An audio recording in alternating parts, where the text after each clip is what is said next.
The 10th clue. 1. Do you know Emile Bonfil?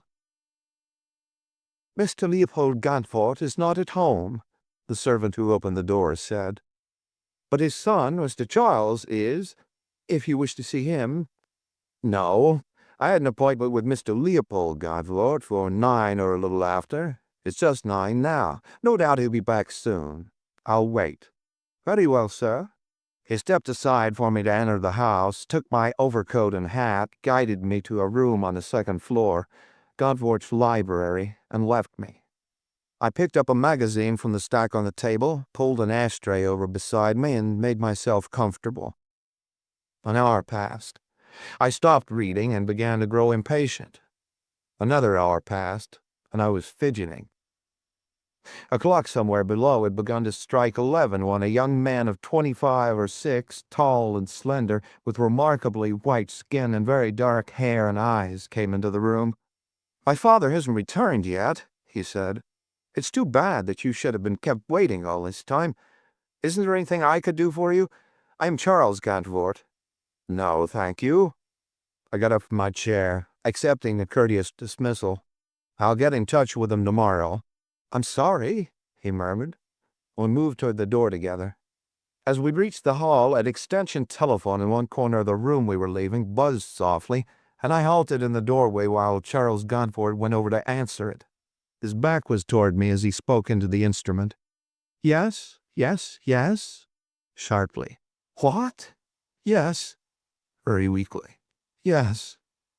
He turned slowly around and faced me with a face that was gray and tortured, with wide, shocked eyes and gaping mouth, the telephone still in his hand.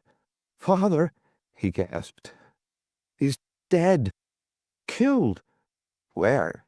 How?" "I don't know. That was the police. They want me to come down at once." He straightened his shoulders with an effort, pulled himself together, put down the telephone, and his face fell into less strained lines.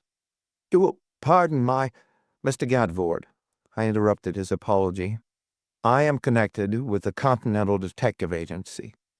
Your father called up this afternoon and asked that a detective be sent to see him tonight. He said his life had been threatened. He hadn't definitely engaged us, however, so unless you—" "Certainly, you are employed. If the police haven't already caught the murderer, I want you to do everything possible to catch him." "All right, let's get down to headquarters."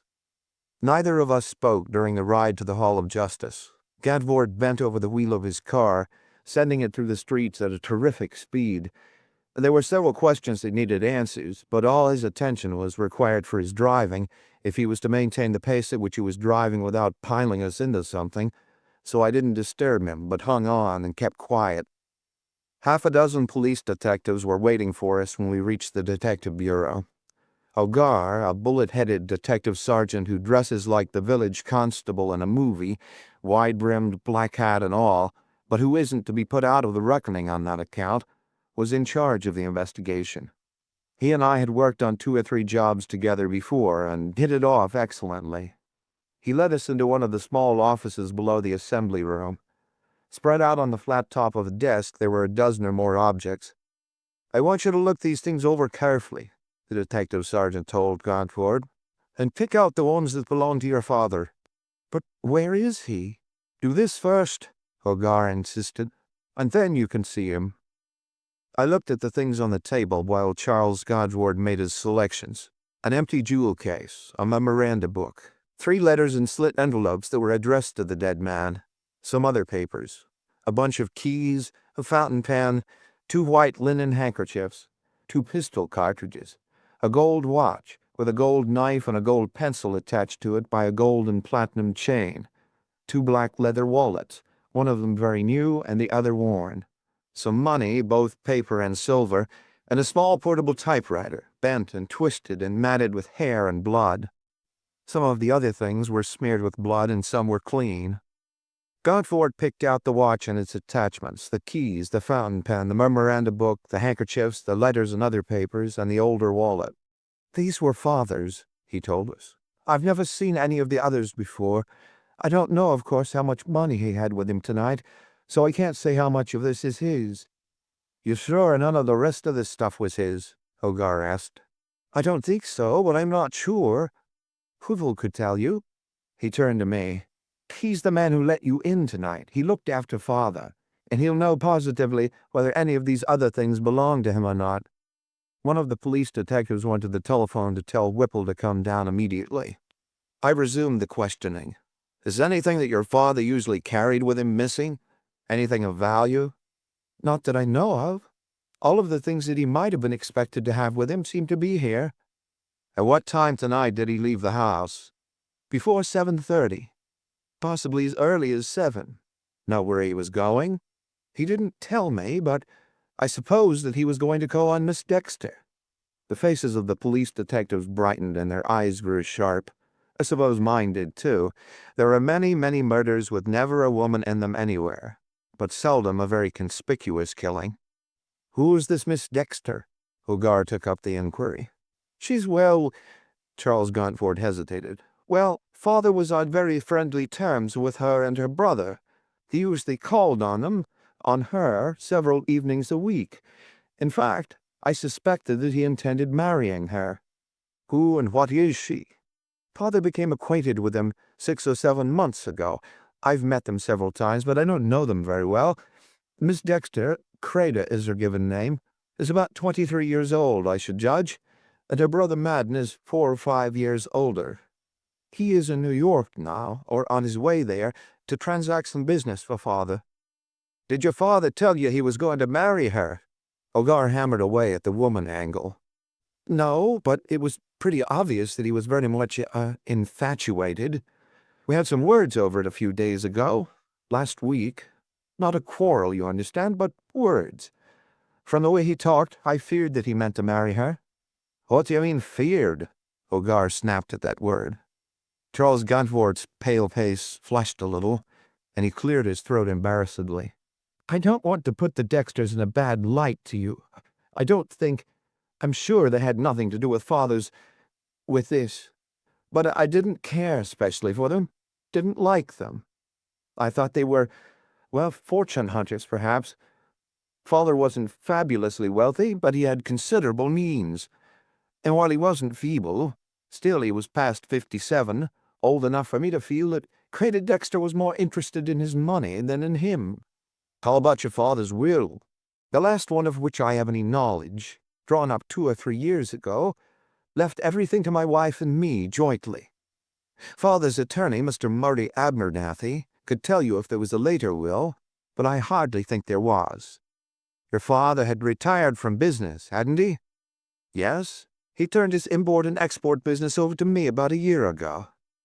He had quite a few investments scattered around, but he wasn't actively engaged in the management of any concern.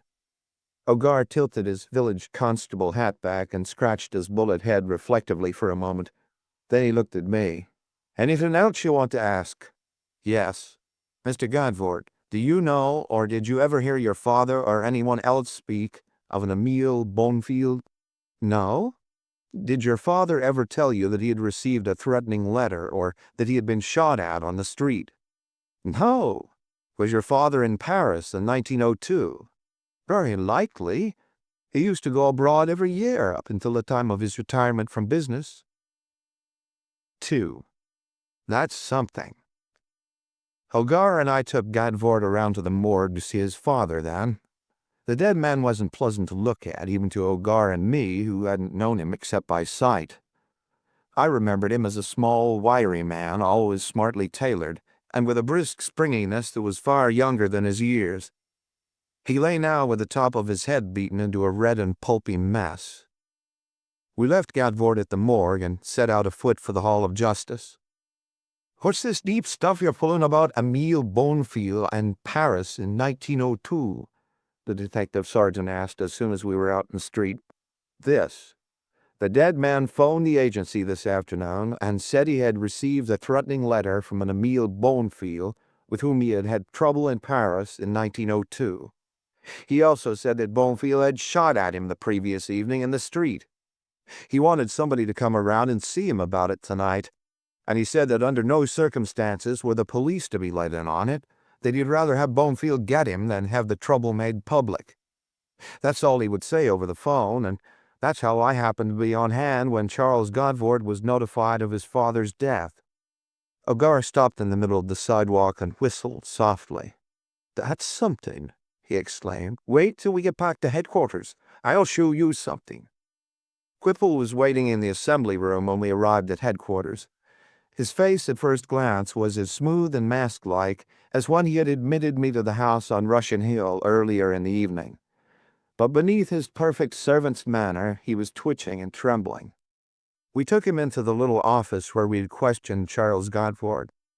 Whipple verified all that the dead man's son had told us. He was positive that neither the typewriter, the jewel case, the 2 cartridges, or the newer wallet had belonged to Godford. We couldn't get him to put his opinion of the Dexters in words, but that he disapproved of them was easily seen.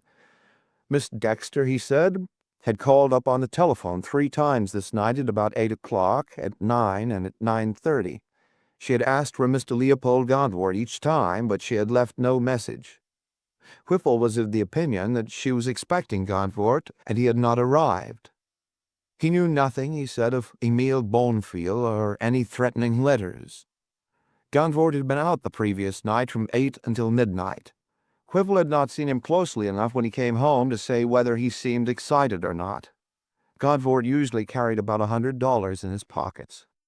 "Is there anything you know of that Godford had on his person tonight which isn't among these things on the desk?" O'Gara asked.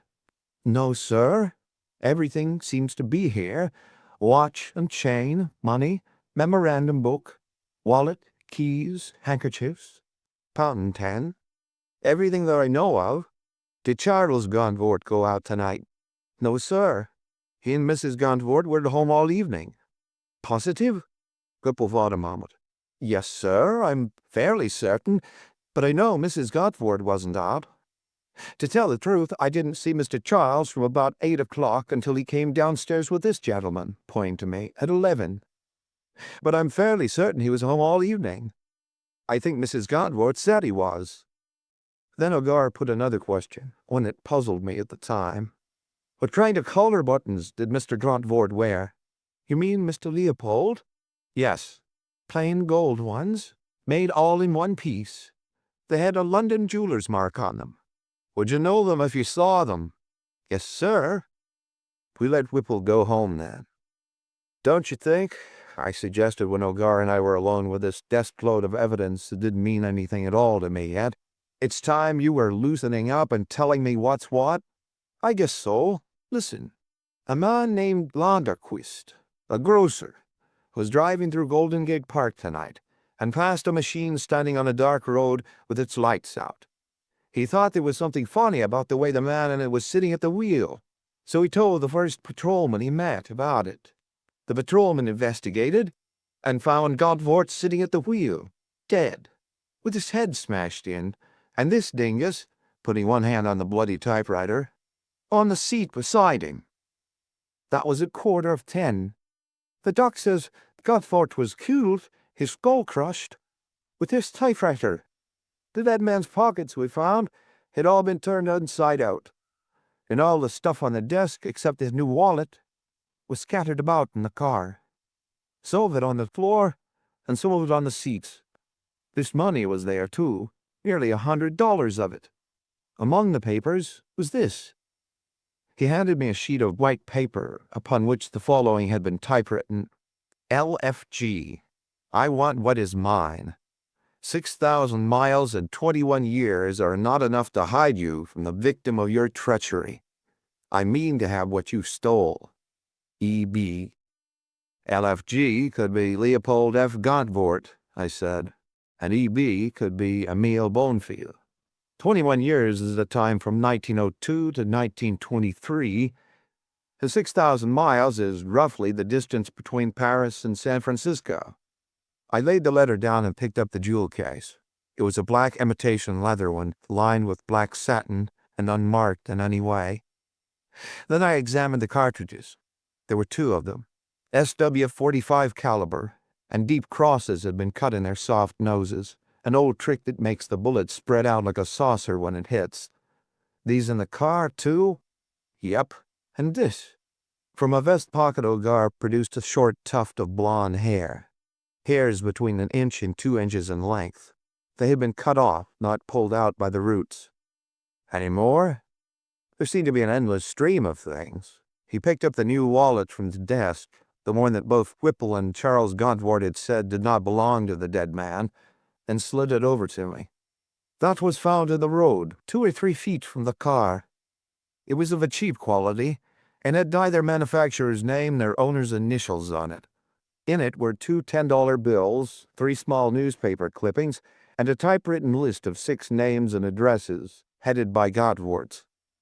The 3 clippings were apparently from the personal columns of 3 different newspapers. The type wasn't the same, and they read, "George, everything is fixed. Don't wait too long.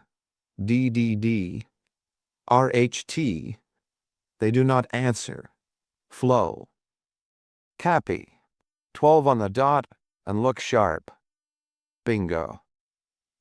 The names and addresses on the typewritten list under Gauntwort's were Quincy Heathcote, 1223 South Jason Street, Denver; B.D. Thornton, 96 Hughes Circle, Dallas; Luther G. Randall, 615 Columbia Street, Portsmouth; J.H. Boyd Willis, 4544 Harvard Street, Boston; Hannah Hindmarch, 218 East 79th Street, Cleveland. What else? I asked when I had studied these. The detective sergeant's supply hadn't been exhausted yet. The dead man's collar buttons, both front and back, had been taken out, though his collar and tie were still in place, and his left shoe was gone. We hunted high and low all around, but didn't find either shoe or collar buttons. Is that all? I was prepared for anything now. What the hell do you want? He growled. Ain't that enough? How about fingerprints? Nothing stirring. All we found belonged to the dead man. How about the machine he was found in? A coupe, belonging to a Dr. Wallace Gerardo. He phoned in at 6 this evening that it had been stolen from near the corner of McAllister and Polk Streets. We're checking up on him, but I think he's all right. The things that Whipple and Charles Gauntwort had identified as belonging to the dead man told us nothing. We went over them carefully, but to no advantage. The memoranda book contained many entries, but they all seemed totally foreign to the murder. The letters were quite as irrelevant. The serial number of the typewriter with which the murder had been committed had been removed, we found, apparently filed out of the frame. "Well, what do you think?" Hogarth asked when we had given up our examination of our clues and sat back burning tobacco. "I think we want to find Monsieur Emile Bonfield." "It wouldn't hurt to do that," he grunted. "I guess our best bet is to get in touch with these 5 people on the list with Gauntwort's name. Suppose that's the murder list, that this Bonfield is out to get all of them. Maybe. We'll get hold of them anyway. Maybe we'll find out that some of them have already been killed. But whether they have been killed or are to be killed or not, it's a cinch that they have some connection with this affair. I'll get off a batch of telegrams to the agency's branches, having the names on the list taken care of. I'll try to have the 3 clippings traced, too." Hogarth looked at his watch and yawned. "It's after 4. What say we knock off and get some sleep? I'll leave word for the department's expert to compare the typewriter with that letter signed E.B. and with that list, to see if they were written on it. I guess they were, but we'll make sure. I'll have the park searched all around where we found Gauntwort as soon as it gets light enough to see, and maybe the missing shoe and the collar buttons will be found. And I'll have a couple of the boys out calling on all the typewriter shops in the city to see if they can get a line on this one." I stopped at the nearest telegraph office and got off a wad of messages. Then I went home to dream of nothing even remotely connected with crime or the detecting business. 3. A sleek kitten, that dame. At 11 o'clock the same morning, when brisk and fresh with 5 hours' sleep under my belt, I arrived at the Police Detective Bureau, I found Hogarth slumped down at his desk, staring dazedly at a black shoe, 6 collar buttons, a rusty flat key, and a rumpled newspaper, all lined up before him. "What's all this? Souvenir of your wedding?" "Might as well be. His voice was heavy with disgust. "Listen to this. One of the porters of the Seamen's National Bank found a package in the vestibule when he started cleaning up this morning. It was this shoe, Gauntfort's missing one, wrapped in this sheet of a 5-day-old Philadelphia record, and with these collar buttons and this old key in it. The heel of the shoe, you'll notice, has been pried off and is still missing. Whipple identifies it all right, as well as 2 of the collar buttons, but he never saw the key before. These other 4 collar buttons are new, and common gold or old ones. The key don't look like it had much use for a long time. What do you make of all that?" I couldn't make anything out of it. How did the porter happen to turn the stuff in? Oh, the whole story was in the morning papers, all about the missing shoe and collar buttons and all. What did you learn about the typewriter? I asked. The letter and the list were written with it right enough, but we haven't been able to find out where it came from yet. We checked up on the doc who owns the coop, and he's in the clear. We accounted for all his time last night. Lagerquist, the grocer who found Gauntfort, seems to be all right, too. What did you do? Haven't had any answers to the wires I sent last night. I dropped in at the agency on my way down this morning and got 4 operatives out covering the hotels and looking up all the people named Bonefield they can find. There are 2 or 3 families by that name listed in the directory. Also, I sent our New York branch a wire to have the steamship records searched to see if an Emile Bonefield had arrived recently, and I put a cable through to our Paris correspondent to see what he could dig up over there.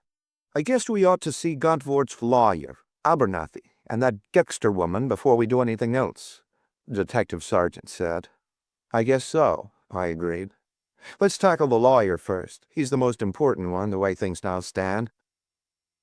Murray Abernathy, attorney at law, was a long, stringy, slow-spoken old gentleman who still clung to starched bosom shirts. He was too full of what he thought were professional ethics to give us as much help as we had expected, but by letting him talk, letting him ramble along in his own way, we did get a little information out of him. What we got amounted to this. The dead man and Creta Dexter had intended being married the coming Wednesday. His son and her brother were both opposed to the marriage, it seemed, so Gauntfort and the woman had planned to be married secretly in Oakland and catch a boat for the Orient that same afternoon, figuring that by the time the lengthy honeymoon was over, they could return to a son and brother who had become resigned to the marriage. A new will had been drawn up, leaving half of Gauntfort's estate to his new wife and half to his son and daughter-in-law, but the new will had not been signed yet, and Creta Dexter knew it had not been signed. She knew, and this was one of the few points upon which Abernathy would make a positive statement, that under the old will, still in force, everything went to Charles Gauntfort and his wife. The Gauntfort estate, we estimated from Abernathy's roundabout statements and allusions, amounted to about $1.5 million in cash value. The attorney had never heard of Emile Bonefield, he said, and had never heard of any threats or attempts at murder directed toward the dead man. He knew nothing, or would tell us nothing, that threw any light upon the nature of the thing that the threatening letter had accused the dead man of stealing. From Abernathy's office, we went to Creta Dexter's apartment, in a new and expensively elegant building only a few minutes' walk from the Gauntfort residence. Creta Dexter was a small woman in her early 20s. The first thing you noticed about her were her eyes. They were large and deep and the color of amber, and their pupils were never at rest. Continuously they changed size, expanded and contracted, slowly at times, suddenly at others, ranging incessantly from the size of pinheads to an extent that threatened to blot out the amber irids. With the eyes for a guide, you discovered that she was pronouncedly feline throughout. Her every movement was the slow, smooth, sure one of a cat, and the contours of her rather pretty face, the shape of her mouth, the small nose, the set of the eyes, the swelling of her brows were all cat-like. And the effect was heightened by the way she wore her hair, which was thick and tawny. "Mr. Gauntfort and I," she told us after the preliminary explanations had been disposed of, "were to have been married the day after tomorrow. His son and daughter-in-law were both opposed to the marriage, as was my brother, Madden. They all seemed to think that the difference between our ages was too great. So to avoid any unpleasantness, we had planned to be married quietly and then go abroad for a year or more, feeling sure that they would all have forgotten their grievances by the time we returned." That was why Mr. Gonvort persuaded Madden to go to New York. He had some business there, something to do with the disposal of his interest in a steel mill, so he used it as an excuse to get Madden out of the way until we were off on our wedding trip. Madden lived here with me, and it would have been nearly impossible for me to have made any preparations for the trip without him seeing them. "Was Mr. Gadford here last night?" I asked her. "No, I expected him. We were going out. He usually walked over. It's only a few blocks. When 8 o'clock came and he hadn't arrived, I telephoned his house, and Whipple told me that he had left nearly an hour before. I called up again twice after that. Then this morning, I called up again before I had seen the papers, and I was told that he—" She broke off with a catch in her voice, the only sign of sorrow she displayed throughout the interview. The impression of her that we'd received from Charles Cantford and Whipple had prepared us for a more or less elaborate display of grief on her part, but she disappointed us. There was nothing crude about her work. She didn't even turn on the tears for us.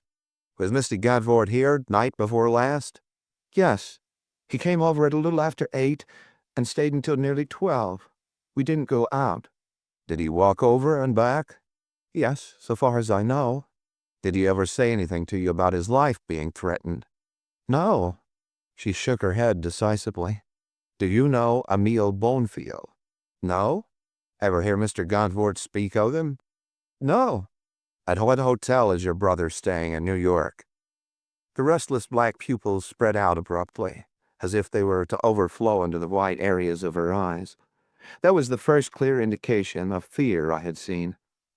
But outside of those telltale pupils, her composure was undisturbed. "I don't know." "When did he leave San Francisco?" "Thursday. 4 days ago." Ogar and I walked 6 or 7 blocks in thoughtful silence after we left Creta Dexter's apartment, and then he spoke. "A sleek kitten, that dame. Rub her the right way and she'll purr pretty. Rub her the wrong way and look out for the claws." "What did that flash of her eyes when I asked her about her brother tell you?" I asked. "Something, but I don't know what. It wouldn't hurt to look him up and see if he's really in New York. If he is there today, it's a cinch he wasn't there last night. Even the mail planes take 26 or 28 hours for the trip." "We'll do that," I agreed. "It looks like this Creta Dexter wasn't any too sure that her brother wasn't in on the killing, and there's nothing to show that Bonefield didn't have help. I can't figure Creta being in on the murder, though. She knew the new will hadn't been signed. There'd be no sense in her working herself out of that $750,000 berries." We sent a lengthy telegram to the Continental's New York branch, and then dropped in at the agency to see if any replies had come to the wires I had got off the night before. They had. None of the people whose names appeared on the typewritten list with Godvorts had been found. Not the least trace had been found of any of them. 2 of the addresses given were altogether wrong. There were no houses with those numbers on those streets. And there never had been. 4. Maybe that ain't so foolish. What was left of the afternoon, Ogar and I spent going over the street between Godvort's house on Russian Hill and the building in which the Dexters lived. We questioned everyone we could find, man, woman, and child, who lived, worked, or played along any of the 3 routes the dead man could have taken. We found nobody who had heard the shot that had been fired by Bonefield on the night before the murder. We found nobody who had seen anything suspicious on the night of the murder. Nobody who remembered having seen him picked up in a coupe. Then we called in at Godvort's house and questioned Charles Godvort again, his wife, and all the servants, and we learned nothing. So far as they knew, nothing belonging to the dead man was missing, nothing small enough to be concealed in the heel of a shoe. The shoes he had worn the night he was killed were one of 3 pairs, made in New York for him 2 months before. He could have removed the heel of the left one, hollowed it out sufficiently to hide a small object in it, and then nailed it on again. The Whipple insisted that he would have noticed the effects of any tampering with the shoe unless it had been done by an expert repairman. This field exhausted, we returned to the agency.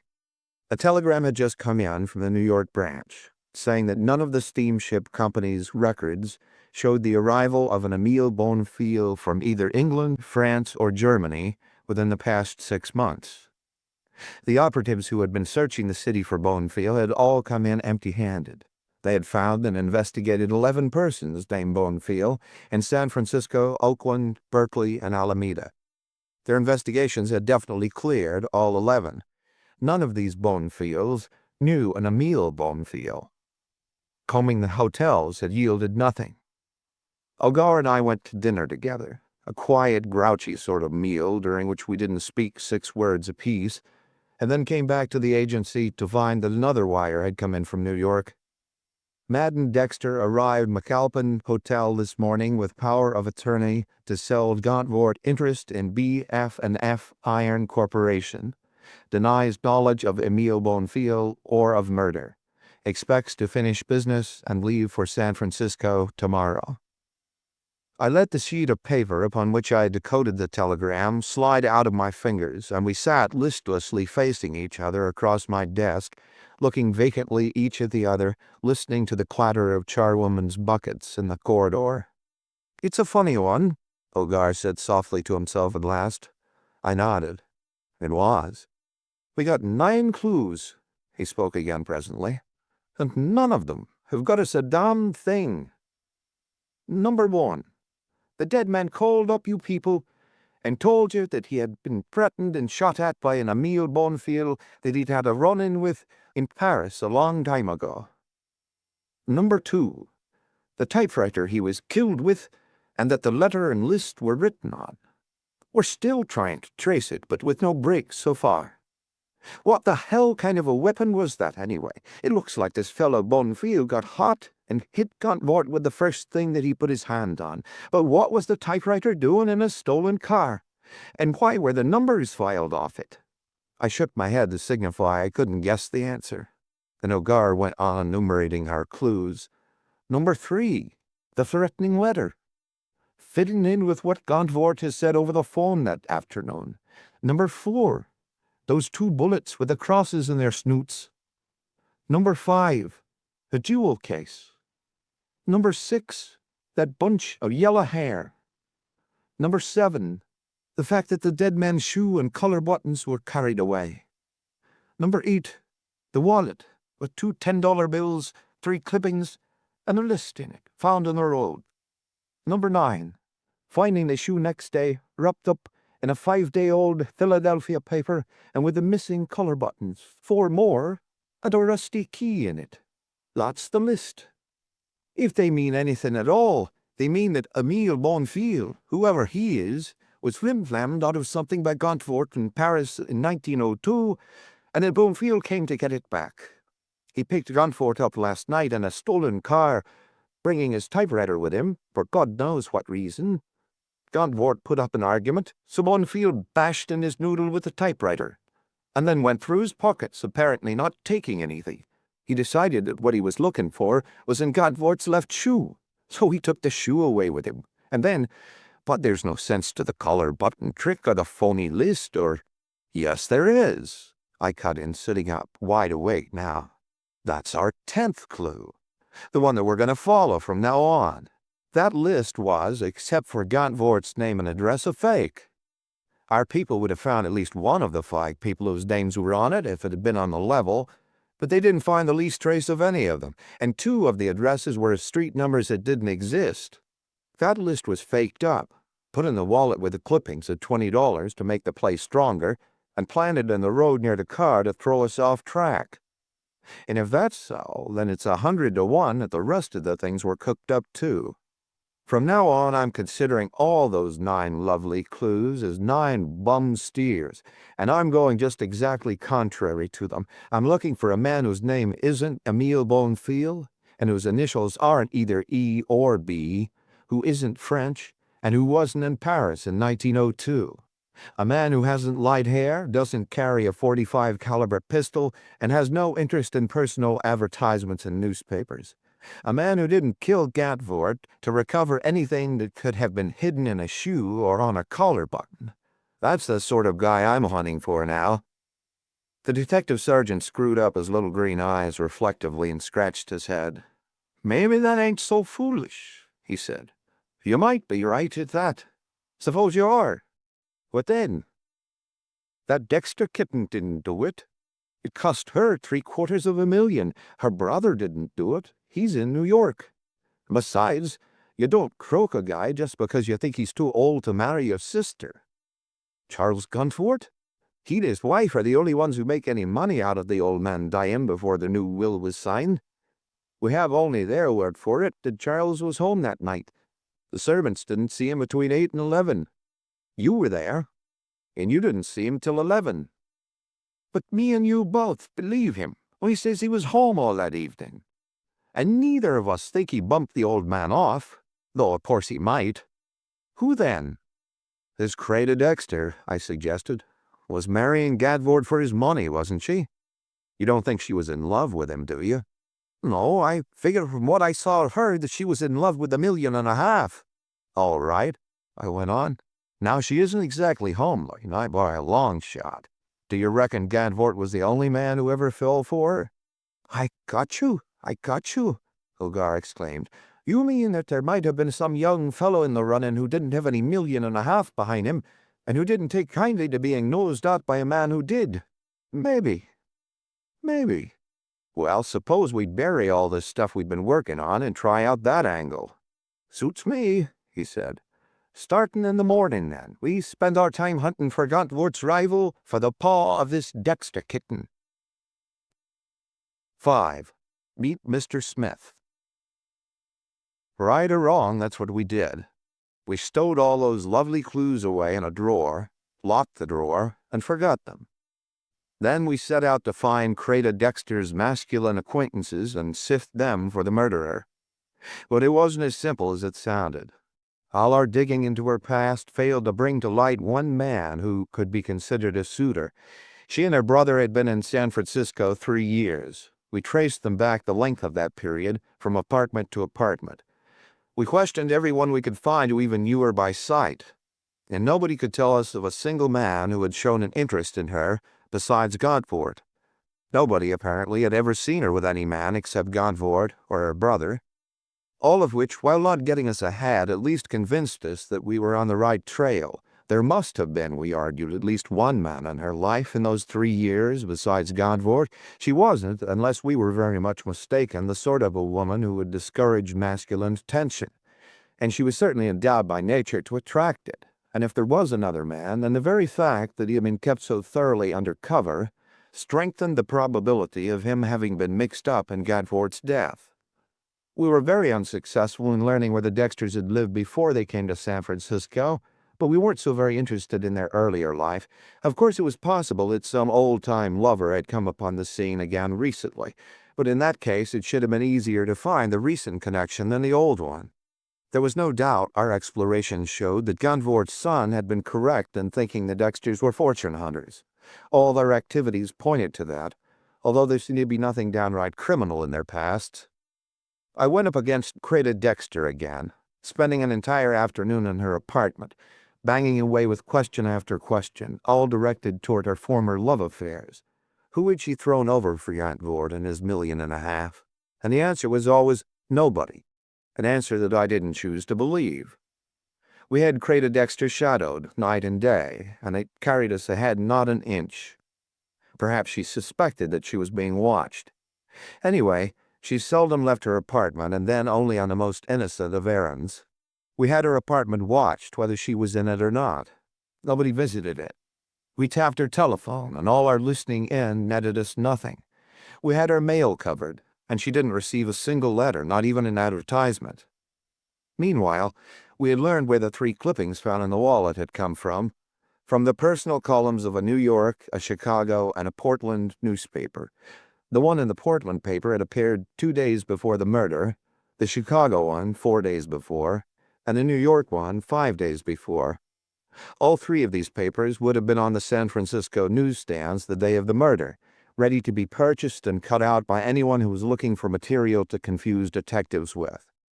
The agency's Paris correspondent had found no less than 6 Emile Bonfils, all bloomers, so far as our job was concerned, and had a line on 3 more. But Hogar and I weren't worrying over Emile Bonfils anymore. That angle was dead and buried. We were plugging away at our new task, the finding of Gauntfort's rival. Thus the days passed, and thus the matter stood when Madden Dexter was due to arrive home from New York. Our New York branch had kept an eye on him until he left that city and had advised us of his departure, so I knew what train he was coming on. I wanted to put a few questions to him before his sister saw him. He could tell me what I wanted to know and might be willing to if I could get him to before his sister had an opportunity to shut him up. If I had known him by sight, I could have picked him up when he left his train at Oakland, but I didn't know him, and I didn't want to carry Charles Gauntwort or anyone else along with me to pick him out for me. So I went up to Sacramento that morning and boarded his train there. I put my card in an envelope and gave it to a messenger boy in the station. Then I followed the boy through the train while he called out, "Mr. Dexter! Mr. Dexter!"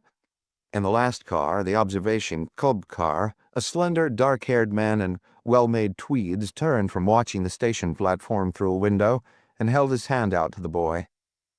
I studied him while he nervously tore open the envelope and read my card. His chin trembled slightly just now, emphasizing the weakness of a face that couldn't have been strong at its best. Between 25 and 30 I placed him, with his hair parted in the middle and slicked down, large, too expressive brown eyes, small, well-shaped nose, neat brown mustache, very red, soft lips. That type. I dropped into the vacant chair beside him when he looked up from the card. "You are Mr. Dexter?" "Yes," he said. "I suppose it's about Mr. Gauntwort's death that you want to see me." "Uh-huh. I wanted to ask you a few questions, and since I happen to be in Sacramento, I thought that by riding back on the train with you, I could ask them without taking up too much of your time." "If there's anything I can tell you," he assured me, "I'd be only too glad to do it. But I told the New York detectives all I knew, and they didn't seem to find it of much value." "Well, the situation has changed some since you left New York." I watched his face closely as I spoke. "What we thought of no value then may be just what we want now." I paused while he moistened his lips and avoided my eyes. He may not know anything, I thought, but he's certainly jumpy. I let him wait a few minutes while I pretended deep thoughtfulness. If I played him right, I was confident I could turn him inside out. He didn't seem to be made of very tough material. We were sitting with our heads close together so that the 4 or 5 other passengers in the car wouldn't overhear our talk, and that position was in my favor. One of the things that every detective knows, that it's often easy to get information, even a confession, out of a feeble nature simply by putting your face close to his and talking in a loud tone. I couldn't talk loud here, but the closeness of our faces was by itself an advantage. "Of the men with whom your sister was acquainted," I came out with at last, "who, outside of Mr. Gauntwort, was the most attentive?" He swallowed audibly, looked out of the window, fleetingly at me, and then out of the window again. "Really, I couldn't say." "All right. Let's get at it this way. Suppose we check off one by one all the men who were interested in her and in whom she was interested." He continued to stare out the window. "Who's first?" I pressed him. His gaze flickered around to meet mine for a second with a sort of timid desperation in his eyes. "I know it sounds foolish, but I, her brother, couldn't give you the name of even one man in whom Cleda was interested before she met Gauntwort. She never, so far as I know, had the slightest feeling for any man before she met him. Of course, it is possible that there may have been someone that I didn't know anything about, but it did sound foolish, right enough. The Cleda Dexter I had talked to, a sleek kitten as O'Gara had put it, didn't impress me as being at all likely to go very long without having at least one man in tow. This pretty little guy in front of me was lying. There couldn't be any other explanation. I went at him tooth and nail. But when he reached Oakland early that night, he was still sticking to his original statement that Gauntwort was the only one of his sister's suitors that he knew anything about, and I knew that I had blundered. An underrated Madden Dexter had played my hand wrong in trying to shake him down too quickly, in driving too directly at the point I was interested in. He was either a lot stronger than I had figured him, or his interest in concealing Gauntwort's murderer was much greater than I had thought it would be.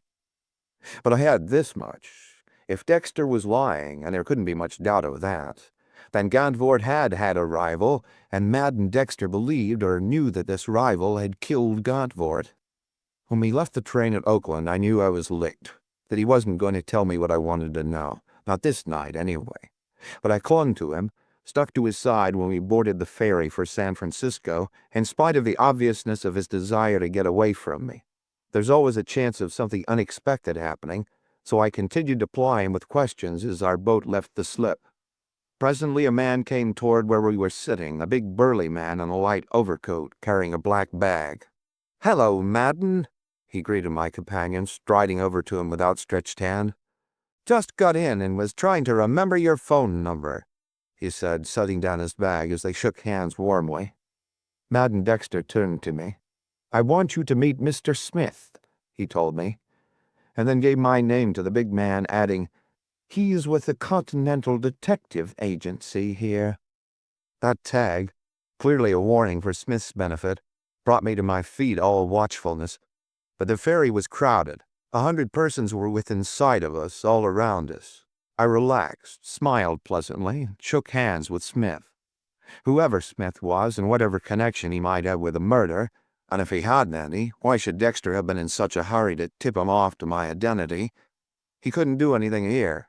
The crowd around us was all to my advantage. That was my second mistake of the day. Smith's left hand had gone into his overcoat pocket, or rather, through one of those vertical slits that certain styles of overcoats have so that inside pockets may be reached without unbuttoning the overcoat. His hand had gone through that slit, and his coat had fallen away far enough for me to see a snub-nosed automatic in his hand, shielded from everyone's sight but mine, pointed at my waistline.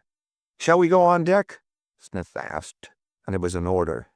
I hesitated. I didn't like to leave all these people who were so blindly standing and sitting around us.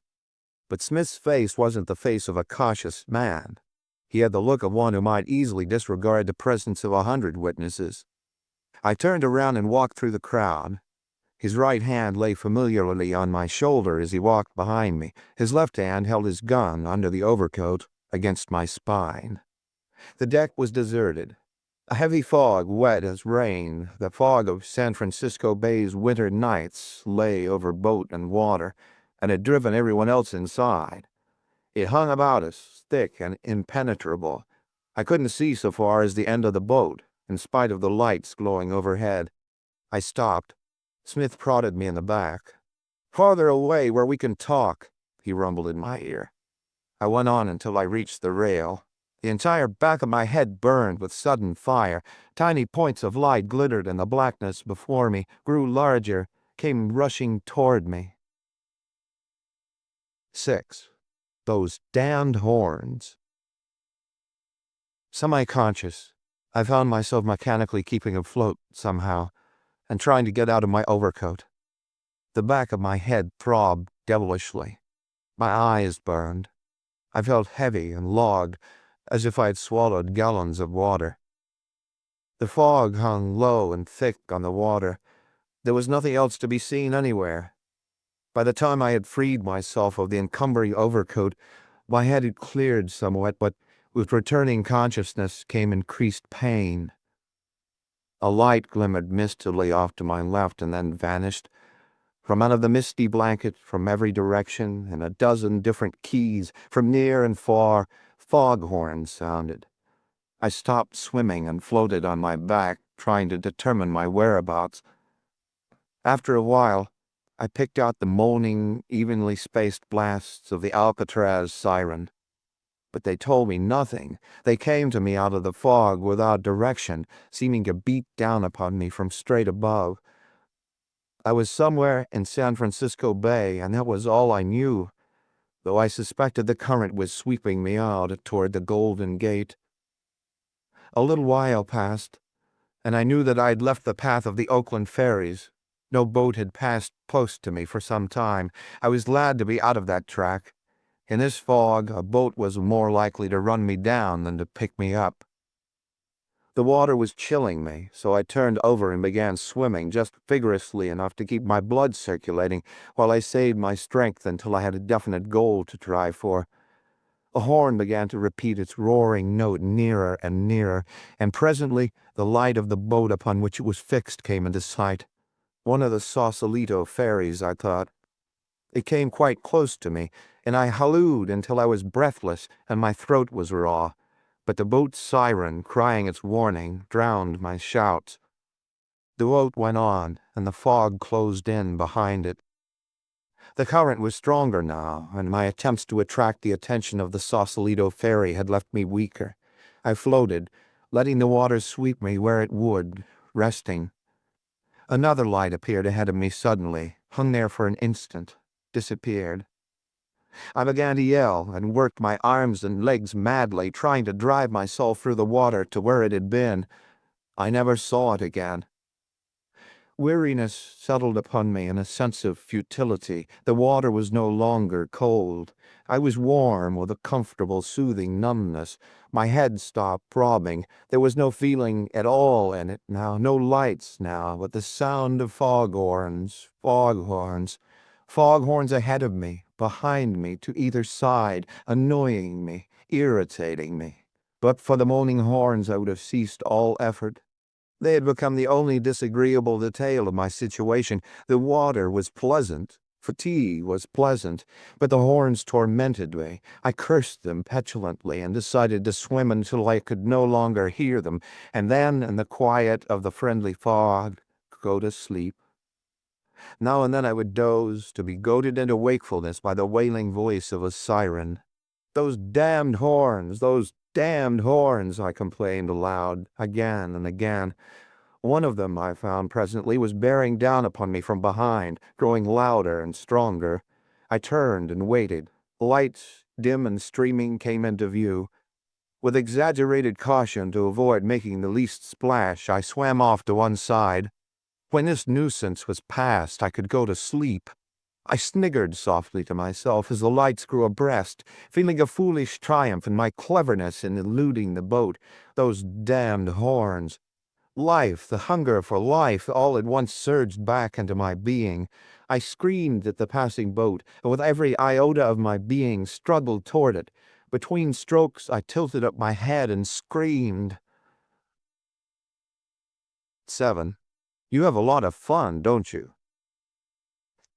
When I returned to consciousness for the second time that evening, I was lying on my back on a baggage truck, which was moving.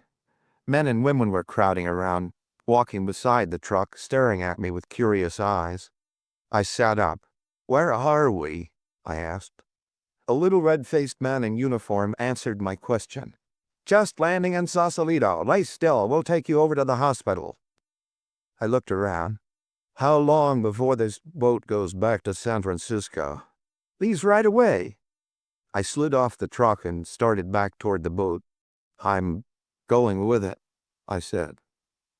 Half an hour later, shivering and shaking in my wet clothes, keeping the mouth clamped tight so that my teeth wouldn't sound like a dice game, I climbed into a taxi at the ferry building and went to my flat. There I swallowed half a pint of whiskey, rubbed myself with a coarse towel until my skin was sore, and except for an enormous weariness and a worse headache, I felt almost human again. I reached O'Gar by phone, asking him to come up to my flat right away, and then called up Charles Godfort. "Have you seen Madden Dexter yet?" I asked him. "No, but I talked to him over the phone. He called me up as soon as he got in. I asked him to meet me in Mr. Abernathy's office in the morning so we could go over that business he transacted for Father. Can you call him up now and tell him that you have been called out of town, will have to leave early in the morning, and that you'd like to run over to his apartment and see him tonight?" "Why, yes, if you wish."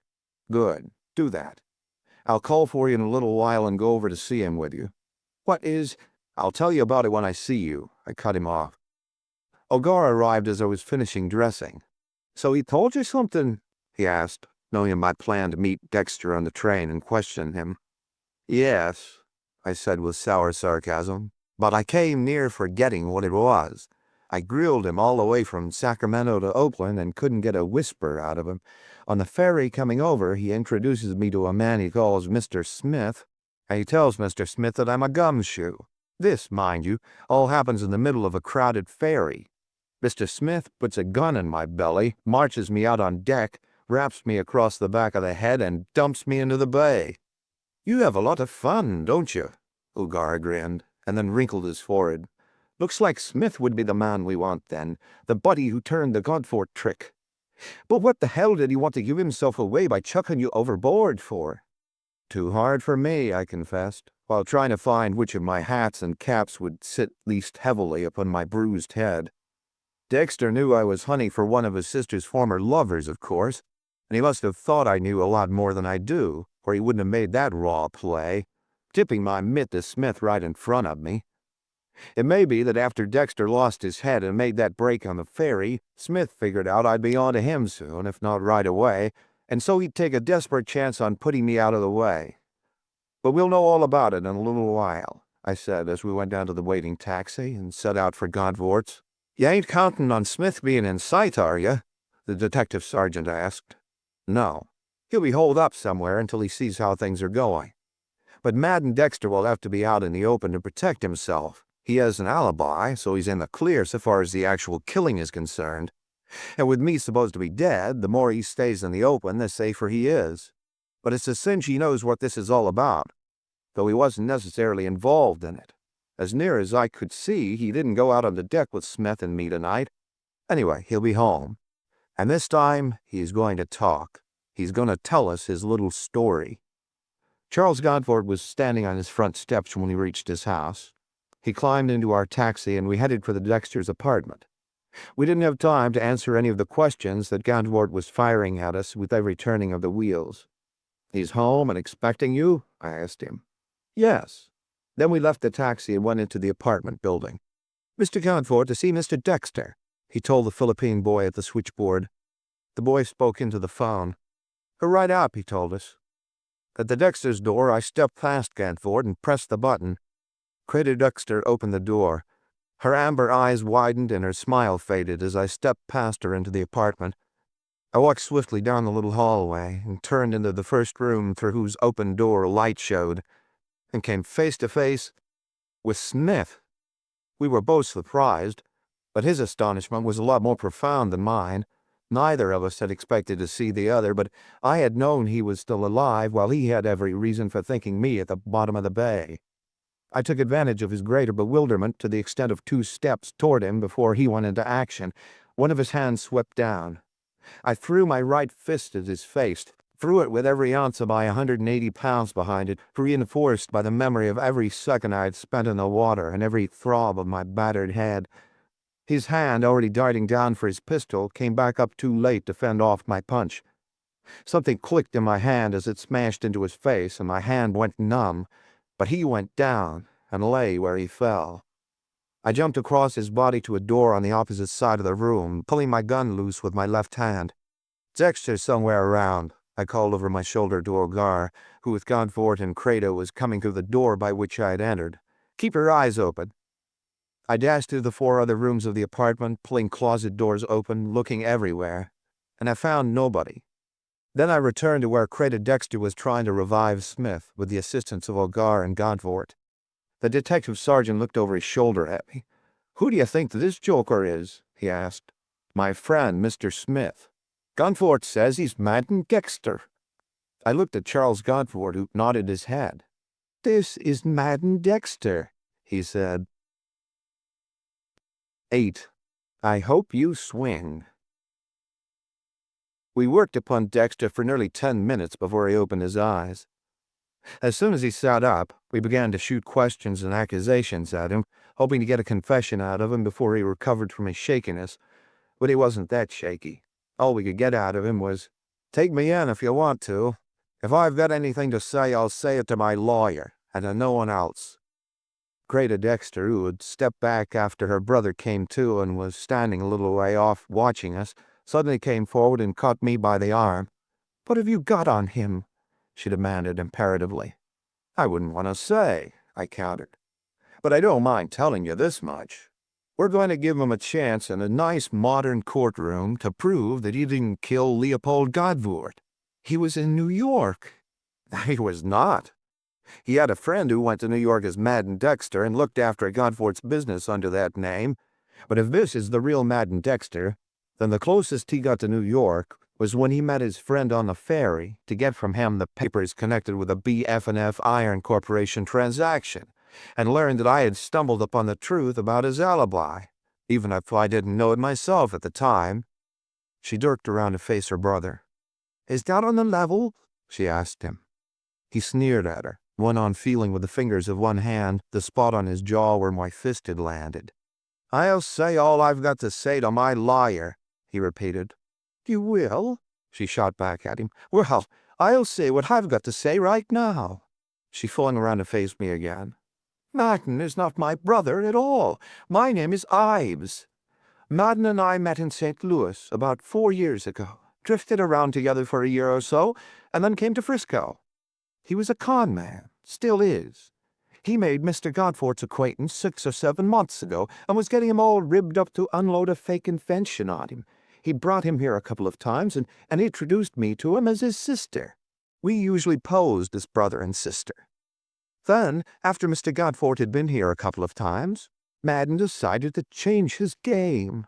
He thought Mr. Godfort liked me, and that we could get more money out of him by working a fancy sort of badger game on him. I was to lead the old man on until I had him wrapped around my finger, until we had him tied up so tight he couldn't get away. Had something on him, something good and strong. Then we were going to shake him down for plenty of money. Everything went along fine for a while. He fell for me, fell hard. And finally he asked me to marry him.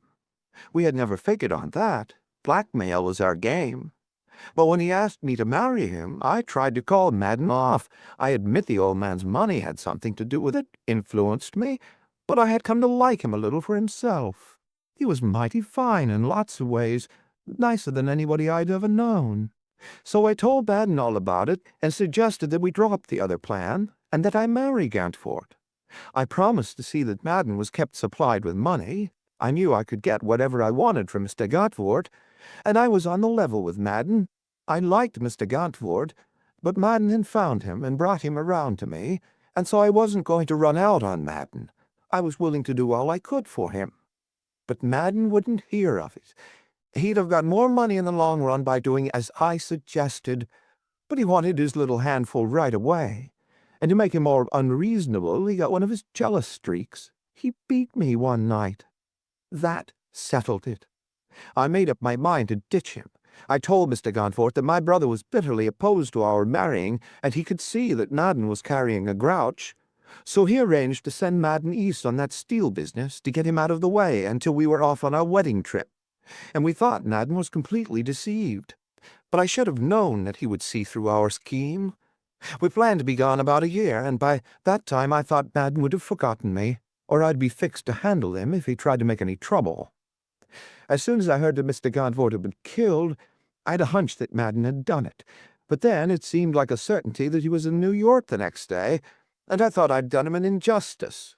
And I was glad that he was out of it. But now, she whirled around to her erstwhile confederate. "Now I hope you swing, you big sap." She spun around to me again. No sleek kitten this, but a furious spitting cat, with claws and teeth bared. What kind of looking fellow was the one who went to New York for him? I described the man I had talked to on the train. "Even Felter," she said after a moment of thought. "He used to work with Madden. You'll probably find him hiding in Los Angeles. Put the screws on him, and he'll spill all he knows. He's a weak sister. The chances are he didn't know what Madden's game was until it was all over." "How do you like that?" she spat at Madden Dexter. "How do you like that for a starter? You messed up my little party, did you? Well, I'm going to spend every minute of my time from now until they pop you off, helping them pop you." And she did, too. With her assistance, it was no trick at all to gather up the rest of the evidence we needed to hang him. And I don't believe her enjoyment of her $750,000 is spoiled a bit by any qualms over what she did to Madden. She's a very respectable woman now, and glad to be free of the con man. End of the 10th clue.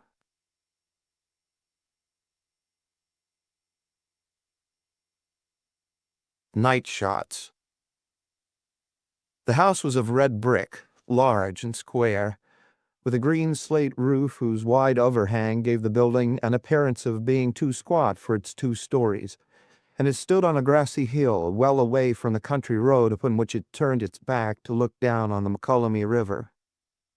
The Ford that I had hired to bring me out from Nonnberg carried me into the grounds through a high steel-meshed gate, following the circling gravel drive, and set me down within a foot of the screened porch that ran all the way around the house's first floor.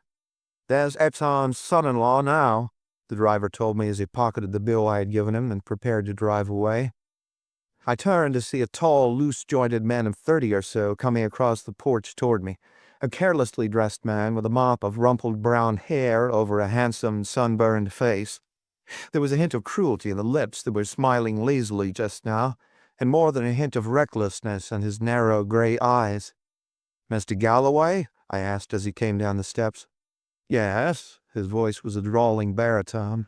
"You are—" "From the Continental Detective Agency San Francisco branch," I finished for him. He nodded and held the screen door open for me. "Just leave your bag there. I'll have it taken up to your room." He guided me into the house and, after I had assured him that I had already eaten luncheon, gave me a soft chair and an excellent cigar. He sprawled on his spine in an armchair opposite me, all loose-jointed angles sticking out of it in every direction, and blue smoke at the ceiling. "First off," he began presently, his words coming out languidly, "I may as well tell you that I don't expect very much in the way of results. I sent for you more for the soothing effect of your presence on the household than because I expect you to do anything. I don't believe there's anything to do. However, I'm not a detective. I may be wrong. You may find out all sorts of more or less important things. If you do, fine. But I don't insist upon it." I didn't say anything, although this beginning was much to my taste. He smoked in silence for a moment and then went on. "My father-in-law, Talbot Exxon, is a man of 57, and ordinarily a tough, hard, active, and fiery old devil. But just now he's recovering from a rather serious attack of pneumonia, which has taken most of the starch out of him. He hasn't been able to leave his bed yet, and Dr. Wrench hopes to keep him on his back for at least another week. The old man has a room on the 2nd floor, the front right-hand corner room, just over where we are sitting. His nurse, Miss Cawood, occupies the next room, and there's a connecting door between. My room is on the other front one, just across the hall from the old man's, and my wife's bedroom is next to mine, across the hall from the nurse's. I'll show you around later. I just want to make the situation clear. Last night, or rather this morning, at about 1:30, somebody shot at Exxon while he was sleeping, and missed. The bullet went into the frame of the door that leads to the nurse's room, about 6 inches above his body as he lay in bed. The course the bullet took in the woodwork would indicate that it had been fired from one of the windows, either through it or from just inside. Exxon woke up, of course, but he saw nobody. The rest of us, my wife, Miss Cawood, the Figs, and myself, were also awakened by the shot. We all rushed into his room, and we saw nothing either. There's no doubt that whoever fired it left by the window. Otherwise, some of us would have seen him. We came from every other direction. However, we found nobody on the grounds, and no traces of anybody. Who are the Figs? And who else is there on the place besides you and your wife, Mr. Exxon, and his nurse? The Figs are Adam and Emma. She is the housekeeper, and he is a sort of handyman around the place. Their room is in the extreme rear, on the 2nd floor. Besides them, there is Gong Lim, the cook, who sleeps in a little room near the kitchen, and the 3 farmhands. Jonatara and Felipe Fadalia are Italians, and have been here for more than 2 years. Jesus Meza, a Mexican, has been here a year or longer. The farmhands sleep in a little house near the barns. I think, if my opinion is of any value, that none of these people had anything to do with the shooting. Did you dig the bullet out of the door frame? Yes. Shan, the deputy sheriff at Nonnberg, dug it out. He says it is a .38 caliber bullet. Any guns of that caliber in the house? No. A .22 and my .44, which I keep in the car, are the only pistols on the place. Then there are 2 shotguns and a .30-30 rifle. Shand made a thorough search and found nothing else in the way of firearms.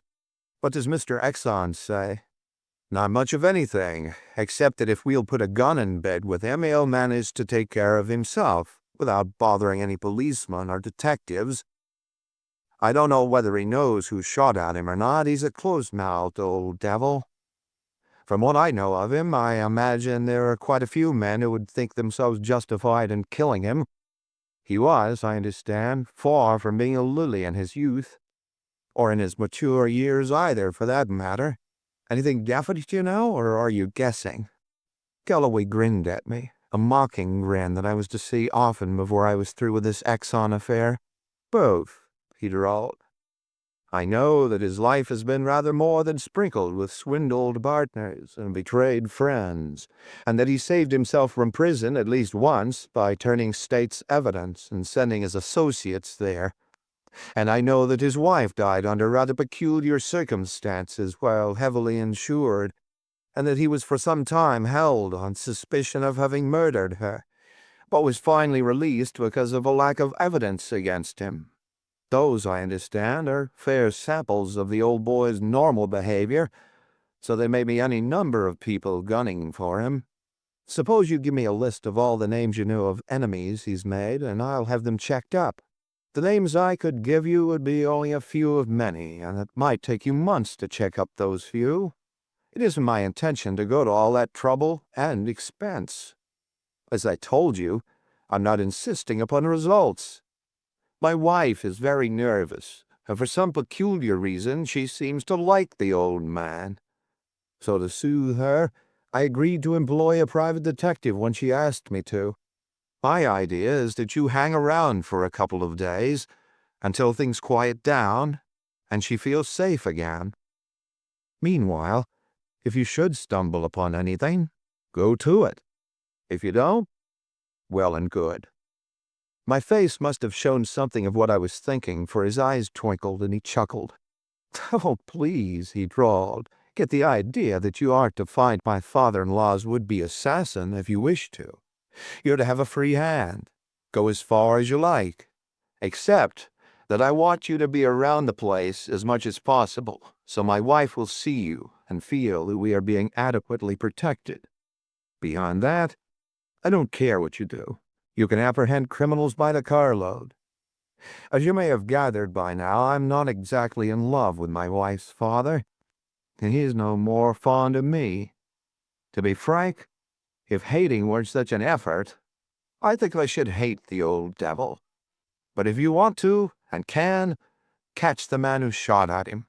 I'd be glad to have you do it. But, all right, I said, I don't like this job much, but since I'm up here, I'll take it on. But remember, I'm trying all the time. Sincerity and earnestness, he showed his teeth in a sardonic smile as we got to our feet, are very praiseworthy traits. So I hear, I growled shortly. Now let's take a look at Mr. Exxon's room. Galloway's wife and the nurse were with the invalid, but I examined the room before I asked the occupants any questions. It was a large room, with 3 wide windows opening over the porch, and 2 doors, one of which gave to the hall and the other to the adjoining room occupied by the nurse. This door stood open, with a green Japanese screen across it, and, I was told, was left that way at night, so that the nurse could hear readily if her patient was restless or if he wanted attention.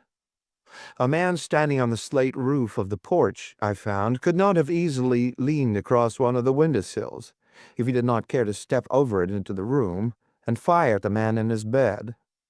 To get to the ground from the porch roof would have required but little effort, and the descent would be still easier. He could slide down the roof, let himself go feet first over the edge, checking his speed with hands and arms spread out on the slate, and drop down to the gravel drive. No trick at all, either coming or going. The windows were unscreened. The sick man's bed stood just beside the connecting doorway between his room and the nurse's, which, when he was lying down, placed him between the doorway and the window from which the shot had been fired. Outside, within long rifle range, there was no building, tree, or eminence of any character from which the bullet that had been dug out of the doorframe could have been fired. I turned from the room to the occupants, questioning the invalid first. He had been a raw-boned man of considerable size and his health, but now he was wasted and stringy and dead white. His face was thin and hollow, small beady eyes crowded together against the thin bridge of his nose. His mouth was a colorless gash above a bony projecting chin. His statement was a marvel of petulant conciseness. "The shot woke me. I didn't see anything. I don't know anything. I've got a million enemies, most of whose names I can't remember."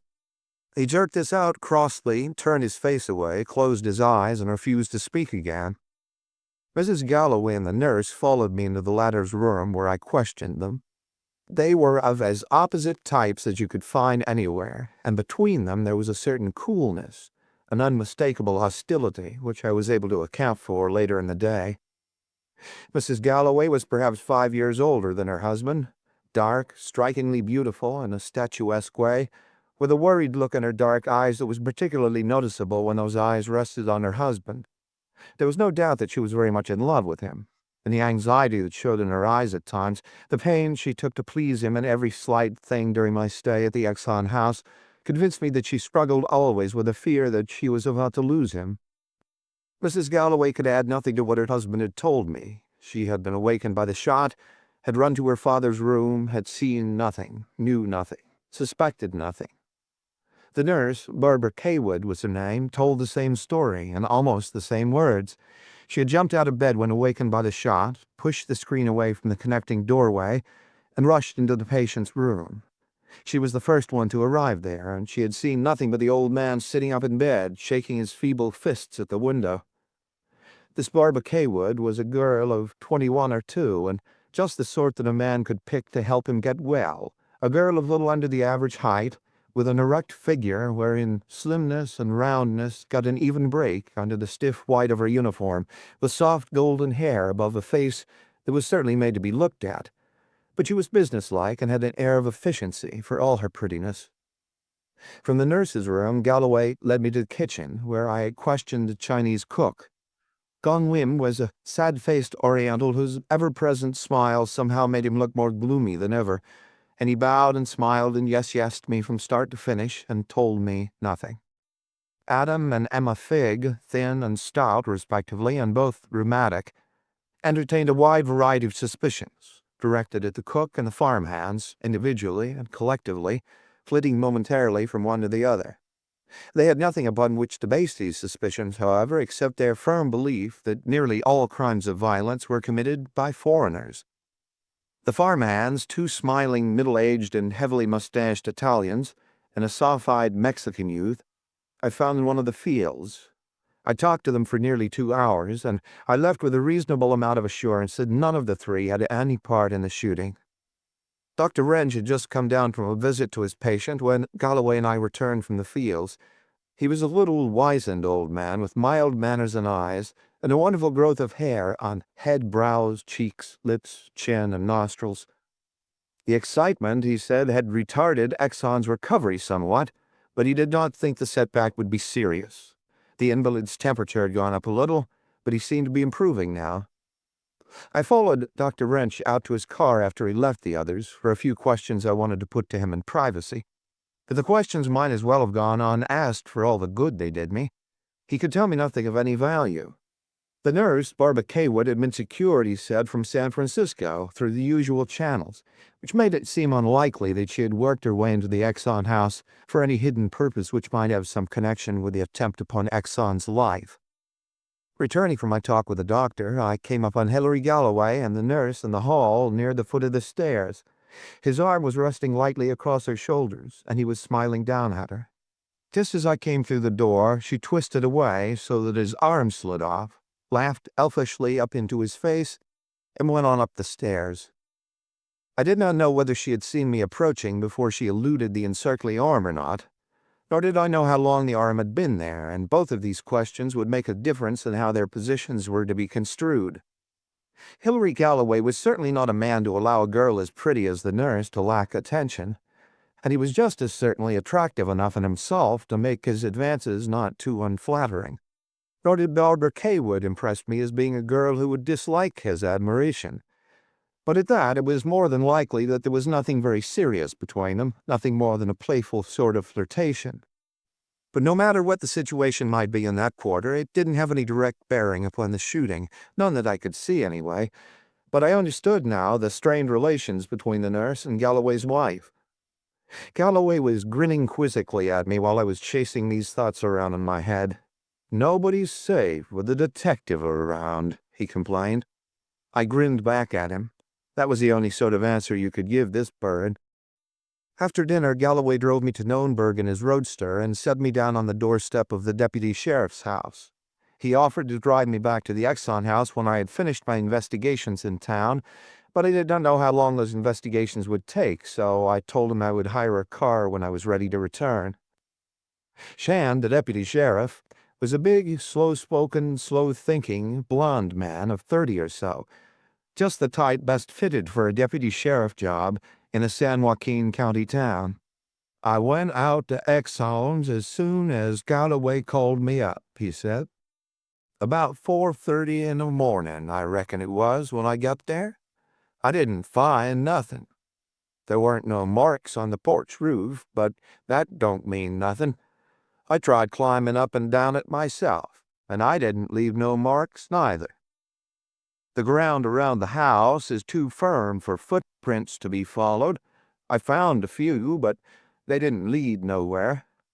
And everybody had run all over the place before I got there, so I couldn't tell who they belonged to. Far as I can learn, there ain't been no suspicious characters in the neighborhood lately. The only folks around here who have got any grudge against the old man are the Deanses. Exxon beat 'em in a lawsuit a couple of years back. But all of them, the father and both the boys, were at home when the shooting was done." "How long has Exxon been living here?" "4 or 5 years, I reckon. Nothing at all to work on, then." "Nothing I know about." "What do you know about the Exxon family?" I asked. Shan scratched his head thoughtfully and frowned. "I reckon it's Hilary Galloway you're meanin'," he said slowly. "I thought of that. The Galloways showed up here a couple of years after her father had bought the place, and Hilary seems to spend most of his evenings up in Addie's back room, teaching the boys how to play poker. I hear he's fitted to teach 'em a lot. I don't know myself. Addie runs a quiet game, so I leave 'em alone. But naturally, I don't ever set in myself. Outside of being a card hound and drinking pretty heavy and making a lot of trips to the city where he's supposed to have a girl on the string, I don't know nothing much about Hilary. But it's no secret that him and the old man don't hit it off together very well. And then Hilary's room is just across the hall from Exxon's, and their windows open out on the porch roof just a little apart. But I don't know." Shan confirmed what Galloway had told me about the bullet being .38 caliber, about the absence of any pistol of that caliber on the premises, and about the lack of any reason for suspecting the farmhands or servants. I put in the next couple of hours talking to whomever I could find to talk to in Nurnberg, and I learned nothing worth putting down on paper. Then I got a car and driver from the garage and was driven out to Exxon's. Galloway had not yet returned from town. His wife and Barbara Kaywood were just about to sit down to a light dinner before retiring, so I joined them. Exxon, the nurse said, was asleep and had spent a quiet evening. We talked for a while, until about 12:30, and then went to our rooms. My room was next to the nurse's, on the same side of the hall that divided the second story in half. I sat down and wrote my report for the day, smoked a cigar, and then, the house being quiet by this time, put a gun and a flashlight in my pockets, went downstairs and out the kitchen door. The moon was just coming up, lighting the grounds vaguely, except for the shadows cast by house, outbuildings, and the several clumps of shrubbery. Keeping in those shadows as much as possible, I explored the grounds, finding everything as it should be. The lack of any evidence to the contrary pointed to last night's shot having been fired either accidentally or in fright at some fancied move of Exxon's by a burglar who had been entering the sick man's room through a window. If that were so, then there wasn't one chance in 1,000 of anything happening tonight, but I felt restless and ill at ease nevertheless. Galloway's roadster was not in the garage. He had not returned from Nürnberg. Beneath the farmhand's window, I paused until snores in 3 distinct keys told me that they were all safely abed. After an hour of this snooping around, I returned to the house. The luminous dial of my watch registered 2:35 as I stopped outside the Chinese cook's door to listen to his regular breathing. Upstairs, I paused at the door of the Figs' room until my ear told me that they were sleeping. At Mrs. Galloway's door, I had to wait several minutes before she sighed and turned in bed. Barbara Cawood was breathing deeply and strongly, with the regularity of a young animal whose sleep is without disturbing dreams. The invalid's breath came to me with the evenness of slumber and the rasping of the pneumonia convalescent. The listening tour completed, I returned to my room. Still feeling wide awake and restless, I pulled a chair up to a window and sat looking at the moonlight on the river, which twisted just below the house so as to be visible from this side, smoking another cigar and turning things over in my mind to no great advantage. Outside there was no sound. Suddenly down the hall came the heavy explosion of a gun being fired indoors. I threw myself across the room out into the hall. A woman's voice filled the house with its shriek, high, frenzied. Barbara Cawood's door was unlocked when I reached it. I slammed it open. By the light of the moonbeams that slanted past her window, I saw her sitting upright in the center of her bed. She wasn't beautiful now. Her face was twisted with terror. The scream was just dying in her throat.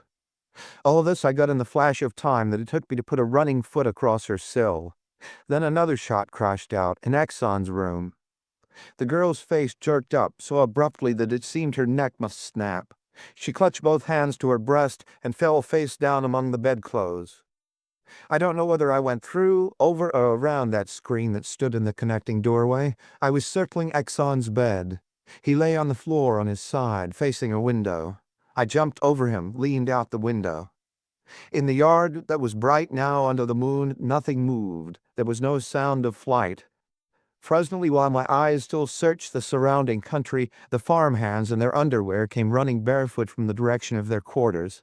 I called down to them, stationing them at points of vantage. Meanwhile, behind me, Gong Lim and Adam Fig had put Exxon back in his bed, while Mrs. Galloway and Emma Fig tried to check the blood that spurted from a hole in Barbara Cawood's side. I sent Adam Fig to the telephone to wake the doctor and the deputy sheriff, and then I hurried down to the grounds. Stepping out of the door, I came face to face with Hilary Galloway coming from the direction of the garage. His face was flushed, and his breath was eloquent of the refreshments that had accompanied the game in Addie's back room.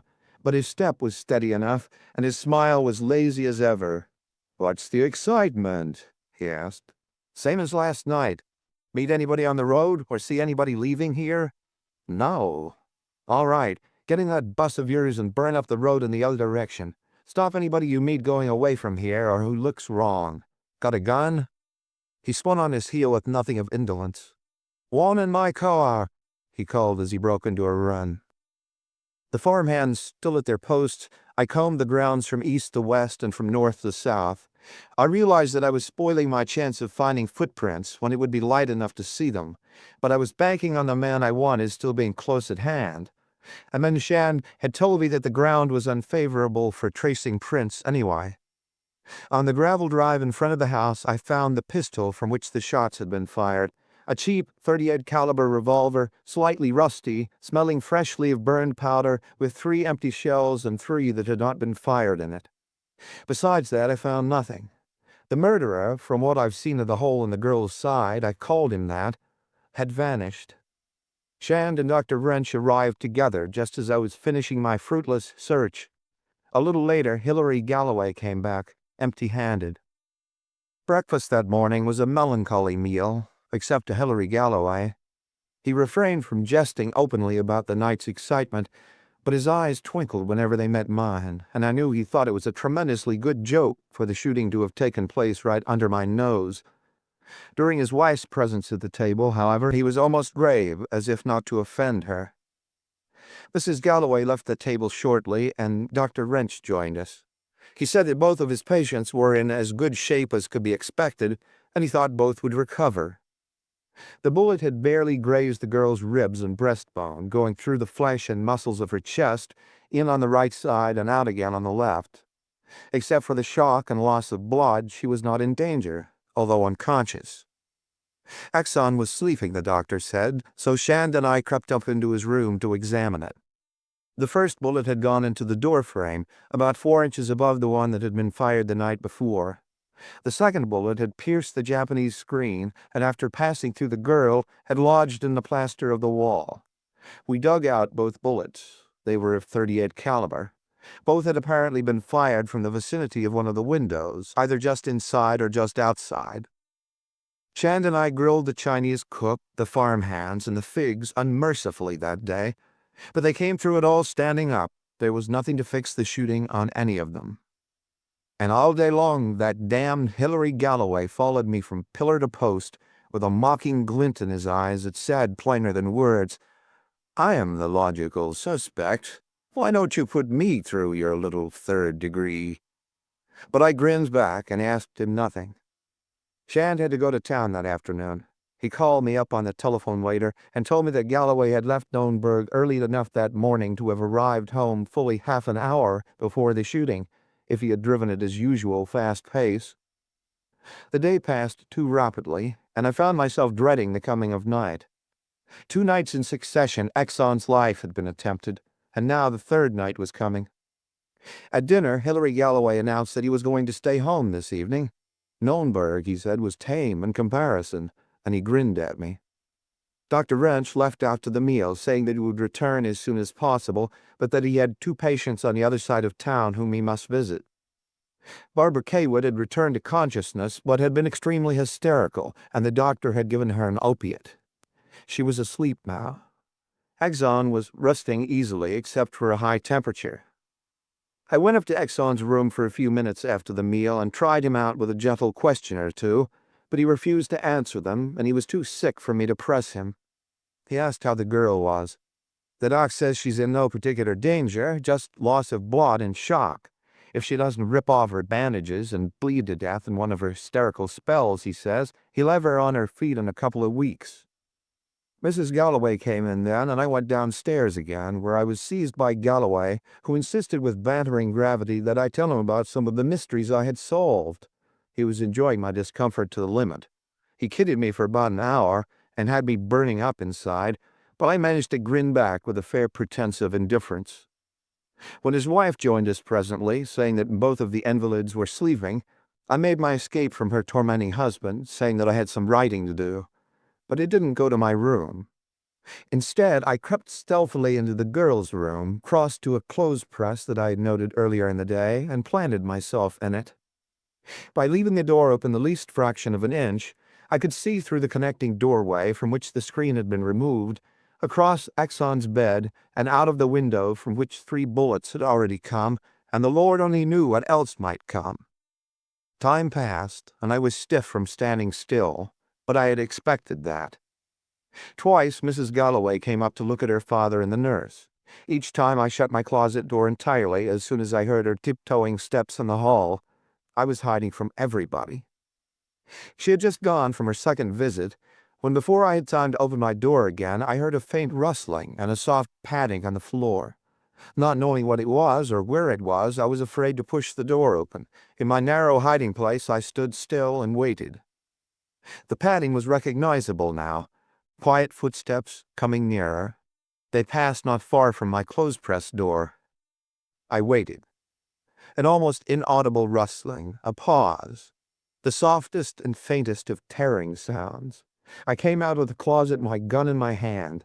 Standing over the girl's bed, leaning over her unconscious form, was old Talbot Exon, his face flushed with fever, his nightshirt hanging limply around his wasted legs. One of his hands still rested upon the bedclothes he had turned down from her body. The other hand held a narrow strip of adhesive tape, with which her bandages had been fixed in place, and which he had just torn off.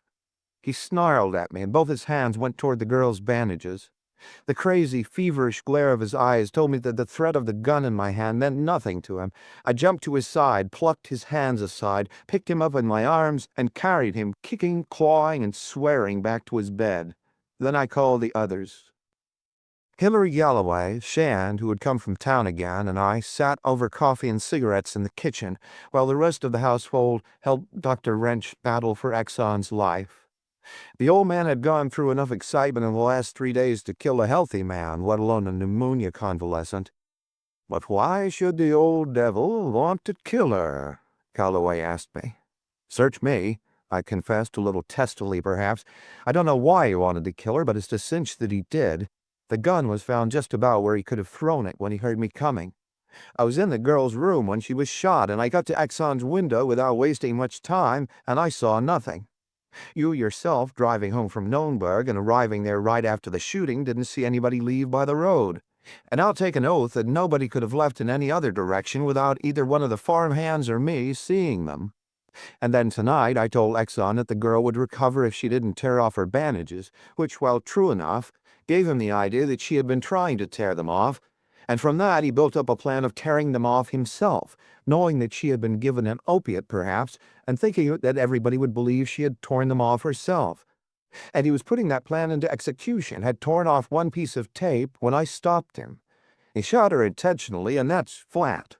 Maybe I couldn't prove it in court without knowing why, but I know he did. But the doc says he'll hardly live to be tried. He killed himself trying to kill the girl." "Maybe you're right," Galloway's mocking grin flashed at me. "But you're a hell of a detective. Why didn't you suspect me?" "I did," I grinned back, "but not enough." "Why not?" "You may be making a mistake," he drawled. "You know my room is just across the hall from his, and I could have left my window, crept across the porch, fired at him, and then run back to my room on that first night. And on the second night, when you were here, you ought to know that I left Nürnberg in plenty of time to have come out here, parked my car down the road a bit, fired those 2 shots, crept around in the shadow of the house, run back to my car, and then come driving innocently up to the garage. You should know also that my reputation isn't any too good, that I'm supposed to be a bad egg. And you do know that I don't like the old man. And for a motive, there's the fact that my wife is Exxon's only heir. I hope," he raised his eyebrows in burlesque pain, "that you don't think that I have any moral scruples against a well-placed murder now and then?" I laughed. "I don't." "Well then, if Exxon had been killed that first night, and I had come up here, you'd be doing your joking behind bars long before this, and if he'd been killed the second night even, I might have grabbed you. But I don't figure you as a man who'd bungle so easy a job, not twice anyway. You wouldn't have missed, and then run away, leaving him alive." He shook my hand gravely. "It is comforting to have one's few virtues appreciated." Before Talbot Exxon died, he sent for me. He wanted to die, he said, with his curiosity appeased, and so we traded information. I told him how I had come to suspect him, and he told me why he had tried to kill Barbara Kaywood. 14 years ago, he had killed his wife, not for the insurance, as he had been suspected of doing, but in a fit of jealousy. However, he had so thoroughly covered up the proofs of his guilt that he had never been brought to trial. But the murder had weighed upon him, to the extent of becoming an obsession. He knew that he would never give himself away consciously. He was too shrewd for that, and he knew that proof of his guilt could never be found. But there was always the chance that sometime in delirium, or in his sleep, or when drunk, he might tell enough to bring him to the gallows. He thought upon this angle too often, until it became a morbid fear that always hounded him. He had given up drinking, that was easy, but there was no way of guarding against the other things. And one of them, he said, had finally happened. He had got pneumonia, and for a week he had been out of his head, and he had talked. Coming out of that week's delirium, he had questioned the nurse. She had given him vague answers, would not tell him what he had talked about, what he had said. And then in unguarded moments he had discovered that her eyes rested upon him with loathing, with intense repulsion. He knew then that he had babbled of his wife's murder, and he set about laying plans for removing the nurse before she repeated what she had heard. For so long as she remained in his house he counted himself safe. She would not tell strangers, and it might be that for a while she would not tell anyone. Professional ethics would keep her quiet, perhaps. But he could not let her leave his house with her knowledge of his secret. Daily and in secret he had tested his strength until he knew himself strong enough to walk about the room a little and to hold a revolver steady. His bed was fortunately placed for his purpose, directly in line with one of the windows, the connecting door, and the girl's bed. In an old bond box in his closet, and nobody but he had ever seen the things in that box, was a revolver that could not possibly be traced to him. On the first night he had taken this gun out, stepped back from his bed a little, and fired a bullet into the door frame. Then he had jumped back into bed, concealing the gun under the blankets where none thought to look for it until he could return it to its box. That was all the preparation he had needed. He had established an attempted murder directed against himself, and he had shown that a bullet fired at him could easily go near and therefore through the connecting doorway. On the second night he had waited until the house had seemed quiet. Then he had peeped through one of the cracks on the Japanese screen at the girl, whom he could see in the reflected light from the moon. He had found, though, that when he stepped back far enough from the screen for it to escape powder marks, he could not see the girl, not while she was lying down. So he had fired first into the door frame near the previous night's bullet to awaken her. She had sat up in bed immediately, screaming, and he had shot her. He had intended firing another shot into her body to make sure of her death, but my approach had made that impossible, and had made concealment of the gun impossible, so with what strength he had left, he had thrown the revolver out of the window. He died that afternoon, and I returned to San Francisco. But that was not quite the end of the story.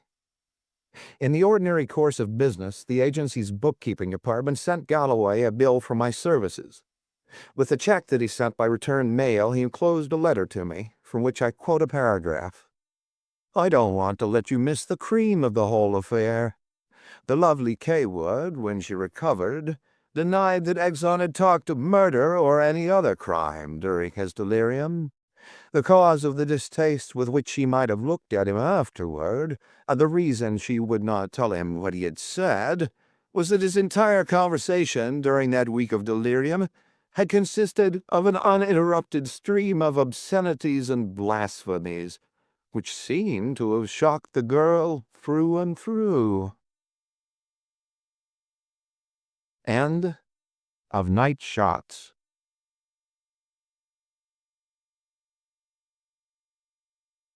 1 hour.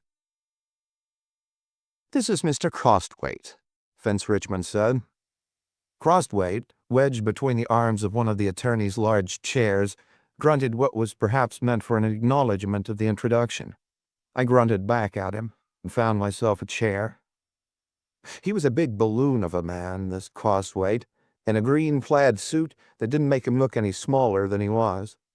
His tie was a gaudy thing, mostly of yellow, with a big diamond set in the center of it, and there were more stones on his pudgy hands. Spongy fat blurred his features, making it impossible for his round, purplish face to even hold any other expression than the discontented hoggishness that was habitual to it. He reeked of gin. "Mr. Crostwaite is the Pacific Coast agent for the Mutual Fire Extinguisher Manufacturing Company," Finch Richmond began, as soon as I'd got myself seated. "His office is on Kearny Street, near California.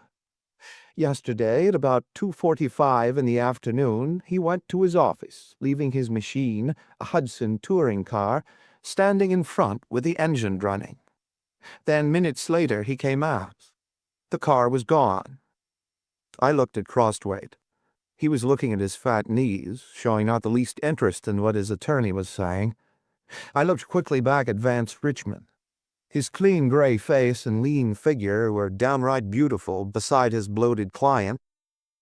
A man named Newhouse, the lawyer was saying, who was the proprietor of a printing establishment on California Street, just around the corner from Mr. Crosthwaite's office, was run down and killed by Mr. Crosthwaite's car at the corner of Clay and Kearney Streets 5 minutes after Mr. Crosthwaite had left the car to go to his office. The police found the car shortly afterward, only a block away from the scene of the accident, on Montgomery near Clay. The thing is fairly obvious. Someone stole the car immediately after Mr. Crosthwaite left it, and in driving rapidly away, ran down Newhouse, and then in fright abandoned the car. But here is Mr. Crosthwaite's position. 3 nights ago, while driving perhaps a little recklessly at— "Drunk," Crosthwaite said, not looking up from his plaid knees, and though his voice was hoarse, husky, it was the hoarseness of a whiskey-burned throat. There was no emotion in his voice. "While driving perhaps a little recklessly on Van Ness Avenue," Vance Richmond went on, ignoring the interruption, "Mr. Crosthwaite knocked the pedestrian down. The man wasn't badly hurt and is being compensated very generously for his injuries, but we are to appear in court next Monday to face the charge of reckless driving, and I am afraid that this accident of yesterday, in which the printer was killed, may hurt us. No one thinks that Mr. Crosthwaite was in his car when it killed the printer. We have a world of evidence that he wasn't. But I am afraid that the printer's death may be made a weapon against us when we appear on the Van Ness Avenue charge. Being an attorney, I know just how much capital the prosecuting attorney, if he so chooses, can make out of the really insignificant fact that the same car that knocked down the man on Van Ness Avenue killed another man yesterday. And being an attorney, I know how likely the prosecuting attorney is to so choose. And he can handle it in such a way that we will be given little or no opportunity to tell our side. The worst that can happen, of course, is that instead of the usual fine, Mr. Crosthwaite will be sent to the city jail for 30 or 60 days. That is bad enough, however, and that is what we wish to—" Crosthwaite spoke again, still regarding his knees. "Damn nuisance," he said. "That is what we wish to avoid," the attorney continued. "We are willing to pay a stiff fine, and expect to, for the accident on Van Ness Avenue was clearly Mr. Crosthwaite's fault, but we—" "Drunk as a lord," Crosthwaite said. "But we don't want to have this other accident, with which we had nothing to do, given a false weight in connection with the slighter accident. What we want, then, is to find the man or men who stole the car and ran down John Newhouse. If they are apprehended before we go to court, we won't be in danger of suffering for their act. Think you could find them before Monday?" "I'll try," I promised, "though it isn't—" The human balloon interrupted me by heaving himself to his feet, fumbling with his fat jeweled fingers for his watch. 3 o'clock, he said. "Got a game of golf for 3:30. He picked up his hat and gloves from the desk. "Find him, will you? Damned nuisance, going to jail." And he waddled out. Chapter 2. From the attorney's office, I went down to the Hall of Justice, and after hunting around a few minutes, found a policeman who had arrived at the corner of Clay and Kearney Streets a few seconds after Newhouse had been knocked down. I was just leaving the hall when I seen a bus scoot around the corner at Clay Street. This patrolman, a big sandy-haired man named Coffee, told me. Then I see people gathering around, so I went up there and found this John Newhouse stretched out. He was already dead. Half a dozen people had seen him hit, and one of them had got the license number of the car that done it. We found the car standing empty just around the corner on Montgomery Street, pointing north. There was 2 fellas in the car when it hit Newhouse, but nobody saw what they looked like. Nobody was in it when we found it. In what direction was Newhouse walking? North, along Kearney Street, and he was about 3/4 across Clay when he was knocked. The car was coming north on Kearney, too, and turned east on Clay. It mightn't have been all the fault of the fellas in the car, According to them that seen the accident, Newhouse was walking across the street looking at a piece of paper in his hand. I found a piece of foreign money, paper money, in his hand, and I guess that's what he was looking at. The lieutenant tells me it was Dutch money. 100 florin note, he says. Found out anything about the men in the car? Nothing. We lined up everybody we could find in the neighborhood of California and Kearny Streets, where the car was stolen from, and around Clay and Montgomery Streets, where it was left at, but nobody remembered seeing the fellows getting in it or getting out of it. The man that owns the car wasn't driving it. It was stole, all right, I guess. At first, I thought maybe there was something shady about the accident. This John Newhouse had a 2 or 3 day old black eye on him. But we run that out and found he had an attack of heart trouble or something a couple of days ago and fell, fetching his eye up against a chair. He'd been homesick for 3 days, just left his house half an hour or so before the accident. Where'd he live? On Sacramento Street, way out. I got his address here, somewhere. He turned over the pages of a grimy memoranda book, and I got the dead man's house number and the names and addresses of the witnesses to the accident that Coffey had questioned. That exhausted the policeman's information, so I left him. Chapter 3. My next play was to canvass the vicinity of where the car had been stolen and where it had been deserted, and then interview the witnesses. The fact that the police had fruitlessly gone over this ground made it unlikely that I would find anything of value, but I couldn't skip these things on that account. 99% of detective work is a patient collecting of details, and your details must be got as nearly first-hand as possible, regardless of who else has worked the territory before you. Before starting on this angle, however, I decided to run around to the dead man's printing establishment, only 3 blocks from the Hall of Justice, and see if any of his employees had heard anything that might help me.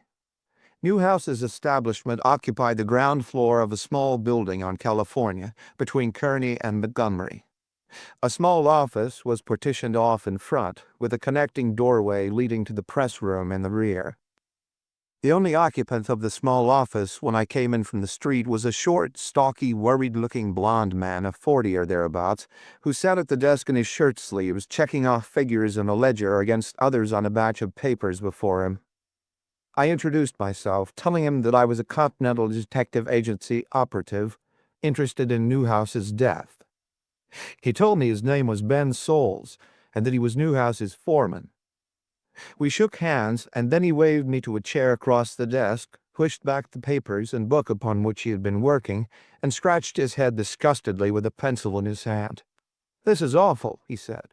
"Well, with one thing and another, we're heads over heels in work, and I got to fool with these books that I don't know anything at all about, and—" He broke off to pick up the telephone, which had jingled.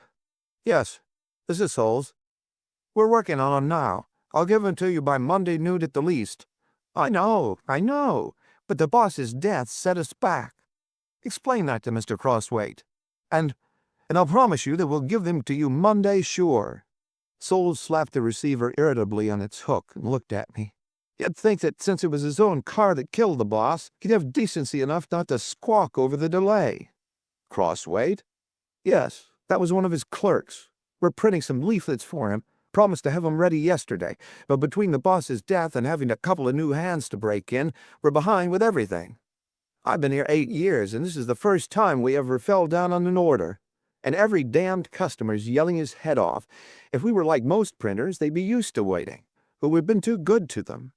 But this Crosswaite, you'd think he'd have some decency, seeing that his car killed the boss. I nodded sympathetically, slid a cigar across the desk, and waited until it was burning in Souls' mouth before I asked, "You said something about having a couple new hands to break in. How come?" "Yes, Mr. Newhouse fired 2 of our printers last week, Fincher and Keyes. He found that they belonged to the IWW, so he gave them their time." "Any trouble with them or anything against them except they were wobblies?" "No, they were pretty good workers."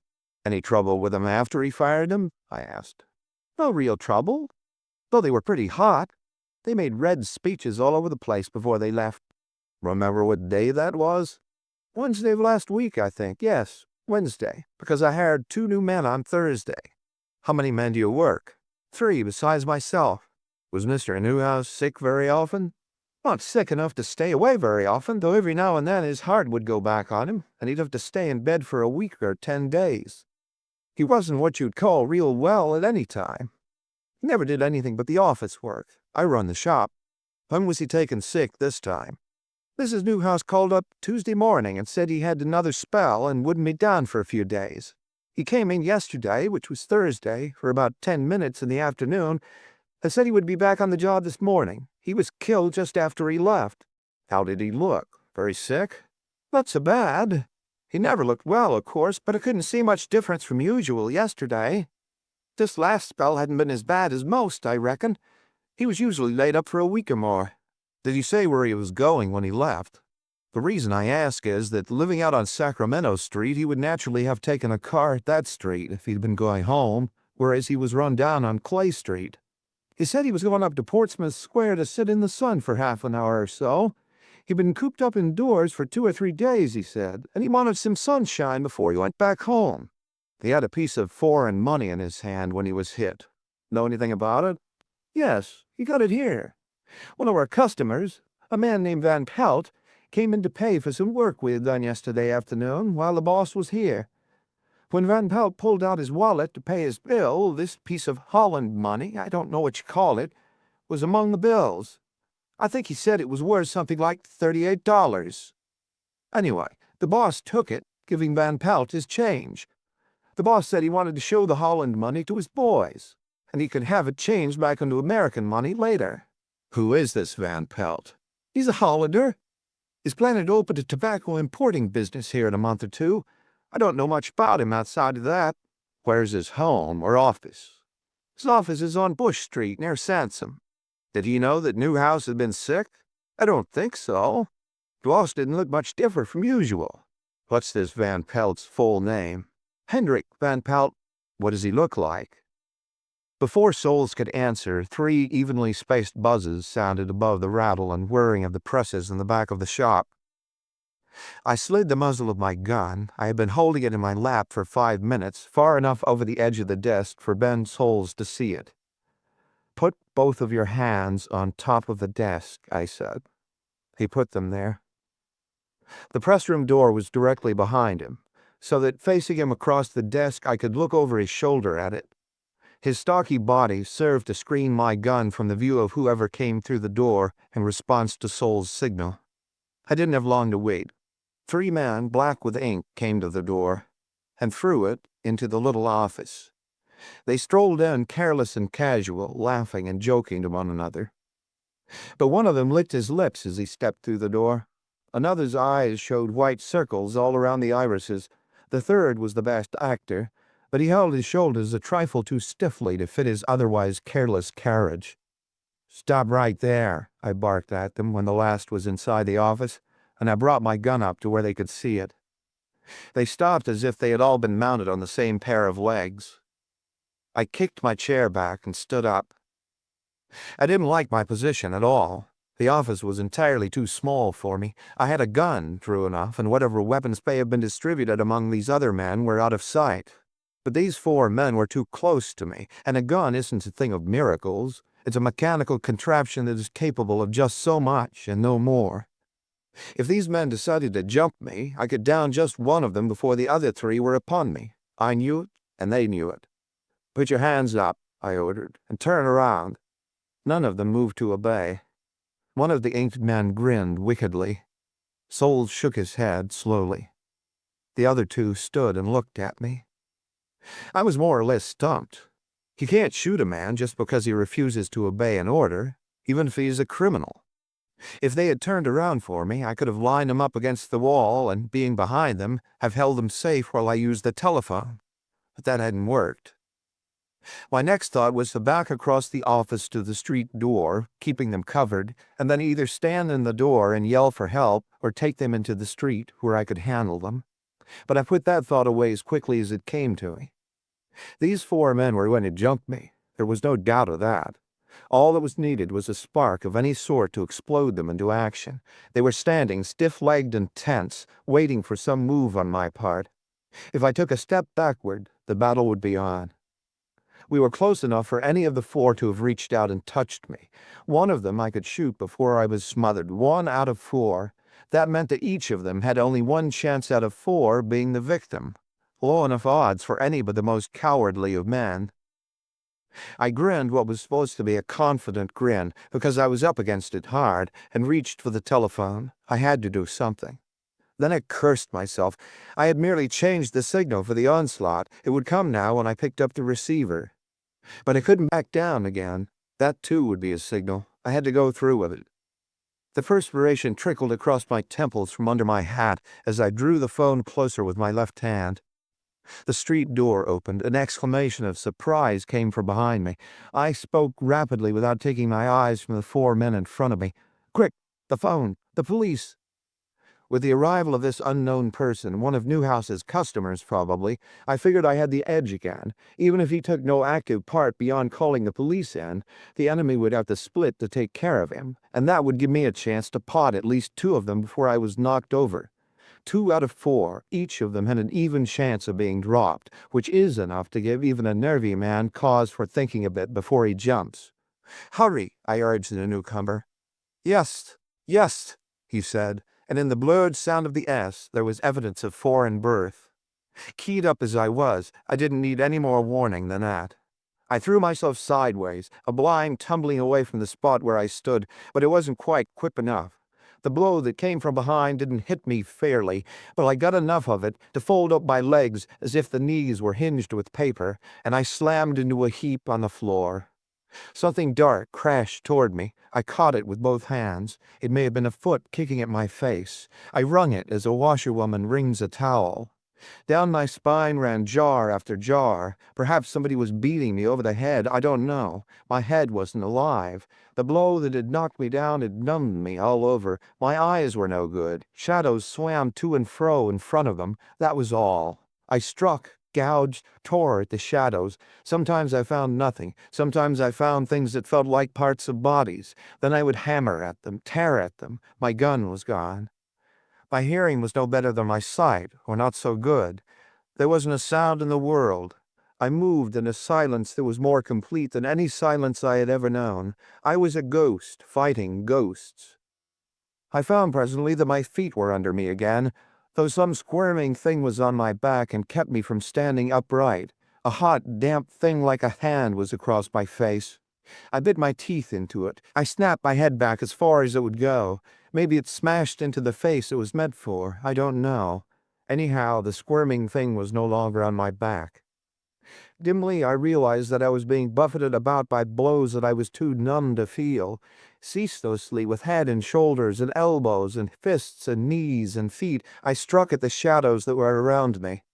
Suddenly I could see again, not clearly, but the shadows were taking on colors, and my ears came back a little so that the grunts and growls and curses and impact of blows sounded in them. My straining gaze rested upon a brass cuspidor 6 inches or so in front of my eyes. I knew then that I was down on the floor again. As I twisted about to hurl a foot into a soft body above me, something that was like a burn, but wasn't a burn, ran down one leg, a knife. The sting of it brought consciousness back into me with a rush. I grabbed the brass cuspidor and used it to club a way to my feet, to club a clear space in front of me. Men were hurling themselves upon me. I swung the cuspidor high and flung it over their heads through the frosted glass door into California Street. Then we fought some more.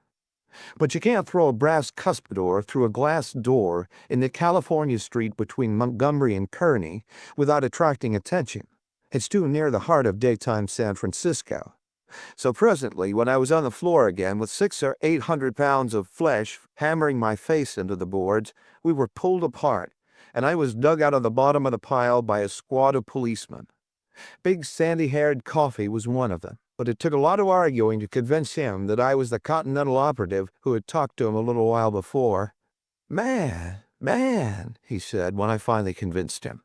"Them lads sure, God, have worked you over. You got a face like a wet geranium." I didn't laugh. It wasn't funny. I looked out of the one eye which was working just now at the 5 men lined up across the office. Souls, the 3 inky printers, and the man with the blurred S, who had started the slaughter by tapping me on the back of the head. He was a rather tall man of 30 or so, with a round, ruddy face that wore a few bruises now. He had been, apparently, rather well dressed in expensive black clothing, but he was torn and ragged now. I knew who he was without asking. Henrik Van Pelt. "Well, man, what's the answer?" Coffee was asking me. By holding one side of my jaw firmly with one hand, I found that I could talk without too much pain. "This is the crowd that ran down Newhouse," I said, "and it wasn't an accident.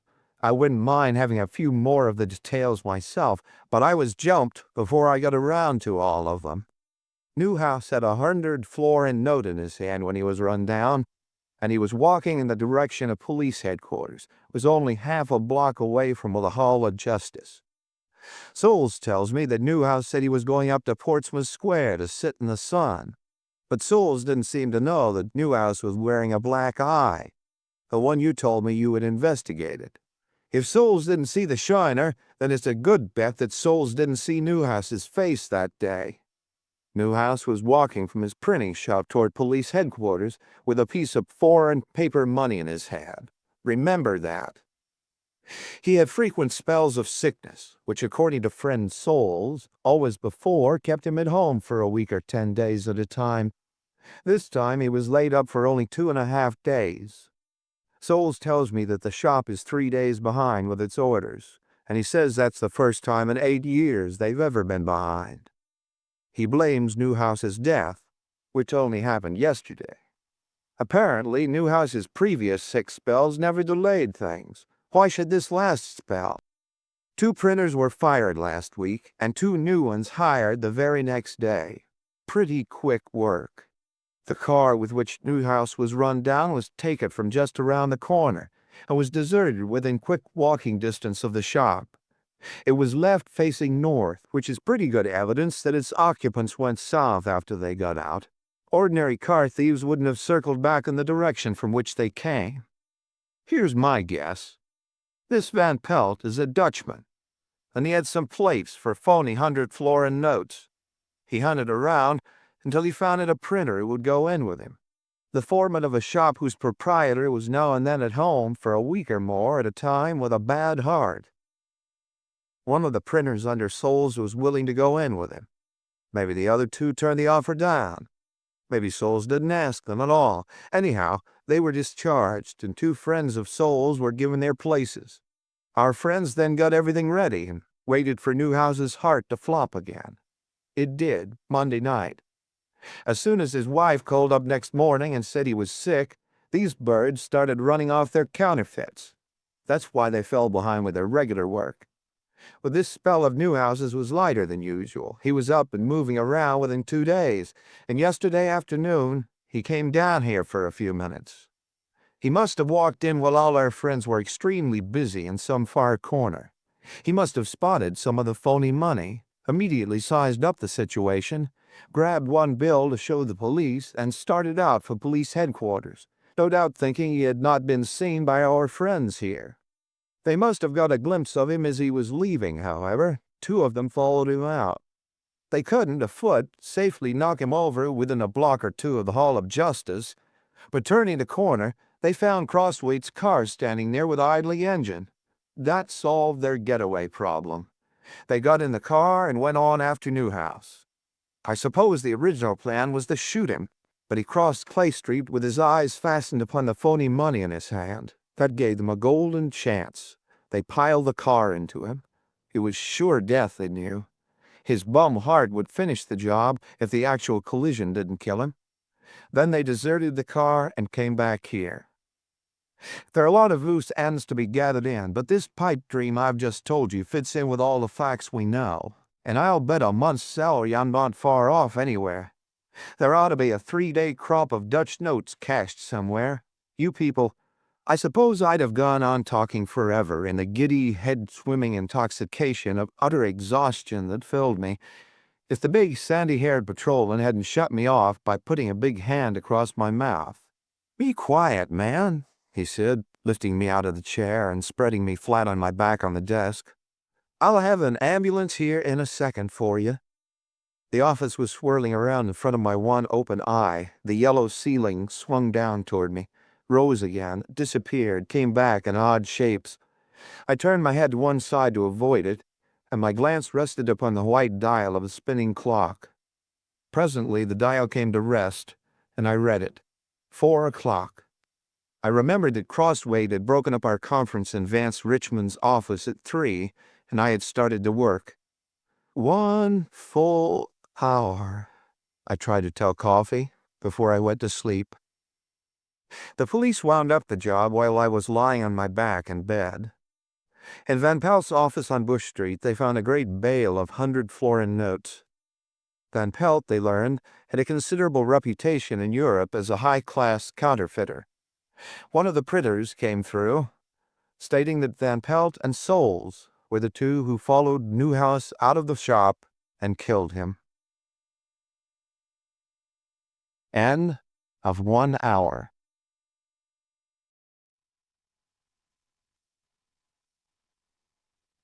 The House in Turk Street.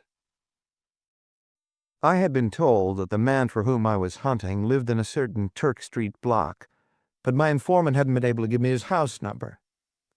Thus it came about that late one rainy afternoon I was canvassing this certain block, ringing each bell and reciting a myth that went like this. I'm from the law office of Wellington and Berkeley. One of our clients, an elderly lady, was thrown from the rear platform of a streetcar last week and severely injured.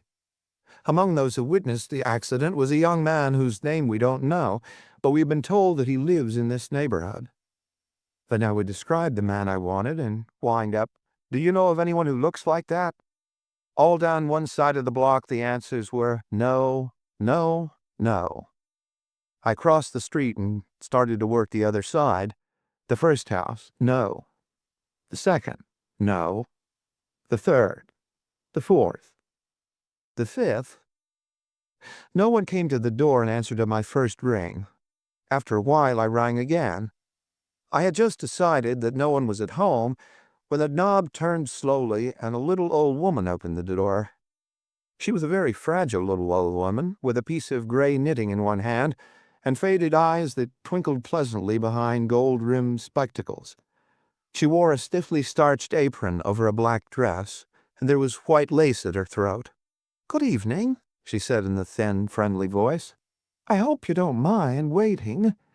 I always have to peep out to see who's here before I open the door. An old woman's timidity." She laughed with a little gurgling sound in her throat. "Sorry to disturb you," I apologized, "but won't you come in, please?" "No, I just want a little information. I won't take much of your time." "I wish you would come in," she said, and added with mock severity, "I'm sure my tea is getting cold."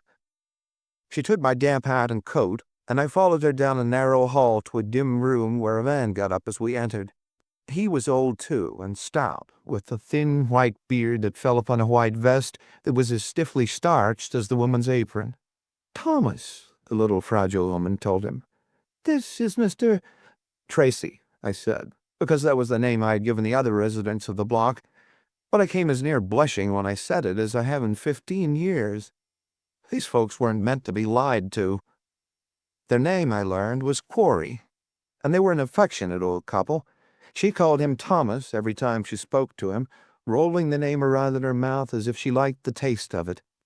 He called her my dear just as frequently, and twice he got up to adjust a cushion more comfortably to her frail back.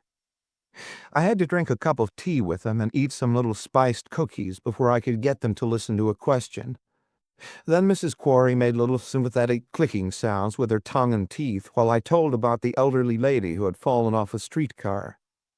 The old man rumbled in his beard that it was a damned shame, and gave me a fat and oily cigar. I had to assure them that the fictitious elderly lady was being taken care of and was coming along nicely. I was afraid they were going to insist upon being taken to see her. Finally, I got away from the accident itself and described the man I wanted. "Thomas," Mrs. Quarry said. "Isn't that the young man who lives in the house with the railing? The one who always looks so worried?" The old man stroked his snowy beard and pondered. "But, my dear," he rumbled at last, "hasn't he got dark hair?" She beamed upon her husband and then upon me. "Thomas is so observant," she said with pride. "I had forgotten, but the young man I spoke of does have dark hair, so he couldn't be the one who saw the accident at all." The old man then suggested that one who lived in the block below might be my man. They discussed this one at some length before they decided that he was too tall and too old. Mrs. Corey suggested another. They discussed that one and voted against him. Thomas offered a candidate. He was weighed and discarded. They chattered on. "But don't you think, Thomas?" "Yes, my dear, but—" "Of course you're right, Thomas, but—" Two old folks enjoying a chance contact with the world that they had dropped out of. Darkness settled. The old man turned on a light in a tall lamp that threw a soft yellow circle upon us and left the rest of the room dim. The room was a large one, and heavy with the thick hangings and bulky horsehair furniture of a generation ago. I burned the cigar the old man had given me and slumped comfortably down in my chair, letting them run on, putting a word or two in whenever they turned to me. I didn't expect to get any information here, but I was comfortable, and the cigar was a good one. Time enough to go out into the drizzle when I had finished my smoke. Something cold touched the nape of my neck. "Stand up." I didn't stand up. I couldn't. I was paralyzed. I sat and blinked at the quarries. And looking at them, I knew that something cold couldn't be against the back of my neck. A harsh voice couldn't have ordered me to stand up. It wasn't possible. Mrs. Quarry still sat primly against the cushions her husband had adjusted to her back. Her eyes still twinkled with friendliness behind her glasses. Her hands were still motionless in her lap, crossed at the wrists over the piece of knitting. The old man still stroked his white beard and let cigar smoke drift unhurriedly from his nostrils. They would go on talking about the young men in the neighborhood who might be the man I wanted.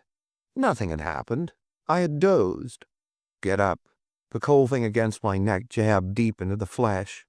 I stood up. "Frisk him." The harsh voice came from behind. The old man carefully laid his cigar down, came to me, and ran his hands over my body. Satisfied that I was unarmed, he emptied my pockets, dropping the contents upon the chair that I had just left. Mrs. Quarry was pouring herself some more tea. "Thomas," she said, "you've overlooked that little watch pocket in the trousers." He found nothing there. "That's all," he told the man behind me, and returned to his chair and cigar. "Turn around, you," the harsh voice ordered. I turned and faced a tall, gaunt, raw-boned man of about my own age, which is 35. He had an ugly face, hollow-cheeked, bony, and splattered with big, pale freckles. His eyes were of a watery blue, and his nose and chin stuck out abruptly. "Know me?" he asked. "No." "You're a liar." I didn't argue the point. He was holding a level gun in one big freckled hand. "You're gonna know me pretty well before you're through with me," this big ugly man threatened. "You're gonna—" "Hook!" A voice came from a portièred doorway, the doorway through which the ugly man had no doubt crept up behind me. "Hook, come here." The voice was feminine, young, clear, and musical. "What do you want?" the ugly man called over his shoulder. "He's here." "All right," he called to Thomas Quarry. "Keep this joker safe." From somewhere among his whiskers, his coat, and his stiff white vest, the old man brought out a big black revolver, which he handled with no signs of either weakness or unfamiliarity. The ugly man swept up the things that had been taken from my pockets and carried them through the portières with him. Mrs. Quarry smiled brightly up at me. "Do sit down, Mr. Tracy," she said. I sat. Through the portières a new voice came from the next room, a drawling baritone voice whose accent was unmistakably British, cultured British. "What's up, Hook?" this voice was asking. The harsh voice of the ugly man. "Plenty's up, I'm telling you. They're on to us. I started out a while ago, and as soon as I got to the street, I seen a man I knowed on the other side. He was pointed out to me in Philly 5-6 years ago. I don't know his name, but I remembered his mug. He's a Continental Detective Agency man. I came in right away, and me and Elvira watched him out of the window. He went to every house on the other side of the street, asking questions or something. Then he came over and started to give this side a whirl, and after a while he rings the bell. I tell the old woman and her husband to get him in, stall him along, and see what he says for himself. He's got a song and dance about looking for a guy what's seen an old woman bumped by a streetcar. That's the bunk. He's gunning for us. There ain't nothing else to it. I went in and stuck him up just now. I meant to wait until you come, but I was scared he'd get nervous and beat it. Here's his stuff if you want to give it the once-over. The British voice.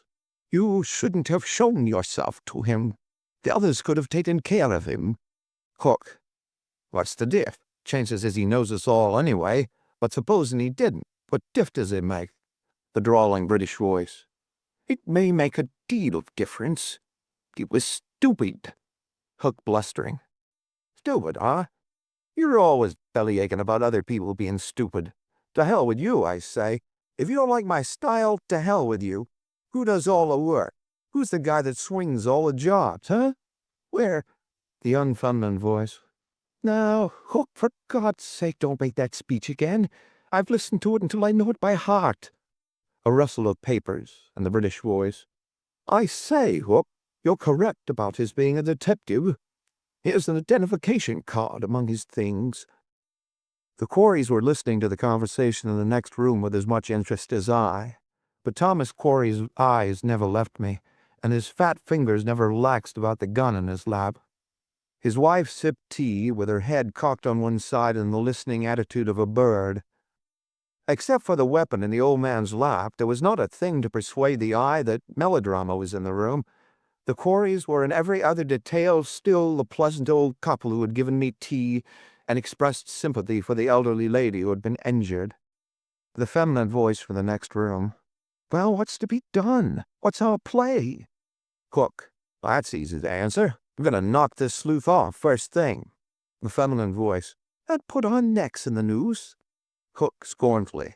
As if they ain't there if we don't. You don't think this guy ain't after us for the L.A. job, do you? The British voice. You're an ass, Hook. And a quite hopeless one. Suppose this chap is interested in the Los Angeles affair. Is this probable? What then? He is a Continental operative. Is it likely that his organization doesn't know where he is? Don't you think they know he was coming up here? And don't they know as much about us, chances are, as he does? There's no use killing him. That would only make matters worse. The thing to do is to tie him up and leave him here. His associates will hardly come looking for him until tomorrow, and that will give us all night to manage our disappearance. My gratitude went out to the British voice. Somebody was in my favor, at least, to the extent of letting me live. I hadn't been feeling very cheerful these past few minutes. Somehow the fact that I couldn't see these people who were deciding whether I was to live or die made my plight seem all the more desperate. I felt better now, though far from gay. I had confidence in the drawling British voice. It was the voice of a man who habitually carries his point. Hook, bellowing. Let me tell you something, brother. That guy's going to be knocked off. That's flat. I'm taking no chances. You can jaw all you want about it, but I'm looking out for my own neck, and it'll be a lot safer with that guy where you can't talk. That's flat. He's going to be knocked off. The feminine voice, disgustedly. Ah, Hook, be reasonable. The British voice still drawling, but dead cold. There's no use reasoning with you, Hook. You've the instincts and the intellect of a troglodyte. There is only one sort of language that you understand, and I'm going to talk that language to you, my son. If you are tempted to do anything silly between now and the time of our departure, just say this to yourself 2 or 3 times. If he dies, I die. If he dies, I die. Say it as if it were out of the Bible, because it's that true.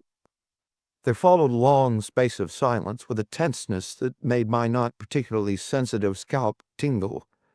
Beyond the porch chair, I knew 2 men were matching glances in a battle of wills, which might any instant become a physical struggle, and my chances of living were tied up in that battle. When at last a voice cut the silence, I jumped as if a gun had been fired. The voice was low and smooth enough. It was the British voice, confidently victorious, and I breathed again. "We'll get the old people away first," the voice was saying. "You take charge of our guest, Hook. Tie him up neatly. But remember, no foolishness. Don't waste time questioning him. He'll lie. Tie him up while I get the bonds, and we'll be gone in less than half an hour." The four chairs parted, and Hook came into the room, a scowling Hook, whose freckles had a greenish tinge against the sallowness of his face. He pointed a revolver at me and spoke to the quarries. "He wants you." They got up and went into the next room, and for a while an indistinguishable buzzing of whispers came from that room. Hook, meanwhile, had stepped back to the doorway, still menacing me with his revolver, and pulled loose the plush ropes that were around the heavy curtains.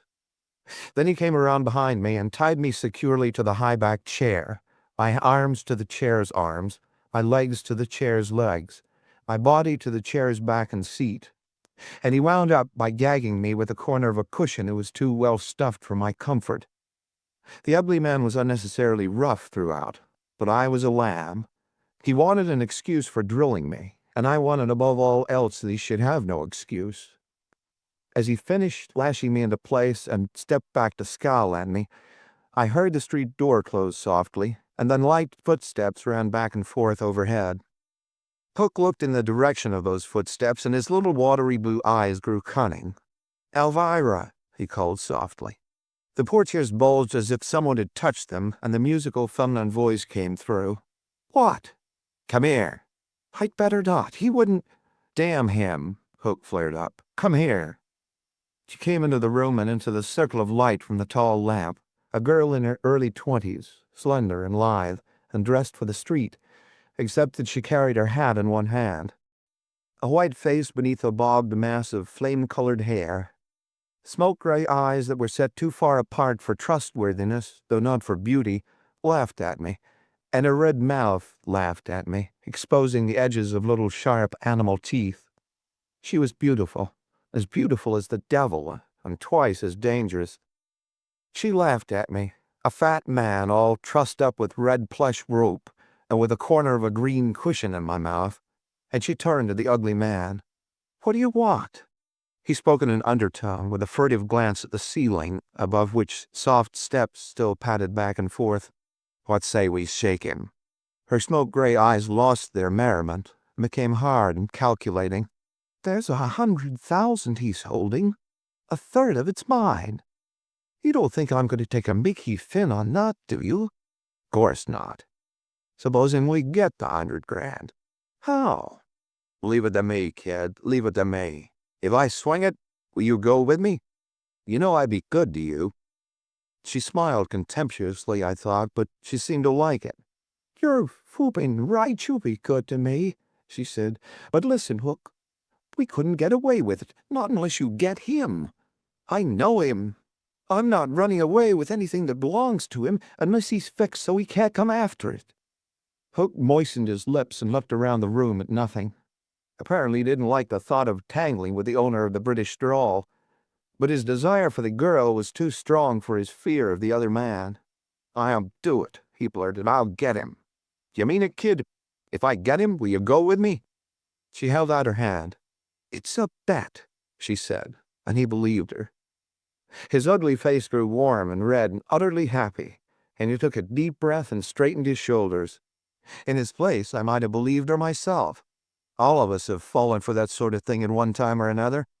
But sitting tied up on the sidelines, I knew that he'd have been better off playing with a gallon of nitro than with this baby. She was dangerous. There was a rough time ahead for this Hook. "This is the lay," Hook began and stopped, tongue-tied.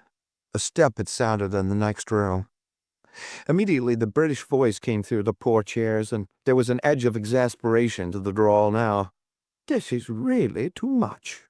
I can't," he said really, and can't, "leave for a moment without having things done all wrong. Now just what has got into you, Elvira, that you must go in and exhibit yourself to our detective friend?" Fear flashed into her smoke-gray eyes, and out again, and she spoke airily. "Don't be altogether, she said. "Your precious neck can get along all right without so much guarding." The portieres parted, and I twisted my head around as far as I could get it from my first look at this man who was responsible for my still being alive. I saw a short, fat man, hatted and coated for the street, and carrying a tan traveling bag in one hand. Then his face came into the yellow circle of light, and I saw it was a Chinese face, a short, fat Chinese, immaculately clothed in garments that were as British as his accent. "It isn't a matter of color," he told the girl, and I understood now the full sting of her jibe. "It's simply a matter of ordinary wisdom." His face was a round yellow mask, and his voice was the same emotionless drawl that I had heard before. But I knew that he was as surely under the girl's sway as the ugly man, or he wouldn't have let her taunt bring him into the room. But I doubted that she'd find this anglicized Oriental as easily handled as Hook. "There was no particular need," the Chinese was still talking, "for this chap to have seen any of us." He looked at me now for the first time with little opaque eyes that were like two black seeds. "It's quite possible that he didn't know any of us, even by description. This showing ourselves to him is the most arrant sort of nonsense." "The hell, Ty," Hook blustered. "Quit your belly aching, will you? What's the diff? I'll knock him off. That takes care of that." The Chinese sat down his tan bag and shook his head. "There will be no killing," he drawled, "or there will be quite a bit of killing." "You don't mistake my meaning, do you, Hook?" Hook didn't. His Adam's apple ran up and down with the effort of his swallowing, and behind the cushion that was choking me, I thanked the yellow man again. Then this red-haired she-devil put her spoon in the dish. "Hook's always offering to do things that he has no intention of doing," she told the Chinese. Hook's ugly face blazed red at this reminder of his promise to get the Chinese, and he swallowed again, and his eyes looked as if nothing would have suited him better than an opportunity to crawl under something. But the girl had him. Her influence was stronger than his cowardice. He suddenly stepped close to the Chinese, and from his advantage of a full head in height, scowled down into the round yellow face that was as expressionless as a clock without hands. "Ty," the ugly man snarled, "you're done. I'm sick and tired of all this dog you put on, acting like he was a king or something. I've took all the lip I'm going to take from a chink. I'm going to—" He faltered, and his words faded away into silence. Ty looked up at him with eyes that were as hard and as black and inhuman as two pieces of coal. Hook's lips twitched, and he flinched away a little. I stopped sweating. The yellow man had won again. But I had forgotten the red-haired she-devil. She laughed now, a mocking laugh that must have been like a knife to the ugly man. A bellow came from deep in his chest, and he hurled one big fist into the round, blank face of the yellow man. The force of the punch carried Ty all the way across the room and threw him on his side in one corner. But he had twisted his body around to face the ugly man even as he went hurtling across the room. A gun was in his hand before he went down, and he was speaking before his legs had settled upon the floor, and his voice was a cultured British drawl. "Later," he was saying, "we will settle this thing that is between us. Just now you will drop your pistol and stand very still while I get up." Hook's revolver, only half out of his pocket when the Oriental had covered him, thudded to the rug. He stood rigidly still while Ty got to his feet, and Hook's breath came out noisily, and each freckle stood ghastly out against the dirty, scarred white of his face. I looked at the girl. There was contempt in the eyes with which she looked at Hook, but no disappointment. Then I made a discovery. Something had changed in the room near her. I shut my eyes and tried to picture that part of the room as it had been before the two men had clashed. Opening my eyes suddenly, I had the answer. On the table beside the girl had been a book and some magazines. They were gone now. Now 2 feet from the girl was the tan bag that Ty had brought into the room. Suppose the bag had held the bonds from the Los Angeles job that they had mentioned. It probably had. What then? It probably now held the book and magazines that had been on the table. The girl had stirred up the trouble between the two men to distract their attention while she made a switch.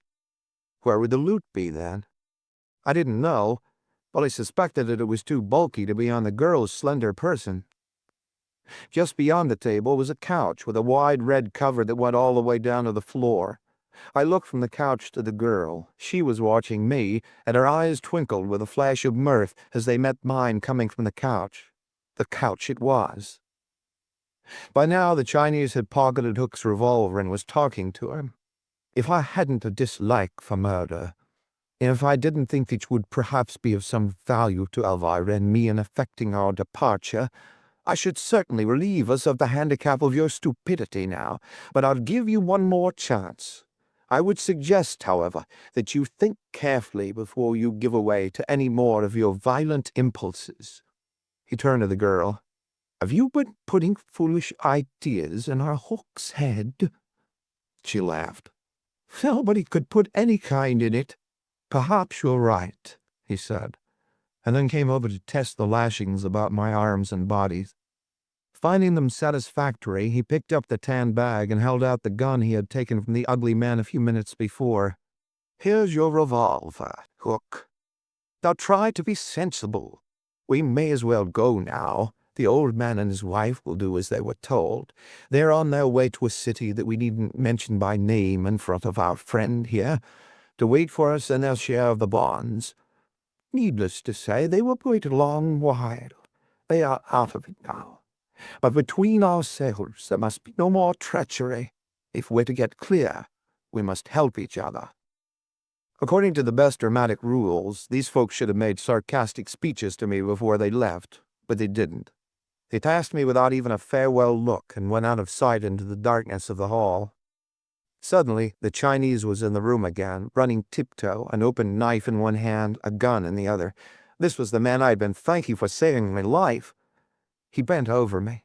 The knife moved on my right side, and the rope that held the arm slackened its grip. I breathed again, and my heart went back to beating. Hook will be back, Ty whispered, and was gone. On the carpet, 3 feet in front of me, lay a revolver. The street door closed, and I was alone in the house for a while. You may believe that I spent that while struggling with the red plush ropes that bound me. Ty had cut one length, loosening my right arm somewhat and giving my body more play, but I was far from free, and his whispered, Hook will be back, was all the spur I needed to throw my strength against my bonds. I understood now why the Chinese had insisted so strongly upon my life being spared. I was the weapon with which Hook was to be removed. The Chinese figured that Hook would make some excuse as soon as they reached the street, slip back into the house, knock me off, and rejoin his Confederates. If he didn't do it on his own initiative, I suppose the Chinese would suggest it. So he had put a gun within reach, in case I should get loose, and had loosened my ropes as much as he could, not to have me free before he himself got away. This thinking was a side issue. I didn't let it slow up my efforts to get loose. The why wasn't important to me just now.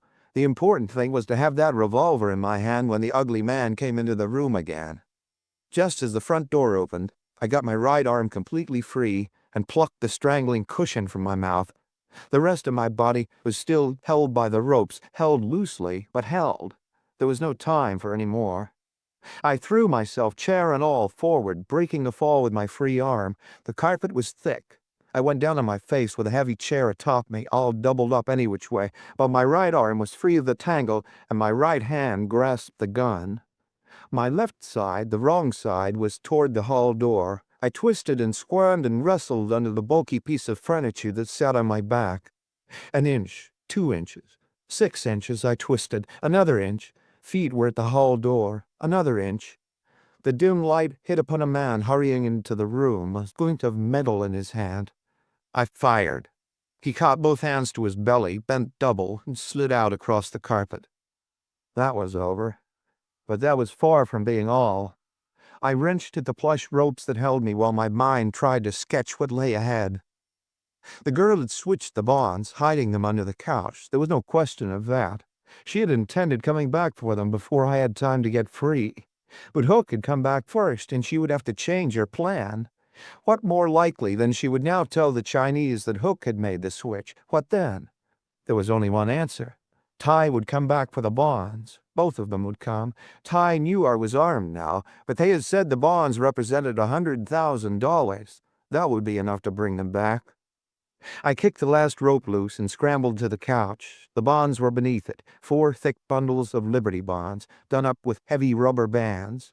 I tucked them under one arm and went over to the man who was dying near the door. His gun was under one of his legs. I pulled it out, stepped over him, and went into the dark hall. Then I stopped to consider. The girl and the Chinese would split to tackle me. One would come in the front door and the other in the rear. That would be the safest way for them to handle me. My play, obviously, was to wait just inside one of those doors for them. It would be foolish for me to leave the house. That's exactly what they would be expecting at first, and they would be lying in ambush. Decidedly, my play was to lie low within sight of this front door and wait until one of them came through it, as one of them surely would, when they had tired of waiting for me to come out. Toward the street door, the hall was lighted with a glow that filtered through the glass door from the street lights. The stairway leading to the second story threw a triangular shadow across part of the hall, a shadow that was black enough for any purpose. I crouched low in this 3-cornered slice of night and waited.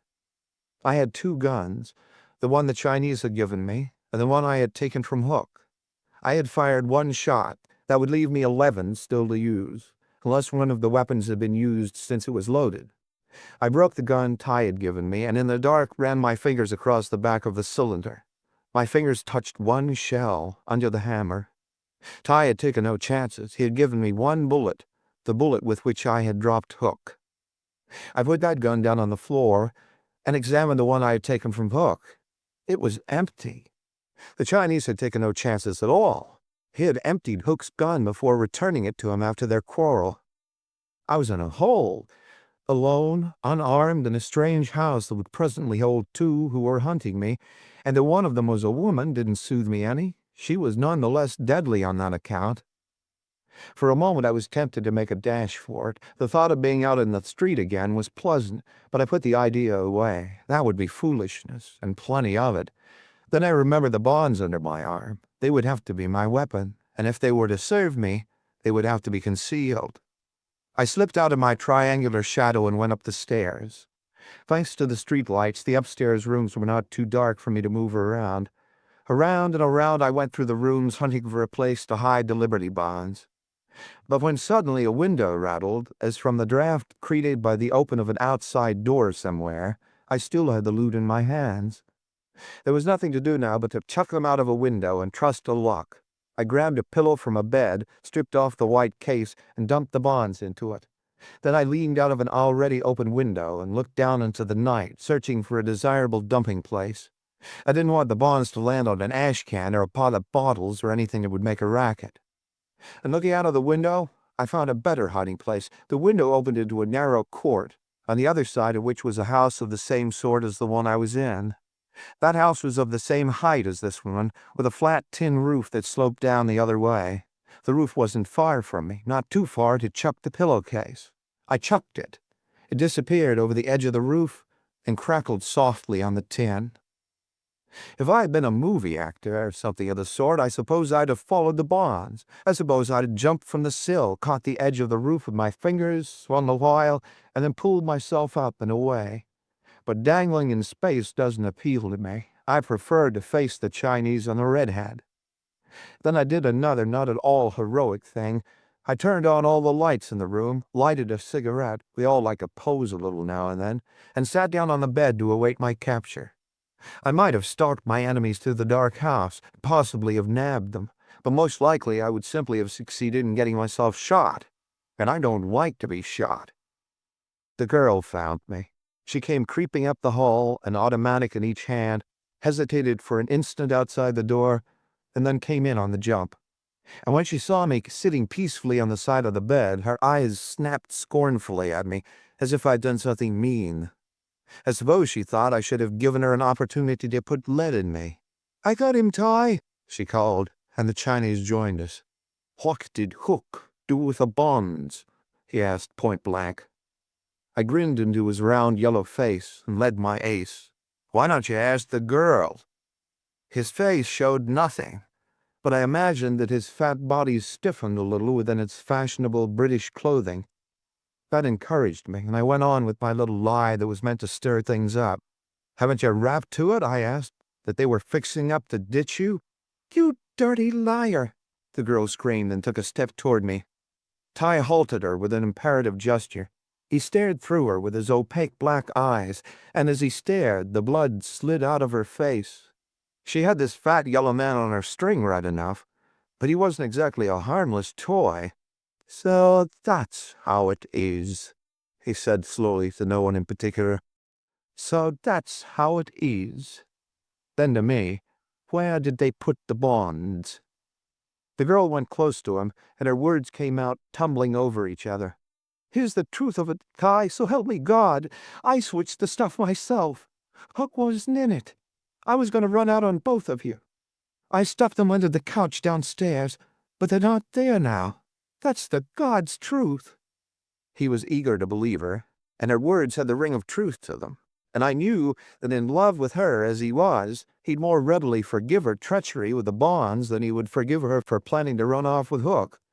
So I made haste to stir things up again. The old-timer who said divide to conquer or something of the sort knew what he was talking about. "Part of that is right enough," I said. "She did stick the bonds under the couch, but Hook was in on it. They fixed it up between them that while you were upstairs, he was to pick a fight with you, and during your argument, she was to make the switch, and that is exactly what they did." I had him. As she wheeled savagely toward me, he stuck the muzzle of an automatic in her side, a smart jab that checked the angry words she was hurling at me. "I'll take your guns, Elvira," he said, and took them. There was a purring deadliness in his voice that made her surrender them without a word.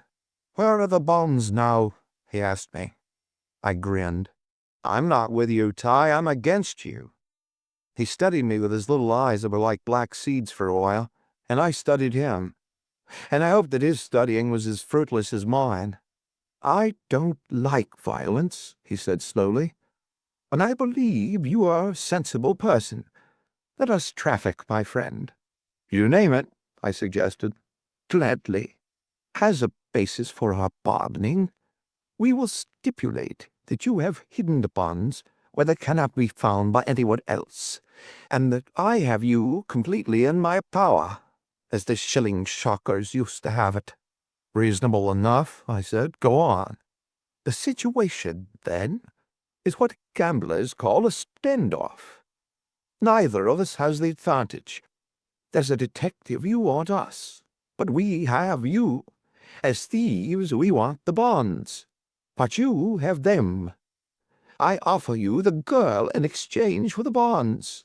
That seems to me to be an equitable offer. It will give me the bonds and a chance to get away.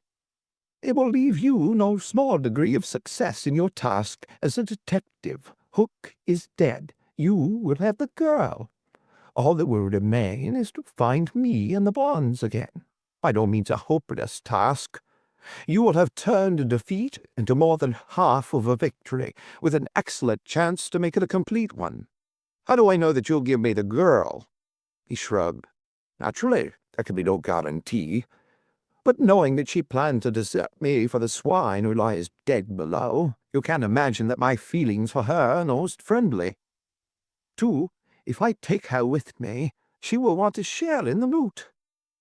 I turned the layout over in my mind and looked at it from this side and that and the other. "This is the way it looks to me," I told him at last. "You aren't a killer. I'll come through alive no matter what happens. All right, why should I swap? You and the girl will be easier to find again than the bonds, and they are the most important part of the job anyway. I'll hold on to them and take my chances on finding you folks again. Yes, I'm playing it safe, and I meant it for the time being at least." "No, I'm not a killer," he said very softly. And he smiled the first smile I'd seen on his face. It wasn't a pleasant smile, and there was something in it that made you want to shudder. "But I am other things, perhaps, of which you haven't thought. But this talking is to no purpose. Elvira." The girl, who had been standing a little to one side watching us, came obediently forward. "You will find sheets in one of the bureau drawers," he told her. tear one or two of them into strips strong enough to tie up your friend securely." The girl went to the bureau. I wrinkled my head, trying to find a not too disagreeable answer to the question in my mind. The answer that came first wasn't nice. Torture. Then a faint sound brought us all into tense motionlessness. The room we were in had two doors, one leading into the hall, the other into another bedroom. It was through the hall door that the faint sound had come, the sound of creeping feet. Swiftly, silently, Ty moved backward to a position from which he could watch the hall door without losing sight of the girl and me, and the gun, poised like a live thing in his fat hand, was all the warning we needed to make no noise. The faint sound again, just outside the door. The gun in Ty's hand seemed to quiver with eagerness. Through the other door, the door that gave to the next room, popped Mrs. Quarry, an enormous cocked revolver in her thin hand. "Let it go, you nasty heathen," she screeched. Ty dropped his pistol before he turned to face her, and he held his hands up high, all of which was very wise. Thomas Quarry came through the door then. He also held a cocked revolver, the mate of his wife's, though in front of his bulk, his didn't look so enormously large. I looked at the old woman again, and found little of the friendly, fragile one who had poured tea and chatted about the neighbors. This was a witch, if there ever was one, a witch of the blackest, most malignant sort. Her little faded eyes were sharp with ferocity, her withered lips were taut in a wolfish snarl, and her thin body fairly quivered with hate.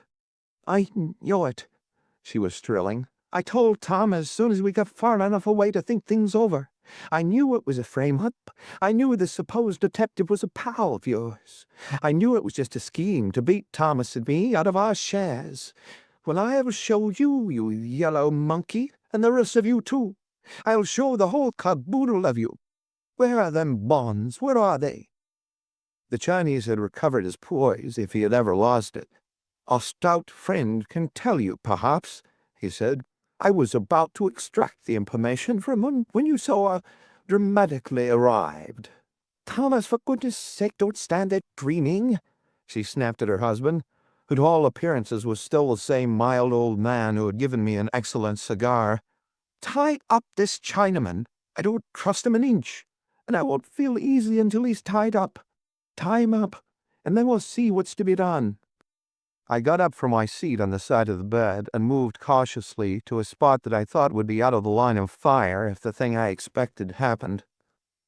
Ty had dropped the gun that had been in his hand, but he hadn't been searched. The Chinese are thorough people. If one of them carries a gun at all, he usually carries 2 or 3 more. I remember picking up one in Oakland during the last Tong War, who had 5 on him, one under each armpit, one on each hip, and one in his waistband. One gun had been taken from Ty, and if they tried to truss him up without frisking him, there was likely to be fireworks, so I moved off to one side. Fat Thomas Quarry went phlegmatically up to the Chinese to carry out his wife's orders, and bungled the job perfectly. He put his bulk between Ty and the old woman's gun. Ty's hands moved. An automatic was in each. Once more Ty ran true to racial form. When a Chinese shoots, he keeps on shooting until his gun is empty. When I yanked Ty over backward by his fat throat and slammed him to the floor, his guns were still barking metal, and they clipped empty as I got a knee on one of his arms. I didn't take any chances. I worked on his throat until his eyes and tongue told me that he was out of things for a while. Then I looked around. Thomas Quarry was huddled against the bed, plainly dead, with 3 round holes in his starched white vest, holes that were brown from the closeness of the gun that had put them there. Across the room, Mrs. Quarry lay on her back. Her clothes had somehow settled in place around her fragile body, and death had given her once more the gentle, friendly look she had worn when I first saw her. One thin hand was on her bosom, covering, I found later, the 2 bullet holes that were there. The red-haired girl Elvira was gone. Presently, Ty stirred, and after taking another gun from his clothes, I helped him sit up. He stroked his bruised throat with one fat hand and looked coolly around the room. "So this is how it came out," he said. Uh-huh. Where's Elvira? Got away for the time being. He shrugged. Well, you can call it a decidedly successful operation. The Corys and Hook dead. The bonds and I in your hands. Not so bad, I admitted. But will you do me a favor? If I may. Tell me what the hell this is all about. All about? He asked. Exactly.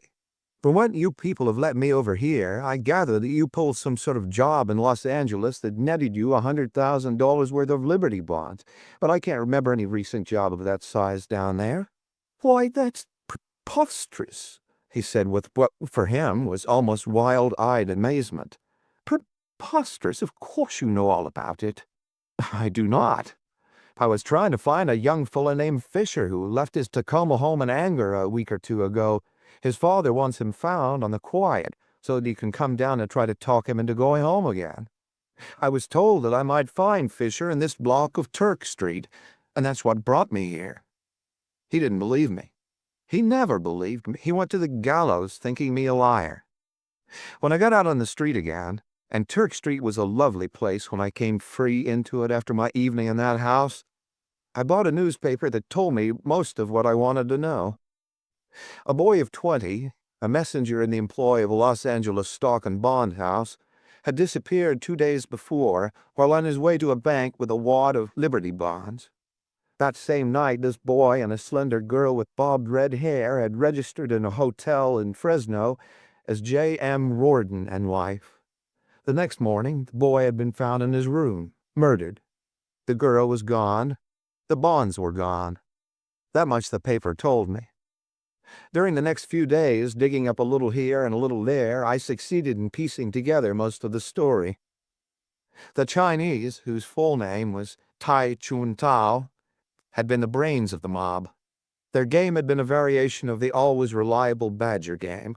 Tai selected the victims, and he must have been a good judge of humans, because he seems never to have picked a bloomer. He would pick out some youth who was a messenger or runner for a banker or broker, one who carried either cash or negotiable securities in large quantities around the city. The girl Elvira would then make this lad, get him all fussed up over her, which shouldn't have been very hard for her, and then lead him gently around to running away with her and whatever he could grab in the way of his employer's bonds or security. Wherever they spent the first night of their flight, there Hook would appear, foaming at the mouth and loaded for bear. The girl would plead and tear her hair and so forth, trying to keep Hook, in his role of irate husband, from butchering the youth. Finally, she would succeed, and in the end, the youth would find himself without either girl or the fruits of his thievery. Sometimes he had surrendered to the police. 2, we found, had committed suicide. The Los Angeles lad had been built of tougher stuff than the others. He had put up a fight, and Hook had had to kill him. You can measure the girl's skill in her end of the game by the fact that not one of the half-dozen youths who had been trimmed had said the least thing to implicate her, and some of them had gone to great trouble to keep her out of it. The house in Turk Street had been the mob's retreat, and that it might always be a safe one, they had not worked their game in San Francisco. Hook and the girl were supposed by the neighbors to be the quarry's son and daughter, and Tai was the Chinese cook. The quarry's benign and respectable appearances had also come in handy when the mob had securities to be disposed of. The Chinese went to the gallows. We threw out the wildest and finest meshed of dragnets for the red-headed girl, and we turned up girls with bobbed red hair by the scores. But the girl Elvira was not among them. I promised myself that someday. End of The House in Turk Street.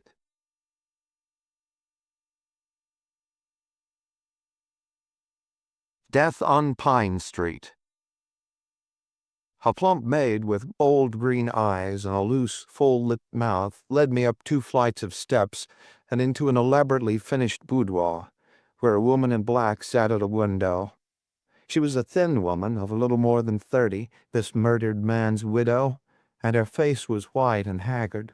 "You're from the Continental Detective Agency?" she asked before I was 2 steps inside the room. "Yes." I want you to find my husband's murderer." Her voice was shrill, and her dark eyes had wild lights in them. "The police have done nothing. 4 days, and they've done nothing. They say it was a robber, but they haven't found him. They haven't found anything." "But Mrs. Gilmore," I began, not exactly tickled to death with this explosion, "you must—" I know," she broke in. "But they have done nothing. I tell you, nothing.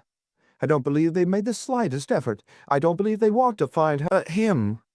"Him?" I asked, because she had started to say her. "You think it was a man?" She bit her lip and looked away from me, out of the window to where San Francisco Bay, the distance making toys of its boats, was blue under the early afternoon sun. "I don't know," she said hesitantly. It might have—" Her face spun toward me, a twitching face. It seemed impossible that anyone could talk so fast, hurl words out so rapidly, one after the other. "I'll tell you. You can judge for yourself. Bernard wasn't faithful to me. There was a woman who calls herself Kara Kenbrook. She wasn't the first. But I learned about her last month. We quarreled. Bernard promised to give her up. Maybe he didn't. But if he did, I wouldn't put it past her. A woman like that would do anything. Anything. And down in my heart, I really believe she did it." "And you think the police don't want to arrest her?" "I didn't mean exactly that. I'm unstrung and likely to say anything. Bernard was mixed up in politics, you know. And if the police found or thought that politics had anything to do with his death, they might— well, I don't know just what I mean. I'm a nervous, broken woman and full of crazy notions." She stretched a thin hand out to me. "Straighten this tangle out for me. Play the person who killed Bernard." I nodded with empty assurance, still not any too pleased with my client. "Do you know this Kenbrook woman?" I asked. "I've seen her on the street, and that's enough to know what kind of a person she is." "Did you tell the police about her?" No." She looked out the window again, and then as I waited, she added defensively, "The police detectives who came to see me acted as if they thought I might have killed Bernard. I was afraid to tell them that I had cause for jealousy. Maybe I shouldn't have kept quiet about that woman, but I didn't think she had done it until afterward, when the police failed to find the murderer. Then I began to think she had done it, but I couldn't make myself go to the police and tell them that I had withheld information. I knew what they'd think. So you can twist it around so it'll look like I hadn't known about the woman, can't you?" "Possibly. Now, as I understand it, your husband was shot on Pine Street between Leavenworth and Jones at about 3 o'clock Tuesday morning. That right?" "Yes." "Where was he going?" "Coming home, I suppose. But I don't know where he had been. Nobody knows. The police haven't found out, if they have tried. He told me Monday evening that he had a business engagement. He was a building contractor, you know. He went out at about 11:30, saying he would probably be gone 4 or 5 hours. "Wasn't that an unusual hour to be keeping a business engagement?" "Not for Bernard. He often had men come to the house at midnight." "Can you make any guess at all where he was going that night?" She shook her head with emphasis.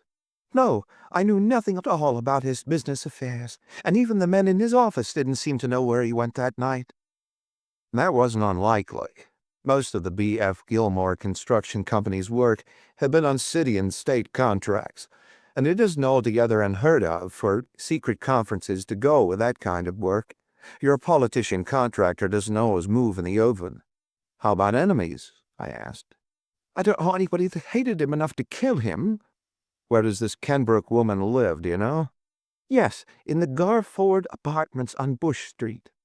"Nothing you've forgotten to tell me, is there?" I asked, stressing the me a little. "No. I've told you everything I know. Every single thing." Walking over to California Street, I shook down my memory for what I had heard here and there of Bernard Gilmore. I could remember a few things. The opposition papers had been in the habit of exposing him every election year, but none of them got me anywhere.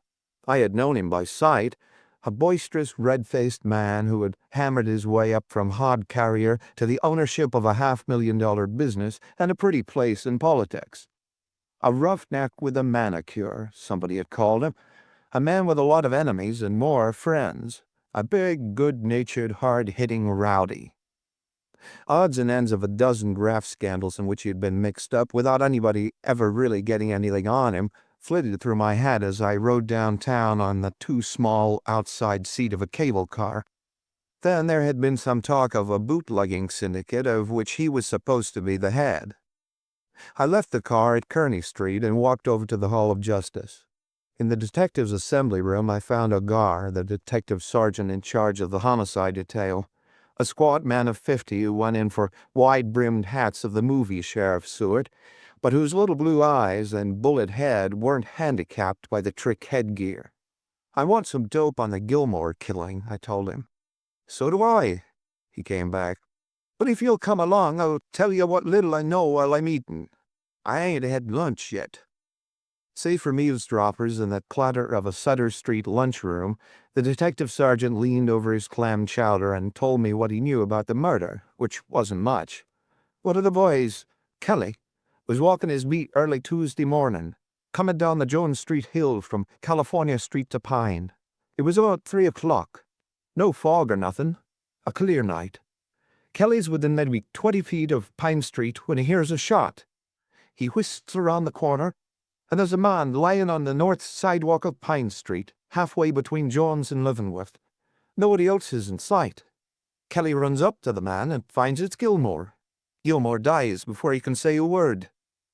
The doctors say he was knocked down and then shot, because there's a bruise on his forehead, and a bullet slanted upward in his chest. See what I mean? He was lying on his back when the bullet hit him, with his feet pointing toward the gun it came from. It was the .38. Any money on him?" Ogar fed himself 2 spoons of chowder and nodded. 600 smacks, a couple of diamonds, and a watch. Nothing touched. What was he doing on Pine Street at that time in the morning? Damned if I know, brother. Chances are he was going home, but we can't find out where he'd been. Don't even know what direction he was walking in when he was knocked over. He was lying across the sidewalk with his feet to the curb, but that don't mean nothing. He could have turned around 3 or 4 times after he was hit. All apartment buildings in that block, aren't there? Uh-huh. There's an alley or two running off from the south side, but Kelly says he could see the mouths of both alleys when the shot was fired, before he turned the corner. And nobody got away through them. Reckon somebody who lives in the block did the shooting? I asked. Ogar tilted his bowl, scooped up the last drops of his chowder, put them in his mouth, and grunted. "Maybe. But we got nothing to show that Gilmore knew anybody in that block. Many people gather around afterward." "A few. There's always people on the block to come running if anything happens. But Kelly says there wasn't anybody that looked wrong. Just the ordinary night crowd. The boys gave the neighborhood a combing, but didn't turn up anything." "Any cars around?" "Kelly says there wasn't, that you didn't see any, and couldn't have missed seeing it if there had been one." "What do you think?" I asked. He got to his feet, glaring at me. "I don't think," he said disagreeably. "I'm a police detective." I knew by that somebody had been panning him for not finding the murderer. "I have a line on a woman," I told him. "Want to come along and talk to her with me?" "I want to," he growled, "but I can't. I got to be in court this afternoon."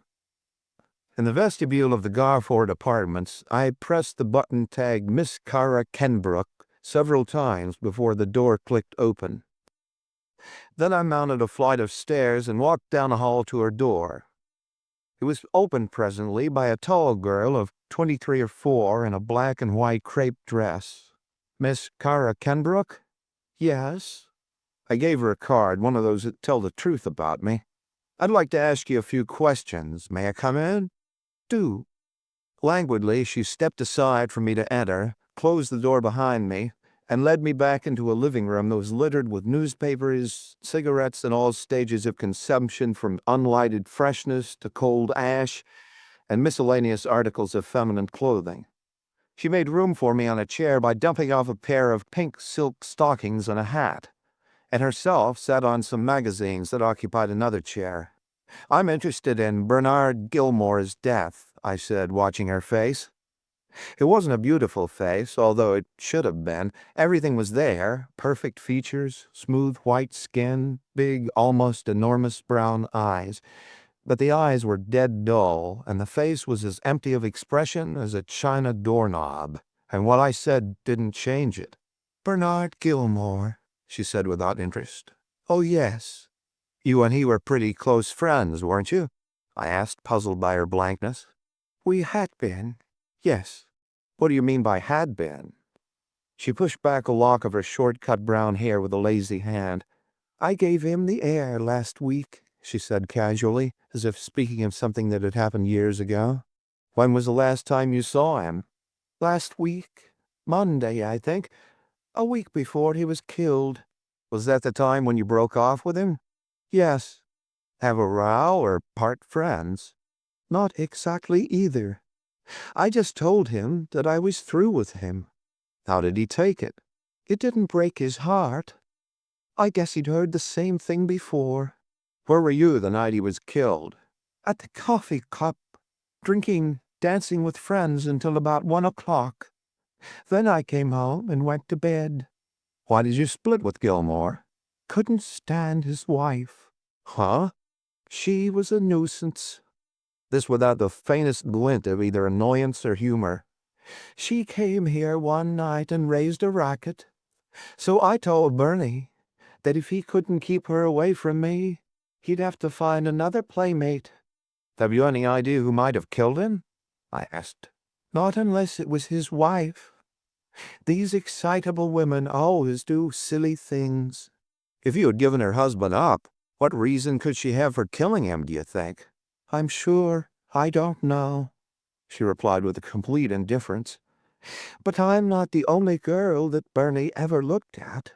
Think there were others, do you? Know anything, or are you just guessing? I don't know any names, she said. But I'm not just guessing. I let that go at that, and switched back to Mrs. Gilmore, wondering if this girl could be full of dope. What happened the night his wife came here? Nothing but that. She followed Bernie here, rang the bell, rushed past me when I opened the door, and began to cry and call Bernie names. Then she started on me, and I told him that if he didn't take her away, I'd hurt her. So he took her home. Admitting I was licked for the time, I got up and moved to the door. I couldn't do anything with this baby just now. I didn't think she was telling the whole truth, but on the other hand, it wasn't reasonable to believe that anybody would lie so woodenly with so little effort to be plausible. I may be back later, I said as she let me out. All right. Her manner didn't even suggest that she hoped I wouldn't. From this unsatisfactory interview, I went to the scene of the killing, only a few blocks away, to get a look at the neighborhood. I found the block just as I had remembered it, and as Ogar had described it, lined on both sides by apartment buildings, with two blind alleys, one of which was dignified with a name, Touchard Street, running from the south side. The murder was 4 days old. I didn't waste any time snooping around the vicinity, but after strolling the length of the block, boarded a Hyde Street car, transferred at California Street, and went up to see Mrs. Gilmore again. I was curious to know why she hadn't told me about her call on Cara Kenbrook.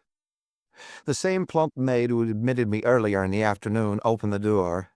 Mrs. Gilmore's not at home, she said. But I think she'll be back in half an hour or so. I'll wait, I decided.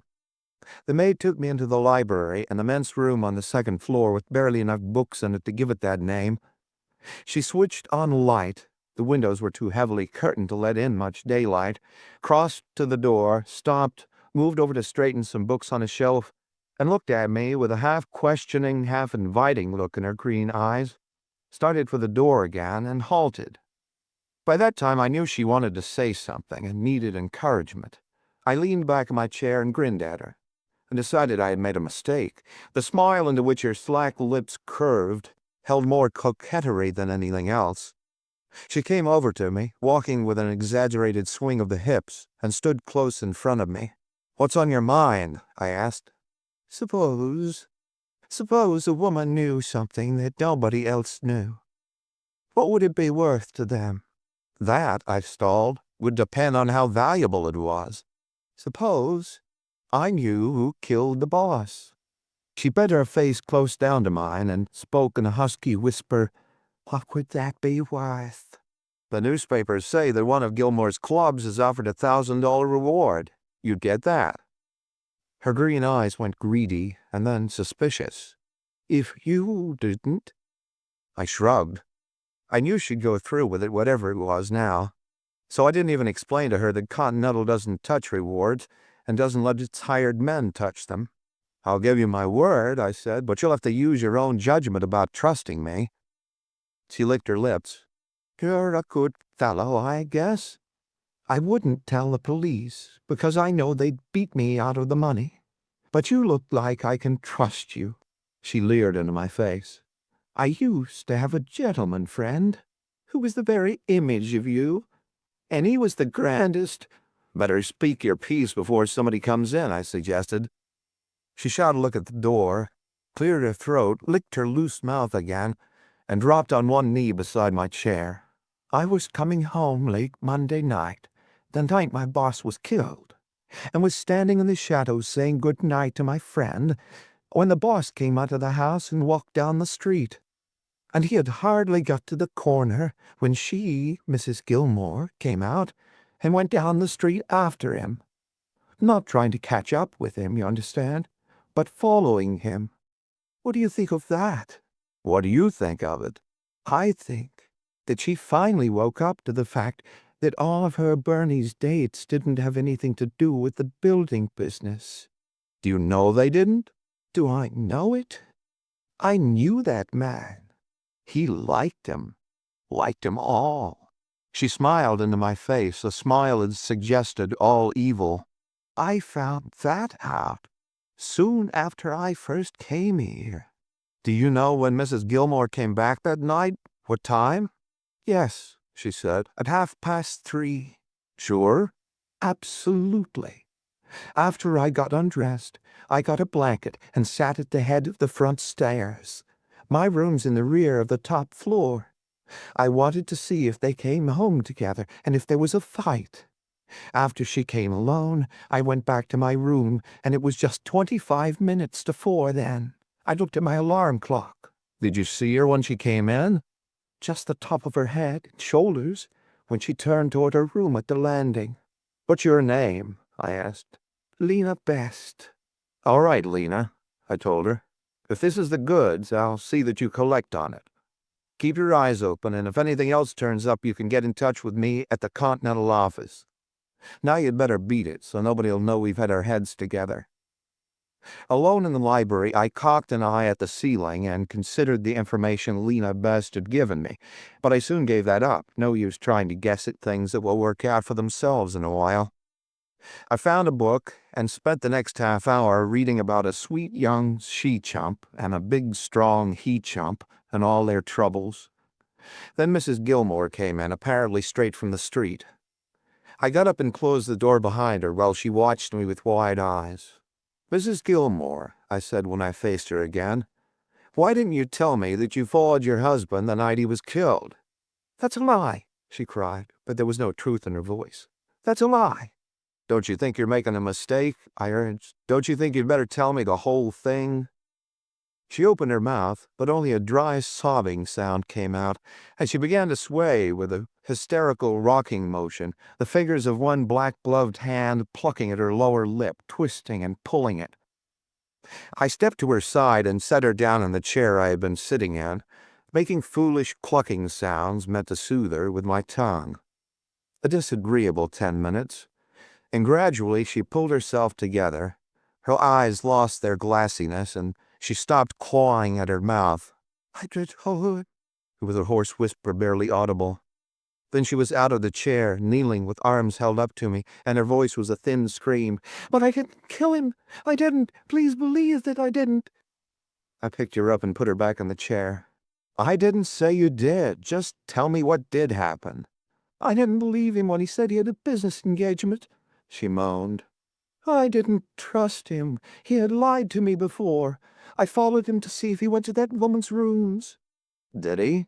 No, he went to an apartment house on Pine Street, in the block where he was killed. I don't know exactly what house it was. I was too far behind him to make sure, but I saw him go up the steps and into one near the middle of the block. And then what did you do? I waited, hiding in a dark doorway across the street. I knew the woman's apartment was on Bush Street, but I thought she might have moved or be meeting him here. I waited a long time, shivering and trembling. It was chilly, and I was frightened, afraid somebody would come into the vestibule where I was. But I made myself stay. I wanted to see if he came out alone or if that woman came out. I had a right to do it. He had deceived me before. It was terrible, horrible, crouching there in the dark, cold and scared. Then, it must have been about 2:30. I couldn't stand it any longer. I decided to telephone the woman's apartment and find out if she was home. I went down to an all-night lunchroom on Ellis Street and called her up. Was she home? No. I tried for 15 minutes, or maybe longer, but nobody answered the phone. So I knew she was in the Pine Street building. And what did you do then? I went back there, determined to wait until he came out. I walked up Jones Street. When I was between Bush and Pine, I heard a shot. I thought it was a noise made by an automobile then, but now I know it was the shot that killed Bernie. When I reached the corner of Pine and Jones, I could see a policeman bending over Bernie on the sidewalk, and I saw people gathering around. I didn't know then it was Bernie lying on the sidewalk. In the dark, and at that distance, I couldn't even see whether it was a man or a woman. I was afraid that Bernard would come out to see what was going on, or look out of a window and discover me, so I didn't go down that way. I was afraid to stay in the neighborhood now, for fear the police would ask me what I was doing loitering in the street at 3 in the morning, and have it come out that I had been following my husband. So I kept on walking up Jones Street to California, and then straight home. And then what? I led her on. Then I went to bed. I didn't go to sleep. Lay there worrying over Bernie, but still not thinking it was he I had seen lying in the street. At 9 o'clock that morning, 2 police detectives came and told me that Bernie had been killed. They questioned me so sharply that I was afraid to tell them the whole truth. If they had known I had reason for being jealous and had followed my husband that night, they would have accused me of shooting him. And what could I have done? Everybody would have thought me guilty. So I didn't say anything about the woman. I thought they'd find the murderer and everything would be all right. I didn't think she had done it then, or I would have told you the whole thing the first time you were here. But 4 days went by without the police finding the murderer, and so I began to think they suspected me. It was terrible. I couldn't go to them and confess that I had lied to them, and I was sure that the woman had killed him, and that the police had failed to suspect her because I hadn't told them about her. So I employed you. But I was afraid to tell even you the whole truth. I thought that if I just told you there had been another woman, and who she was, you could do the rest without having to know that I had followed Bernie that night. I was afraid you would think I had killed him, and you would turn me over to the police if I told you everything. And now you do believe it, and you'll have me arrested, and they'll hang me, I know it. She began to rock crazily from side to side in her chair. Shh, I soothed her. You're not arrested yet. Shh. I didn't know what to make of her story. The trouble with these nervous, hysterical women is that you can't possibly tell when they're lying and when telling the truth unless you have outside evidence. Half of the time they themselves don't know. When you heard the shot, I went on when she had quieted down a bit, you were walking north on Jones between Bush and Pine? You could see the corner of Pine and Jones? Yes, clearly. See anybody? No, not until I reached the corner and looked down Pine Street. Then I saw a policeman bending over Bernie, and 2 men walking toward them. Where were the 2 men? On Pine Street, east of Jones. They didn't have hats on, as if they had come out of a house when they heard the shot. Any automobiles in sight either before or after you heard the shot? I didn't see or hear any. I have some more questions, Mrs. Gilmore, I said. But I'm in a hurry now. Please don't go out until you hear from me again. I won't, she promised, but I didn't have any answers for anybody's questions, so I ducked my head and left the library. Near the street door, Lena Best appeared out of a shadow, her eyes bright and inquisitive. Stick around, I said without any meaning at all, stepped around her, and went on out into the street. I returned then to the Garford apartments, walking, because I had a lot of things to arrange in my mind before I faced Kara Kimbrook again. And even though I walked slowly, they weren't all exactly filed in alphabetical order when I got there. She had changed the black and white dress for a plush-like gown of bright green, but her empty doll's face hadn't changed. Some more questions, I explained when she opened the door. She admitted me without word or gesture and led me back into the room where we had talked before. "Miss Kenbrook," I asked, standing beside the chair she had offered me, "why did you tell me you were home in bed when Gilmore was killed?" "Because it's so," without the flicker of a lash. "And you wouldn't answer the doorbell?" I had to twist the facts to make my point. Mrs. Gilmore had phoned, but I couldn't afford to give this girl a chance to shunt the blame for her failure to answer off on Central. She hesitated for a split second. "No, because I didn't hear it." One cool article, this baby. I couldn't figure her. I didn't know then, and I don't know now, whether she was the owner of the world's best poker face or was just naturally stupid. But whichever she was thoroughly and completely it. I stopped trying to guess and got on with my probing. "And you wouldn't answer the phone, either?" "It didn't ring. Or not enough to waken me." I chuckled, an artificial chuckle, because Central could have been ringing the wrong number. However, "Miss Kenbrook," I lied, "your phone rang at 2:30 and at 2:40 that morning, and your doorbell rang almost continually from about 2:50 until after 3. "Perhaps," she said, "but I wonder who'd be trying to get me at that hour." "You didn't hear either?" "No." "But you were here?" "Yes." "Who was it?" Carelessly. "Get your hat," I bluffed, "and I'll show them to you down at headquarters." She glanced down at the green gown and walked toward an open bedroom door. "I suppose I'd better get a cloak, too," she said. "Yes," I advised her, "and bring your toothbrush." She turned around then and looked at me, and for a moment it seemed that some sort of expression, surprise maybe, was about to come into her big brown eyes, but none actually came. The eyes stayed dull and empty. "You mean you're arresting me?" "Not exactly. But if you stick to your story about being home in bed at 3 o'clock last Tuesday morning, I can promise you you will be arrested. If I were you, I'd think up another story." She left the doorway slowly and came back into the room as far as the chair that stood between us, put her hands on its back, and leaned over it to look at me. For perhaps a minute neither of us spoke, just stood there staring at each other, while I tried to keep my face as expressionless as hers. "Do you really think," she asked at last, "that I wasn't here when Bernie was killed?" "I'm a busy man, Miss Kenbrook." I put all the certainty I could fake into my voice. "If you want to stick to your funny story, it's all right with me, but please don't expect me to stand here and argue about it. Get your hat and cloak." She shrugged and came around the chair on which she had been leaning. "I suppose you do know something," she said, sitting down.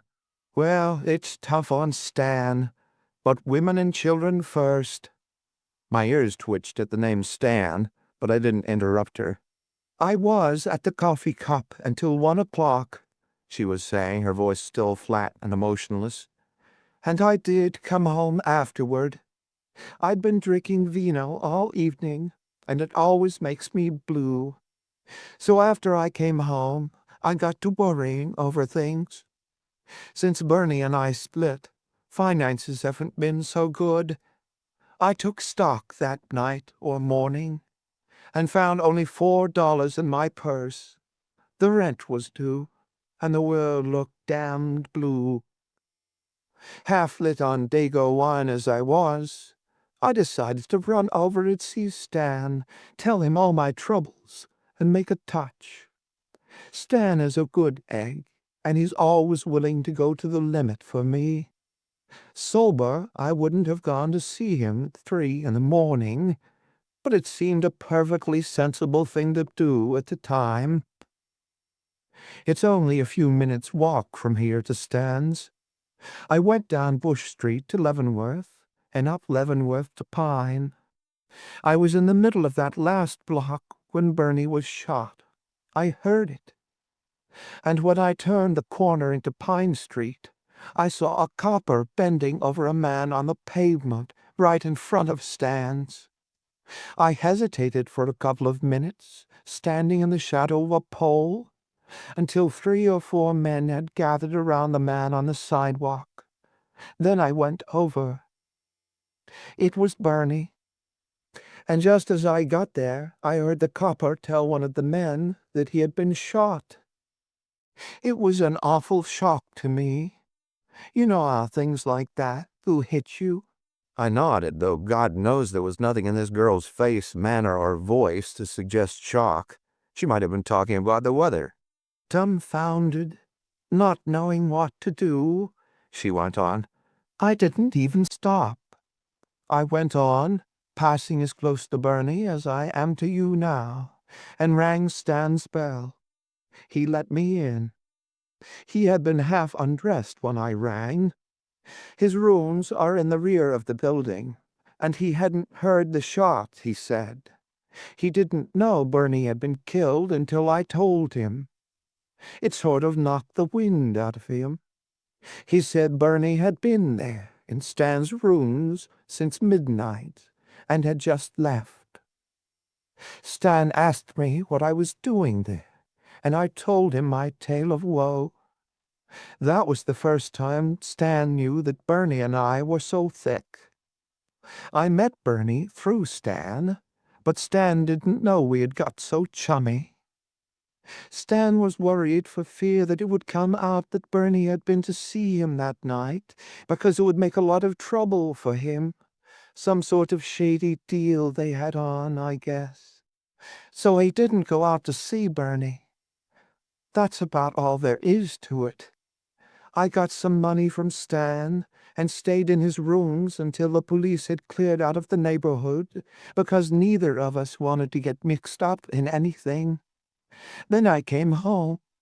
That's straight. On the level. Why didn't you get this off your chest before? I demanded, knowing the answer. It came. I was afraid. Suppose I told about Bernie throwing me down, and said I was close to him, a block or so away when he was killed, and was half full of vino. The first thing everybody would have said was that I had shot him. I'd lie about it still if I thought you'd believe me. So Bernie was the one who broke off and not you. Oh, yes, she said lightly. I lit a Fatima and breathed smoke in silence for a while, and the girl sat placidly watching me. Here I had two women, neither normal. Mrs. Gilmore was hysterical, abnormally nervous. This girl was dull, subnormal. One was the dead man's wife, the other his mistress, and each with reason for believing she had been thrown down for the other. Liars both, and both finally confessing that they had been near the scene of the crime at the time of the crime, though neither admitting to seeing the other. Both, by their own accounts, had been at that time even further from normal than usual. Mrs. Gilmore, filled with jealousy, Kara Kenbrook, half drunk. What was the answer? Either could have killed Gilmore, but hardly both, unless they had formed some sort of crazy partnership, and in that event, suddenly all the facts I had gathered, true and false, clicked together in my head. I had the answer, the one simple, satisfying answer. I grinned at the girl and set about filling in the gaps in my solution. Who is Stan? I asked. Stanley Tennant. He has something to do with the city. Stanley Tennant. I knew him by reputation. A key rattled in the hall door. The hall door opened and closed, and a man's footsteps came toward the open doorway of the room in which we were. A tall, broad-shouldered man in tweeds filled the doorway, a ruddy-faced man of 35 or so, whose appearance of athletic blonde wholesomeness was marred by close-set eyes of an indistinct blue. Seeing me, he stopped, a step inside the room. "Hello, Stan," the girl said lightly. "This gentleman is from the Continental Detective Agency. I've just emptied myself to him about Bernie. Tried to stall him at first, but it was no good." The man's vague eyes switched back and forth between the girl and me. Around the pale irises, his eyeballs were pink. He straightened his shoulders and smiled too jovially. "And what conclusion have you come to?" he inquired. The girl answered for me. "I've already had my invitation to take a ride." Tenant bent forward. With an unbroken swing of his arms, he swept a chair up from the floor into my face. Not much force behind it, but quick. I went back against the wall, fending off the chair with both arms, threw it aside, and looked into the muzzle of a nickeled revolver. A table drawer stood open, the drawer from which he had grabbed the gun while I was busy with the chair. The revolver, I noticed, was of .38 caliber. "Now," his voice was thick like a drunk's, "turn around." I turned my back to him, felt a hand moving over my body, and my gun was taken away. "All right," he said, and I faced him again. He stepped back to the girl's side, still holding the nickel-plated revolver on me. My own gun wasn't in sight, in his pocket perhaps. He was breathing noisily, and his eyeballs had gone from pink to red. His face, too, was red, with veins bulging in the forehead. "You know me?" he snapped. "Yes, I know you. You're Stanley Tennant, assistant city engineer, and your record is none too lovely." I chattered away on the theory that conversation is always somehow to the advantage of the man who is looking into the gun. "You're supposed to be the lad who supplied the regiment of well-trained witnesses who turned last year's investigation of graft charges against the engineer's office into a comedy." "Yes, Mr. Tennant, I know you. You're the answer to why Gilmore was so lucky in landing city contracts with bids only a few dollars beneath his competitors." "Yes, Mr. Tennant, I know you. You're the bright boy who—" I had a lot more to tell him, but he cut me off. "That will do out of you," he yelled, "unless you want me to knock a corner off your head with this gun." Then he addressed the girl, not taking his eyes from me. "Get up, Kara." She got up out of the chair and stood beside him. His gun was in his right hand, and that side was toward her. He moved around to the other side. The fingers of his left hand hooked themselves inside the girl's green gown, where it was cut low over the swell of her breasts. His gun never wavered from me. He jerked his left hand, ripping her gown down to the waistline. "He did that, Kara," Tennant said. She nodded. His fingers slid inside the flesh-colored undergarment that was now exposed, and he tore that as he had torn the gown. "He did that." She nodded again. His bloodshot eyes darted little measuring glances at her face, swift glances that never kept his eyes from me for the flash of time I would have needed to tie into him. Then, eyes and gun on me, he smashed his left fist into the girl's blank white face. One whimper, low and not drawn out, came from her as she went down in a huddle against the wall. Her face, well, there wasn't much change in it. She turned dumbly up at Tennant from where she had fallen. "He did that," Tennant was saying. She nodded, got up from the floor, and returned to her chair. "Here's our story." The man talked rapidly, his eyes alert on me. "Gilmore was never in my rooms in his life, Kara, and neither were you. The night he was killed, you were home shortly after 1 o'clock and stayed here.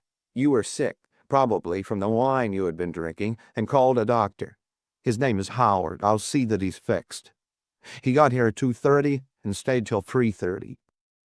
Today, this gumshoe, learning you had been intimate with Gilmore, came here to question you. He knew you hadn't killed Gilmore, but he made certain suggestions to you. You can play him up as strong as you like. Maybe that he's been annoying you for months. And when you turned him down, he threatened to frame you. You refused to have anything to do with him, and he grabbed you, tearing your clothes, bruising your face when you resisted. I happened to come along then, having an engagement with you, and heard you scream. Your front door was unlocked, so I rushed in, pulled the fellow away, and disarmed him. Then we held him until the police, whom we'll phone for, came. Got that?" "Yes, Stan." "Good. Now listen. When the police get here, this fellow will spill all he knows, of course, and the chances are that all three of us will be taken out. That's why I want you to know what's what, right now. I ought to have enough pull to get you and me out on bail tonight, or if worst comes to worst, to see that my lawyer gets to me tonight, so I can arrange for the witnesses we'll need. And I also ought to be able to fix it so our little fat friend will be held for a day or two and not allowed to see anybody until late tomorrow, which will give us a good start on him. I don't know how much he knows, but between your story and the stories of a couple of other smart little ladies I have in mind, I'll fix him up with a rep that will keep any jury in the world from ever believing him about anything." "How do you like that?" he asked me triumphantly. "You big clown." I laughed at him. "I think it's funny." But I didn't really think so. In spite of what I thought I knew about Gilmore's murder, in spite of my simple, satisfactory solution, something was crawling up my back. My knees felt jerky, and my hands were wet with sweat. I had enough people trying to frame me before. No detective stays in the business long without having it happen, but I had never gotten used to it. There's a peculiar deadliness about the thing, especially if you know how erratic juries can be, that makes your flesh crawl, no matter how safe your judgment tells you you are. "Phone the police," Kenneth told the girl. "But for God's sake, keep your story straight." As he tried to impress that necessity on the girl, his eyes left me. I was perhaps 5 feet from him and his level gun. A jump, not straight at him, but off to one side, put me close. The gun roared under my arm. I was surprised not to feel the bullet. It seemed that he must have hit me. There wasn't a second shot. I looped my right fist over as I jumped. It landed when I landed. It took him too high, up on the cheekbone, but it rocked him back a couple of steps. I didn't know what had happened to his gun. It wasn't in his hand anymore.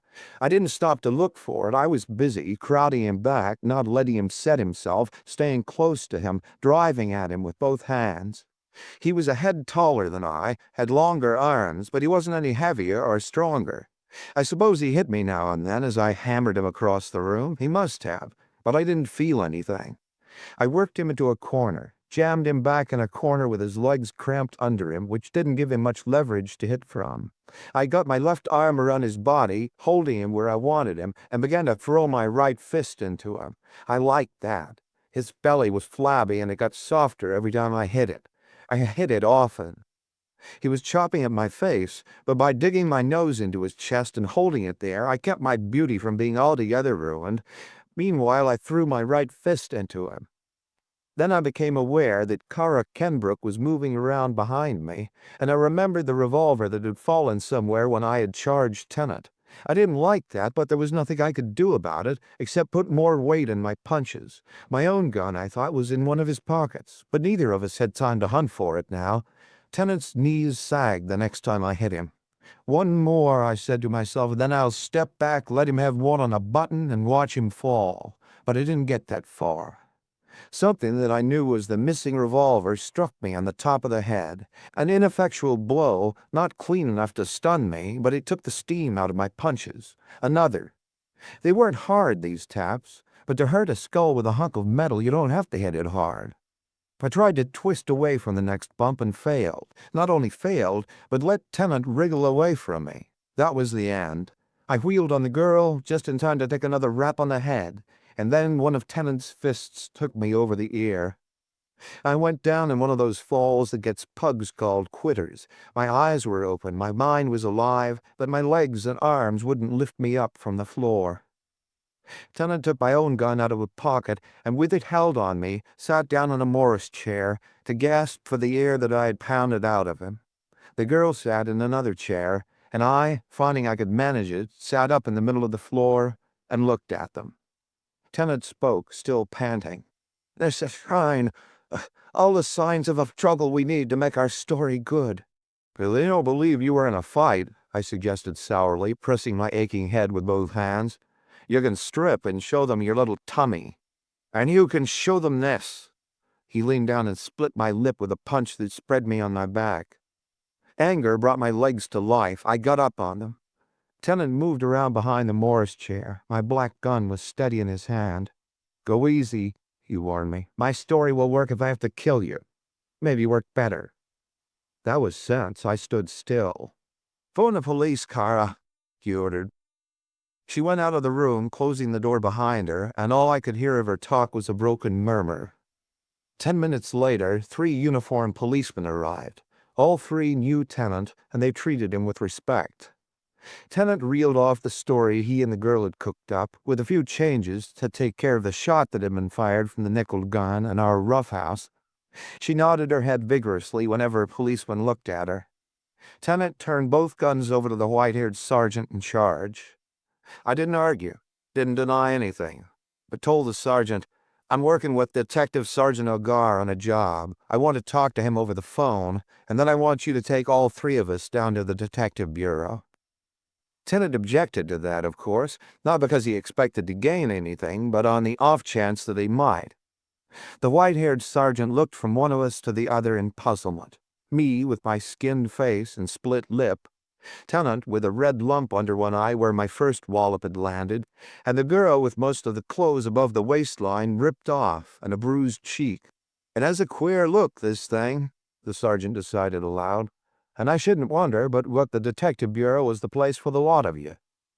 One of the policemen went into the hall with me, and I got Ogar on the phone at his home. It was nearly 10 o'clock by now, and he was preparing for bed. "Cleaning up the Gilmore murder," I told him. "Meet me at the hall. Will you get hold of Kelly, the patrolman who found Gilmore, and bring him down there? I want him to look at some people." "I will that," Ogar promised, and I hung up. The wagon in which the three policemen had answered Kara Kenbrook's call had carried us down to the Hall of Justice, where we all went into the captain of detective's office. McTeague, a lieutenant, was on duty. I knew McTeague, and we were on pretty good terms, but I wasn't an influence in local politics, and Tennant was. I don't mean that McTeague would have knowingly helped Tennant frame me, but with me stacked up against the assistant city engineer, I knew who'd get the benefit of any doubt there might be. My head was thumping and roaring just now with knots all over it, where the girl had beamed me. I sat down, kept quiet, and nursed my head, while Tennant and Kara Kenbrook, with a lot of details that they had not wasted on the uniformed man, told their tale and showed their injuries.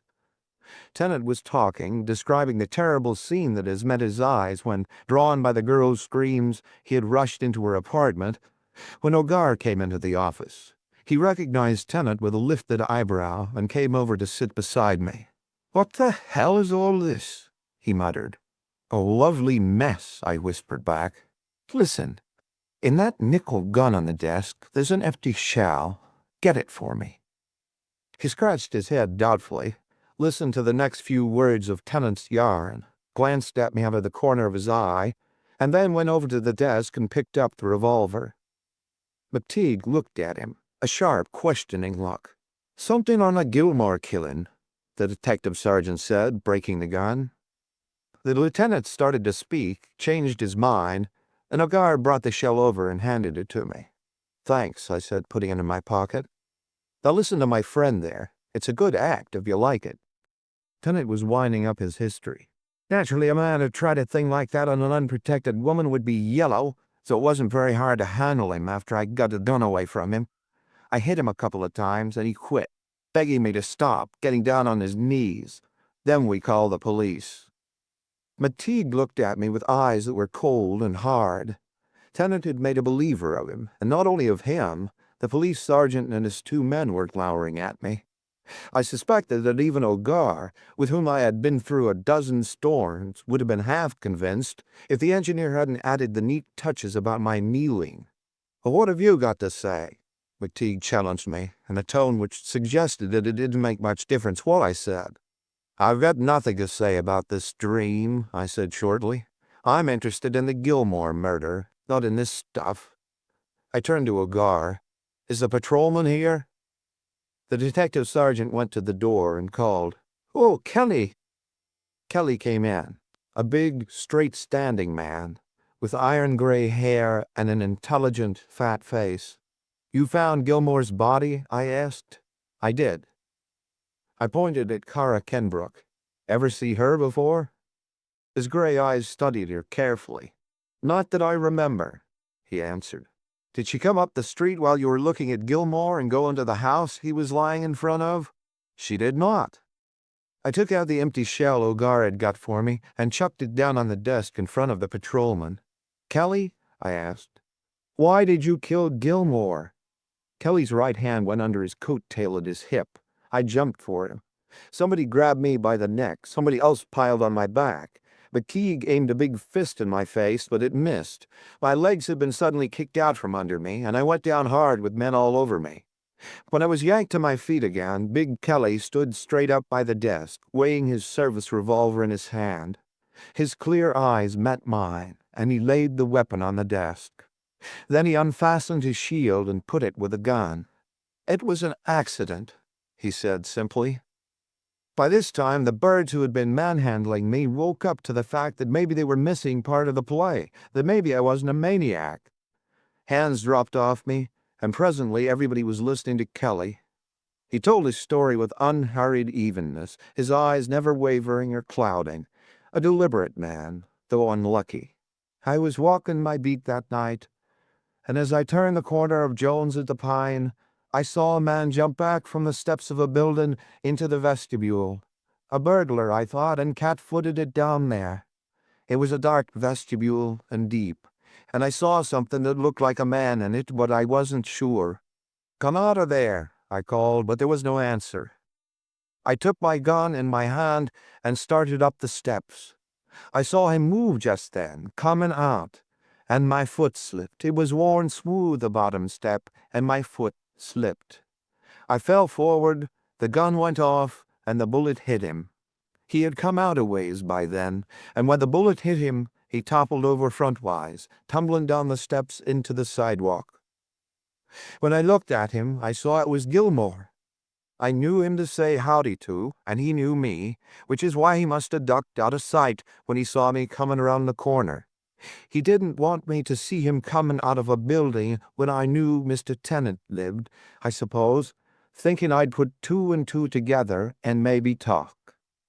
I don't say that I did the right thing by lying, but it didn't hurt anybody. It was an accident, but he was a man with a lot of friends up in high places, and accident or no, I stood a chance of being broke, and maybe sent over for a while. So I told my story the way you people know it. I couldn't say I'd seen anything suspicious without maybe putting the blame on some innocent party, and I didn't want that. I made up my mind that if anybody was arrested for the murder and things looked bad for them, I'd come out and say I'd done it. Home, you'll find a confession all written out in case something happened to me, so nobody else ever would be blamed. That's why I had to say I'd never seen the lady before. I did see her. Saw her go into the building that night, the building Gilmore had come out of, but I couldn't say so without making it look bad for her, so I lied. I could have thought up a better story if I'd had more time, I don't doubt, but I had to think quick. Anyways, I'm glad it's all over. Kelly and the other uniformed policemen had left the office, which now held McTeague, Ogar, Kara Kenbrook, Tennant, and me. Tennant had crossed to my side and was apologizing. "Have you let me square myself for this evening's work? But you know how it is when somebody you care for is in a jam. I'd have killed you if I'd thought it would help Kara. On the level. Why didn't you tell us that you didn't suspect her?" "But I did suspect the pair of you," I said. It looked as if Kelly had to be the guilty one, but you people carried on so much that I began to feel doubtful. For a while it was funny, you thinking that she had done it, and she thinking you had, although I suppose each had sworn to his or her innocence. But after a time it stopped being funny. You carried it too far. How did you rap to Kelly?" Ogar at my shoulder asked. "Miss Kenbrook was walking north on Leavenworth, and was halfway between Bush and Pine when the shot was fired. She saw nobody, no cars, until she rounded the corner. Mrs. Gilmore, walking north on Jones, was about the same distance away when she heard the shot, and she saw nobody until she reached Pine Street. If Kelly had been telling the truth, she would have seen him on Jones Street. He said he didn't turn the corner until after the shot was fired. Either of the women could have killed Gilmore, but hardly both, and I doubted that either could have shot him and gotten away without running into Kelly or the other. Suppose both of them were telling the truth. What then? Kelly must have been lying.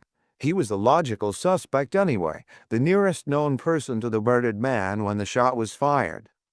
To back all this up, he had let Miss Kenbrook go into the apartment building at 3 a.m, in front of which a man had just been killed without questioning her or mentioning her in his report.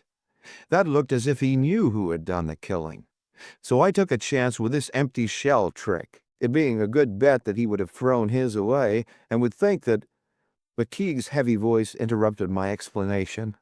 "How about this assault charge?" he asked, and had the decency to avoid my eye when I turned toward him with the others.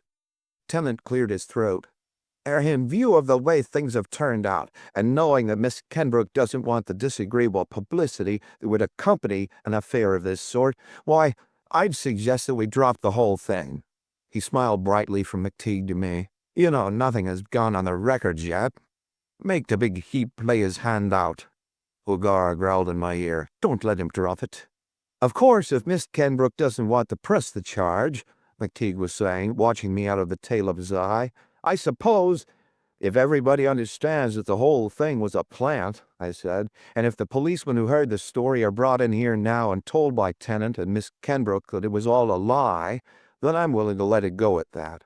Otherwise, I won't stand for a hush-up." "You're a damn fool," Hogarth whispered. "Put the screws on him." But I shook my head. I didn't see any sense in making a lot of trouble for myself just to make some for somebody else, and suppose Tennant proved his story. So the policemen were found and brought into the office again and told the truth. And presently Tennant, the girl, and I were walking together like three old friends through the corridors toward the door, Tennant still asking me to let him make amends for the evening's work. "You've got to let me do something," he insisted. "It's only right." His hand dipped into his coat, and he came out with a thick billfold. "Here," he said, "let me—" We were going at that happy moment down the stone vestibule steps that lead to Kearney Street. 6 or 7 steps there are. "No," I said, "let me—" He was on the next to the top step when I reached up and let go. He settled in a rather limp pile at the bottom.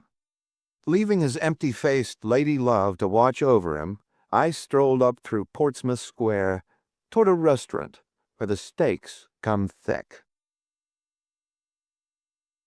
End of Death on Pine Street.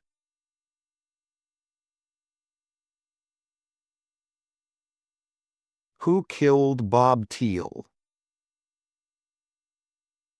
Teal was killed last night. The old man, the Continental Detective Agency's San Francisco manager, spoke without looking at me. His voice was as mild as his smile, and gave no indication of the turmoil that was seething in his mind. If I kept quiet, waiting for the old man to go on, it wasn't because the news didn't mean anything to me. I had been fond of Bob Teal. We all had. He had come to the agency fresh from college 2 years before, and if ever a man had the makings of a crack detective in him, this slender, broad-shouldered lad had. 2 years is little enough time in which to pick up the first principles of sleuthing, but Bob Teal, with his quick eye, his cool nerve, balanced head, and wholehearted interest in the work, was already well along the way to expertness. I had an almost fatherly interest in him since I had given him most of his early training. The old man didn't look at me as he went on. He was talking to the open window at his elbow. "He was shot with a .32, twice, through the heart. He was shot behind a row of signboards on the vacant lot on the northwest corner of Hyde and Eddy Streets at about 10 last night. His body was found by a patrolman a little after 11. The gun was found about 15 feet away. I have seen him, and I have gone over the ground myself. The rain last night wiped out any leads the ground may have held, but from the condition of Teal's clothing and the position in which he was found, I would say that there was no struggle, and that he was shot where he was found, and not carried there afterward. He was lying behind the signboards, about 30 feet from the sidewalk, and his hands were empty. The gun was held close enough to him to singe the breast of his coat. Apparently, no one saw or heard the shooting. The rain and wind would have kept pedestrians off the street, and would have deadened the reports of a .32, which are not especially loud anyway. The old man's pencil began to tap the desk, its gentle clicking setting my nerves on edge. Presently it stopped, and the old man went on. Teal was shadowing a Herbert Whitaker. Had been shadowing him for 3 days. Whitaker is one of the partners in the firm Ogburn and Whitaker, Farm Development Engineers. They have options on a large area of land in several of the new irrigation districts. Ogburn handles the sales end, while Whitaker looks after the rest of the business, including the bookkeeping. Last week, Ogburn discovered that his partner had been making false entries. The books show certain payments made on the land, and Ogburn learned that these payments had not been made.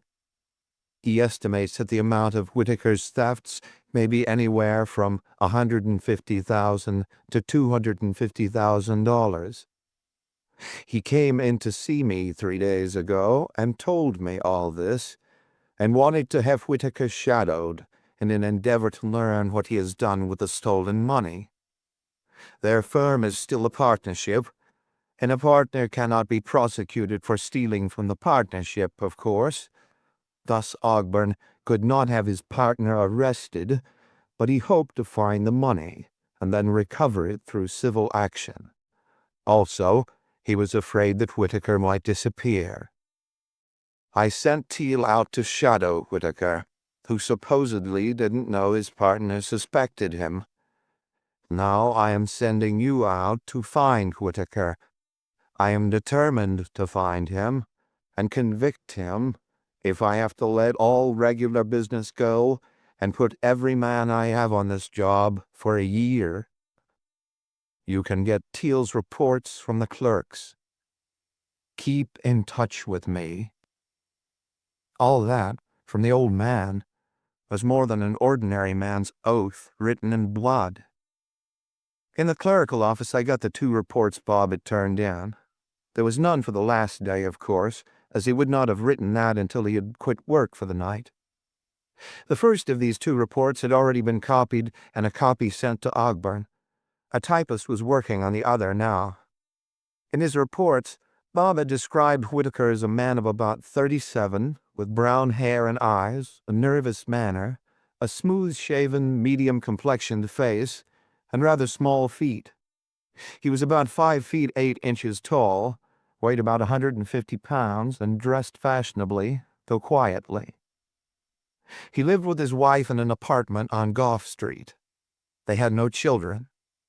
Ogburn had given Bob the description of Mrs. Whitaker, a short, plump, blonde woman of something less than 30. Those who remember this affair will know that the city, the detective agency, and the people involved all had names different from the ones I have given them. But they will also know that I have kept the facts true. Names of some sort are essential to clearness, and when the use of the real names might cause embarrassment or pain even, pseudonyms are the most satisfactory alternative. In shadowing Whitaker, Bob had learned nothing that seemed to be of any value in finding the stolen money. Whitaker had gone about his usual business, apparently, and Bob had seen him do nothing downright suspicious. But Whitaker had seemed very nervous, had often stopped to look around, obviously suspecting that he was being shadowed without being sure of it. On several occasions, Bob had had to drop him to avoid being recognized. On one of these occasions, while waiting in the vicinity of Whitaker's residence for him to return, Bob had seen Mrs. Whitaker, or a woman who fit the description Ogburn had given, leave in a taxicab. Bob had not tried to follow her, but he had made a memorandum of the taxi's license number. These 2 reports read and practically memorized, I left the agency and went down to Ogburn and Whitaker's suite in the Packard building. A stenographer ushered me into a tastefully furnished office, where Ogburn sat at a desk signing mail. He offered me a chair. I introduced myself to him, a medium-sized man of perhaps 35, with sleek brown hair and the cleft chin that is associated in my mind with orators, lawyers, and salesmen. "Oh, yes," he said, pushing aside the mail, his mobile, intelligent face lighting up. "Has Mr. Teal found anything? Mr. Teal was shot and killed last night." He looked at me blankly for a moment out of wide brown eyes, and then repeated, "Killed?" "Yes," I replied, and told him what little I knew about it. "You don't think—" he began when I had finished, and then stopped. "You don't think Herb would have done that?" "What do you think?" "I don't think Herb would commit murder." He's been jumpy the last few days, and I was beginning to think he suspected I had discovered his thefts. But I don't believe he would have gone that far, even if he knew Mr. T was following him. I honestly don't. Suppose, I suggested, that sometime yesterday Teal found out where he had put the stolen money, and then Whitaker learned that Teal knew it. Don't you think that under those circumstances Whitaker might have killed him? Perhaps, he said slowly, but I'd hate to think so. In a moment of panic, Herb might... But I really don't think he would. When did you see him last? Yesterday. We were here in the office together most of the day. He left for home a few minutes before 6, but I talked with him over the phone later. He called me up at home a little after 7 and said that he was coming down to see me, wanted to tell me something. I thought he was going to confess his dishonesty and that maybe we would be able to straighten out this miserable affair. But he didn't show up. Changed his mind, I suppose. His wife called up at about 10. She wanted him to bring something from downtown when he went home, but of course he wasn't here. I stayed in all evening waiting for him, but he didn't. He stuttered, stopped talking, and his face drained white. "By God, I'm wiped out," he said faintly, as if the thought of his own position had just come to him. "Herb gone, money gone, 3 years' work gone for nothing, and I'm legally responsible for every cent he stole. God." He looked at me with eyes that pleaded for a contradiction, but I couldn't do anything except assure him that everything possible would be done to find both Whitaker and the money. I left him, trying frantically to get his attorney on the telephone. From Ogden's office, I went up to Whitaker's apartment. As I turned the corner below into Gough Street, I saw a big, hulking man going up the apartment house steps and recognized him as George Dean. Hurrying to join him, I regretted that he had been assigned to the job instead of some other member of the police detective homicide detail. Dean isn't a bad sort, but he isn't so satisfactory to work with as some of the others. That is, you can never be sure that he isn't holding out some important detail so that George Dean would shine as the clever sleuth in the end. Working with a man of that sort, you're bound to fall into the same habit, which doesn't make for teamwork. I arrived in the vestibule as Dean pressed Whitaker's bell button. "Hello," I said. "You in on this?" "Uh-huh." "What do you know?" "Nothing. I just got it." The front door clicked open, and we went together up to the Whitakers' apartment on the 3rd floor. A plump blonde woman in a light blue house dress opened the apartment door. She was rather pretty in a thick-featured, stolid way. "Mrs. Whitaker?" Dean inquired. "Yes." "Is Mr. Whitaker in?" "No. He went to Los Angeles this morning," she said, and her face was truthful. "Know where we can get in touch with him there?" "Perhaps at the Ambassador, but I think he'll be back by tomorrow or the next day." Dean showed her his badge. "We want to ask you a few questions," he told her, and with no appearance of astonishment, she opened the door wide for us to enter. She led us into a blue and cream living room, where we found a chair apiece. She sat facing us on a big blue settle. "Where was your husband last night?" Dean asked. "Home? Why?" Her round blue eyes were faintly curious. "Home all night?" "Yes, it was a rotten, rainy night. Why?" She looked from Dean to me. Dean's glance met mine, and I nodded in answer to the question that I read there. "Mrs. Whitaker," he said bluntly, "I have a warrant for your husband's arrest." "A warrant? For what?" "Murder." "Murder?" It was a stifled scream. "Exactly, and last night." But I told you he was—" "And Ogden told me," I interrupted, leaning forward, "that you called up his apartment last night asking if your husband was there." She looked at me blankly for a dozen seconds, and then she laughed, the clear laugh of one who has been the victim of some slight joke. "You win," she said. There was neither shame nor humiliation in either face or voice. "Now listen." The amusement had left her. "I don't know what Herb has done, or how I stand, and I oughtn't to talk until I see a lawyer. But I like to dodge all the trouble I can. If you folks will tell me what's what, on your word of honor, I'll maybe tell you what I know, if anything. What I mean is, if talking will make things any easier for me, if you can show me it will, maybe I'll talk, providing I know anything." That seemed fair enough, if a little surprising. Apparently, this plump woman who could lie with every semblance of candor and laugh when she was tripped up wasn't interested in anything much beyond her own comfort. "You tell it," Dean said to me. I shot it all out in a lump. "Your husband has been cooking the books for some time and got into his partner for something like $200,000 before Ogden got wise to it. Then he had your husband shadowed, trying to find the money. Last night, your husband took the man who was shadowing him over on a lot and shot him." Her face puckered thoughtfully. Mechanically, she reached for a package of popular brand of cigarettes that lay on a table behind the settle and proffered them to Dean and me. We shook our heads. She put a cigarette in her mouth, scratched a match on the sole of her slipper, lit the cigarette, and stared at the burning end. Finally, she shrugged, her face cleared, and she looked up at us. "I'm going to talk," she said. "I never got any of the money, and I'd be a chump to make a goat of myself for Herb.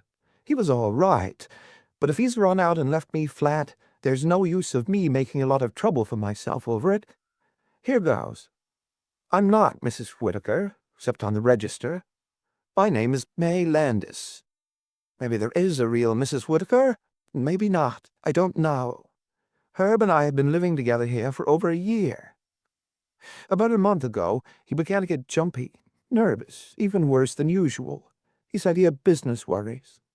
Then a couple of days ago, I discovered that his pistol was gone from the drawer where it had been kept ever since we came here, and he was following it.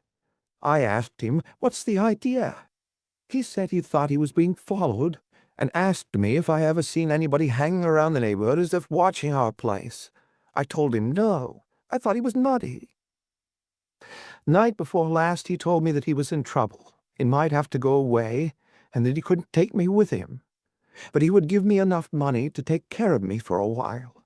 He seemed excited, packed his bags so they'd be ready if he needed them in a hurry, and burned up all his photos and a lot of letters and papers. His bags are still in the bedroom if you want to go through them.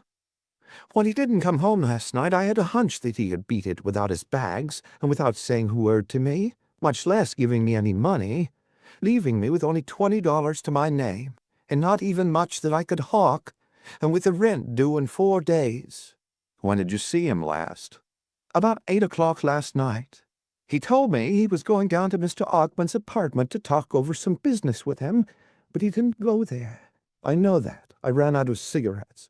I like elixir Russians, and I can't get them uptown here. So I called up Mr. Ogburns to ask Herb to bring some home with him when he came, and Mr. Ogburns said he hadn't been there. How long have you known Whitaker? I asked. Couple of years, I guess. I think I met him first at one of the beach resorts. Has he got any people? Not that I know of. I don't know a whole lot about him. Oh, yes, I do know that he served 3 years in prison in Oregon for forgery. He told me that one night when he was lushed up. He served them under the name of Barber or Barbie or something like that. He said he was walking the straight and narrow now. Dean produced a small automatic pistol, fairly new-looking in spite of the mud that clung to it, and handed it to the woman.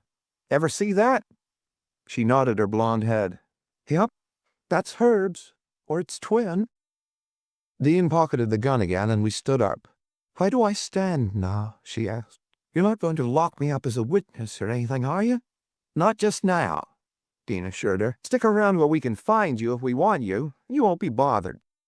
Got any idea which direction Whitaker'd be likely to go in? No. We'd like to give the place the once-over. Mind? Go ahead, she invited. Take it apart if you want to. I'm coming all the way with you people. We very nearly did take the place apart, but we found not a thing of value. Whitaker, when he had burned the things that might have given him away, had made a clean job of it. Did he ever have pictures taken by a professional photographer? I asked just before we left. Not that I know of. Will you let us know if you hear anything, or remember anything else that might help? Sure, she said heartily. Sure. Dean and I rode down in the elevator in silence and walked out into Gough Street. What do you think of all that? I asked when we were outside. She's a lil, huh? He grinned. I wonder how much she knows. She identified the gun and gave us that dope about the forgery sentence up north, but we'd have found out about them things anyway. If she was wise, she'd tell us everything she knew we'd find out, and that would make her other stuff go over stronger. Think she's dumb or wise? We won't guess, I said. We'll slap a shadow on her and cover her mail. I have the number of a taxi she used a couple of days ago. We'll look that up too. At a corner drugstore, I telephoned the old man, asking him to detail a couple of the boys to keep May Landis and her apartment under surveillance night and day. Also to have the post office department let us know if she got any mail that might have been addressed by Whitaker. I told the old man I would see Ogburn and get some samples of the fugitive's writing for comparison with the woman's mail. Then Dean and I set about tracing the taxi in which Bob Teal had seen the woman ride away. Half an hour in the taxi company's office gave us the information that she had been driven to a number on Greenwich Street. We went to the Greenwich Street address. It was a ramshackle building, divided into apartments or flats of a dismal and dingy sort. We found the landlady in the basement, a gaunt woman in soiled gray, with hard, thin-lipped mouth and pale, suspicious eyes. She was rocking vigorously in a creaking chair and sewing on a pair of overalls, while 3 dirty kids tussled with a mongrel puppy up and down the room. Dean showed his badge and told her that we wanted to speak to her in privacy. She got up to chase the kids and their dog out and then stood with hands on hips facing us. "Well, what do you want?" she demanded sourly. "Want to get a line on your tenants," Dean said. "Tell us about them." "Tell you about them?" She had a voice that would have been harsh enough even if she hadn't been in such a peevish mood. "What do you think I've got to say about them? What do you think I am? I'm a woman who minds her own business. Nobody can say I don't run a respectable—" This was getting us nowhere. "Who lives in number 1? I asked. "The odds. 2 old folks and their grandchildren. If you know anything against them, it's more than them that has lived with them for 10 years does." "Who lives in number 2? "Mrs. Codman and her boys, Frank and Fred. They've been here 3 days, and—" I carried her from apartment to apartment, and finally we reached the 2nd floor when it didn't bring quite so harsh an indictment of my stupidity for suspecting its occupants of whatever it was I suspected them of. The Quirks live there. She merely glowered now, whereas she had had a snippy manner before. "And they're decent people if you ask me." "How long have they been here?" 6 months or more." "What does he do for a living?" "I don't know," sullenly. "Travels, maybe." "How many in the family?" "Just him and her. And they're nice, quiet people, too." "What does he look like?" "Like an ordinary man. I ain't a detective. I don't go around stooping into folks' faces to see what they look like and prying into their business. I ain't—" "How old a man is he?" "Maybe between 35 and 40, if he ain't younger or older." "Large or small?" "He ain't as short as you, and he ain't as tall as this fellow with you," glaring scornfully from my short stoutness to Dean's big bulk. "And he ain't as fat as neither of you." "Mustache?" "No." "White hair?" "No." Triumphantly. "Dark." "Dark eyes, too?" "I guess so." Dean, standing off to one side, looked over the woman's shoulder at me. His lips framed the name, Whitaker. "Now how about Mrs. Quirk? What does she look like?" I went on. "She's got light hair. It's short and chunky, maybe under 30. Dean and I nodded our satisfaction at each other. That sounded like May Landis right enough. "Are they home much?" I continued. "I don't know." The gaunt woman snarled sullenly, and I knew she did know.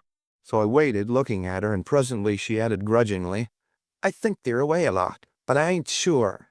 "I know," I ventured, "that they are home very seldom, and then only in the daytime, and you know it." She didn't deny it, so I asked, "Are they in now?" "I don't think so, but they might be." "Let's take a look at the joint," I suggested to Dean. He nodded and told the woman, "Take us up to their apartment and unlock the door for us." "I won't," she said with sharp emphasis. "You got no right looking into folks' homes unless you got a search warrant. You got one?" "We got nothing." Dean grinned at her. "But we can get plenty, if you want to put us to the trouble. You run this house. You can go into any of the flats any time you want, and you can take us in. Take us up, and we'll lay off you. But if you're going to put us to a lot of trouble, and you're going to take your chances of being tied up with the Quirks and maybe sharing a cell with them, think that over." She thought it over, and then, grumbling and growling with each step, took us up to the Quirks' apartment. She made sure they weren't at home, then admitted us. The apartment consisted of 3 rooms, a bath and kitchen, furnished in the shabby fashion that the ramshackle exterior of the building had prepared us for. In these rooms we found a few articles of masculine and feminine clothing, toilet accessories, and so on, but the place had none of the marks of a permanent abode. There were no pictures, no cushions, none of the dozens of odds and ends of personal belongings that are usually found in homes. The kitchen had the appearance of long disuse. The interiors of the coffee, tea, spice, and flour containers were clean. 2 things we found that meant something: a handful of elixir Russian cigarettes on the table, and a new box of .32 caliber cartridges, 10 of which were missing in the dresser drawer. All through our searching, the landlady hovered over us, her pale eyes sharp and curious. But now we chased her out, telling her that law or no law, we were taking charge of the apartment. "This was or is a hideout for Whitaker and his woman, all right," Dean said when we were alone. "The only question is whether he intended to lay low here, or whether it was just a place where he made preparations for his getaway. I reckon that the best thing is to have the captain put a man in here night and day until we turn up, Brother Whitaker." "That's safest," I agreed, and he went to the telephone in the front room to arrange it. After Dean was through phoning, I called up the old man to see if anything new had developed. "Nothing new," he told me. "How are you coming along?" "Nicely. Maybe I'll have news for you this evening. Did you get those specimens of Whitaker's writing from Ogburn, or shall I have someone else take care of it?" "I'll get them this evening," I promised. I wasted 10 minutes trying to reach Ogburn at his office before I looked at my watch and saw that it was after 6 o'clock. I found his residence listed in the telephone directory and called him there. "Have you anything in Whitaker's writing at home?" I asked. "I want to get a couple of samples. Would like to get them this evening, though if necessary I can wait until tomorrow. I think I have some of his letters here. If you come over now, I'll give them to you." "Be with you in 15 minutes, I told him. "I'm going down to Ogburn's," I told Dean, "to get some of Whitaker's scribbling while you're waiting for your man to come in from headquarters to take charge of this place. I'll meet you at the States as soon as you can get away. We'll eat there and make our plans for the night." "Uh-huh," he grunted, making himself comfortable in one chair with his feet on another as I let myself out. Ogburn was dressing when I reached his apartment and had his collar and tie in his hand when he came to the door to let me in. "I found quite a few of Herb's letters," he said as we walked back to the bedroom. I looked through the 15 or more letters that lay on a table, selecting the ones I wanted, while Ogburn went on with his dressing. "How are you progressing?" he asked presently. "So-so. Heard anything that might help?" "No, but just a few minutes ago I happened to remember that Herb used to go over to the Mills building quite frequently. I've seen him going in and out often, but never thought anything about it. I don't know whether it is of any importance, or—" I jumped out of my chair. "That does it," I cried. "Can I use your phone?" "Certainly. It's in the hallway near the door." He looked at me in surprise. "It's a slot phone. Have you a nickel and change?" "Yes." I was going through the bedroom door. "The switch is near the door," he called after me. "If you want a light. Do you think—" But I didn't stop to listen to his questions. I was making for the telephone, searching my pockets for a nickel, and fumbling hurriedly with a nickel, I muffed it, not entirely by accident, for I had a hunch that I wanted to work out. The nickel rolled away down the carpeted hallway. I switched on the light, recovered the nickel, and called the Quirk's number. I'm glad I played that hunch. Dean was still there. "That joint's dead," I sang. "Take the landlady down to headquarters and grab the Landis woman, too. I'll meet you there, at headquarters." "You mean it?" he rumbled. "Almost," I said, and hung up the receiver. I switched off the hall light and, whistling a little tune to myself, walked back to the room where I had left Ogburn. The door was not quite closed. I walked straight up to it, kicked it open with one foot, and jumped back, hugging the wall. 2 shots, so close together that they were almost one, crashed.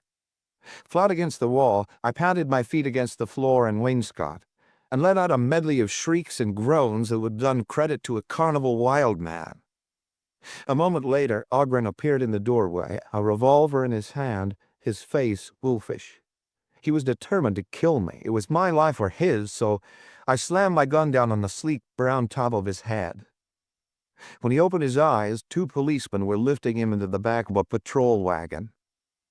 I found Dean and the detectives' assembly room in the Hall of Justice. "The landlady identifies May Landis as Mrs. Quirk," he said. "Now what?"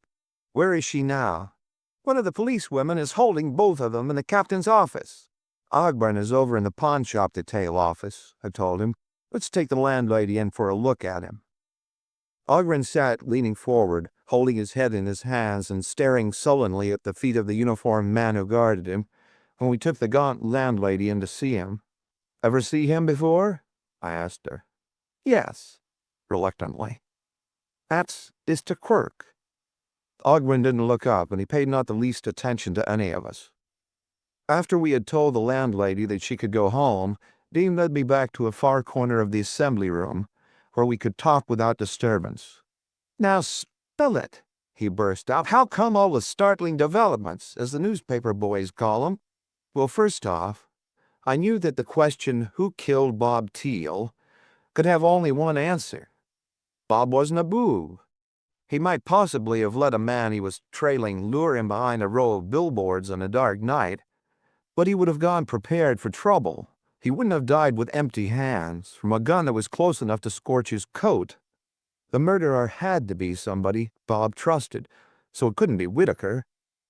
Now, Bob was a conscientious sort of lad, and he wouldn't have stopped shadowing Whitaker to go over and talk with some friend. There was only one man who could have persuaded him to drop Whitaker for a while, and that one man was the one he was working for, Ogburn. If I hadn't known Bob, I might have thought he had hidden behind the billboards to watch Whitaker, but Bob wasn't an amateur. He knew better than to pull any of that spectacular gumshoe stuff, so there was nothing to it but Ogburn. With that to go on, the rest was duck soup. All the stuff May Landis gave us, identifying the gun as Whitaker's and giving Ogburn an alibi by saying that she had talked to him on the phone at 10 o'clock, only convinced me that she and Ogburn were working together. When the landlady described Quirk for us, I was fairly certain of it.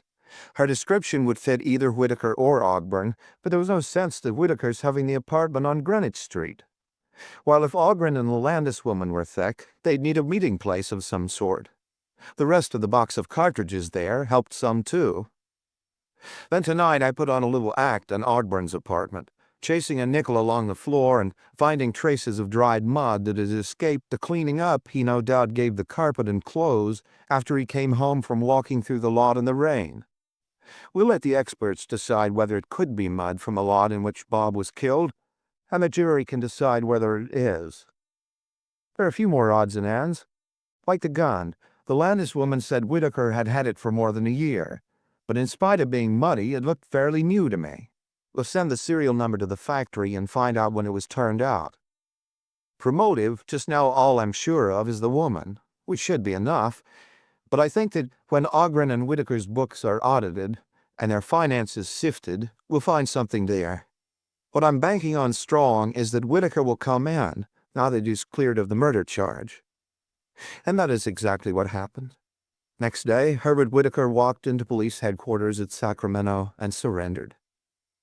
Neither Ogburn nor May Landis ever told what they knew, but with Whitaker's testimony, supported by what we were able to pick up here and there, we went into court when the time came and convinced the jury that the facts were these. Ogburn and Whitaker had opened their farm development business as a plain swindle. They had options on a lot of land, and they planned to sell as many shares in their enterprise as possible before the time came to exercise their options. Then they intended packing up their bags and disappearing. Whitaker hadn't much nerve, and he had a clear remembrance of the 3 years he had served in prison for forgery.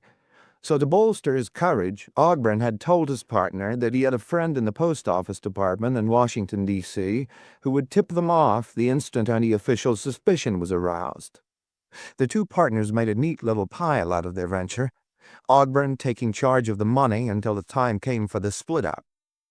Meanwhile, Ogburn and May Landis, Whitaker's supposed wife, had become intimate, and had rented the apartment on Greenwich Street, meeting there afternoons when Whitaker was busy at the office and when Ogburn was supposed to be out hunting fresh victims. In this apartment, Ogburn and the woman had hatched their little scheme, whereby they were to get rid of Whitaker, keep all the loot, and cleared Ogburn of criminal complicity in the affairs of Ogburn and Whitaker. Ogburn had come into the Continental office and told his little tale of his partner's dishonesty, engaging Bob Teal to shadow him. Then he had told Whitaker that he had received a tip from his friend in Washington that an investigation was about to be made. The two partners planned to leave town on their separate ways the following week. The next night, May Landis told Whitaker she had seen a man loitering in the neighborhood, apparently watching the building in which they lived. Whitaker, thinking Bob a post office inspector, had gone completely to pieces, and it had taken the combined efforts of the woman and his partner, apparently working separately, to keep him from bolting immediately. They had persuaded him to stick it out another few days. On the night of the murder, Ogburn, pretending skepticism of Whitaker's story about being followed, had met Whitaker for the purpose of learning if he really was being shadowed. They had walked the streets in the rain for an hour. Then Ogburn, convinced, had announced his intention of going back and talking to the supposed post office inspector to see if he could be bribed. Whitaker had refused to accompany his partner, but had agreed to wait for him in a dark doorway. Ogburn had taken Bob Teal over behind the billboards on some pretext and had murdered him. Then he had hurried back to his partner, crying, "My God, he grabbed me and I shot him. We'll have to leave." Whitaker, in blind panic, had left San Francisco without stopping for his bags or even notifying May Landis. Ogburn was supposed to leave by another route. They were to meet in Oklahoma City 10 days later, where Ogburn, after getting the loot out of the Los Angeles banks where he had deposited it under various names, was to give Whitaker his share, and then they were to part for good. In Sacramento next day, Whitaker had read the newspapers and had understood what had been done to him. He had done all the bookkeeping. All the false entries in Ogburn and Whitaker's books were in his writing. May Landis had revealed his former criminal record and had fastened the ownership of the gun, really Ogburn's, upon him. He was framed completely. He hadn't a chance of clearing himself. He had known that his story would sound like a far-fetched and flimsy lie. He had a criminal record. For him to have surrendered and told the truth would have been merely to let himself get laughed at. As it turned out, Ogburn went to the gallows. May Landis is now serving a 15-year sentence, and Whitaker, in return for his testimony and restitution of the loot, was not prosecuted for his share in the land swindle. End of Who Killed Bob Teal? End of The 10th Clue and Other Continental Op Stories by Dashiell Hammett. Recorded by Winston Tharp.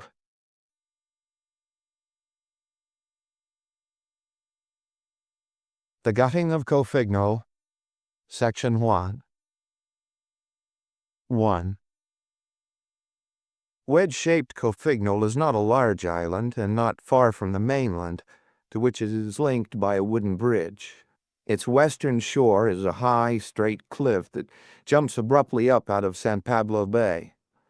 From the top of this cliff, the island slopes eastward down to a smooth pebble beach that runs into the water again, where there appears in a clubhouse and moored pleasure boats. Cofignal's main street, paralleling the beach, has the usual bank, hotel, moving picture theater, and stores, but it differs from most main streets of its size in that it is more carefully arranged and preserved. There are trees and hedges and strips of lawn on it, and no glaring signs. The buildings seem to belong beside one another, as if they had been designed by the same architect. And in the stores, you will find goods of a quality to match the best city stores. The intersecting streets, running between rows of neat cottages near the foot of the slope, become winding hedged roads as they climb toward the cliff. The higher these roads get, the farther apart and larger are the houses they lead to. The occupants of these higher houses are the owners and rulers of the island. Most of them are well-fed old gentlemen who, the profits they took from the world with both hands in their younger days, now stowed away at safe percentages, have bought into the island colony so they may spend what is left of their lives nursing their livers and improving their golf among their kind. They admit to the island only as many storekeepers, working people, and similar riffraff as are needed to keep them comfortably served. That is Cofignal. It was some time after midnight. I was sitting in a second-story room in Cofignal's largest house, surrounded by wedding presents, whose value would add up to something between $50,000 and $100,000. Of all the work that comes to a private detective, except divorce work, which the Continental Detective Agency doesn't handle, I like weddings as little as any. Usually I manage to avoid them, but this time I hadn't been able to. Dick Foley, who had been slated for the job, had been handed a black eye by an unfriendly pickpocket the day before. That let Dick out and me in. I had come up to Cofignal, a 2-hour ride from San Francisco by ferry and auto stage, that morning, and would return the next. This had been neither better nor worse than the usual wedding detail. The ceremony had been performed in a little stone church down the hill. Then the house had begun to fill with reception guests. They had kept it filled, overflowing, until some time after the bride and groom had sneaked off to the eastern train. The world had been well represented. There had been an admiral and an earl or two from England, an ex-president of a South American country, a Danish baron, a tall young Russian princess, surrounded by lesser titles, including a fat, bald, jovial, and black-bearded Russian general who had talked to me for a solid hour about prize fights, in which he had a lot of interest, but not so much knowledge as was possible. An ambassador from one of the Central European countries, a justice of the Supreme Court, and a mob of people whose prominence and near prominence didn't carry labels. In theory, a detective guarding wedding presents is supposed to make himself indistinguishable from the other guests. In practice, it never works out that way. He has to spend most of his time within sight of the booty, so he's easily spotted. Besides that, 8 or 10 people I recognized among the guests were clients or former clients of the agency, and so knew me. However, being known doesn't make so much difference as you might think, and everything had gone off smoothly. A couple of the groom's friends, warmed by wine and the necessity of maintaining their reputations as cut-ups, had tried to smuggle some of the gifts out of the room where they were displayed and hide them in the piano. But I had been expecting that familiar trick and blocked it before it had gone far enough to embarrass anybody. Shortly after dark, a wind smelling of rain began to pile storm clouds up over the bay. Those guests who lived at a distance, especially those who had water to cross, hurried off for their homes. Those who lived on the island stayed until the first raindrops began to patter down. Then they left. The Hendrickson house quieted down. Musicians and extra servants left. The weary house servants began to disappear in the direction of their bedrooms. I found some sandwiches, a couple of books, and a comfortable armchair, and took them up to the room where the presents were now hidden under gray-white sheeting. Keith Hendrickson, the bride's grandfather, she was an orphan, put his head in the door. "Have you everything you need for your comfort?" he asked. "Yes, thanks." He said good night and went off to bed, a tall old man, slim as a boy. The wind and the rain were hard at it when I went downstairs to give the lower windows and doors the up and down. Everything on the first floor was tight and secure, everything in the cellar. I went upstairs again. Pulling my chair over by a floor lamp, I put sandwiches, books, ashtray, gun, and flashlight on a small table beside it. Then I switched off the other lights, set fire to a Fatima, sat down, wriggled my spine comfortably into the chair's padding, picked up one of the books, and prepared to make a night of it. The book was called The Lord of the Sea, and had to do with a strong, tough, and violent fellow named Hogarth, whose modest plan was to hold the world in one hand. There were plots and counterplots, kidnappings, murders, prison breakings, forgeries and burglaries, diamonds large as hats, and floating forts larger than Cofignal. It sounds dizzy here, but in the book it was as real as a dime. Hogarth was still going strong when the lights went out. 2. In the dark, I got rid of the glowing end of my cigarette by grinding it in one of the sandwiches. Putting the book down, I picked up gun and flashlight and moved away from the chair. Listening for noises was no good. The storm was making hundreds of them. What I needed to know was why the lights had gone off. All the other lights in the house had been turned off some time ago, so the darkness of the hall told me nothing. I waited. My job was to watch the presents. Nobody had touched them yet. There was nothing to get excited about. Minutes went by, perhaps 10 of them. The floor swayed under my feet. The windows rattled with a violence beyond the strength of the storm. The dull boom of a heavy explosion blotted out the sounds of wind and falling water.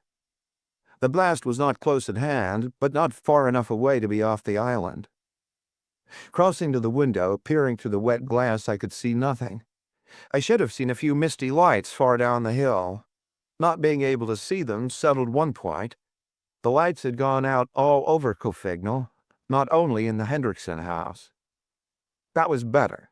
The storm could have put the lighting system out of whack, could have been responsible for the explosion.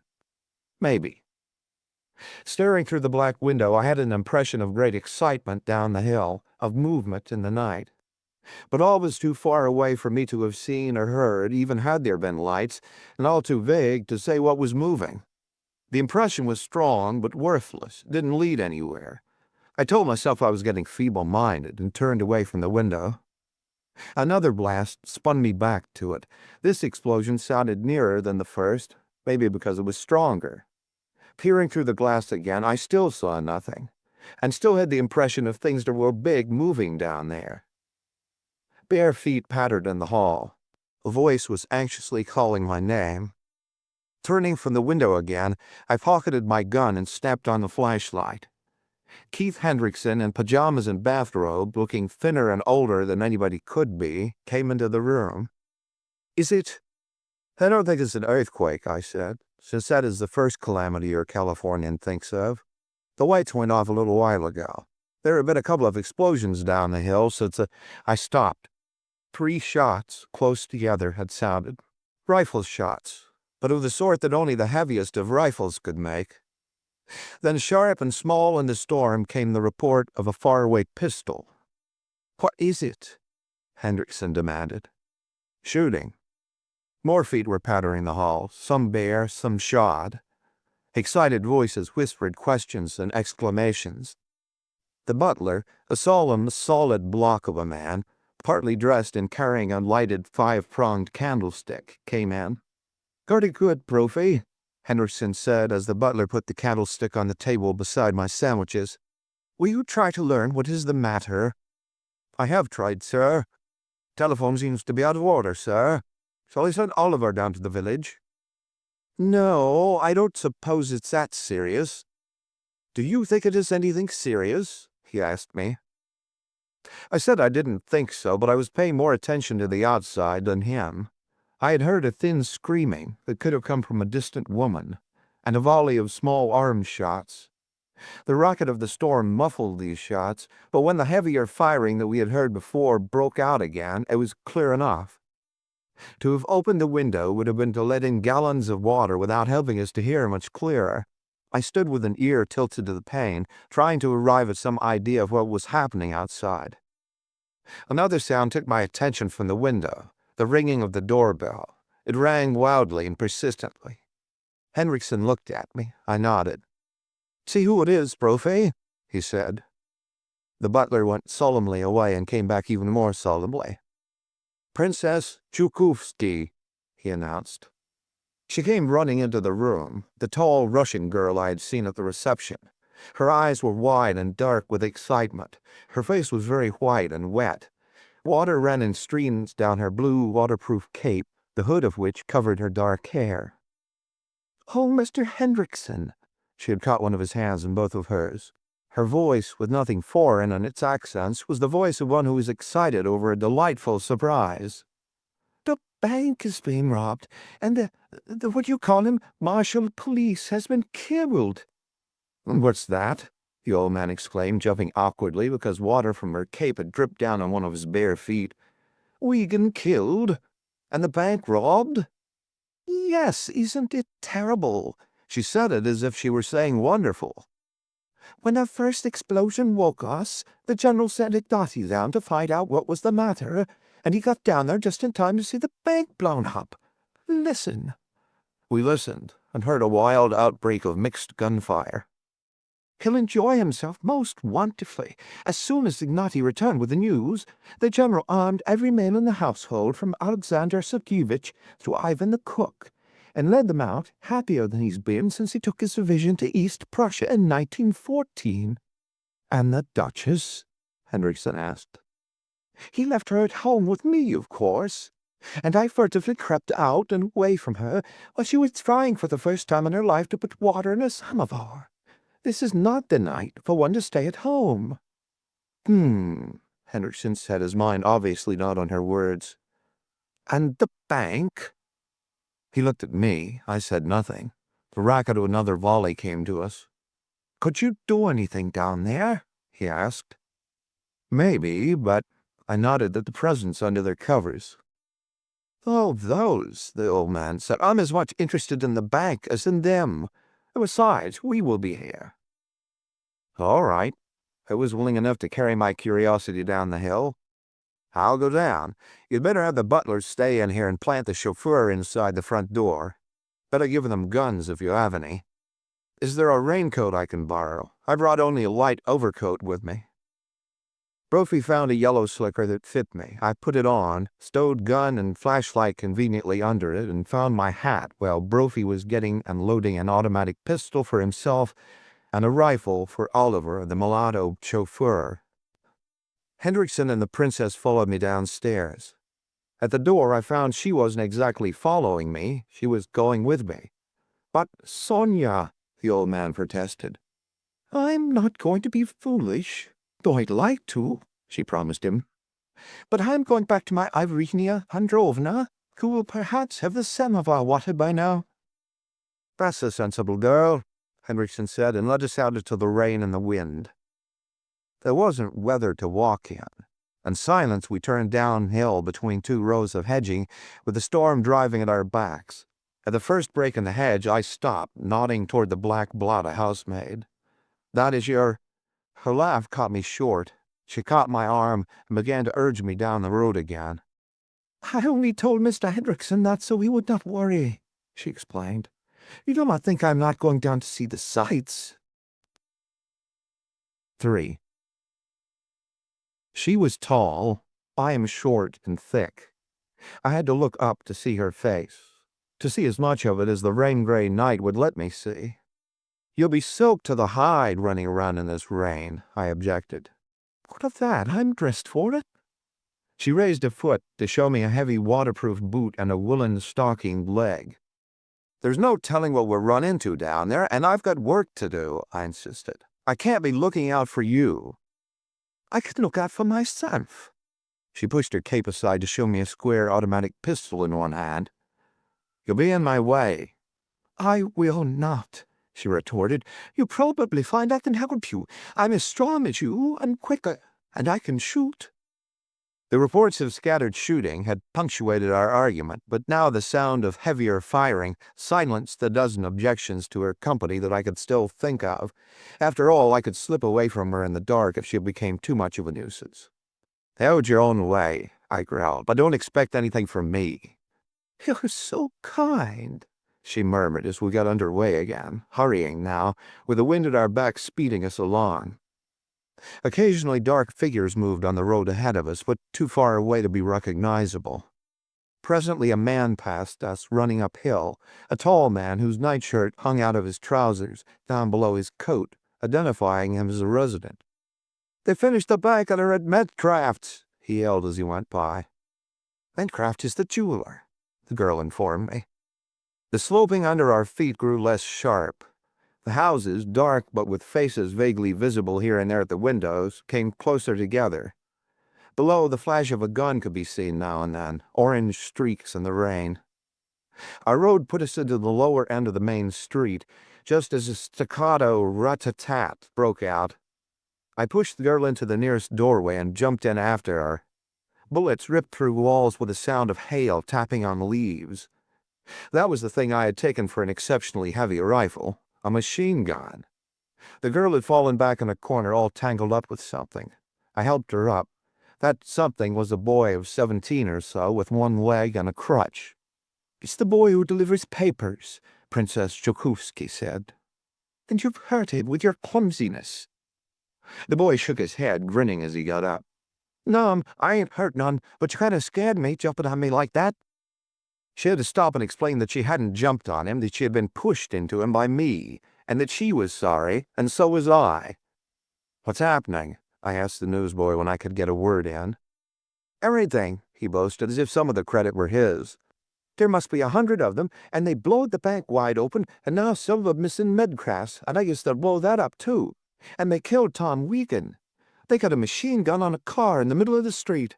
That's it shooting now." "Where's everybody? All the merry villagers?" "Most of them are up behind the hall. They can't do nothing, though, 'cause the machine gun won't let 'em near enough to see what they're shooting at. And that smart Bill Vincent told me to clear out, 'cause I've only got one leg, as if I couldn't shoot as good as the next one if I only had something to shoot with." "That wasn't right of them," I sympathized, "but you can do something for me. You can stick here and keep your eye on this end of the street, so I'll know if they leave in this direction." "You're not just saying that, so I'll stay here out of the way, are you?" "No," I lied. "I need somebody to watch. I was going to leave the princess here, but you'll do better." "Yes," she backed me up, catching the idea. "This gentleman is a detective, and if you do what he asks, you'll be helping more than if you were up there with the others." The machine gun was still firing, but not in our direction now. "I'm going across the street," I told the girl. "Aren't you going to join the others?" "No. If I can get around behind the bandits while they're busy with the others, maybe I can turn a trick."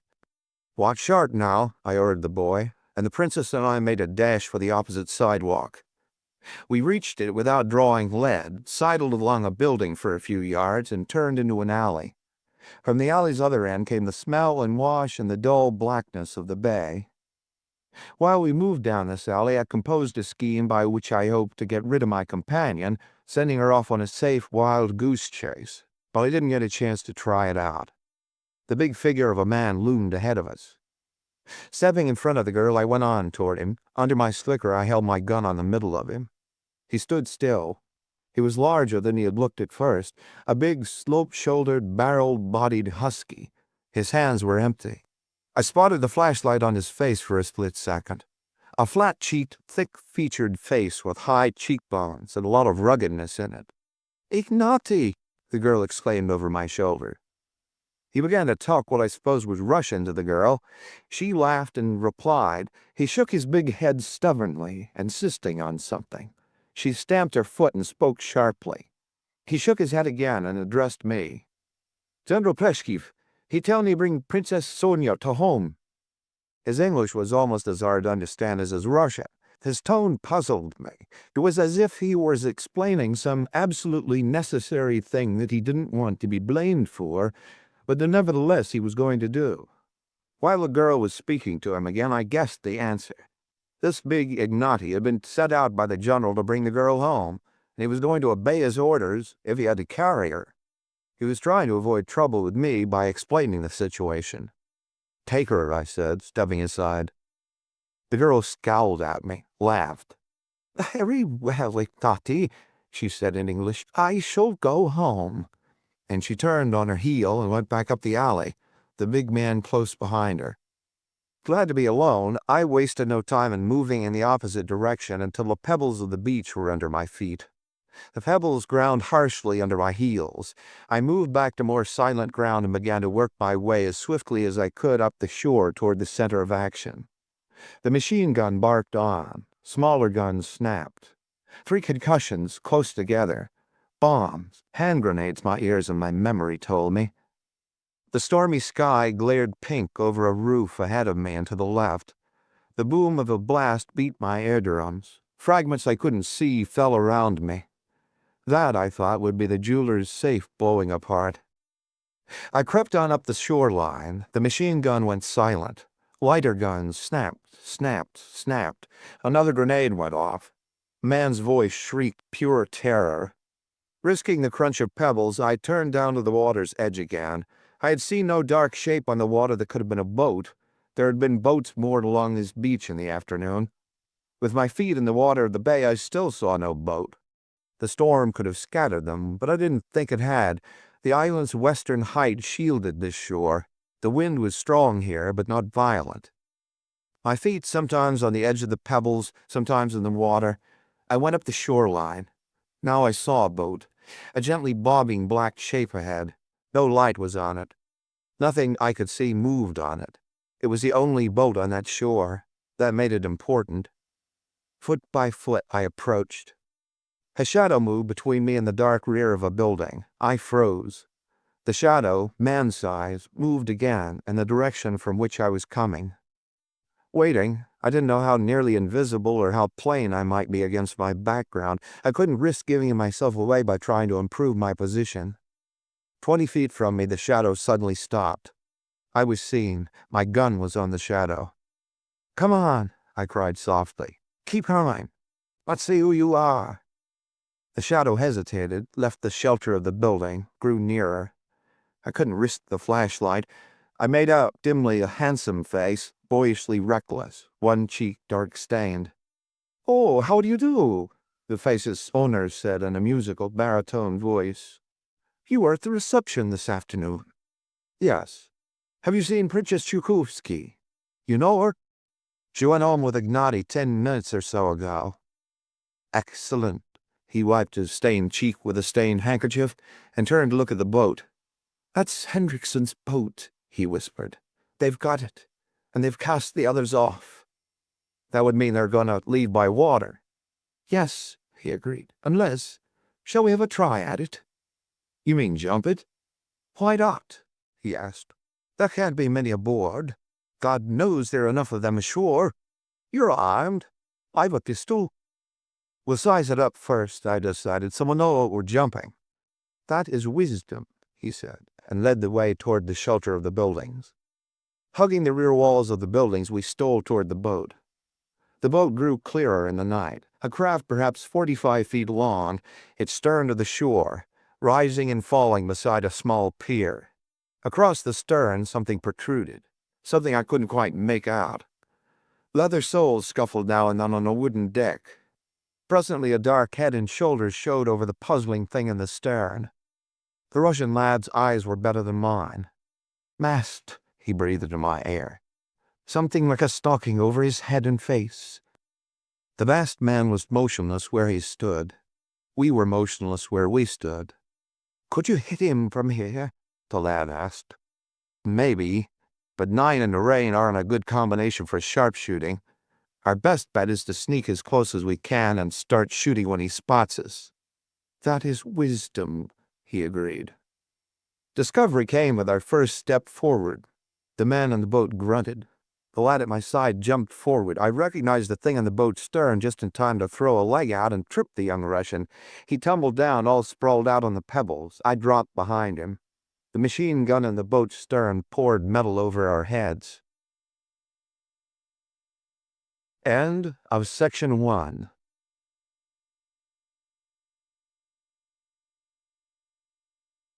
Section 2. 4. "No good rushing that," I said. "Roll out of it."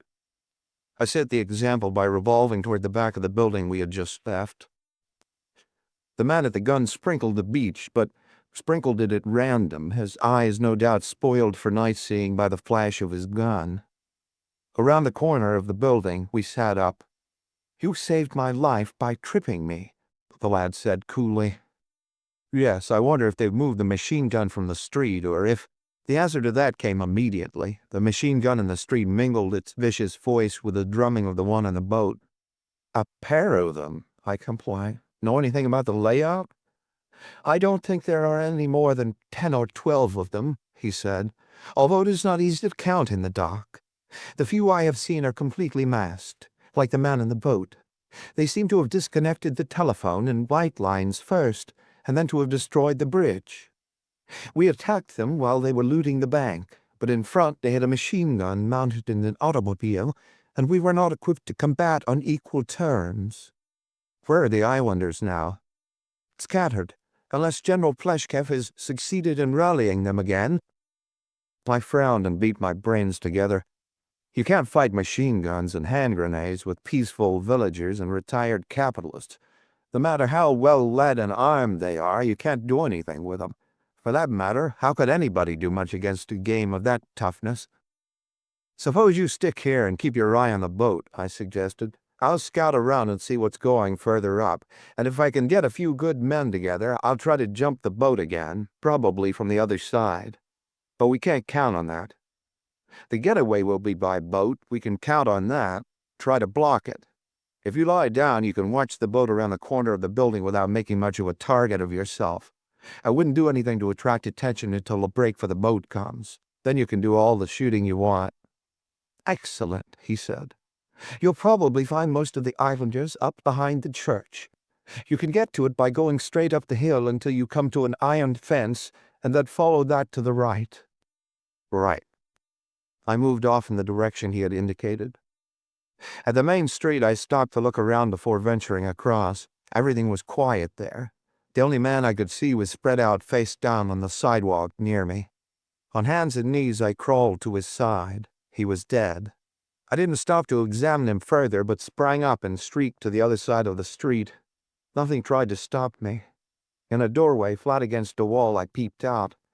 The wind had stopped. The rain was no longer a driving deluge, but a steady downpouring of small drops. Cofignal's main street, to my senses, was a deserted street. I wondered if the retreat to the boat had already started. On the sidewalk, walking swiftly toward the bank, I heard the answer to that guess. High up in the slope, almost up to the edge of the cliff by the sound, a machine gun began to hurl out its stream of bullets. Mixed with the racket of the machine gun were the sounds of smaller arms and a grenade or two. At the first crossing, I left the main street and began to run up the hill. Men were running toward me. Two of them passed, paying no attention to my shouted, "What's up now?" The third man stopped because I grabbed him, a fat man whose breath bubbled and whose face was fish-belly white. "They've moved the car with a machine gun up on it behind us," he gasped when I had shouted my question into his ear again. "What are you doing without a gun?" I asked. I dropped it." "Where's General Pleshkev?" "Back there somewhere. He's trying to capture the car, but he'll never do it. It's suicide. Why don't help come?" Other men had passed us, running downhill as we talked. I let the white-faced man go and stopped 4 men who weren't running so fast as the others. "What's happening now?" I questioned them. "They's going through the houses up the hill," a sharp-featured man with a small mustache and a rifle said. "Has anybody got word off the island yet?" I asked. "Can't," another informed me. "They blew up the bridge first thing." "Can't anybody swim?" "Not in our wind.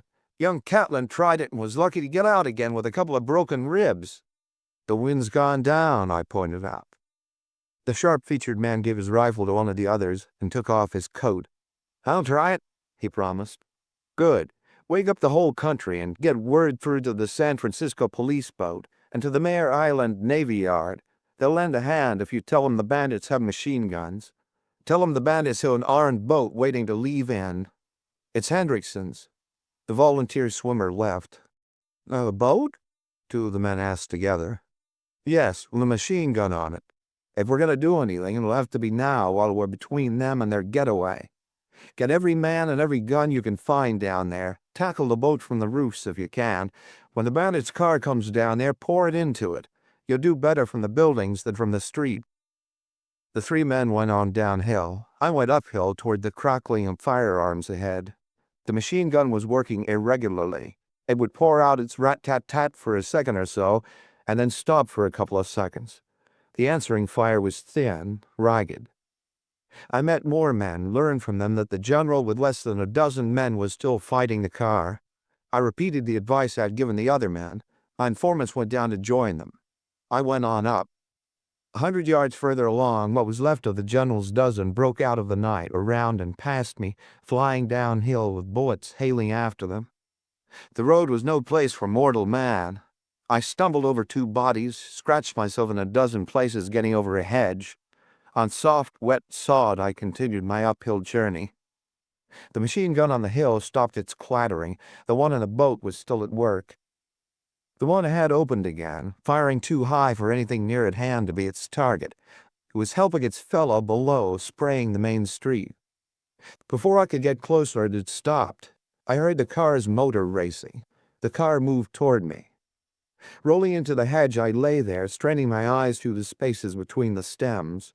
I had 6 bullets and a gun that hadn't been yet fired on this night that had seen tons of powder burned. When I saw wheels on the lighter face of the road, I emptied my gun, holding it low. The car went on. I sprang out of my hiding place. The car was suddenly gone from the empty road. There was a grinding sound, a crash, the noise of metal folding on itself, the tinkle of glass. I raced toward those sounds. 5. Out of a black pile where an engine sputtered, a black figure leaped, to dash off across the soggy lawn. I cut after it, hoping that the others in the wreck were down for keeps. I was less than 15 feet behind the fleeing man when he cleared a hedge. I'm no sprinter, but neither was he. The wet grass made slippery going. He stumbled while I was vaulting the hedge. When we straightened out again, I was not more than 10 feet behind him. Once I clicked my gun at him, forgetting I had emptied it. 6 cartridges were wrapped in a piece of paper in my vest pocket, but this was no time for loading. I was tempted to chuck the empty gun at his head, but that was too chancy. A building loomed ahead. My fugitive bore off to the right to clear the corner. To the left, a heavy shotgun went off. The running man disappeared around the house corner. "Sweet God," General Pleshkev's mellow voice complained. "That with a shotgun I should miss all of a man at the distance." "Go round the other way," I yelled, plunging around the corner after my quarry. His feet thudded ahead. I could not see him. The general puffed around from the other side of the house. "You have him?" "No." In front of us was a stone-faced bank, on top of which ran a path. On either side of us was a high and solid hedge. "But my friend," the general protested, "how could he have—" A pale triangle showed on the path above, a triangle that could have been a bit of shirt showing above the opening of a vest. "Stay here and talk," I whispered to the general and crept forward. "It must be that he has gone the other way," the general carried out my instructions, rambling on as if I were standing beside him. "Because if he had come my way, I should have seen him, and if he'd raised himself over either the hedges or the embankment, one of us would surely have seen him against—" He talked on and on while I gained the shelter of the bank on which the path sat, while I found places for my toes on the rough stone facing. The man on the road, trying to make himself small with his back in a bush, was looking at the talking general. He saw me when I had my feet on the path. He jumped, and one hand went up. I jumped with both hands out. A stone turning under my foot threw me sideways, twisting my ankle, but saving my head from the bullet he sent at it. My outflung left arm caught his legs as I spilled down. He came over on top of me. I kicked him once, caught his gun arm, and had just decided to bite it when the general puffed up over the edge of the path and prodded the man off me with the muzzle of the shotgun. When it came my turn to stand up, I found it not so good. My twisted ankle didn't like to support its share of my 180-some pounds. Putting most of my weight on the other leg, I turned my flashlight on the prisoner. "Hello, Flippo," I exclaimed. "Hello," he said without joy in the recognition. He was a roly-poly Italian youth of 23 or 4. I had helped send him to San Quentin 4 years ago for his part in a payroll stick-up. He had been out on parole for several months now. "The prison board isn't going to like this," I told him. "You got me wrong," he pleaded. "I ain't been doing a thing. I was up here to see some friends, and when this thing busted loose, I had to hide, 'cause I got a record, and if I'm picked up, I'll be railroaded for it. And now you got me, and you think I'm in on it." "You're a mind reader," I assured him, and asked the general, "Where can we pack this bird away for a while under lock and key?" "In my house there is a lumber room with a strong door and not a window." "That'll do it. March, Flippo." General Pleshkev colored the youth while I limped along behind them, examining Flippo's gun, which was loaded except for the one shot he had fired at me, and reloading my own. We had caught our prisoner on the Russians' grounds. We didn't have far to go. The general knocked on the door and called out something in his language. Bolts clicked and grated, and the door was swung open by a heavily mustached Russian servant. Behind him, the princess and a stalwart older woman stood. We went in while the general was telling his household about the capture and took the captive up to the lumber room. I frisked him for his pocket knife and matches. He had nothing else that could help him get out, locked him in, and braced the door solidly with a length of board. Then we went downstairs again. "You are injured," the princess, seeing me limp across the floor, cried.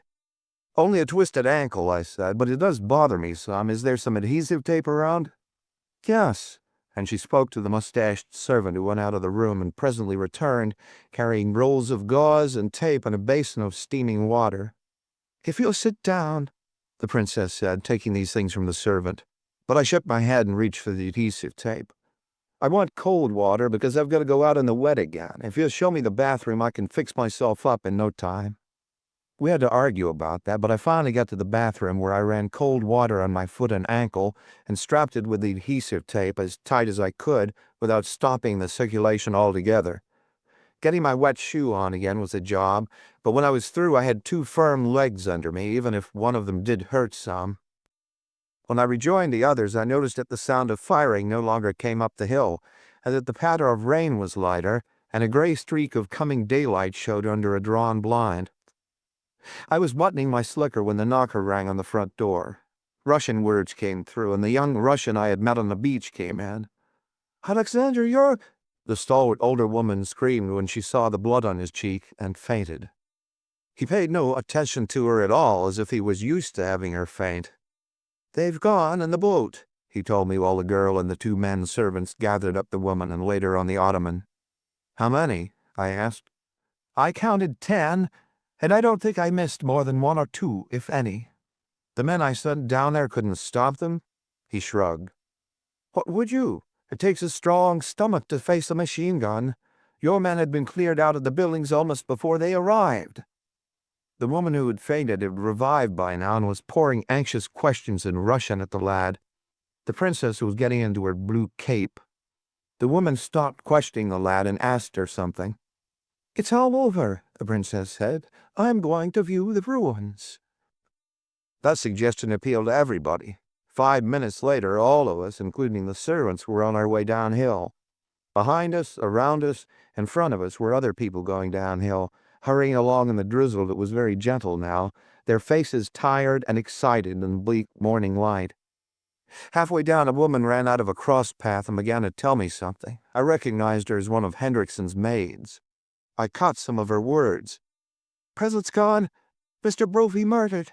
Oliver." 6. "I'll be down later," I told the others and set out after the maid. She was running back to the Hendrickson house. I couldn't run, couldn't even walk fast. She and Hendrickson and more of his servants were standing on the front porch when I arrived. "They killed Oliver and Brophy," the old man said. "How?" "We were in the back of the house, the rear 2nd story, watching the flashes of the shooting down in the village. Oliver was down here, just inside the front door, and Brophy in the room with the presents. We heard a shot in there, and immediately a man appeared in the doorway of our room, threatening us with 2 pistols, making us stay there for perhaps 10 minutes. Then he shut and locked the door and went away. We broke the door down and found Brophy and Oliver dead." "Let's look at them." The chauffeur was just inside the front door. He lay on his back with his brown throat cut straight across the front, almost back to the vertebra. His rifle was under him. I pulled it out and examined it. It had not been fired. Upstairs, the butler, Brophy, was huddled against the leg of one of the tables on which the presents had been spread. His gun was gone. I turned him over, straightened him out, and found a bullet hole in his chest. Around the hole, his coat was charred in a large area. Most of the presents were still here, but the most valuable pieces were gone. The others were in disorder, lying about any which way, their covers pulled off. "What did the one you saw look like?" I asked. "I didn't see him very well," Hendrickson said. "There was no light in our room. He was simply a dark figure against the candle burning in the hall. A large man, in a black rubber raincoat, with some sort of black mask that covered his whole head and face, with small eye holes." "No hat?" "No, just the mask over his entire face and head." As we went downstairs again, I gave Hendrickson a brief account of what I had seen and heard and done since I had left him. There wasn't enough of it to make a long tale. "Do you think you could get information about the others from the one you caught?" he asked, as I prepared to go out. "No, but I expect to bag them just the same." Cofigno's main street was jammed with people when I limped into it again. A detachment of Marines from Mare Island was there, and men from a San Francisco police boat. Excited citizens at all degrees of partial nakedness boiled around them. 100 voices were talking at once, recounting their personal adventures and braveries and losses and what they had seen. Such words as machine gun, bomb, bandit, car, shot, dynamite, and killed sounded again and again in every variety of voice and tone. The bank had been completely wrecked by the charge that had blown the vault.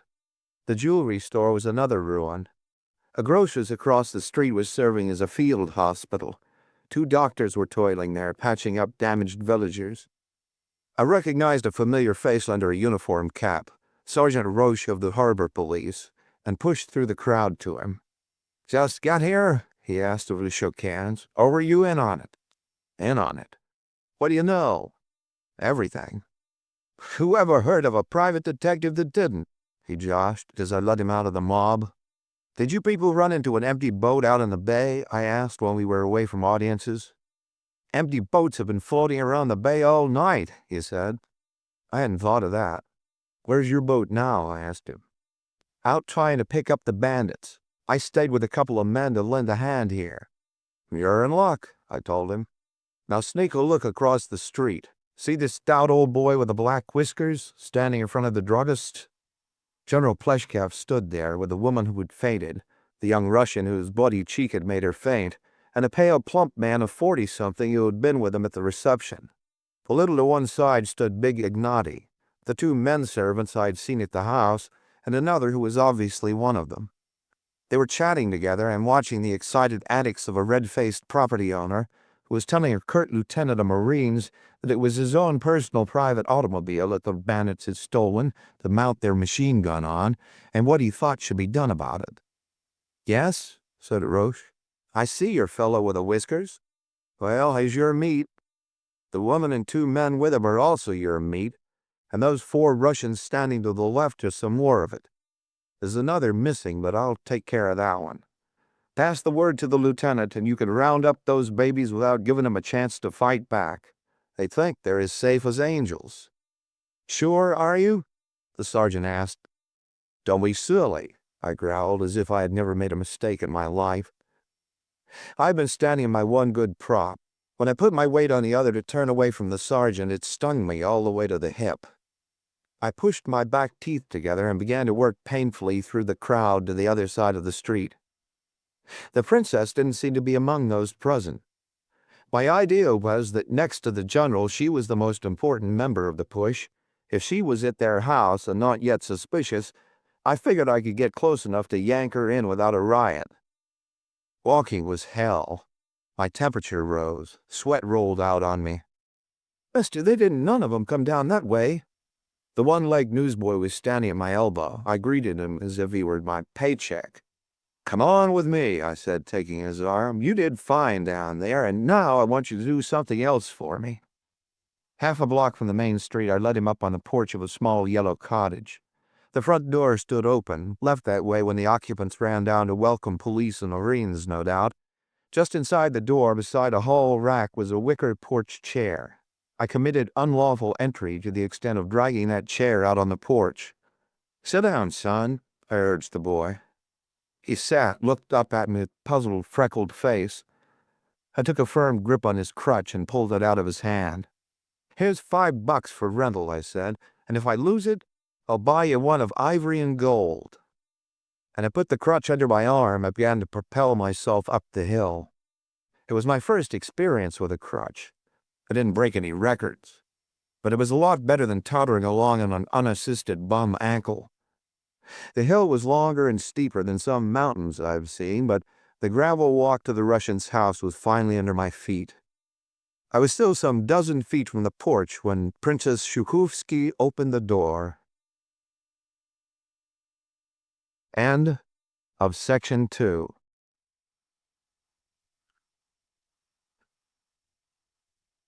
Section 3. 7. "Oh," she exclaimed, and then recovering from her surprise, "your ankle was worse." She ran down the steps to help me climb them. As she came, I noticed that something heavy was sagging and swinging in the right-hand pocket of her gray flannel jacket. With one hand under my elbow, the other arm across my back, she helped me up the steps and across the porch. That assured me that she didn't think I had tumbled to the game. If she had, she wouldn't have trusted herself within reach of my hands. Why, I wondered, had she come back to the house after starting downhill with the others? While I was wondering, we went into the house, where she planted me in a large and soft leather chair. "You must certainly be starving after your strenuous night," she said. "I will see if—" "No. Sit down," I nodded at the chair facing mine. "I want to talk to you." She sat down, clasping her slender white hands in her lap. In neither face nor pose was there any sign of nervousness, not even of curiosity. And that was overdoing it. "Where have you cached the plunder?" I asked. The whiteness of her face was nothing to go by. It had been white as marble since I had first seen her. The darkness of her eyes was as natural. Nothing happened to her other features. Her voice was smoothly cool. "I am sorry," she said. "The question doesn't convey anything to me." "Here's the point," I explained. "I'm charging you with complicity in the gutting of Cofignal and in the murders that went with it. And I'm asking you where the loot has been hidden." Slowly she stood up, raised her chin, and looked at least a mile down at me. "How dare you? How dare you speak so to me, a Shukovsky? I don't care whether you're one of the Smith brothers." Leaning forward, I had pushed my twisted ankle against the leg of the chair, and the resulting agony didn't improve my disposition. "For the purpose of this talk, you are a thief and a murderer." Her strong, slender body became the body of a lean, crouching animal. Her white face became the face of an enraged animal. One hand, claw now, swept to the heavy pocket of her jacket. Then, before I could have batted an eye, though my life seemed to depend on my not batting it, the wild animal had vanished. Out of it, and now I knew where the writers of old fairy tales got their ideas, rose the princess again, cool and straight and tall. She sat down, crossed her ankles, put an elbow on an arm of her chair, propped her chin on the back of that hand, and looked curiously into my face. "However," she murmured, "did you chance to arrive at so strange and fanciful a theory?" "It wasn't chance, and it's neither strange nor fanciful," I said. "Maybe it'll save time and trouble if I show you part of the score against you. Then you'll know how you stand and won't waste your brains pleading innocence." "I should be grateful," she smiled. "Very." I tucked my crutch in between one knee and the arm of my chair, so my hands would be free to check off my points on my fingers. "First, whoever planned the job knew the island. Not fairly well, but every inch of it. There's no need to argue about that. Second, the car on which the machine gun was mounted was local property, stolen from the owner here. So was the boat in which the bandits were supposed to have escaped. Bandits from the outside would have needed a car or a boat to bring their machine guns, explosives, and grenades here, and there doesn't seem to be any reason why they shouldn't have used that car or boat instead of stealing a fresh one. Third, there wasn't the least hint of the professional bandit touch on this job. If you asked me, it was a military job from beginning to end. And the worst safe burglar in the world could have gotten into both the bank vault and the jeweler's safe without wrecking the buildings. Fourth, bandits from the outside wouldn't have destroyed the bridge. They might have blocked it, but they wouldn't have destroyed it. They'd have saved it in case they had to make their getaway in that direction. Fifth, bandits figuring on the getaway by boat would have cut the job short, wouldn't have spread it out over the whole night. Enough racket was made here to wake up California all the way from Sacramento to Los Angeles. What you people did was to send one man out in a boat, shooting, and he didn't go far. As soon as he was at a safe distance, he went overboard and swam back to the island. Big Ignati could have done it without turning a hair. That exhausted my right hand. I switched over, counting on my left. Sixth, I met one of your party, the lad, down on the beach, and he was coming from the boat. He suggested that we jump it. We were shot at, but the man behind the gun was playing with us. He could have wiped us out in a second if he'd been in earnest, but he shot over our heads. Seventh, that same lad is the only man on the island, so far as I know, who saw the departing bandits. Eighth, All of your people that I ran into were especially nice to me, the general even spending an hour talking to me at the reception this afternoon. That's a distinctive amateur crook trait. Ninth, after the machine gun car had been wrecked, I chased its occupant. I lost him around this house. The Italian boy I picked up wasn't him. He couldn't have climbed up on the path without my seeing him, but he could have run around to the general's side of the house and vanished indoors there. The general liked him and would have helped him. I know that because the general performed a downright miracle while missing him at some 6 feet with a shotgun. 10th, you called at Henriksen's house for no other purpose than to get me away from there. That finished the left hand. I went back to the right. 11th, Henriksen's 2 servants were killed by someone they knew and trusted. Both were killed at close quarters and without firing a shot. I'd say you got Oliver to let you into the house and were talking to him when one of your men cut his throat from behind. Then you went upstairs and probably shot the unsuspecting Brophy yourself. He wouldn't have been on his guard against you. 12th, but that ought to be enough, and I'm getting a sore throat from listing them. She took her chin off her hand, took a fat white cigarette out of a thin black case, and held it in her mouth while I put a match to the end of it. She took a long pull at it, a draw that accounted for 1/3 of its length, and blew the smoke down at her knees. That would be enough, she said, when all these things have been done, if it were not that you yourself know it was impossible for us to have been so engaged. Did you not see us? Did not everyone see us, time and time again? That's easy, I argued. With a couple of machine guns, a trunk full of grenades, knowing the island from top to bottom, in the darkness, and in a storm, against bewildered civilians, it was duck soup. There are 9 of you that I know of, including 2 women. Any 5 of you could have carried on the work once it was started, while the others took turns appearing here and there, establishing alibis. And that is what you did. You took turns slipping out to alibi yourselves. Everywhere I went, I ran into one of you. At the general, that whiskered old joker running around leading the simple citizens to battle. I'll bet he led 'em plenty. They're lucky there are any of 'em alive this morning. She finished her cigarette with another inhalation, dropped the stub on the rug, ground out the light with one foot, sighed wearily, put her hands on her hips. I asked, "And now what?" "Now I want to know where you've stowed the plunder." The readiness of her answer surprised me. "Under a garage in a cellar we dug secretly there some months ago." I didn't believe that, of course, and it turned out to be the truth. I didn't have anything else to say. When I fumbled with my borrowed crutch, preparing to get up, she raised a hand and spoke gently. "Wait a moment, please. I have something to suggest." Half standing, I leaned toward her, stretched out one hand until it was close to her side. "I want the gun," I said. She nodded and sat still while I plucked it from her pocket, put it in one of my own, and sat down again. 8. "You said a little while ago that you didn't care who I was," she began immediately. "But I want you to know. There are so many of us Russians who once were somebodies and now are nobodies that I won't bore you with a repetition of the tale the world has grown tired of hearing. But you must remember that this weary tale is real to us who are its subjects. However, we fled from Russia with what we could carry of our property, which fortunately was enough to keep us in bearable comfort for a few years.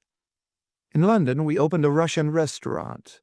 But London was suddenly full of Russian restaurants, and ours became, instead of a means of livelihood, a source of loss. We tried teaching music and languages and so on. In short, we hit on all the means of earning our living that other Russian exiles hit upon, and so always found ourselves in overcrowded and thus unprofitable fields. But what else did we know, could we do? I promise not to bore you. Always our capital shrank, and always the day approached on which we should be shabby and hungry, the day when we should become familiar to readers of your Sunday papers, charwomen who had been princesses, dukes who now were butlers. There was no place for us in the world. Outcasts easily become outlaws. Why not? Could it be said that we owed the world any fealty? Had not the world sat idly by and seen us despoiled of place and property and country? We planned it before we had ever heard of Cofigno. We could find ourselves a small settlement of the wealthy, sufficiently isolated, and after establishing ourselves there, we would plunder it. Cofigno, when we found it, seemed to be the ideal place. We leased this house for 6 months, having just enough capital remaining to do that and to live properly here while our plans matured. Here we spent 4 months establishing ourselves, collecting our arms and our explosives, mapping our offensive, waiting for a favorable night. Last night seemed to be that night, and we had provided, we thought, against every eventuality. But we had not, of course, provided against your presence and your genius. They were simply others of the unforeseen misfortunes to which we seem eternally condemned. She stopped and fell to studying me with mournful large eyes that made me feel like fidgeting. "It's no good calling me a genius," I objected. "The truth is, you people botched your job from beginning to end. Your general would get a big laugh out of a man without military training who tried to lead an army. But here are you people with absolutely no criminal experience trying to swing a trick that needed the highest sort of criminal skill. Look at how you all played around with me. Amateur stuff. A professional crook with any intelligence would have either let me alone or knocked me off. No wonder you flopped. As for the rest of your troubles, I can't do anything about them." "Why?" very softly. "Why can't you?" "Why should I?" I made it blunt. "No one else knows what you know." She bent forward to put a white hand on my knee. "There is wealth in that cellar beneath the garage. You may have whatever you ask." I shook my head. "You aren't a fool," she protested. "You know—" "Let me straighten this out for you," I interrupted. "We'll disregard whatever honesty I happen to have, sense of loyalty to employers, and so on. You might doubt them, so we'll throw them out. Now, I'm a detective because I happen to like the work. It pays me a fair salary. But I could find other jobs that would pay more. Even $100 more a month would be $1,200 a year. Say $25,000 or $30,000 in the years between now and my 60th birthday. Now I pass up that $25,000 or $30,000 of honest gain because I like being a detective, like the work. And liking work makes you want to do it as well as you can. Otherwise, there'd be no sense in it. That's the fix I'm in. I don't know anything else, don't enjoy anything else, don't want to know or enjoy anything else. You can't weigh that against any sum of money. Money is good stuff. I haven't anything against it. But in the past 18 years, I've been getting my fun out of chasing crooks and tackling puzzles, my satisfaction out of catching crooks and solving riddles. It's the only kind of sport I know anything about, and I can't imagine a pleasanter future than 20-some years more of it. I'm not going to blow that up." She shook her head slowly, lowering it, so that now her dark eyes looked up at me under the thin arcs of her brows. "You speak only of money," she said. "I said, you may have whatever you ask." That was out. I don't know where these women get their ideas. "You're still all twisted up," I said brusquely, standing now and adjusting my borrowed crutch. "You think I'm a man and you're a woman. That's wrong. I'm a manhunter, and you're something that has been running in front of me. There's nothing human about it. You might as well expect a hound to play tiddlywinks with a fox he's caught. We're wasting time, anyway. I've been thinking the police or Marines might come up here and save me a walk. You've been waiting for your mob to come back and grab me. I could have told you they were being arrested when I left them." That shook her. She had stood up. Now she fell back a step, putting a hand behind her for steadiness on her chair. An exclamation I didn't understand popped out of her mouth. Russian, I thought, but the next moment I knew it had been Italian. "Put your hands up." It was Flippo's husky voice. Flippo stood in the doorway, holding an automatic. 9. I raised my hands as high as I could without dropping my supporting crutch, meanwhile cursing myself for having been too careless or too vain to keep a gun in my hand while I talked to the girl. So this was why she had come back to the house. If she freed the Italian, she had thought, we would have no reason for suspecting he hadn't been in on the robbery, and so we would look for the bandits among his friends. A prisoner, of course, he might have persuaded us of his innocence. She had given him the gun so he could either shoot his way clear, or what would help her as much, get himself killed trying.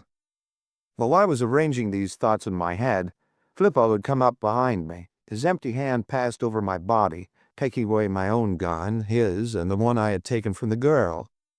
"A bargain, Flippo," I said when he had moved away from me, a little to one side, where he made one corner of a triangle whose other corners were the girl and I. "You were out on parole, with some years still to be served. I picked you up with a gun on you. That's plenty to send you back to the big house. I know you weren't in on this job. My idea is that you were up here on a smaller one of your own, but I can't prove that, and I don't want to. Walk out of here, alone and neutral, and I'll forget I saw you." Little thoughtful lines grew the boy's round, dark face. The princess took a step toward him. "You heard the offer I just made him?" she asked. "Will I make that offer to you if you will kill him?" The thoughtful lines in the boy's face deepened. "Where's your choice, Flippo?" I summed up for him. "All I can give you is freedom from San Quentin. The princess can give you a fat cut of the profits and a busted caper, with a good chance to get yourself hanged." The girl, remembering her advantage over me, went at him hot and heavy in Italian, a language in which I know only 4 words. 2 of them are profane and the other 2 obscene. I said all 4. The boy was weakening. If he had been 10 years older, he'd have taken my offer and thanked me for it. But he was young, and she, now that I thought of it, was beautiful. The answer wasn't hard to guess. "But not to bump him off," he said to her in English for my benefit. "We'll lock him up in there where I was at." I suspected Flippo hadn't any great prejudice against murder. It was just that he thought this one unnecessary, unless he was kidding me to make the killing easier. The girl wasn't satisfied with his suggestion. She poured more hot Italian at him. Her game looked surefire, but it had a flaw. She couldn't persuade him that his chances of getting any of the loot away were good. She had to depend on her charms to swing him. And that meant she had to hold his eye. He wasn't far from me. She came close to him. She was singing, chanting, crooning Italian syllables into his round face. She had him. He shrugged. His whole face said yes. He turned. I knocked him on the noodle with my borrowed crutch. The crutch splintered apart. Flippo's knees bent. He stretched up to his full height. He fell on his face on the floor. He lay there, dead still except for a thin worm of blood that crawled out of his hair to the rug. A step, a tumble, a foot or so of hand and knee scrambling put me within reach of Flippo's gun. The girl jumping out of my path was halfway to the door when I sat up with the gun in my hand. "Stop," I ordered. "I shan't," she said, but she did for the time at least. "I'm going out." "You are going out when I take you." She laughed, a pleasant laugh, low and confident. "I'm going out before that," she insisted good-naturedly. I shook my head. "How do you propose stopping me?" she asked. "I don't think I'll have to," I told her. "You've got too much sense to try to run while I'm holding a gun on you." She laughed again in an amused ripple. "I've got too much sense to stay," she corrected me. "Your crutch is broken, and you're lame. You can't catch me by running after me then. You pretend you'll shoot me, but I don't believe you. You'd shoot me if I attacked you, of course. I shan't do that. I shall simply walk out, and you know you won't shoot me for that. You'll wish you could, but you won't. You'll see." Her face turned over her shoulder, her dark eyes twinkling at me. She took a step toward the door. "Better not count on that," I threatened. For answer to that, she gave me a cooing laugh and took another step. "Stop, you idiot," I bawled at her. Her face laughed over her shoulder at me. She walked without haste to the door, her short skirt of gray flannel shaping itself to the calf of each gray wool-stockinged leg as its mate stepped forward. Sweat greased the gun in my hand. When her right foot was on the doorsill, a little chuckling sound came from her throat. "Achoo!" she said softly. And I put a bullet in the calf of her left leg. She sat down, plump. Utter surprise stretched her white face. It was too soon for pain. I had never shot a woman before. I felt queer about it. "You ought to have known I'd do it." My voice sounded harsh and savage, and like a stranger's in my ears. "Didn't I steal a crutch from a cripple?" End of Section 3. End of The Gutting of Cofignal by Dashiell Hammett.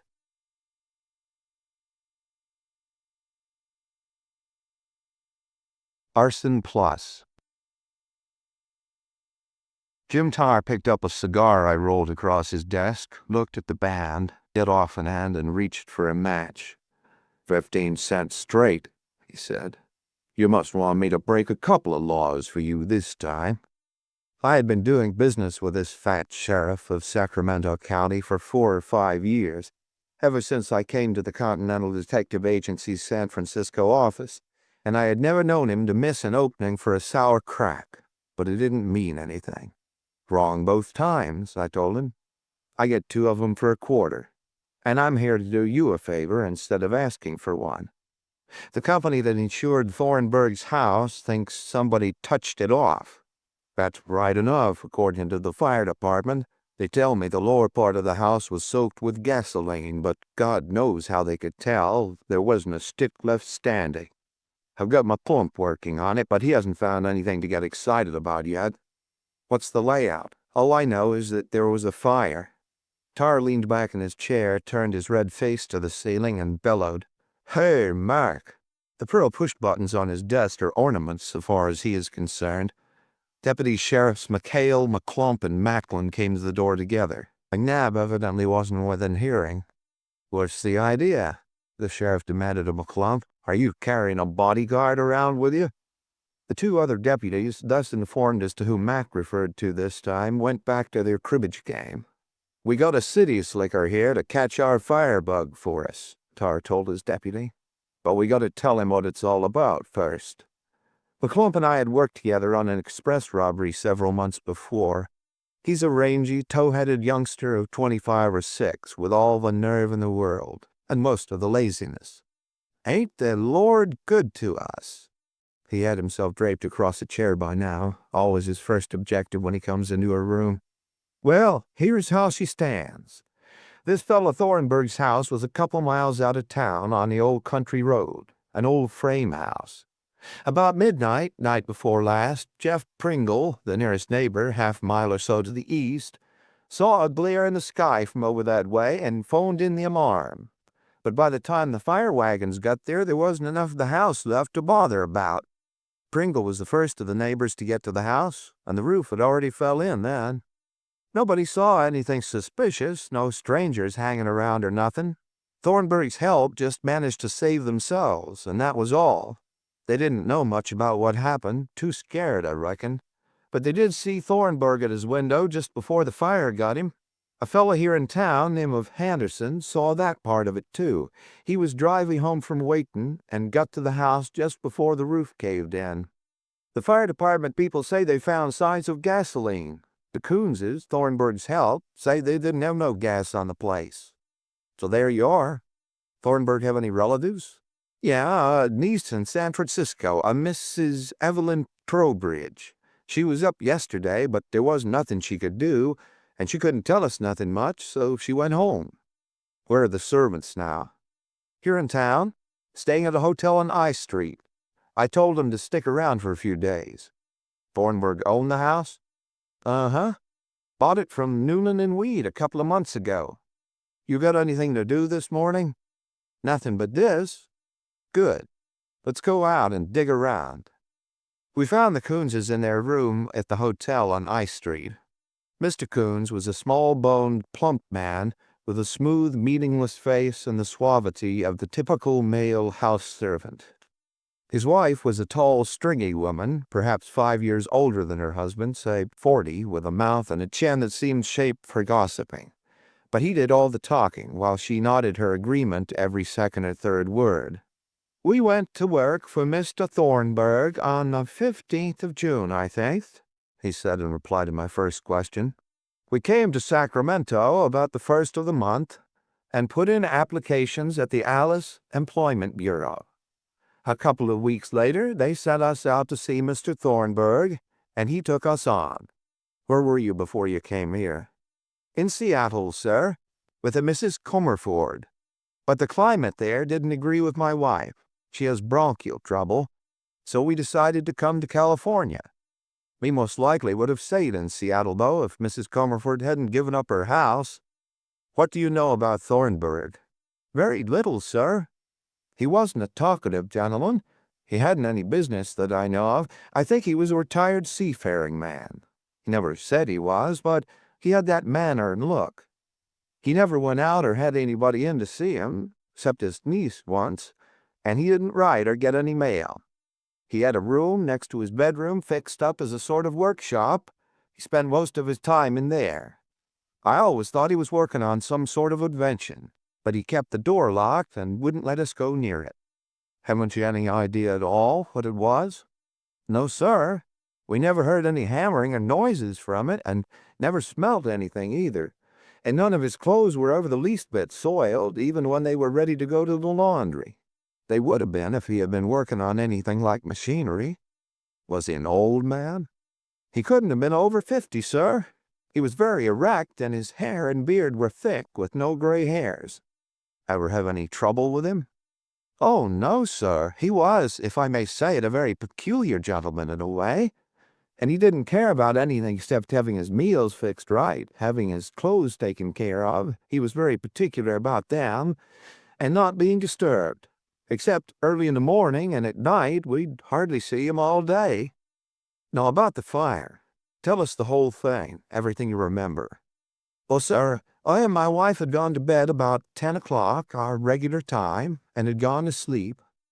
Our room was on the second floor in the rear. Some time later, I never did know exactly what time it was, I woke up coughing.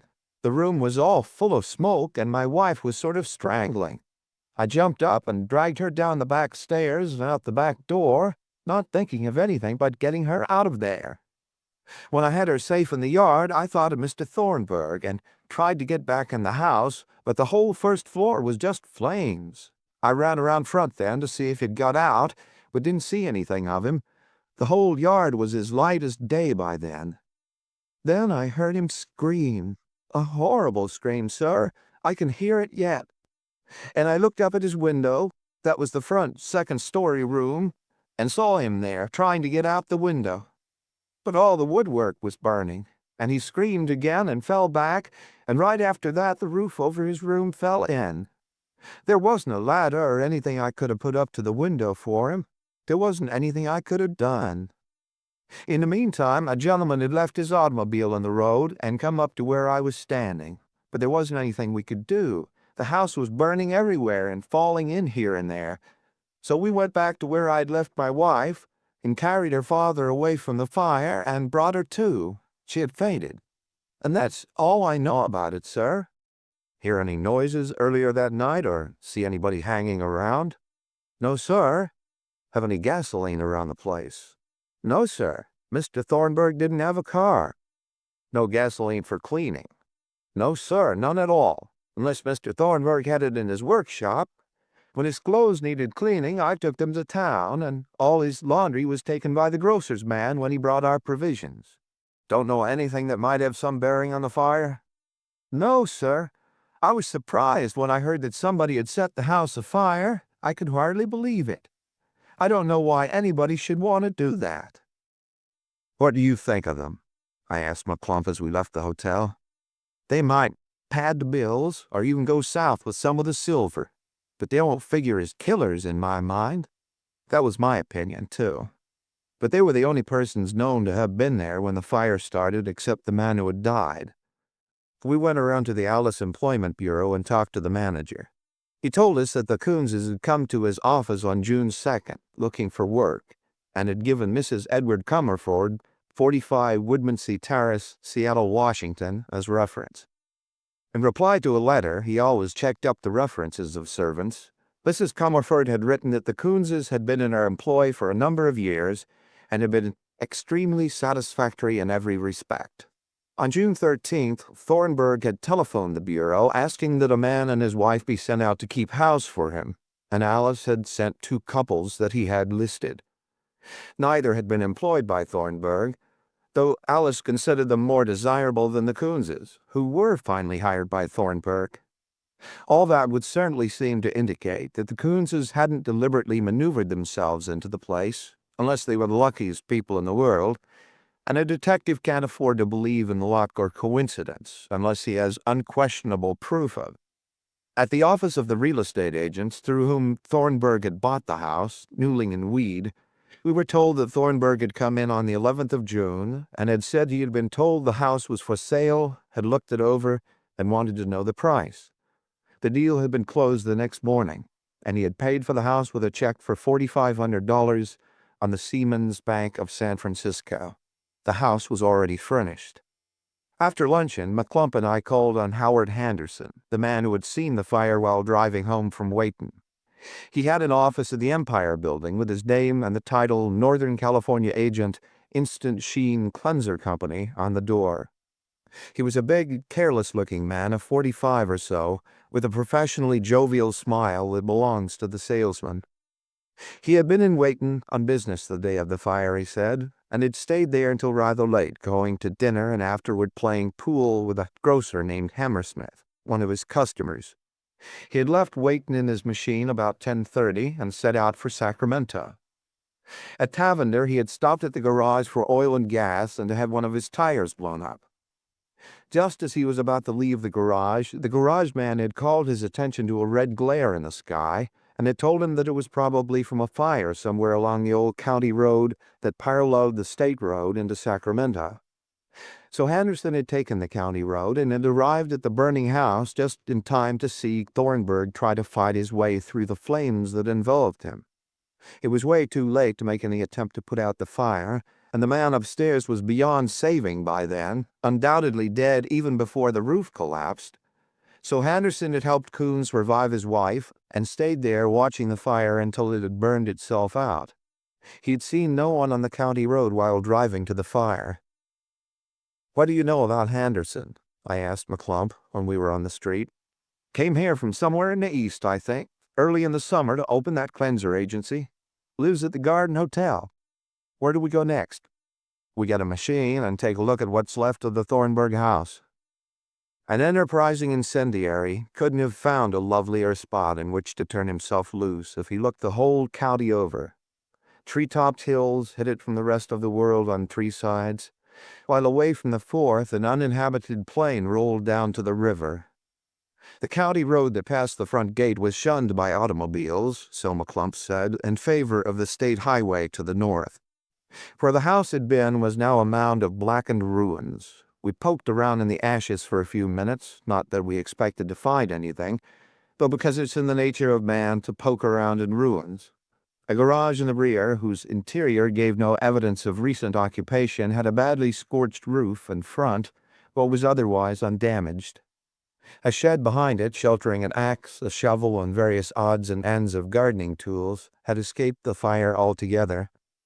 The lawn in front of the house and the garden behind the shed, about an acre in all, had been pretty thoroughly cut and trampled by wagon wheels and the feet of the firemen and the spectators.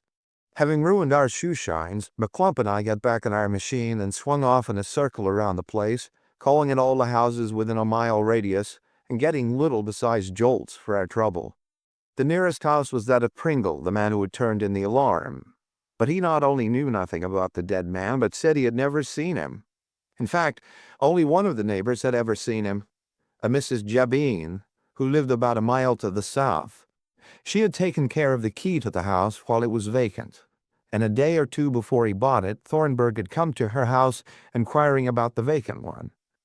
She had gone over there with him and showed him through it, and he had told her that he intended buying it if the price, of which neither of them knew anything, wasn't too high. He had been alone, except for the chauffeur of the hired car in which he had come from Sacramento, and save that he had no family, he had told her nothing about himself.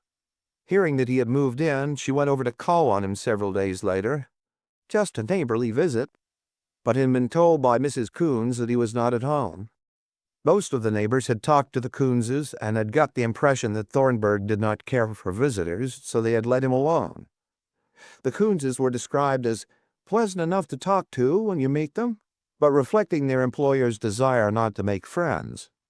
McClump summarized what the afternoon had taught us as we pointed our machine toward Tavender. Any of these folks could have touched off the place, but we got nothing to show that any of them even knew Thornburg, let alone had a bone to pick with him. Tavender turned out to be a crossroads settlement of a general store and post office, a garage, a church, and 6 dwellings, about 2 miles from Thornburg's place. McClump knew the storekeeper and postmaster, a scrawny little man named Philo, who stuttered moistly.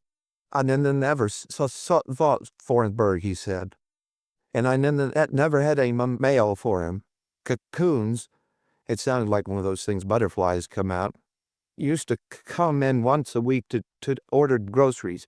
They didn't have a phone. He used to walk in, and I'd just send the stuff over in my car. Then I'd see him once in a while, waiting for the stage to Sacramento." "Who drove the stuff out to Thornburg's?" My boy. Want to talk to him?" The boy was the juvenile edition of the old man, but without the stutter.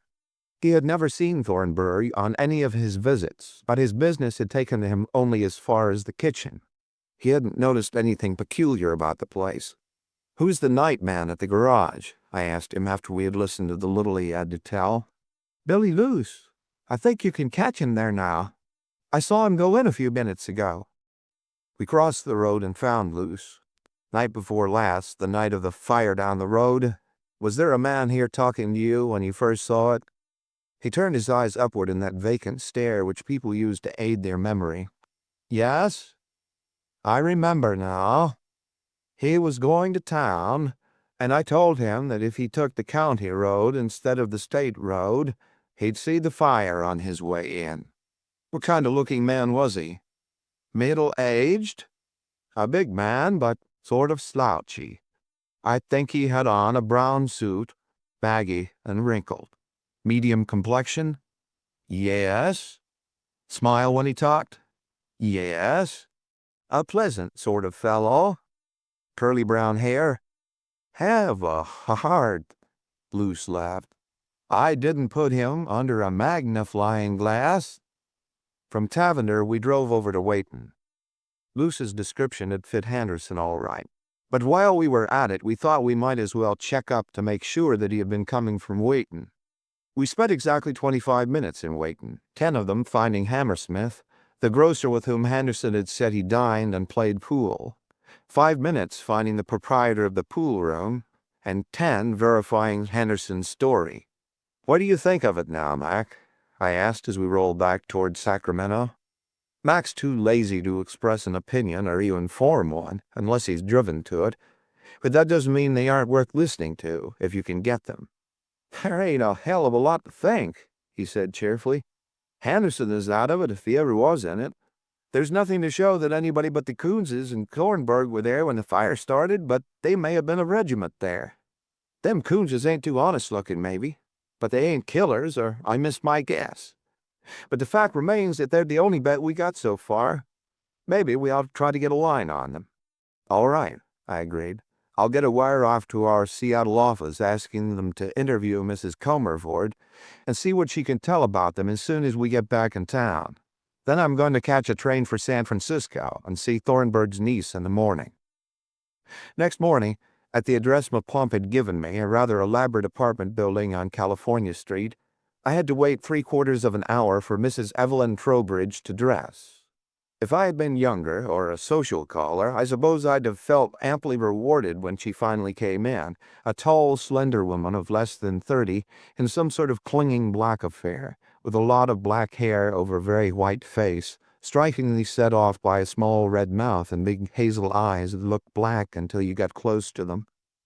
But I was a busy middle-aged detective who was fuming over having his time wasted, and I was a lot more interested in finding the bird who struck the match than I was in feminine beauty.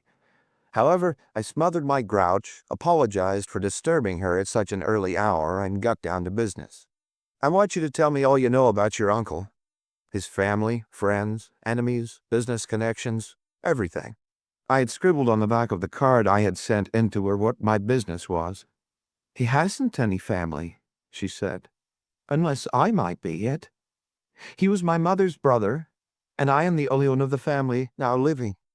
Where was he born? Here in San Francisco. I don't know the date, but he was about 50 years old, I think. 3 years older than my mother. What was his business? He went to sea when he was a boy, and so far as I know, always followed it until a few months ago. Captain? I don't know.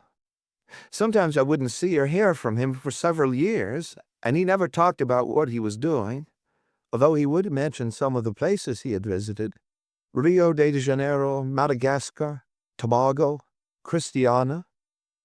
Then about 3 months ago, sometime in May, he came here and told me that he was through with wandering, that he was going to take a house in some quiet place where he could work undisturbed on an invention in which he was interested. He lived at the Francisco Hotel while he was in San Francisco. After a couple of weeks, he suddenly disappeared. And then, about a month ago, I received a telegram from him asking me to come to see him at his house near Sacramento. I went up the very next day, and I thought that he was acting very queerly. He seemed very excited over something. He gave me a will that he had just drawn up and some life insurance policies in which I was beneficiary. Immediately after that, he insisted that I return home, and hinted rather plainly that he did not wish me to either visit him again or write until I heard from him. I thought all that rather peculiar, as he had always seemed fond of me. I never saw him again.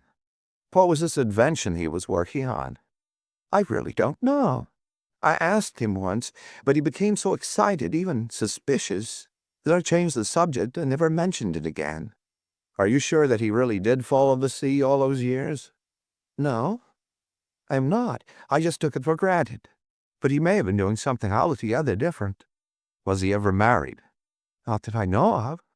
Know any of his friends or enemies? No, none. Remember anybody's name that he ever mentioned? No. I don't want you to think this next question insulting, though I admit it is. But it has to be asked. Where were you the night of the fire? At home. I had some friends here to dinner, and they stayed until about midnight. Mr. and Mrs. Walter Kellogg, Mrs. John Dupree, and a Mr. Kilmer, who is a lawyer. I can give you their addresses, or you can get them from the phone book if you want to question them. From Mrs. Trowbridge's apartment, I went to the Francisco Hotel. Thornburg had been registered there from May 10th to June 13th, and hadn't attracted much attention. He had been a tall, broad-shouldered, erect man of about 50, with rather long brown hair brushed straight back, a short, pointed brown beard, and healthy, ruddy complexion. Grave, quiet, punctilious in dress and manner, his hours had been regular, and he had had no visitors that any of the hotel employees remembered. At the Seamen's Bank upon which Thornburg's check in payment of the house had been drawn, I was told that he had opened an account there on May 15th, having been introduced by W. Jeffers and Sons, local stockbrokers. A balance of little more than $400 remained to his credit. The canceled checks on hand were all to the order of various life insurance companies, and for amounts that, if they represented premiums, testified to rather large policies. I jotted down the names of the life insurance companies, and then went to the offices of W. Jeffers and Sons. Thornburg had come in, I was told, on the 10th of May with $4,000 worth of Liberty bonds that he wanted sold. During one of his conversations with Jeffers, he had asked the broker to recommend a bank, and Jeffers had given him a letter of introduction to the Seamen's Bank. That was all Jeffers knew about him. He gave me the numbers of the bonds, but tracing Liberty bonds isn't the easiest thing in the world. The reply to my Seattle telegram was waiting for me at the agency when I arrived. Mrs. Edward Comerford rented apartment at address you give on May 25. Gave it up June 6. Trunks to San Francisco, same day. Check numbers GN 452, 587, and 8 and 9. Tracing baggage is no trick at all if you have the dates and check numbers to start with, as many a bird who was wearing somewhat similar numbers on his chest and back because he overlooked that detail when making his getaway can tell you. And 25 minutes in a baggage room at the ferry and half an hour in the office of a transfer company gave me my answer. The trunks had been delivered to Mrs. Evelyn Trowbridge's apartment. I got Jim Tarr on the phone and told him about it. "Good shooting," he said, forgetting for once to indulge his wit. "We'll grab the Coonses here, and Mrs. Trowbridge there, and that's the end of another mystery." "Wait a minute," I cautioned him. "It's not all straightened out yet. There are still a few kinks in the plot." "It's straight enough for me. I'm satisfied." "You're the boss, but I think you're being a little hasty. I'm going up to talk with the niece again. Give me a little time before you phone the police here to make the pinch. I'll hold her till they get there." Evelyn Trowbridge let me in this time instead of the maid who had opened the door for me in the morning, and she led me to the same room in which we had had our first talk. I let her pick out a seat, and then I selected one that was closer to either door than hers was. On the way up, I had planned a lot of innocent-sounding questions that would get her all snarled up. But after taking a good look at this woman sitting in front of me, leaning comfortably back in her chair, coolly waiting for me to speak my piece, I discarded the trick stuff and came out cold turkey. "Ever use the name Mrs. Edward Comerford?"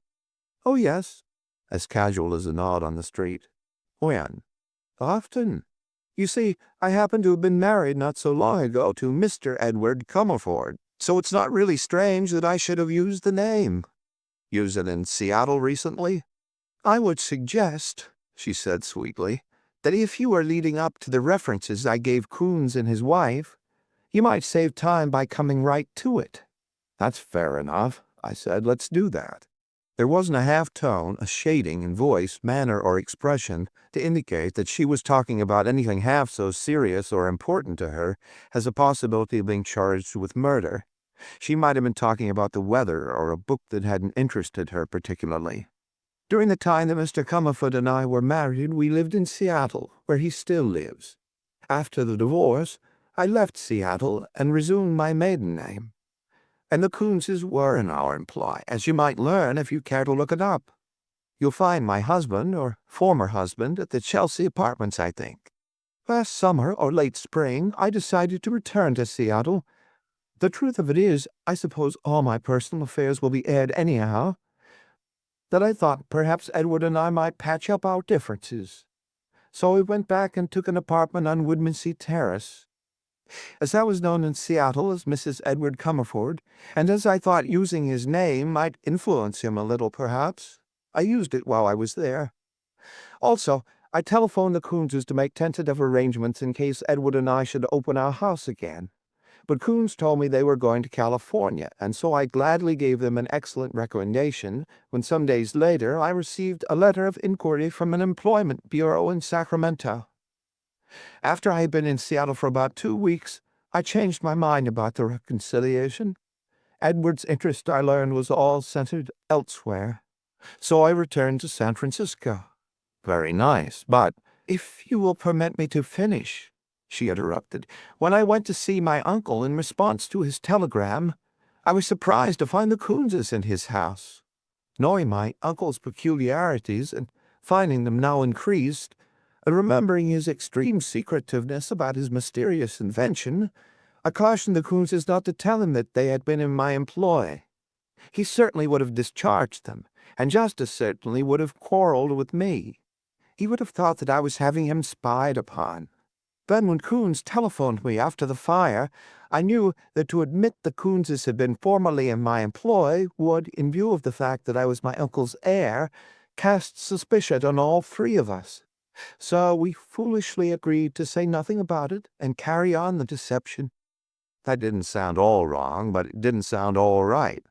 I wish Tar had taken it easier and let us get a better line on these people before having them thrown in the coop. "The coincidence of the Coonses stumbling into my uncle's house is, I fancy, too much for your detecting instincts," she went on as I didn't say anything. "Am I to consider myself under arrest?" I'm beginning to like this girl. She's a nice, cool piece of work. Not yet, I told her, but I'm afraid it's going to happen pretty soon. She smiled a little mocking smile at that, and another when the doorbell rang. It was O'Hara from police headquarters.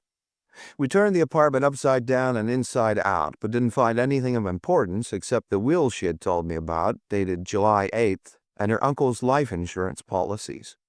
They were all dated between May 15th and June 10th, and added up to a little more than $200,000. I spent an hour grilling the maid after O'Hara had taken Evelyn Trowbridge away, but she didn't know any more than I did.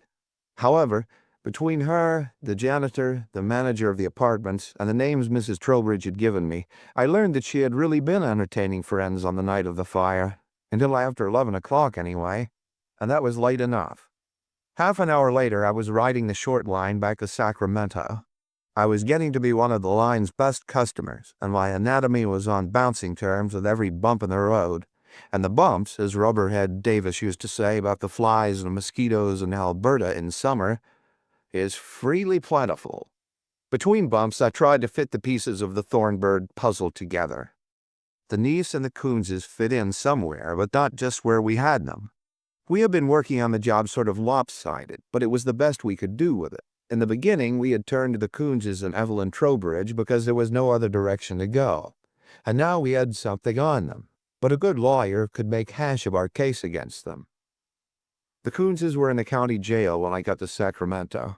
After some questioning, they had admitted their connection with the niece and had come through with stories that matched hers in every detail. Tar McClump and I sat around the sheriff's desk and argued. "Oh, his yarns are pipe dreams," the sheriff said. "We got all three of them cold, and there's nothing else to it. They're as good as convicted of murder." McClump grinned derisively at his superior and then turned to me. "Go on. You tell him about the holes in this little case. He ain't your boss. Can't take it out on you later for being smarter than he is." Tar glared from one of us to the other. "Spill it, you wise guys," he ordered. "Our dope is," I told him, figuring that McClump's view of it was the same as mine, "that there's nothing to show that even Thornburg knew he was going to buy that house before the 10th of June, and that the Coonses were in town looking for work on the 2nd. And besides, it was only by luck that they got the jobs. The employment agency sent 2 couples out there ahead of them." "We'll take a chance on letting the jury figure that out." "Yes? You'll also take a chance on them figuring out that Thornburg, who seems to have been a nut all right, might have touched off the place himself.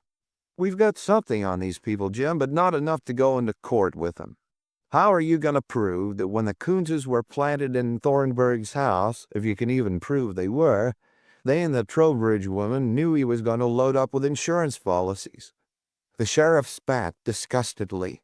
"You guys are the limit. You run around in circles digging up the dope on these people until you get enough to hang 'em, and then you run around hunting for outs. What the hell's the matter with you now?" I answered him from halfway to the door. The pieces were beginning to fit together under my skull. "Going to run some more circles? Come on, Mac." McClump and I held a conference on the fly, and then I got a machine from the nearest garage and headed for Tavender. We made time going out and got there before the general store was closed for the night.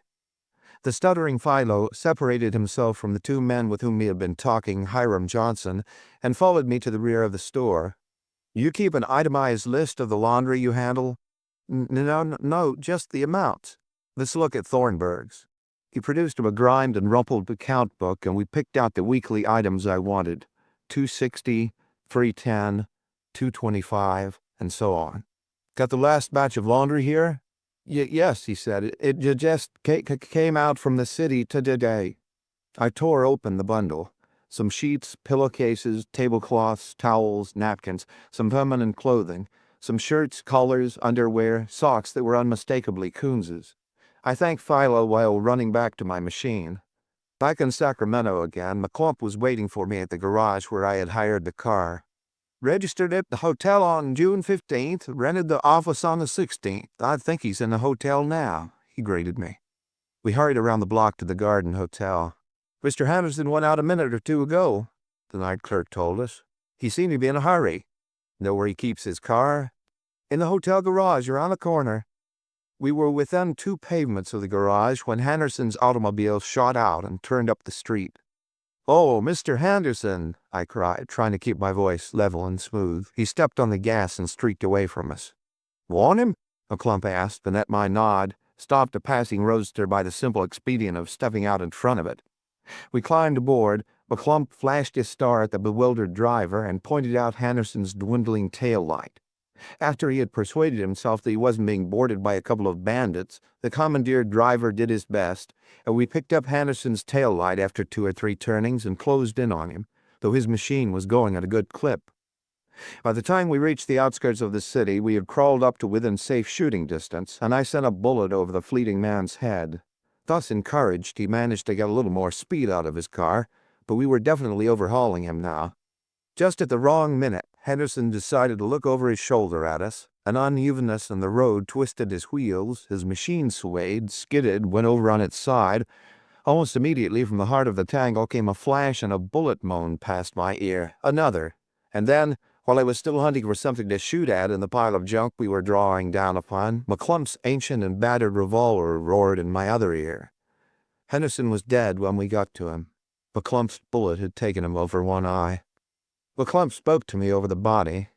"I ain't an inquisitive sort of fellow, but I sure hope you don't mind telling me why I shot this lad." "Because he was Thornburg." He didn't say anything for about 5 minutes. Then, "I reckon that's right. How'd you guess it?" We were sitting beside the wreckage now, waiting for the police that we had sent our commandeered chauffeur to phone for. "He had to be," I said, "when you think it all over. Funny we didn't hit on it before. All that stuff we were told about Thornburg had a fishy sound. Whiskers and an unknown profession, immaculate and working on a mysterious invention, very secretive and born in San Francisco, where the fire wiped out all the old records. Just the sort of fake that could be cooked up easily. Then nobody but the Coonses, Evelyn Trowbridge, and Henderson ever saw him, except between the 10th of May and the middle of June, when he bought the house. The Coonses and the Trowbridge woman were tied up together in this affair somehow, we knew, so that left only Henderson to consider. You had told me he came to Sacramento sometime early this summer, and the dates you got tonight show that he didn't come until after Thornburg had bought his house. All right. Now compare Henderson with the descriptions we got of Thornburg. Both are about the same size and age, with the same color hair. The differences are all things that can be manufactured. Clothes, a little sunburn, and a month's growth of beard, along with a little acting, would do the trick. Tonight, I went out to Taverner and took a look at the last batch of laundry, and there wasn't any that didn't fit the Coonses. And none of the bills all the way back were large enough for Thornburg to have been as careful about his clothes as we were told he was. "It must be great to be a detective," McClump grinned as the police ambulance came and began disgorging policemen. "I reckon somebody must have tipped Henderson off that I was asking about him this evening." And then, regretfully, "So we ain't gonna hang them folks for murder after all." "No, but we oughtn't to have any trouble convicting them of arson plus conspiracy to defraud, and anything else that the prosecuting attorney can think of." End of Arson Plus.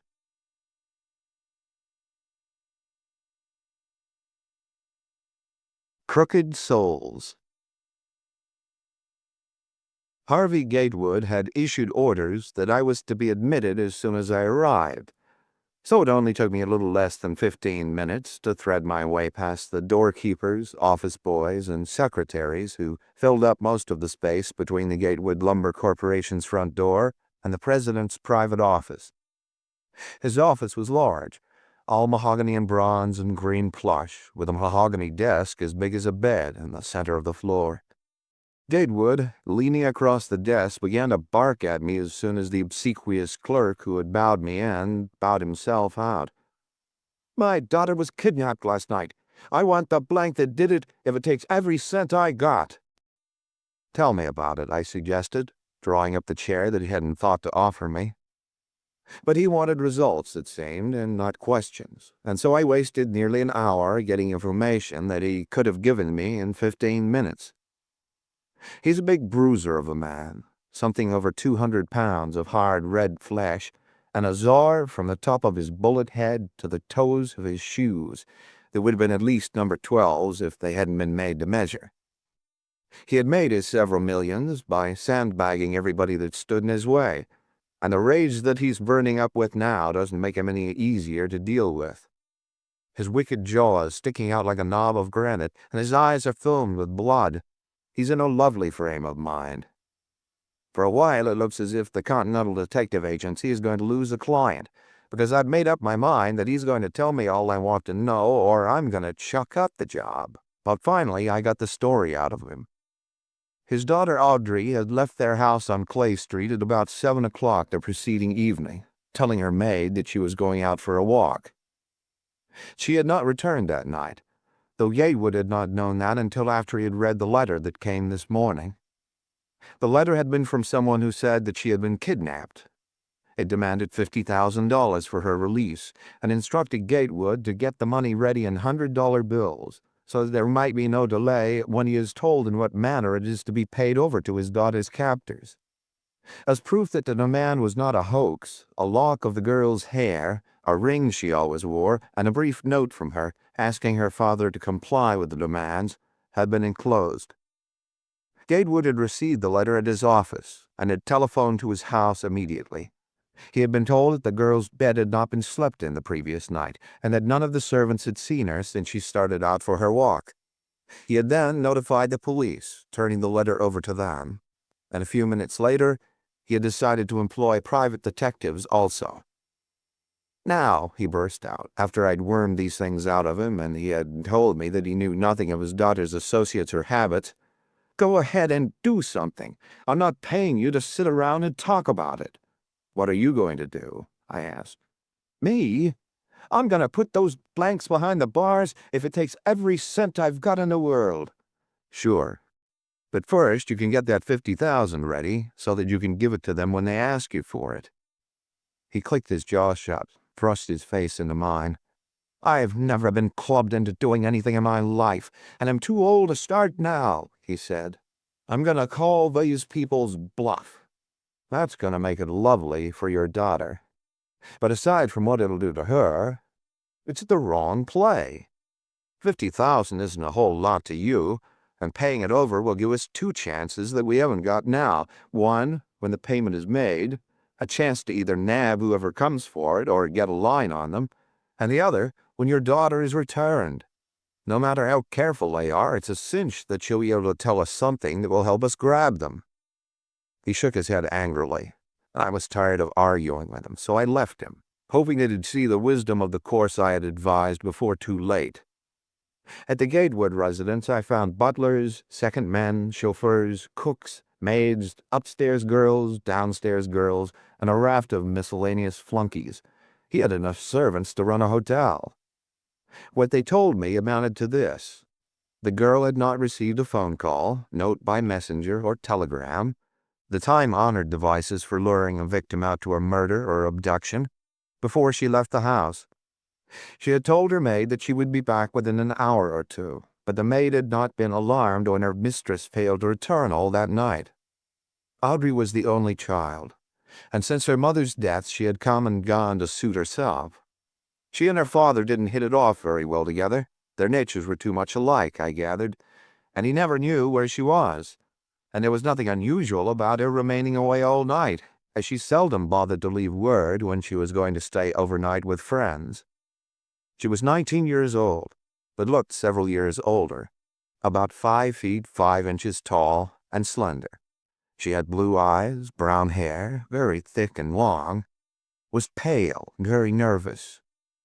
Her photographs, of which I took a handful, showed that her eyes were large, her nose small and regular, and her chin obstinately pointed.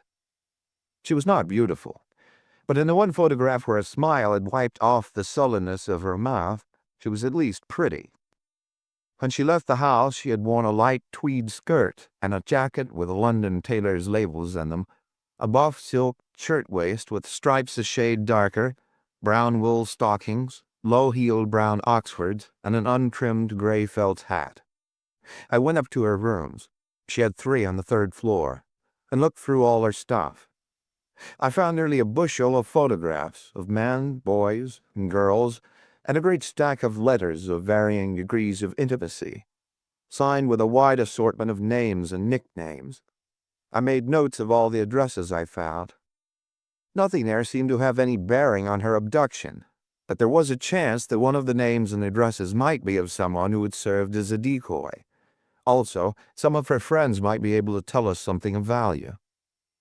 I dropped in at the agency and distributed the names and addresses among the 3 operatives who were idle, sending them out to see what they could dig up. Then I reached the police detectives who were working on the case, Hogar and Fode, by telephone, and went down to the Hall of Justice to meet them. Lusk, a post office inspector, was also there. We turned the job around and around, looking at it from every angle, but not getting very far. We were all agreed, however, that we couldn't take a chance on any publicity or work in the open until the girl was safe. They had had a worse time with Gatewood than I. He had wanted to put the whole thing in the newspapers with the offer of a reward, photographs and all. Of course, Gatewood was right in claiming that this was the most effective way of catching the kidnappers, but it would have been tough on his daughter if her captors happened to be persons of sufficiently hardened character, and kidnappers as a rule aren't lambs. I looked at the letter they had sent. It was printed with pencil on ruled paper of the kind that is sold in pads by every stationery dealer in the world. The envelope was just as common, also addressed in pencil, and postmarked San Francisco, September 20, 9 p.m. That was the night she had been seized. The letter reads, "Sir, we have your charming daughter and place a value of $50,000 upon her. You will get the money ready in $100 bills at once, so that there will be no delay when we tell you how it is to be paid over to us. We beg to assure you that things will go badly with your daughter should you not do as you're told, or should you bring the police into this matter, or should you do anything foolish. $50,000 is only a small fraction of what you stole while we were living in mud and blood in France for you, and we mean to get that much, or blank." 3. A peculiar note in several ways. They are usually written with a great pretense of partial illiterateness. Almost always there's an attempt to lead suspicion astray. Perhaps the ex-service stuff was there for that purpose, or perhaps not. Then there was the postscript. "We know a Chinaman who will buy her even after we are through with her, in case she won't listen to reason." The letter from the girl was written jerkily on the same kind of paper, apparently with the same pencil. "Daddy, please do as they ask. I am so afraid. Audrey." A door at the other end of the room opened and a head came through. "Agar, Thode, Gatewood just called up. Got up to his office right away." The 4 of us tumbled out of the Hall of Justice and into a machine. Gatewood was pacing his office like a maniac when we pushed aside enough hirelings to get to him. His face was hot with blood and his eyes had an insane glare in them. "She just phoned me," he cried thickly when he saw us. It took a minute or two to get him calm enough to tell us about it. "She called me on the phone, said, 'Oh, Daddy, do something. I can't stand this. They're killing me.' I asked her if she knew where she was, and she said, 'No, but I can see Twin Peaks from here. There's 3 men and a woman, and then I heard a man curse, and a sound as if he had struck her, and the phone went dead. I tried to get Central to give me the number, but she couldn't. It's a damned outrage the way the telephone system is run. We pay enough for service, God knows, and we—" Ogor scratched his head and turned away from Gatewood. "In sight of Twin Peaks. There are hundreds of houses that are." Gatewood, meanwhile, had finished announcing the telephone company and was pounding on his desk with a paperweight to attract our attention. "Have you people done anything at all?" he demanded. I answered him with another question. "Have you got the money ready?" "No," he said. "I won't be held up by anybody." But he said it mechanically, without his usual conviction. The talk with his daughter had shaken him out of some of his stubbornness. He was thinking of her safety a little now, instead of altogether of his own fighting spirit. We went at him hammer and tongs for a few minutes, and after a while he sent a clerk out for the money. We split up the field then. Thode was to take some men from headquarters and see what he could find in the Twin Peaks end of town. but we weren't very optimistic over the prospects there. The territory was too large. Lusk and Ogar were to carefully mark the bills that the clerk brought from the bank, and then stick as close to Gatewood as they could get without attracting attention. I was to go out to Gatewood's house and stay there. The abductors had plainly instructed Gatewood to get the money ready immediately so that they could arrange to get it on short notice, not giving him time to communicate with anyone or make any plans. Gatewood was to get hold of the newspapers, give them the whole story with the $10,000 reward he was offering for the abductor's capture to be published as soon as the girl was safe, so that we would get the help of publicity at the earliest possible moment without jeopardizing the girl. The police and all the neighboring towns had already been notified. That had been done before the girl's phone message had assured us that she was held in San Francisco. Nothing happened at the Gatewood residence hall that evening. Harvey Gatewood came home early, and after dinner he paced his library floor and drank whiskey until bedtime, demanding every few minutes that we, the detectives in the case, do something besides sit around like a lot of damned mummies. Ogar, Lusk, and Thode were out in the street, keeping an eye on the house and neighborhood. At midnight, Harvey Gatewood went to bed. I declined a bed in favor of the library couch, which I dragged over beside the telephone, an extension of which was in Gatewood's bedroom. At 2:30 the bell rang. I listened in while Gatewood talked from his bed. A man's voice, crisp and curt. "Gatewood?" "Yes." "Got the dough?" "Yes." Gatewood's voice was thick and blurred. I could imagine the boiling that was going on inside him. "Good," came the brisk voice. "Put a piece of paper around it and leave the house with it right away. Walk down Clay Street, keeping on the same side as your house. Don't walk too fast, and keep walking. If everything's all right, and there's no elbows tagging along, somebody'll come up to you between your house and the waterfront. They'll have a handkerchief up to their face for a second, and then they'll let it fall to the ground. When you see that, you'll lay the money on the pavement, turn around, and walk back to your house. If the money isn't marked, and you don't try any fancy tricks, you'll get your daughter back in an hour or two.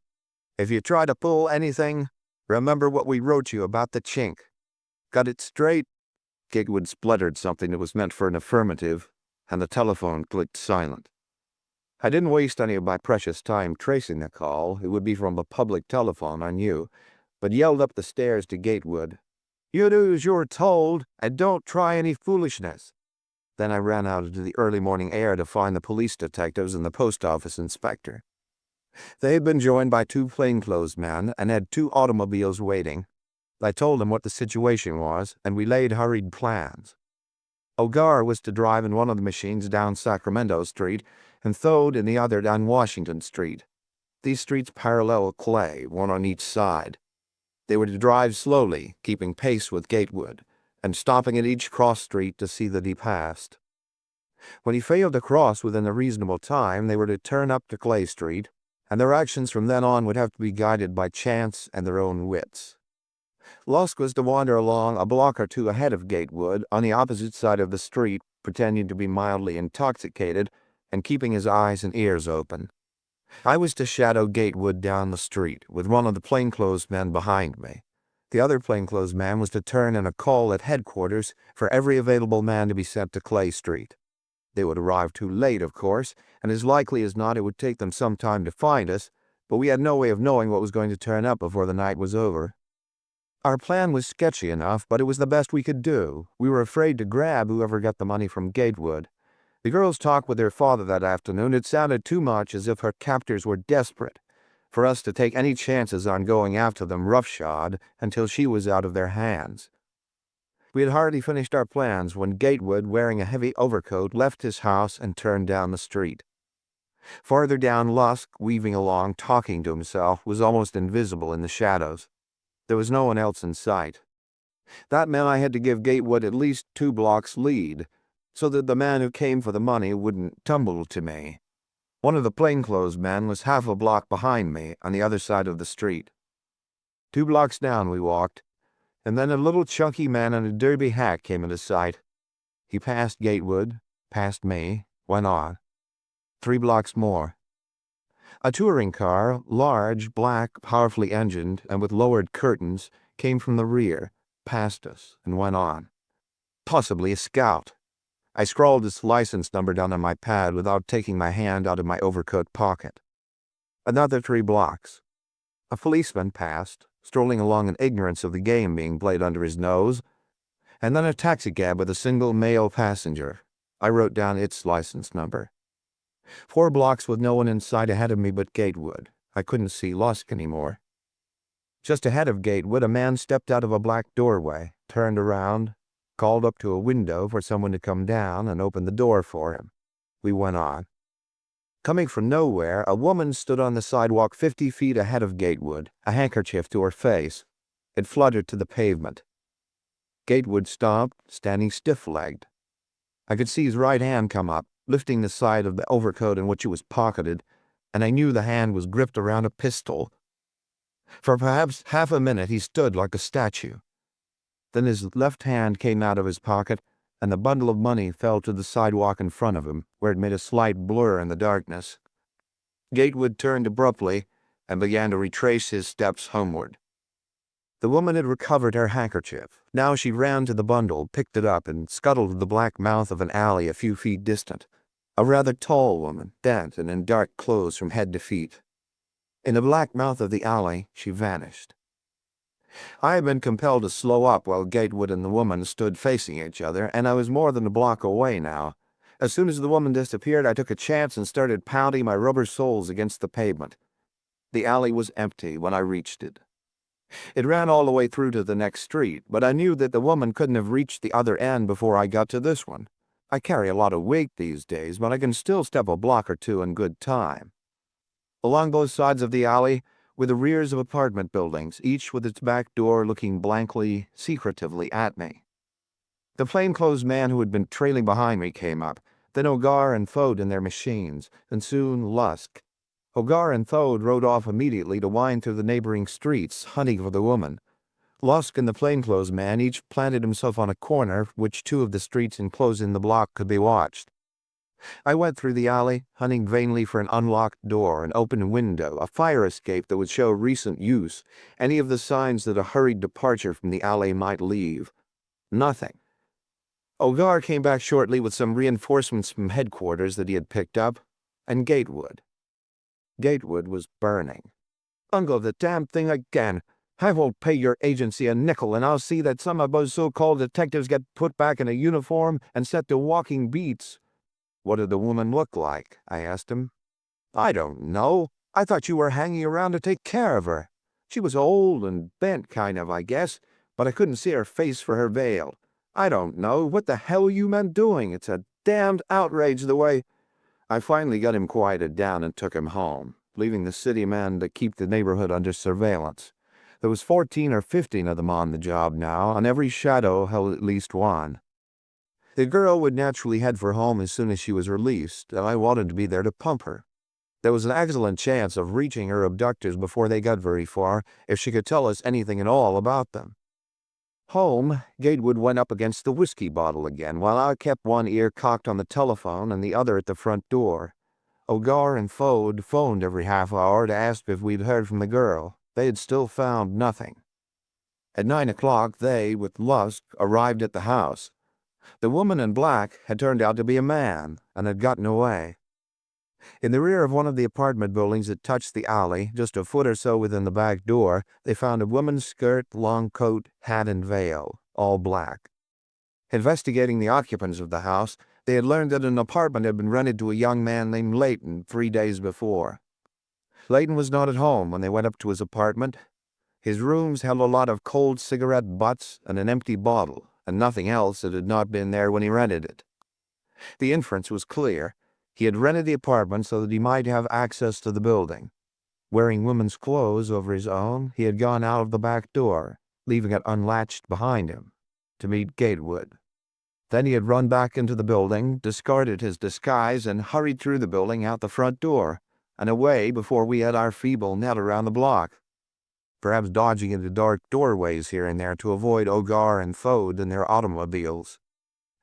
Leighton, it seemed, was a man of about 30, slender, about 5 feet 8 or 9 inches tall, with dark hair and eyes, rather good-looking and well-dressed on the 2 occasions when people living in the building had seen him, in a brown suit and a light brown felt hat. There was no possibility, according to the opinions of both of the detectives and the post office inspector, that the girl might have been held, even temporarily, in Leighton's apartment. 10 o'clock came, and no word from the girl. Gatewood has lost his domineering bullheadedness by now, and was breaking up. The suspense was getting him, and the liquor he had put away wasn't helping him. I didn't like him either personally or by reputation, but at that I felt sorry for him this morning. I talked to the agency over the phone and got the reports of the operatives who had been looking up Audrey's friends. The last person to see her had been an Agnes Dangerfield, who had seen her walking down Market Street near 6th, alone, on the night of her abduction, sometime between 8:15 and 8:45. Audrey had been too far away for the Dangerfield girl to speak to her. For the rest, the boys had learned nothing, except that Audrey was a wild, spoiled youngster who hadn't shown any great care in selecting her friends, just the sort of girl who could easily fall into the hands of a mob of highbinders. Noon struck. No sign of the girl. We told the newspapers to turn loose the story with the added developments of the past few hours. Gatewood was broken. He sat with his head in his hands, looking at nothing. Just before I left to follow a hunch I had, he looked up at me, and I'd never have recognized him if I hadn't seen the change take place. "What do you think is keeping her away?" he asked. I didn't have the heart to tell him what I was beginning to suspect, now that the money had been paid and she had failed to show up, so I stalled with some vague assurances and left. I caught a streetcar and dropped off down in the shopping district. I visited the 5 largest department stores, going to all the women's wear departments, from shoes to hats, and trying to learn if a man, perhaps one answering Leighton's description, had been buying clothes that would fit Audrey Gatewood within the last couple of days. Failing to get any results, I turned the rest of the local stores over to one of the boys from the agency, and went across the bay to canvass the Oakland stores. At the first one, I got action.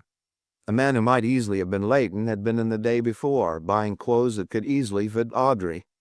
He had bought lots of them, everything from lingerie to a cloak, and, my luck was hitting on all its cylinders, had had his purchases delivered to T. Offord at an address on 14th Street.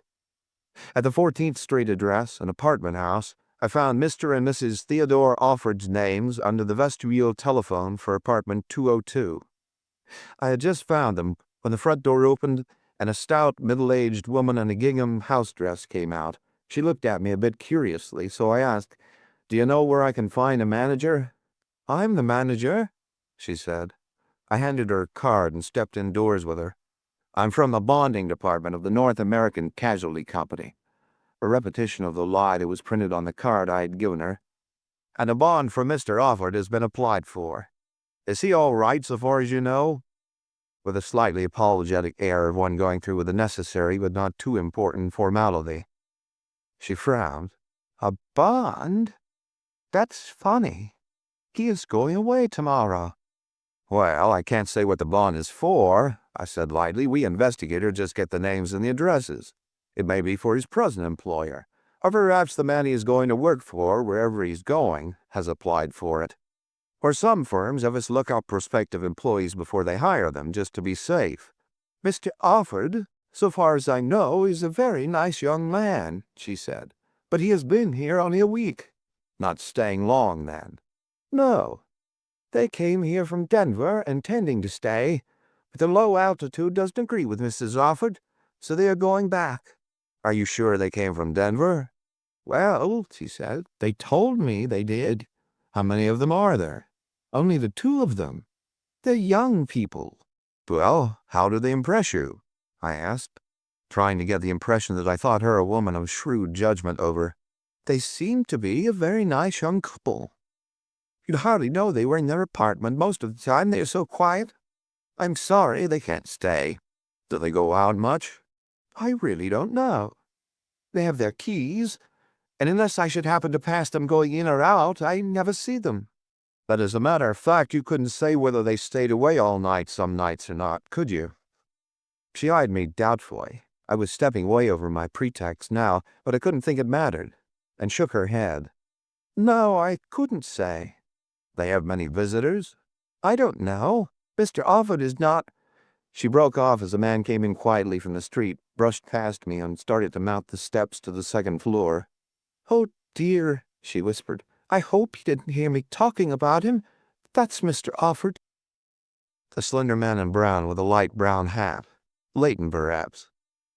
I hadn't seen anything of him except his back, nor he anything except mine.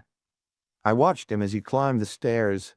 If he had heard the manager mention his name, he would use the turn at the head of the stairs to sneak a look at me. He did. I kept my face stolid, but I knew him.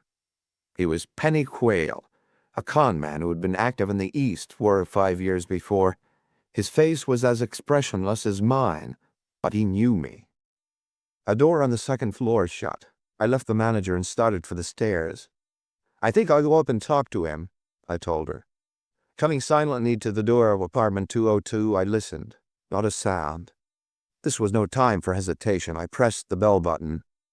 As close together as the tapping of 3 keys under the fingers of an expert typist, but 1,000 times more vicious, came 3 pistol shots, and waist high in the door of apartment 202 were 3 bullet holes. The 3 bullets would have been in my fat carcass if I hadn't learned years ago to stand to one side of strange doors when making uninvited calls. Inside the apartment sounded a man's voice, sharp, commanding. Cut it, kid! For God's sake, not that! A woman's voice, shrill, bitter, spiteful, screaming blasphemies. 2 more bullets came through the door. Stop! No, no! The man's voice had a note of fear in it now. The woman's voice cursing hotly. A scuffle. A shot that didn't hit the door. I hurled my foot against the door near the knob, and the lock broke away. On the floor of the room, a man, Quayle, and a woman were tussling. He was bending over her, holding her wrists, trying to keep her down. A smoking automatic pistol was in one of her hands. I got to it in a jump and tore it loose. That's enough, I called to them when I was planted. Get up and receive company. Quayle released his antagonist's wrist, whereupon she struck at his eyes with curved, sharp-nailed fingers, tearing his cheek open. He scrambled away from her on hands and knees, and both of them got to their feet. He sat down on a chair immediately, panting and wiping his bleeding cheek with a handkerchief. She stood, hands on hips, in the center of the room, glaring at me. I suppose, she spat, you think you've raised hell. I laughed. I could afford to. If your father is in his right mind, I told her, he'll do it with a razor strop when he gets you home again. A fine joke you picked out to play on him. If you had been tied to him as long as I have, and had been bullied and held down as much, I guess you'd do most anything to get enough money so that you could go away and live your own life. I didn't say anything to that. Remembering some of the business methods Harvey Gatewood had used, particularly some of his war contracts that the Department of Justice was still investigating, I suppose the worst that could be said about Audrey was that she was her father's own daughter. How'd you rop to it? Quayle asked me politely. Several ways, I said. First, I'm a little doubtful about grown persons being kidnapped in cities. Maybe it happens sometimes, but at least 9/10 of the cases you hear about are fakes.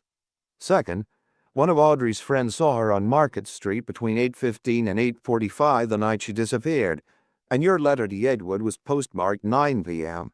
Pretty fast work. You should have waited a while before mailing it, even if it had to miss the first morning delivery. I suppose she dropped it in the post office on her way over here. Quayle nodded. Then third, I went on, there was that phone call of hers. She knew it took anywhere from 10 to 15 minutes to get her father on the wire at the office. If time had been as valuable as it would have been if she had gotten to a phone while imprisoned, she'd have told her story to the first person she got hold of, the phone girl most likely. So that made it look as if, besides wanting to throw out that Twin Peaks line, she wanted to stir the old man out of his bull-headedness. When she failed to show up after the money was paid, I figured it was a sure bet that she had kidnapped herself. I knew that if she came back home after faking this thing, we'd find it out before we talked to her very long, and I figured she knew that too and would stay away. The rest was easy, as I got some good breaks. We knew a man was working with her after we found the woman's clothes you left behind, and I took a chance on there being no one else in it. Then I figured she'd need clothes, She couldn't have taken any from home without tipping her mitt, and there was an even chance that she hadn't laid in a stock beforehand. She'd got too many girlfriends of the sort that do a lot of shopping to make it safer to risk showing herself in stores. Maybe then the man would buy what she needed for her, and it turned out that he did, and that he was too lazy to carry away his purchases, or perhaps there was too many of them, and so he had them sent out. That's the story. Quayle nodded again. "If I was damned careless," he said, and then jerking a contemptuous thumb toward the girl. "But what can you expect? She's had a skinful of hop ever since we started. Took all my time and attention keeping her from running wild and gumming the works. Just now as a sample, I told her you were coming up and she goes crazy and tries to add your corpse to the wreck." The Gatewood reunion took place in the office of the captain of inspectors on the second floor of Oakland City Hall, and it was a merry little party. For an hour it was a toss-up whether Harvey Gatewood would die of apoplexy, strangle his daughter, or send her off to the state reformatory until she was of age. But Audrey licked him. Besides being a chip off the old block, she was young enough to be careless of consequences, while her father, for all his bull-headedness, had some caution hammered into him. The card she beat him with was a threat of spilling everything she knew about him to the newspapers, and at least one of the San Francisco papers had been trying to get his scalp for years. I don't know what she had on him, and I don't think he was any too sure himself, but with his war contracts even then being investigated by the Department of Justice, he couldn't afford to take a chance. There was no doubt at all that she would have done as she threatened. And so, together, they left for home, sweating hate for each other at every pore. We took Quayle upstairs and put him in a cell, but he was too experienced to let that worry him. He knew that if the girl was to be spared, he himself couldn't very easily be convicted of anything. End of Crooked Souls.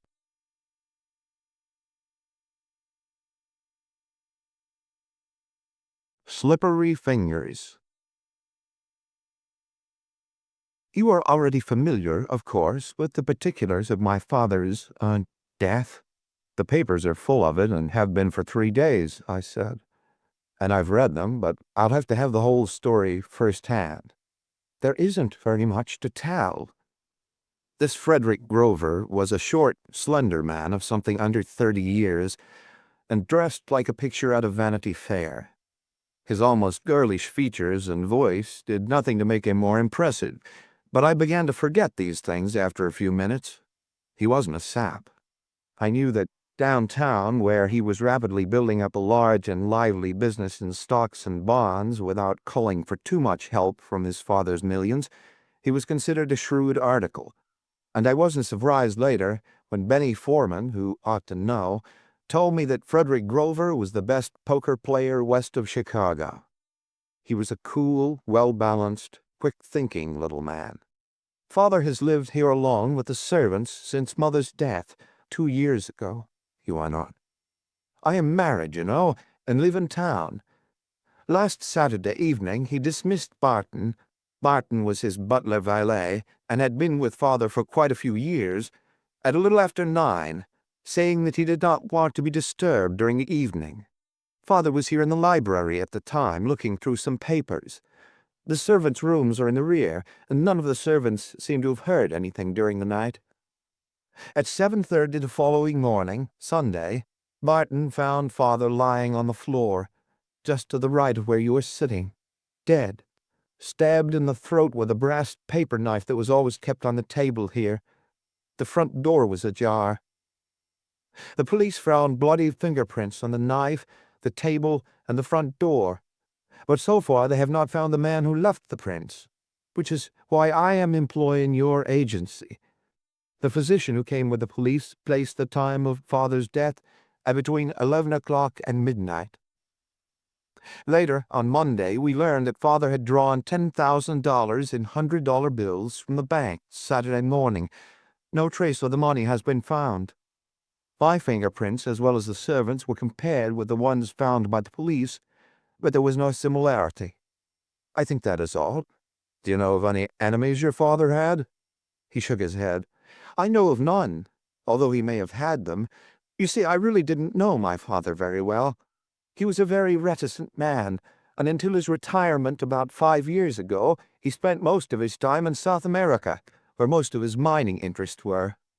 He may have had dozens of enemies, though Barton, who probably knew more about him than anyone, seems to know of no one who hated father enough to kill him. How about relatives? I was his heir and only child, if that is what you're getting at. So far as I know, he had no other living relatives. I'll talk to the servants, I said. The maid and the cook could tell me nothing, and I learned very little more from Barton. He had been with Henry Grover since 1912, had been with him in Yunnan, Peru, Mexico, and Central America, but apparently he knew little or nothing of his master's business or acquaintances. He said that Grover had not seemed excited or worried on the night of the murder, and that nearly every night Grover dismissed him at about the same time with orders that he not be disturbed. So no importance was to be attached to that part of it. He knew of no one with whom Grover had communicated during the day, and he had not seen the money Grover had drawn from the bank. I made a quick inspection of the house and grounds, not expecting to find anything, and I didn't. Half the jobs that come to a private detective are like this one. 3 or 4 days, and often as many weeks, have passed since the crime was committed. The police work on the job until they are stumped. Then the injured party calls in a private sleuth, dumps him down on a trail that is old and cold and badly trampled, and expects, "Oh well, I picked out this way of making a living, so." I looked through Grover's papers. He had a safe and desk full of them, but didn't find anything to get excited about. They were mostly columns of figures. "I'm going to send an accountant out here to go over your father's books," I told Frederick Grover. "Give him everything he asks for and fix it up with a bank so they'll help him." I caught a streetcar and went back to town, called at Ned Root's office, and headed him out toward Grover's. Ned is a human adding machine with educated eyes, ears, and nose. He can spot a kink in a set of books farther than I can see the covers. "Keep digging until you find something, Ned, and you can charge Grover whatever you like. Give me something to work on, quick." The murder had all the earmarks of one that had grown out of blackmail, though there always is, a chance that it might have been something else. But it didn't look like the work of an enemy or burglar. Either of them would have packed his weapon with him, would not have trusted to finding it on the grounds. Of course, if Frederick Grover or one of the servants had killed Henry Grover, the fingerprints said no. Just to play safe, I put in a few hours getting a line on Frederick. He had been at a ball on the night of the murder. He had never, so far as I could learn, quarreled with his father. His father was liberal with him, giving him everything he wanted, and Frederick was taking in more money in his brokerage office than he was spending. No motive for a murder appeared on the surface there. At the City Detective Bureau, I hunted up the police sleuths who had been assigned to the murder, Marty O'Hara and George Dean. It didn't take them long to tell me what they knew about it. Whoever had made the bloody fingerprints was not known to the police here. They had not found the prints in their files. The classifications had been broadcast to every large city in the country, but with no results so far. A house 4 blocks from Grover's had been robbed on the night of the murder, and there was a slim chance that the same man might have been responsible for both jobs. But the burglary had occurred after 1 o'clock in the morning, which made the connection look not so good. A burglar who had killed a man and perhaps picked up $10,000 on the bargain wouldn't be likely to turn his hand to another job right away. I looked at the paper knife with which Grover had been killed, and at the photographs of the bloody prints, but they couldn't help me much just now. There seemed to be nothing to do but get out and dig around until I turned up something somewhere. Then the door opened, and Joseph Klain was ushered into the room where O'Hara, Dean, and I were talking. Klain was a hard-bitten citizen for all his prosperous look, 50 or 55, I'd say, with eyes, mouth, and jaw that held plenty of humor, but none of what is sometimes called the milk of human kindness. He was a big man, beefy, and all dressed up in a tight-fitting checkered suit, fawn-colored hat, patent leather shoes with buff uppers, and the rest of the things that go with that sort of combination. He had a harsh voice that was as empty of expression as his hard red face, and he held his body stiffly, as if he were afraid the buttons on his too tight clothes were about to pop off. Even his arms hung woodenly at his sides, with thick fingers that were lifelessly motionless. He came right to the point. He had been a friend of the murdered man's and thought that perhaps what he could tell us would be of value. He had met Henry Grover, he called him Henny, in 1894 in Ontario, where Grover was working a claim, the gold mine that had started the murdered man along the road to wealth. Klain had been employed by Grover as foreman, and the two men had become close friends. A man named Dennis Waldeman had a claim adjoining Grover's, and a dispute had arisen over their boundaries. The dispute ran on for some time, the men coming to blows once or twice, but finally Grover seems to have triumphed, for Waldeman suddenly left the country. Klain's idea was that if we could find Waldeman, we might find Grover's murderer, for considerable money had been involved in the dispute, and Waldeman was a mean cuss for a fact, and not likely to have forgotten his defeat. Klain and Grover had kept in touch with each other, corresponding or meeting at irregular intervals, but the murdered man had never said or written anything that would throw a light on his death. Klain, too, had given up mining, and now had a small string of racehorses which occupied all his time. He was in the city for a rest between racing meets, had arrived 2 days before the murder, but had been too busy with his own affairs. He had discharged his trainer and was trying to find another to call upon his friend. Klain was staying at the Marquis Hotel and would be in the city for a week or 10 days longer. "How come you waited 3 days before coming to tell us all this?" Dean asked him. "I wasn't no ways sure I had ought to do it. I wasn't never sure in my mind but what maybe Henny done for that fellow Waldeman. He disappeared sudden-like, and I didn't want to do anything to dirty Henny's name. But finally I decided to do the right thing. And then there's another thing. You found some fingerprints in Henny's house, didn't you? The newspaper said so." "We did." "Well, I want you to take mine and match 'em on. I was out with a girl the night of the murder," he leered suddenly boastingly, "all night. And she's a good girl, got a husband and lots of folks. But it wouldn't be right to drag her into this to prove I wasn't in Henny's house when he was killed, in case you maybe think I killed him. So I thought maybe I'd come down here, tell you all about it, and get you to take my fingerprints and have it all over with." We went up to the Identification Bureau and had Klain's prints taken. They were not at all like the murderer's. After we pumped Klain dry, I went out and sent a telegram to our Toronto office, asking them to get a line on the Waldeman angle. Then I hunted up a couple of boys who eat, sleep, and breathe horse racing. They told me that Klain was well known in racing circles as the owner of a small string of near horses that ran as irregularly as the stewards would permit. At the Marquis Hotel, I got hold of the house detective, who was a helpful chap so long as his hand is kept greased. He verified my information about Klain's status in the sporting world and told me that Klain has stayed at the hotel for several days at a time, off and on, within the past couple years. He tried to trace Klain's telephone calls for me, but as usual, when you want them, the records were jumbled. I arranged to have the girls on the switchboard listen in on any talking he did during the next few days.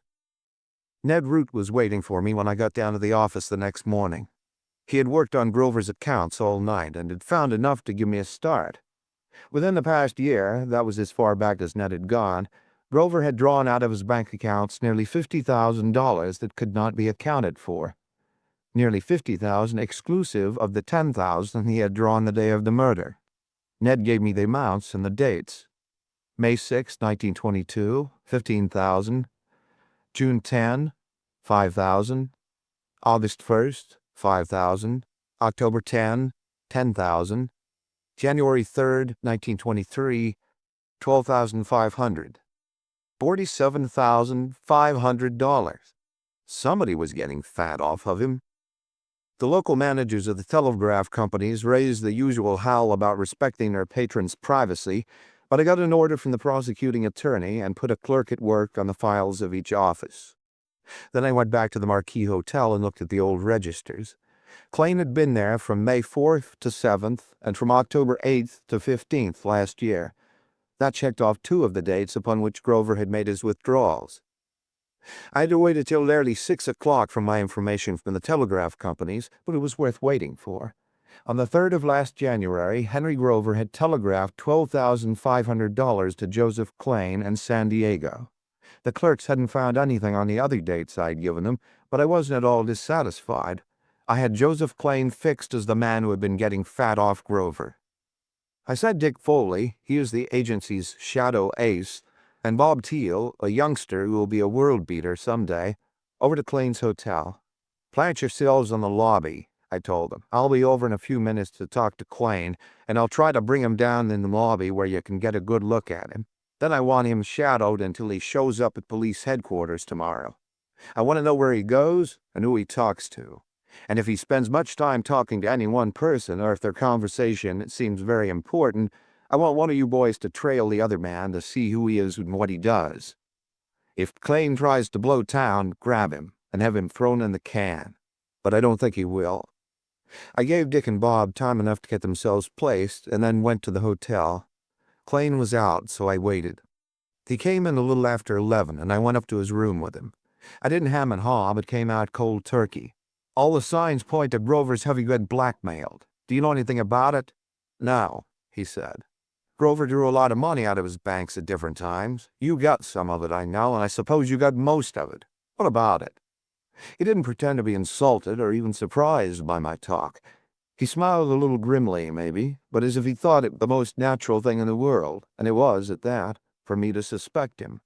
I told you that me and Henny were pretty chummy, didn't I? Well, you ought to know that all us fellas that fool with the bang-tails have our streaks of bad luck. Whenever I'd get up against it, I'd hit Henny up for a stake.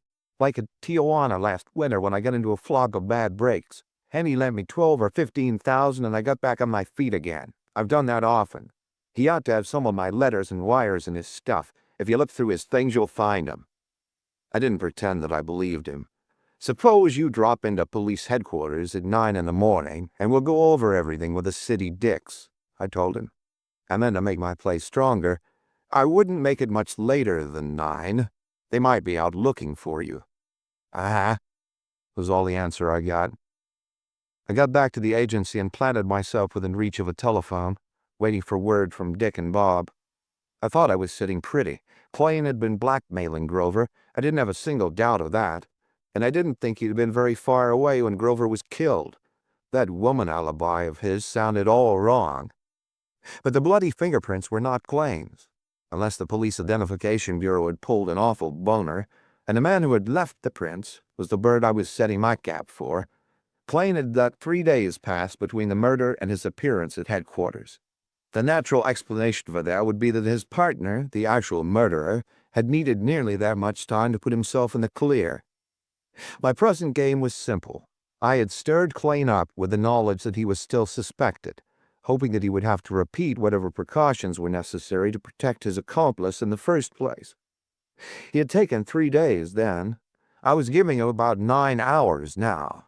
Time enough to do something, but not too much time, hoping that he would have to hurry things along, and that in his haste he would give Dick and Bob a chance to turn up his partner, the owner of the fingers that had smeared blood on the knife, the table, and the door. At 1:45 in the morning, Dick telephoned that Klain had left the hotel a few minutes behind me, had gone to an apartment house on Polk Street, and was still there. I went up to Polk Street and joined Dick and Bob. They told me that Klain had gone in apartment number 27, and that the directory in the vestibule showed this apartment was occupied by George Farr. I stuck around with the boys until 2 o'clock when I went home for some sleep. At 7 I was with him again and was told that our man had not appeared yet. It was a little after 8 when he came out and turned down Geary Street, with the boys trailing him, while I went into the apartment house for a talk with the manager. She told me that Farr had been living there for 4 or 5 months, lived alone, and was a photographer by trade, with a studio on Market Street. I went up and rang his bell. He was a husky of 30 or 32, with bleary eyes that looked as if they hadn't had much sleep that night. I didn't waste any time with him. I'm from the Continental Detective Agency, and I am interested in Joseph Klain. What do you know about him? He was wide awake now. Nothing. Nothing at all? No, sullenly. Do you know him? No.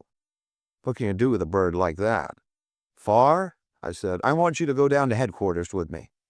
He moved like a streak, and his sullen manner had me a little off my guard, but I had turned my head in time to take the punch above my ear instead of on the chin, At that, it carried me off my feet, and I wouldn't have bet a nickel that my skull wasn't dented, but luck was with me, and I fell across the doorway, holding the door open, and managed to scramble up, stumble through some rooms, and catch one of his feet as it was going through the bathroom window to join its mate on the fire escape.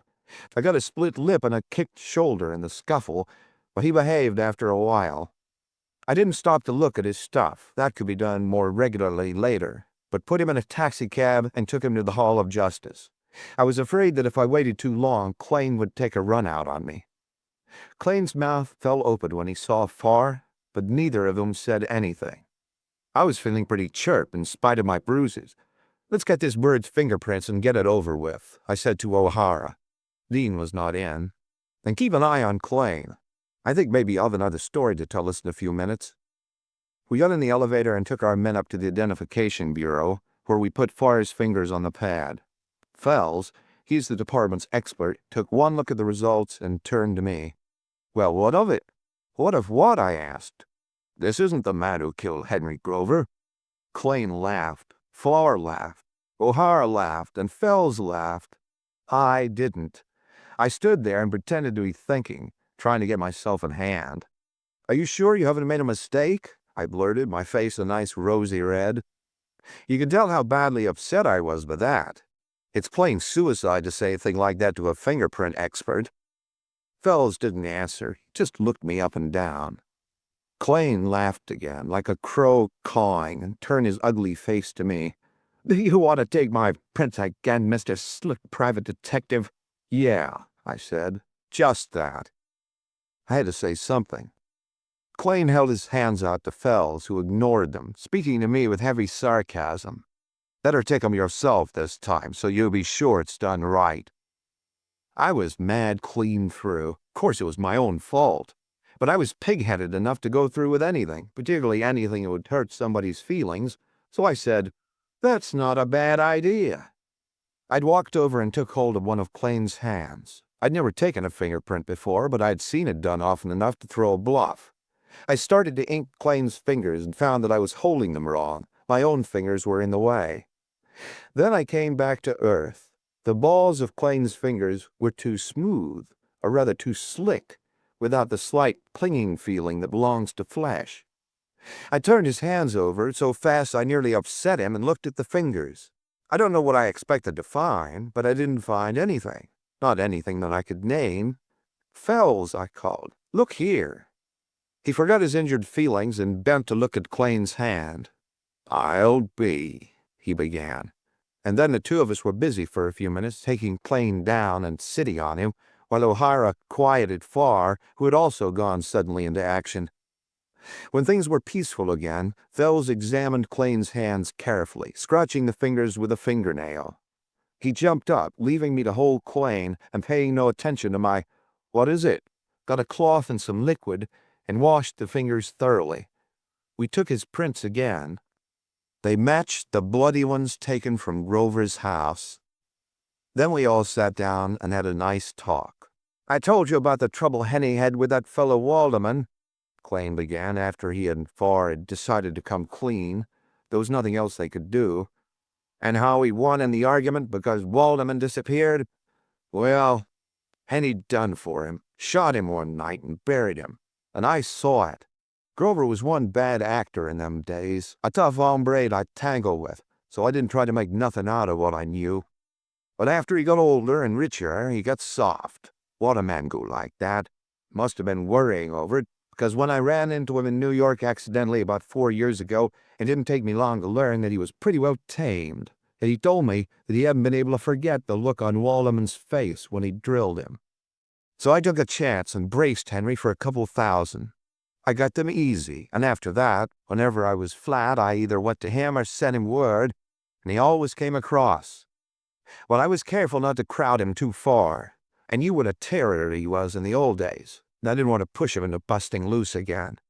But that's what I did in the end. I phoned him Friday that I needed money, and he said he'd call me and let me know where to meet him the next night. He called me up about 9:30 Saturday night, told me to come out to the house. So I went out there, and he was waiting for me on the porch and took me upstairs and gave me the 10,000. I told him that this was the last time I'd ever bother him. I always told him that. It had a good effect on him. Naturally, I wanted to get away as soon as I had the money, but he must have felt sort of talkative for a change, because he kept me there for half an hour or so, gassing about men we used to know up in the province. After a while, I began to get nervous. He was getting a look in his eyes like he used to have when he was young. And then all of a sudden he flared up and tied into me. He had me by the throat, was bending me back across the table, and my hand touched that brass knife. It was either me or him. So I let him have it where it could do the most good. I beat it then and went back to the hotel. Newspapers were all full of it next day. Had a whole lot of stuff about bloody fingerprints. That gave me a jolt. I didn't know nothing about fingerprints. Near I'd left them all over the dump. And then I got to worrying over the whole thing, and it seemed like Henny must have had my name written down somewheres among his papers, and maybe had saved some of my letters or telegrams, though they were written in careful enough language. Anyway, I figured the police would want to be asking me some questions sooner or later, and there I'd be with fingers that fit the bloody prints, and nothing for what Farr calls a alibi. That's when I thought of Farr. I had his address, and I knew he'd been a fingerprint sharp at the East, so I decided to take a chance on him. I went to him and told him the whole story, and between us we figured out what to do. He said he'd dope my fingers, and I was to come here and tell the story we'd fixed up and have my fingerprints taken, and that I'd be safe no matter what leaked out about me and Henny. So he smeared up the fingers and told me to be careful not to shake hands with anybody or touch anything, and I came down here and everything went like three of a kind. Then that little fat guy, meaning me, came around to the hotel last night and as good as told me that he thought I had done for Henny and that I'd better come down here this morning. I beat it for Farr's right away to see whether I had to run for it or sit tight, and Farr said sit tight. So I stayed there all night, and he fixed up my hands this morning. That's my yarn. Fells turned to Farr. I've seen fake prints before, but never any this good. How'd you do it? These scientific birds are funny. Here was Farr, looking a nice long stretch in the face as accessory after the fact, and yet he brightened up under the admiration in Fell's tone and answered with a voice that was chock full of pride. It's simple. I got hold of a man whose prints I knew weren't in any police gallery. I didn't want any slip-up there, and took his prints and put them on a copper plate, using the ordinary photo engraving process, but etching it pretty deep. Then I coated Plain's fingers with gelatin, just enough to cover all his markings, and pressed them against the plates. That way I got everything, even to the pores, and... When I left the bureau 10 minutes later, Farr and Fells were still sitting knee to knee, jabbering away at each other as only a couple of birds who are cuckoo on the same subject can. End of Slippery Fingers.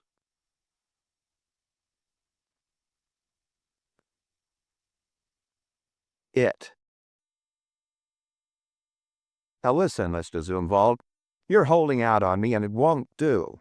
If I'm going to work on this for you, I've got to have the whole story. He looked thoughtfully at me for a moment through screwed-up blue eyes. Then he got up and went to the door of the outer office, opening it. Past him I could see the bookkeeper and the stenographer sitting at their desks. Zumwalt closed the door and returned to his desk, leaning across it to speak in a husky undertone. You're right, I suppose, but what I am going to tell you must be held in the strictest confidence. I nodded, and he went on. About 2 months ago, one of our clients, Stanley Gorham, turned $100,000 worth of Liberty bonds over to us. He had to go to the Orient on business, and he had an idea that the bonds might go to par under his absence.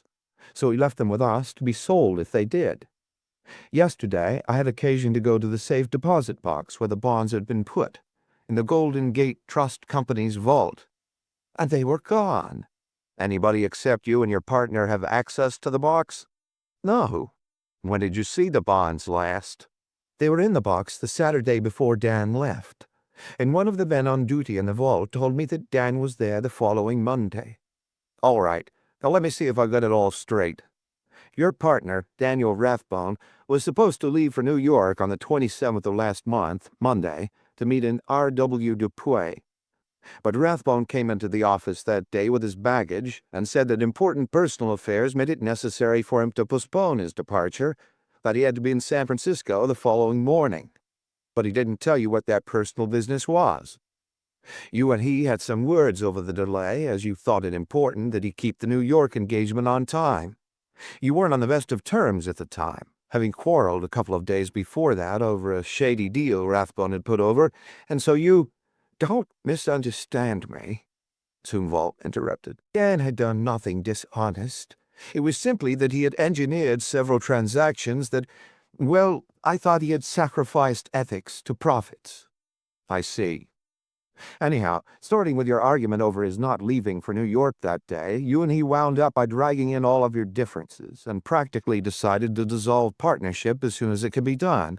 The argument was concluded in your house out on 14th Avenue, and as it was rather late by then and he had checked out of his hotel before he had changed his mind about going to New York, he stayed there with you that night.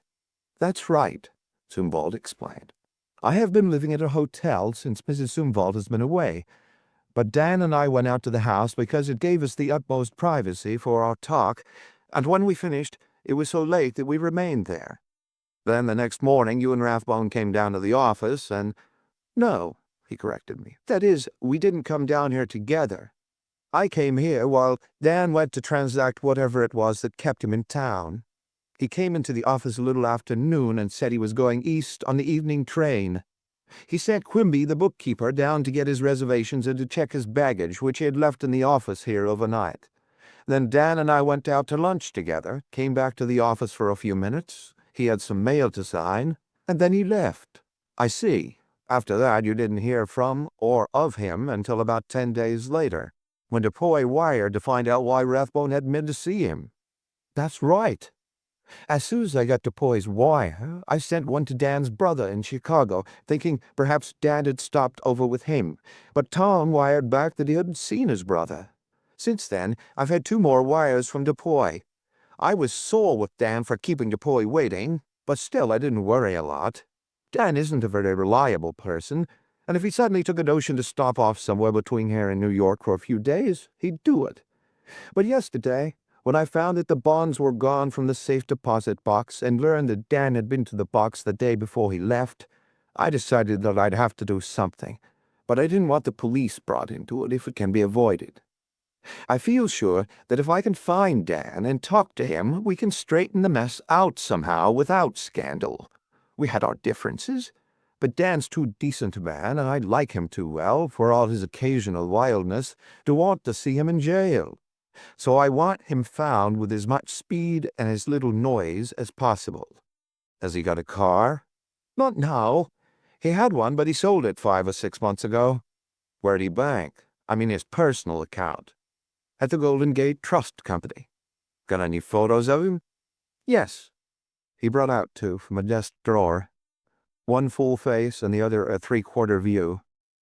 They showed a man in the middle of his life with shrewd eyes set together in a hatchet face under dark, thin hair, but the face was rather pleasant for all its craftiness. How about his relatives, friends, and so on, particularly his feminine friends?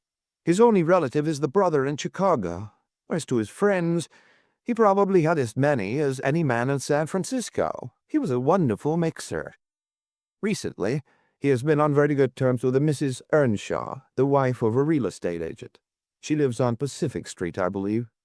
I don't know just how intimate they were, but he used to call her up on the phone frequently, and she called him here nearly every day. Then there is a girl named Eva Duthie, a cabaret entertainer, who lives in the 1100 block of Bush Street. There were probably others, too, but I know of only those 2. Have you looked through his stuff here? Yes. But perhaps you'd like to look for yourself. He led me into Rathbone's private office, a small box of a room just large enough for a desk, a filing cabinet, and 2 chairs, with doors leading into the corridor, the outer office, and zoo vaults.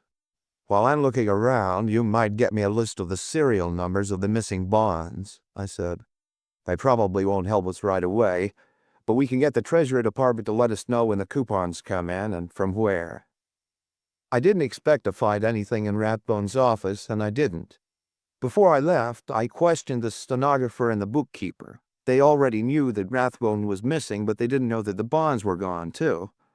The girl, Mildred Narbert was her name, said that Rathbone had dictated a couple of letters to her on the 28th, the day he left for New York, both of which had to do with the partner's business, and told her to send Quimby to check his baggage and make his reservations.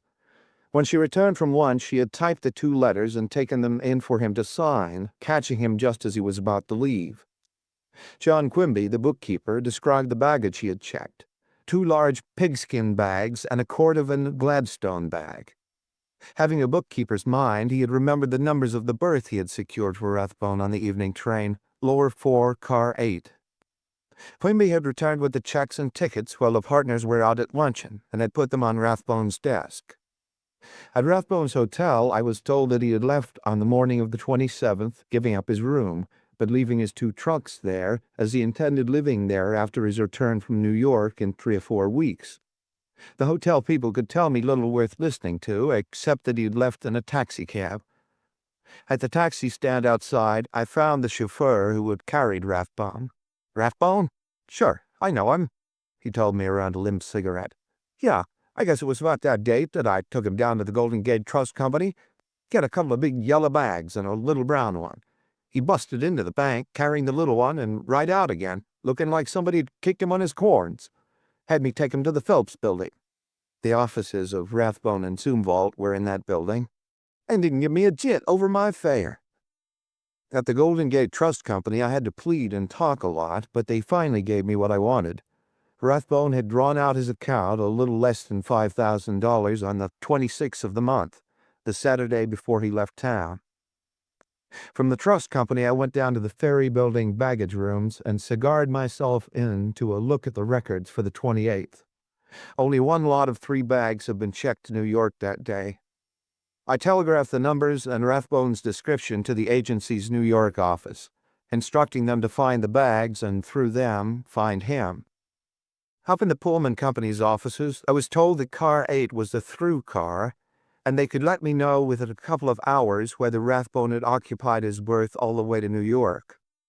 On my way up to the 1100 block of Bush Street, I left one of Rathbone's photographs with a photographer, with a rush order for a dozen copies. I found Eva Duthie's apartment after about 5 minutes of searching vestibule directories and got her out of bed.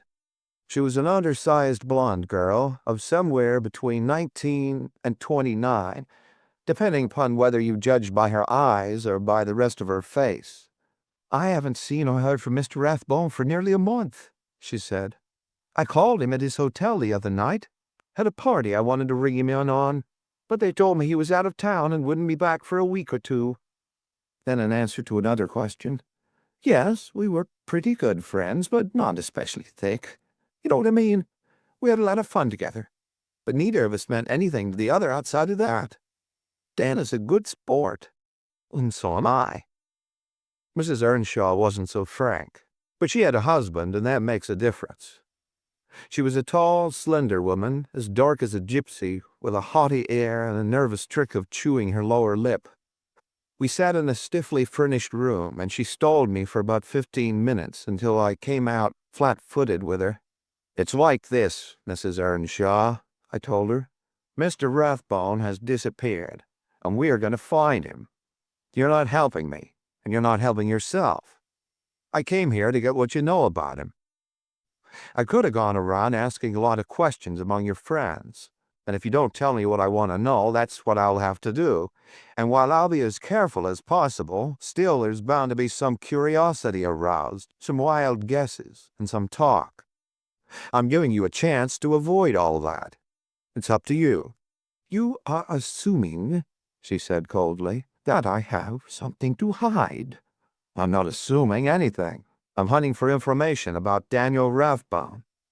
She bit her lip on that for a while, and then the story came out bit by bit, with a lot in it that wasn't any too true, but straight enough for the long run. Stripped of the stuff that wouldn't hold water, it went like this. She and Rathbone had planned to run away together. She had left San Francisco on the 26th, going directly to New Orleans. He was to leave the next day, apparently for New York, but he was to change trains somewhere in the Middle West and meet her in New Orleans. From there they were to go by boat to Central America. She pretended ignorance of his designs upon the bonds, if she hadn't known. Anyhow, she had carried out her part of the plan, but Rathbone had failed to show up in New Orleans. She hadn't shown much care in covering her trail, and private detectives employed by her husband had soon found her. Her husband had arrived in New Orleans, and apparently not knowing that there was another man in the deal, had persuaded her to return home. She wasn't a woman to take kindly to the jolting Rathbone had handed her, so she hadn't tried to get in touch with him or to learn what had kept him from joining her. Her story rang true enough, but just to play safe, I put out a few feelers in the neighborhood, and what I learned seemed to verify what she had told me. I gathered that a few of the neighbors had made guesses that weren't a million miles away from the facts. I got the Pullman company on the telephone. I was told that Lower 4, Car 8, leaving for New York on the 28th, hadn't been occupied at all. Zumwalt was dressing for dinner when I went up to his room at the hotel where he was staying. I told him all that I had learned that day and what I thought of it. Everything makes sense up until Rathbone left the Golden Gate Trust Company vault on the 27th, and after that, nothing does. He had planned to grab the bonds and elope with Mrs. Earnshaw, and he had already drawn out of the bank all his own money. That's all orderly. But why should he have gone back to the office? Why should he have stayed in town that night? What was the important business that held him? Why should he have ditched Mrs. Earnshaw? Why didn't he use his reservations at least part of the way across the country as he had planned? False trail, maybe, but a rotten one. There's nothing to do, Mr. Zumwalt, but to call in the police and the newspapers and see what publicity and a nationwide search will do for us. But that means jail for Dan with no chance to quietly straighten the matter up, he protested. It does, but it can't be helped. And remember, you've got to protect yourself. You're his partner. While not criminally responsible, you are financially responsible for his actions. You've got to put yourself in the clear. He nodded reluctant agreement, and I grabbed the telephone. For 2 hours I was busy giving all the dope we had to the police, and as much as we wanted published to the newspapers, who luckily had photographs of Rathbone, taken a year before when he had been named as correspondent in a divorce suit. I sent off 3 telegrams, one to New York asking that Rathbone's baggage be opened as soon as the necessary authority could be secured. If he hadn't gone to New York, the baggage should be waiting at the station. One to Chicago, asking that Rathbone's brother be interviewed and then shadowed for a few days. And one to New Orleans, to have the city searched for him. Then I headed for home and bed. News was scarce, and the papers the next day had Rathbone spread out all over the front pages, with photographs and descriptions and wild guesses and wilder clues that had materialized somehow within the short space between the time the newspapers got the story and the time they went to press. I spent the morning preparing circulars and plans for having the country covered, and arranging to have steamship records searched. Just before noon, a telegram came from New York itemizing the things found in Rathbone's baggage. The contents of the 2 large bags didn't mean anything. They might have been packed for use or for a stall. But the things in the Gladstone bag, which had been found unlocked, were puzzling. Here's the list. 2 suits silk pajamas, 4 silk shirts, 8 linen collars, 4 suits underwear, 6 neckties, 6 pairs socks, 18 handkerchiefs, 1 pair military brushes, 1 comb, 1 safety razor, 1 tube shaving cream, 1 shaving brush, 1 toothbrush, 1 tube toothpaste, 1 can talcum powder, 1 bottle hair tonic, 1 cigar case holding 12 cigars, 1 .32 Colt's revolver, 1 map of Honduras, 1 Spanish-English dictionary, 2 books postage stamps, 1 pint Scotch whiskey, and 1 manicure set. Zumwalt, his bookkeeper, and his stenographer were watching 2 men from headquarters search Rathbone's office when I arrived there. After I showed them the telegram, the detectives went back to their examination.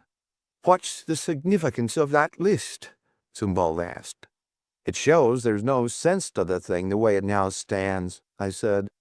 "That Gladstone bag was packed to be carried. Checking it was all wrong. It wasn't even locked.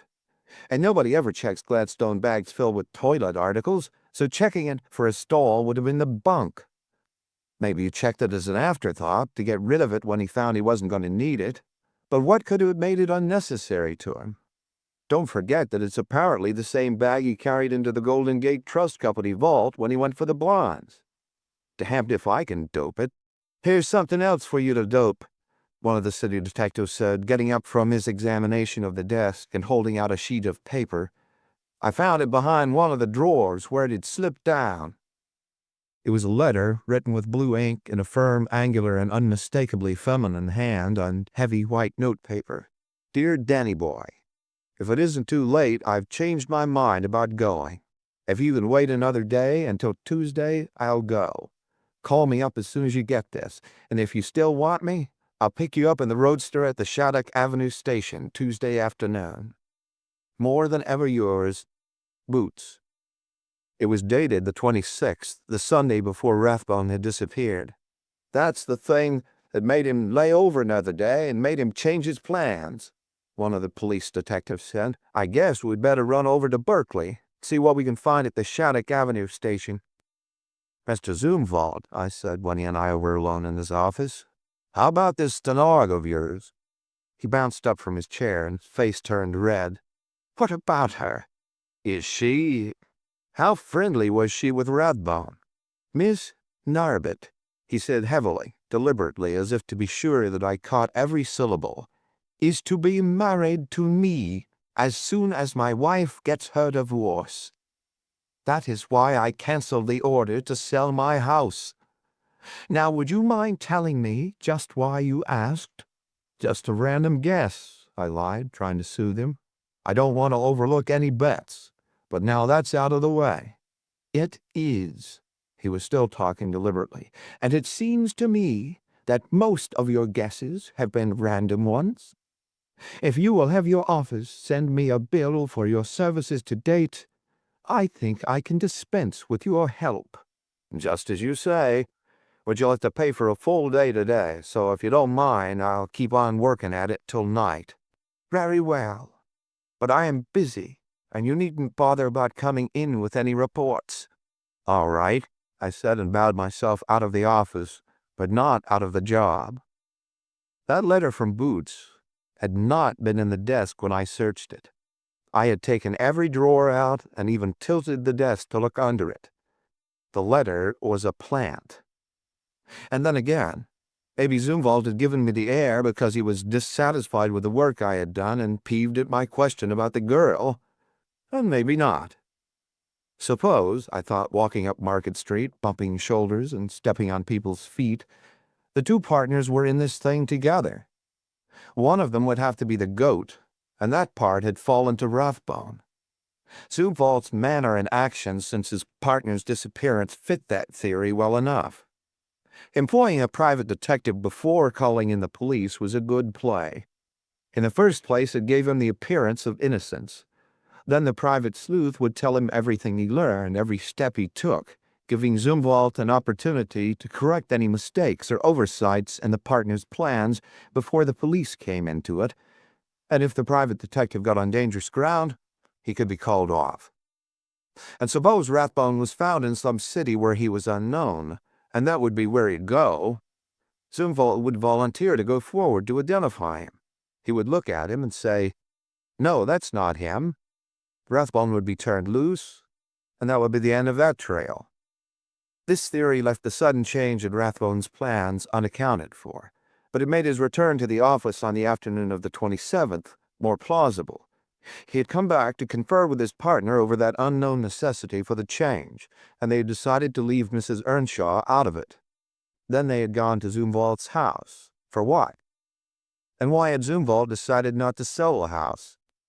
And why had he taken the trouble to give me an explanation? Could they have cached the bonds there? A look at the house wouldn't be a bad idea.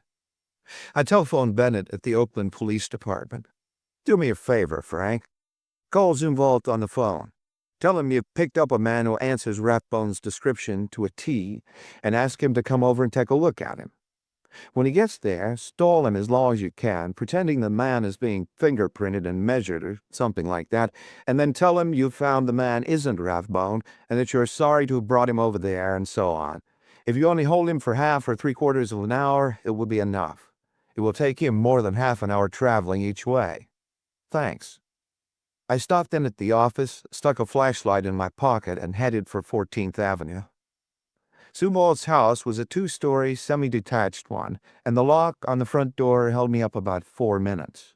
A burglar would have gone through it without checking his stride. This breaking into the house wasn't exactly according to the rules, but on the other hand, I was legally Zumwalt's agent until I discontinued work that night, so this crashing in wouldn't be considered illegal. I started at the top floor and worked down. Bureaus, dressers, tables, desks, chairs, walls, woodwork, pictures, carpets, plumbing. I looked at everything that was thick enough to hold paper. I didn't take things apart, but it's surprising how speedily and how thoroughly you can go through a house when you're in training. I found nothing in the house itself, so I went down into the cellar. It was a large cellar and divided in two. The front part was paved with cement and held a full coal bin, some furniture, some canned goods, and a lot of odds and ends of housekeeping accessories. The rear division, behind a plaster partition where the steps ran down from the kitchen, was without windows and illuminated only by one swinging electric light, which I turned on. A pile of lumber filled half the space. On the other side, barrels and boxes were piled up to the ceiling. 2 sacks of cement lay beside them, and in another corner was a tangle of broken furniture. The floor was of hard dirt. I turned to the lumber pile first. I wasn't in love with the job ahead of me, moving the pile away and then back again, but I needn't have worried. A board rattled behind me, and I wheeled to see Zumwalt rising from behind a barrel and scowling at me over a black automatic pistol. "Put your hands up," he said. I put them up. I didn't have a pistol with me, not being in the habit of carrying one except when I thought I was going to need it. But it would have been all the same if I'd had a pocket full of them. I don't mind taking chances, but there's no chance when you're looking into the muzzle of a gun that a determined man is holding on you. So I put my hands up, and one of them brushed against the swinging light globe. I drove my knuckles into it. As the cellar went black, I threw myself backward and to one side. Zumwalt's gun streaked fire. Nothing happened for a while. I found that I had fallen across the doorway that gave to the stairs and front cellar. I figured that I couldn't move without making a noise that would draw lead, so I lay still. Then began a game that made up in tenseness what it lacked in action. The part of the cellar where we were was about 20 by 20 feet and blacker than a new shoe. There were 2 doors. One on the opposite side opened to the yard and was, I suppose, locked. I was lying on my back across the other, waiting for a pair of legs to grab. Zumwalt, with a gun out of which only 1 bullet had been spent, was somewhere in the blackness, and aware, from his silence, that I was still alive. I figured I had the edge on him. I was closest to the only practicable exit. He didn't know that I was unarmed. He didn't know whether I had help close by or not. Time was valuable to him, but not necessarily so to me, so I waited. Time passed. How much, I don't know. Maybe half an hour. The floor was damp and hard and thoroughly uncomfortable. The electric light had cut my hand where I broke it, and I couldn't determine how badly I was bleeding. I thought of Tad's blind man in a dark room hunting for a black hat that wasn't there, and knew how he felt. A boxer barrel fell over the crash, knocked over by Zumwalt, no doubt, moving out from the hiding place wherein he had awaited my arrival. Silence for a while, and then I could hear him moving cautiously off to one side. Without warning, 2 streaks from his pistol sent bullets into the partition somewhere above my feet. I wasn't the only one who was feeling the strain. Silence again, and I found that I was wet and dripping with perspiration. Then I could hear his breathing, but I couldn't determine whether he was nearer or was breathing more heavily. A soft, sliding, dragging across the dirt floor. I pictured him crawling awkwardly on his knees in one hand, the other hand holding the pistol out ahead of him, the pistol that would spit fire as soon as its muzzle touched something soft, and I became uneasily aware of my bulk. I am thick through the waist, and there in the dark it seemed to me that my paunch must extend almost to the ceiling, a target that no bullet could miss. I stretched my hands out toward him and held them there. If they touched him first, I'd have a chance. He was panting harshly now, and I was breathing through a mouth that was stretched as wide as it would go, so there would be no rasping of the large quantities of air I was taking in and letting out. Abruptly he came. Hair brushed the fingers of my left hand. I closed them about it, pulling the head I couldn't see viciously toward me, driving my right fist beneath it. You may know that I put everything I had on that smack when I tell you that not until later, when I found that one of my cheeks was scorched, did I know that his gun had gone off. He wiggled, and I hit him again. Then I was sitting astride him, my flashlight hunting for his pistol. I found it and yanked him to his feet. As soon as his head cleared, I herded him into the front cellar and got a globe to replace the one I had smashed. "Now dig it up," I ordered. That was a safe way of putting it. I wasn't sure what I wanted or where it would be, except that his selecting this part of the cellar to wait for me in made it look as if this was the right place. "You'll do your own digging," he growled. "Maybe," I said, "but I'm going to do it now, and I haven't time to tie you up. So if I've got to do the digging, I'm going to crown you first, so you'll sleep peacefully until it's all over." All smeared with blood and dirt and sweat, I must have looked capable of anything, for when I took a step toward him, he gave in. From behind the lumber pile he brought a spade, moved some of the barrels to one side, and started turning up the dirt. When a man's hand, dead yellow where the damp dirt didn't stick to it, came into sight, I stopped him. I had found it, and I had no stomach for looking at it after 3 weeks of lying in the wet ground. Note: in court, Lester Zumwalt's plea was that he had killed his partner in self-defense. Zumwalt testified that he had taken the Gorham bonds in a futile attempt to recover losses in the stock market, and that when Rathbone, who had intended taking them and going to Central America with Mrs. Earnshaw, had visited the safe deposit box and found them gone, he had returned to the office and charged Zumwalt with the theft. Zumwalt at that time had not suspected his partner's own dishonest plans and had promised to restore the bonds. They had gone to Zumwalt's house to discuss the matter, and Rathbone, dissatisfied with his partner's plan of restitution, had attacked Zumwalt and had been killed in the ensuing struggle. Then Zumwalt had told Mildred Narbut, his stenographer, the entire story and had persuaded her to help him. Between them, they had made it appear that Rathbone had been in the office for a while the next day, the 28th, and had left for New York. However, the jury seemed to think that Zumwalt had lured his partner out to the 14th Avenue house for the purpose of killing him, so Zumwalt was found guilty of murder in the first degree. The first jury, before which Mildred Narbut was tried, disagreed. The second jury acquitted her, holding there was nothing to show that she had taken part in either the theft of the bonds or the murder, or that she had had any knowledge of either crime until afterward, and that her later complicity was, in view of her love for Zumwalt, not altogether blameworthy. End of it.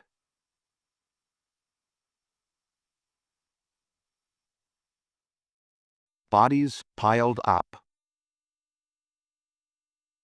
The Montgomery Hotel's regular detective had taken his last week's rake-off from the hotel bootlegger in merchandise instead of cash, had drunk it down, had fallen asleep in the lobby, and been fired. I happened to be the only idle operative in the Continental Detective Agency's San Francisco branch at the time, and thus it came about that I had 3 days of hotel coppering while a man was being found to take the job permanently. The Montgomery is a quiet hotel of the better sort, and so I had a very restful time of it. Until the third and last day. Then things changed. I came down into the lobby that afternoon to find Stacy, the assistant manager on duty at the time, hunting for me. "One of the maids just phoned that there's something wrong up in 906, he said. We went up to that room together. The door was open. In the center of the floor stood a maid, staring goggle-eyed at the closed door of the clothes press. From under it, extending perhaps a foot across the floor toward us, was a snake-shaped ribbon of blood. I stepped past the maid and tried the door. It was unlocked. I opened it. Slowly, rigidly, a man pitched out into my arms, pitched out backward, and there was a 6-inch slit down the back of his coat, and the coat was wet and sticky. That wasn't altogether a surprise. The blood on the floor had prepared me for something of the sort. But when another followed him, facing me, this one, with a dark, distorted face, I dropped the one I had caught and jumped back. And as I jumped, a third man came tumbling out after the others. From behind me came a scream and a thud as the maid fainted. I wasn't feeling any too steady myself. I'm no sensitive plant, and I've looked at a lot of unlovely sights in my time, but for weeks afterward I could see those 3 dead men coming out of that clothes press to pile up at my feet, coming out slowly, almost deliberately, in a ghastly game of follow your leader. Seeing them, you couldn't doubt that they were really dead. Every detail of their falling, every detail of the heap in which they now lay, had a horrible certainty of lifelessness in it. I turned to Stacy, who, deathly white himself, was keeping on his feet only by clinging to the foot of the brass bed. "Get the woman out. Get doctors, police." I pulled the 3 dead bodies apart, laying them out in a grim row, faces up. Then I made a hasty examination of the room. A soft hat, which fitted one of the dead men, lay in the center of the unruffled bed. The room key was in the door, on the inside. There was no blood in the room except what had leaked out of the clothes press, and the room showed no signs of having been the scene of a struggle. The door to the bathroom was open. In the bottom of the bathtub was a shattered gin bottle, which from the strength of the odor and the dampness of the tub had been nearly full when broken. In one corner of the bathroom I found a small whiskey glass, and another under the tub. Both were dry, clean, and odorless. The inside of the clothes-press door was stained with blood from the height of my shoulder to the floor, and 2 hats lay in the puddle of blood on the closet floor. Each of the hats fitted one of the dead men. That was all. 3 dead men, a broken gin bottle, blood. Stacy returned presently with a doctor, and while the doctor was examining the dead men, the police detectives arrived. The doctor's work was soon done. "This man," he said, pointing to one of them, "was struck on the back of the head with a small blunt instrument and then strangled. This one," pointing to another, "was simply strangled. And the third was stabbed in the back with a blade perhaps 5 inches long. They have been dead for about 2 hours, since noon or a little after." The assistant manager identified 2 of the bodies.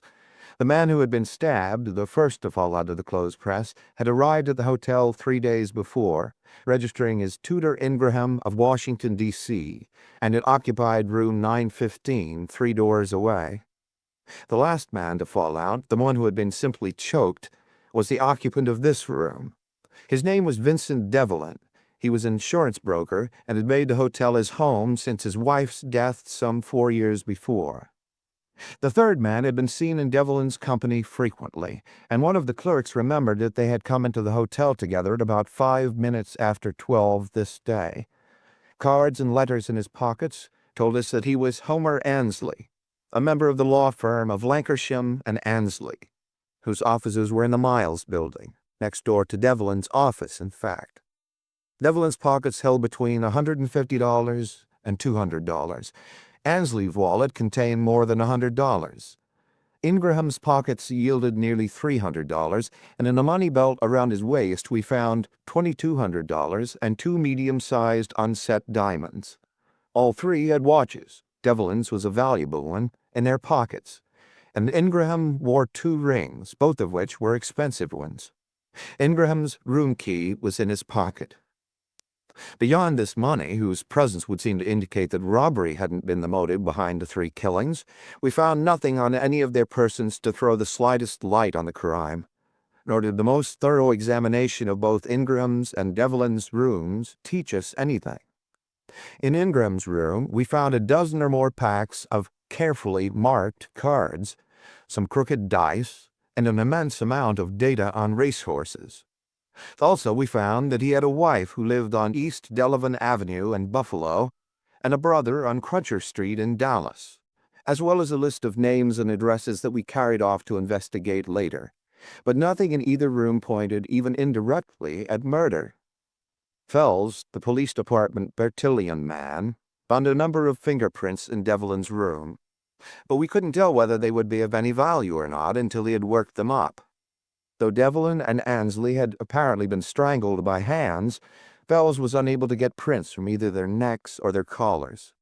The maid who discovered the blood said that she had straightened up Devlin's room between 10 and 11 that morning, but had not put fresh towels in the bathroom.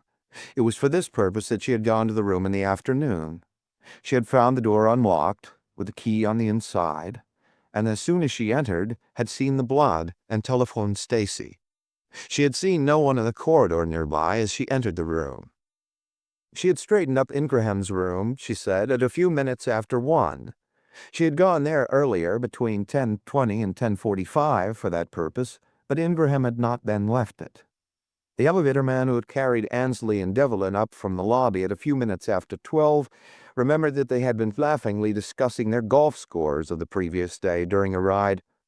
No one had seen anything suspicious in the hotel around the time in which the doctor had placed the murders, but that was to be expected. The murderer could have left the room, closing the door behind him, and walked away, secure in the knowledge that at noon a man in the corridors of the Montgomery would attract little attention. If he was staying at the hotel, he would simply have gone to his room. If not, he would have either walked all the way down to the street, or down a floor or two, and then caught an elevator. None of the hotel employees had ever seen Ingraham and Devlin together. There was nothing to show that they had even the slightest acquaintance. Ingraham habitually stayed in his room until noon, and did not return to it until very late at night. Nothing was known of his affairs. At the Miles building, that is, Marty O'Hara and George Dean of the Police Department Homicide Detail, and I, questioned Ansley's partner and Devlin's employees. Both Devlin and Ansley, it seemed, were ordinary men who lived ordinary lives that held neither dark spots nor queer kinks. Ansley was married and had 2 children. He lived on Lake Street. Both men had a sprinkling of relatives and friends scattered here and there through the country, and so far as we could learn, their affairs were in perfect order. They had left their offices this day to go to luncheon together, intending to visit Devlin's room first for a drink apiece from a bottle of gin someone coming from Australia had smuggled into him. "Well," O'Hara said when we were on the street again, "this much is clear. If they went up to Devlin's room for a drink, it's a cinch that they were killed almost as soon as they got in the room. Those whiskey glasses you found were dry and clear. Whoever turned the trick must have been waiting for them. I wonder about this fellow Ingraham." "I'm wondering too," I said, "figuring out from the positions I've found them in when I opened the closet door. Ingraham sizes up as the key to this whole thing." Devlin was back against the wall, with Ansley in front of him, both facing the door. Ingraham was facing them, with his back to the door. This clothes press was just large enough for them to be packed in it, too small for any of them to slip down while the door was closed. Then there was no blood in the room except what had come from the clothes press. Ingraham, with that gaping slit in his back, couldn't have been stabbed until he was inside the closet, or he'd have bled elsewhere. He was standing close to the other men when he was knifed, and whoever knifed him closed the door quickly afterward. Now, why should he have been standing in such a position? Do you dope it out that he and another killed 2 friends, and that while he was stowing their bodies in the closet, his accomplice finished him off? Maybe, Dean said, and that maybe was still as far as we'd gone 3 days later. We had sat and received bales of telegrams, having relatives and acquaintances of the dead man interviewed, and we'd found nothing that seemed to have any bearing upon their deaths. Nor had we found the slightest connecting link between Ingraham and the other 2. We had traced those other 2 back step by step almost to their cradles. We had accounted for every minute of their time since Ingraham had arrived in San Francisco, thoroughly enough to convince us that neither of them had met Ingraham. Ingraham, we'd learned, was a bookmaker, an all-around crooked gambler. His wife and he had separated, but were on good terms.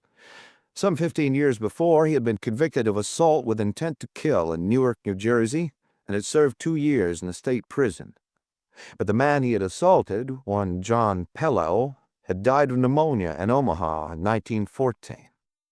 Ingraham had come to San Francisco for the purpose of opening a gambling club, and all our investigations had tended to show that his activities while in the city had been toward that end alone. The fingerprints Fells had secured had all turned out to belong to Stacy, the maid, the police detectives, or myself. In short, we had found nothing. So much for our attempts to learn the motive behind the 3 murders. We now drop that angle and settle down to the detail-studying, patience-taxing grind of picking up the murderer's trail. From any crime to its author, there is a trail. It may be, as in this case, obscure. But since matter cannot move without disturbing other matter along its path, there always is, there must be, a trail of some sort. And finding and following such trails is what a detective is paid to do. In the case of a murder, it is possible sometimes to take a shortcut to the end of the trail by first finding the motive. A knowledge of the motive often reduces the field of possibilities, sometimes points directly to the guilty one. It is on this account that murderers are, as a rule, more easily apprehended than any other class of criminals. But a knowledge of the motive isn't indispensable. Quite a few murder mysteries are solved without its help, and in a fair proportion, say 10 to 20% of cases where men are convicted justly of murder, the motive isn't clearly shown even at the last, and sometimes is hardly guessed at. So far, all we knew about the motive in the particular case we were dealing with was that it hadn't been robbery, unless something we didn't know about had been stolen, something of sufficient value to make the murderer scorn the money in his victim's pockets. We hadn't altogether neglected the search for the murderer's trail, of course, but being human, we had devoted most of our attention to trying to find a shortcut. Now we set out to find our man, or men, regardless of what had urged him or them to commit the crimes. Of the people who had been registered at the hotel on the day of the killing, there were 9 men of whose innocence we hadn't found a reasonable amount of proof.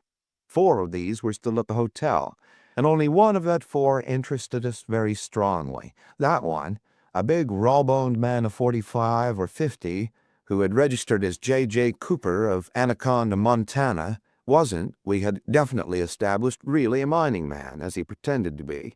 And our telegraphic communications with Anaconda failed to show that he was known there. Therefore, we were having him shadowed, with few results. 5 men of the 9 had departed since the murders, 3 of them leaving forwarding addresses with a mail clerk. Gilbert Jacquemart had occupied room 946 and had ordered his mail forwarded to him at a Los Angeles hotel. W.F. Selway, who had occupied room 1022, had given instructions that his mail be readdressed to a number on Clark Street in Chicago. Ross Orrit, room 609, had asked to have his mail sent to him care of general delivery at the local post office. Jacquemart had arrived at the hotel 2 days before and had left on the afternoon of the murders. Selway had arrived the day before the murders and had left the day after them. Orrit had arrived on the day of the murders and had left the following day. Sending telegrams to have the first 2 found and investigated, I went after Orrit myself. A musical comedy named What For, as being widely advertised just then with gaily printed plum-colored handbills, I got one of them, and at a stationery store an envelope to match, and mailed it to Orrit at the Montgomery Hotel.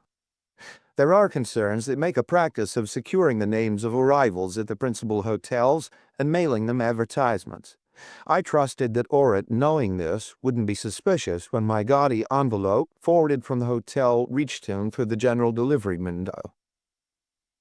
Dick Foley, the agency's shadow specialist, planted himself in the post office to loiter about with an eye on the O window until he saw my plum-colored envelope passed out, and then to shadow the receiver.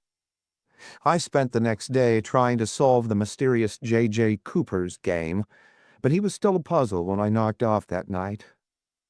At a little before 5 the following morning, Dick Foley dropped into my room on his way home to wake me up and tell me what he had done for himself. "This Orrit baby is our meat," he said. "Picked him up when he got his mail yesterday afternoon. Got another letter besides yours. Got an apartment on Van Ness Avenue. Took it the day after the killing under the name of B.T. Quinn. Packing a gun under his left arm. There's that sort of bulge there. Just went home to bed. Been visiting all the dives in North Beach. Who do you think he's hunting for?" "Who?" "Guy Cudner." That was news. This Guy Cudner, alias the Dark Man, was the most dangerous bird on the coast, if not in the country. He had only been nailed once, But if he'd been convicted of all the crimes that everybody knew he had committed, he'd have needed half a dozen lives to crowd his sentences into, besides another half dozen to carry to the gallows. However, he had decidedly the right sort of backing, enough to buy him everything he needed in the way of witnesses, alibis, even juries, and so the talk went, an occasional judge.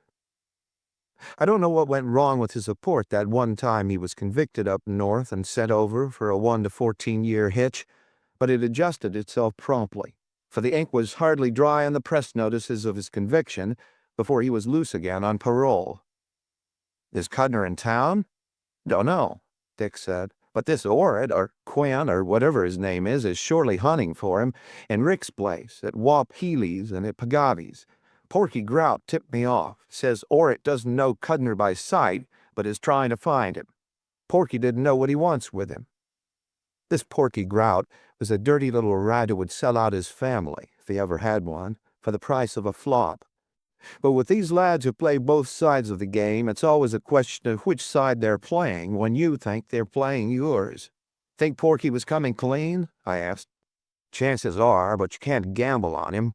"Is Orrit acquainted here?" "Doesn't seem to be. Knows where he wants to go, but has to ask how to get there. Hasn't spoken to anybody that seemed to know him." "What's he like?" "Not the kind of egg you want to tangle with offhand, if you ask me. He and Cudner would make a good pair. They don't look alike. This egg is tall and slim, but he's built right. Those fast, smooth muscles. Face is sharp without being thin, if you get me. I mean all the lines in it are straight. No curves. Chin, nose, mouth, eyes, all straight, sharp lines and angles. Looks like the kind of egg we know Cudner is. Make a good pair. Dresses well and doesn't look like a rowdy, but harder than hell. A big game hunter. Our meat, I bet you." "It doesn't look bad," I agreed. "He came to the hotel the morning of the day the men were killed and checked out the next morning. He packs the rod and changed his name after he left, and now he's paired off with the dark man. It doesn't look bad at all." "I'm telling you," Dick said, "this fellow looks like 3 killings wouldn't disturb his rest any. I wonder where Cudner fits in."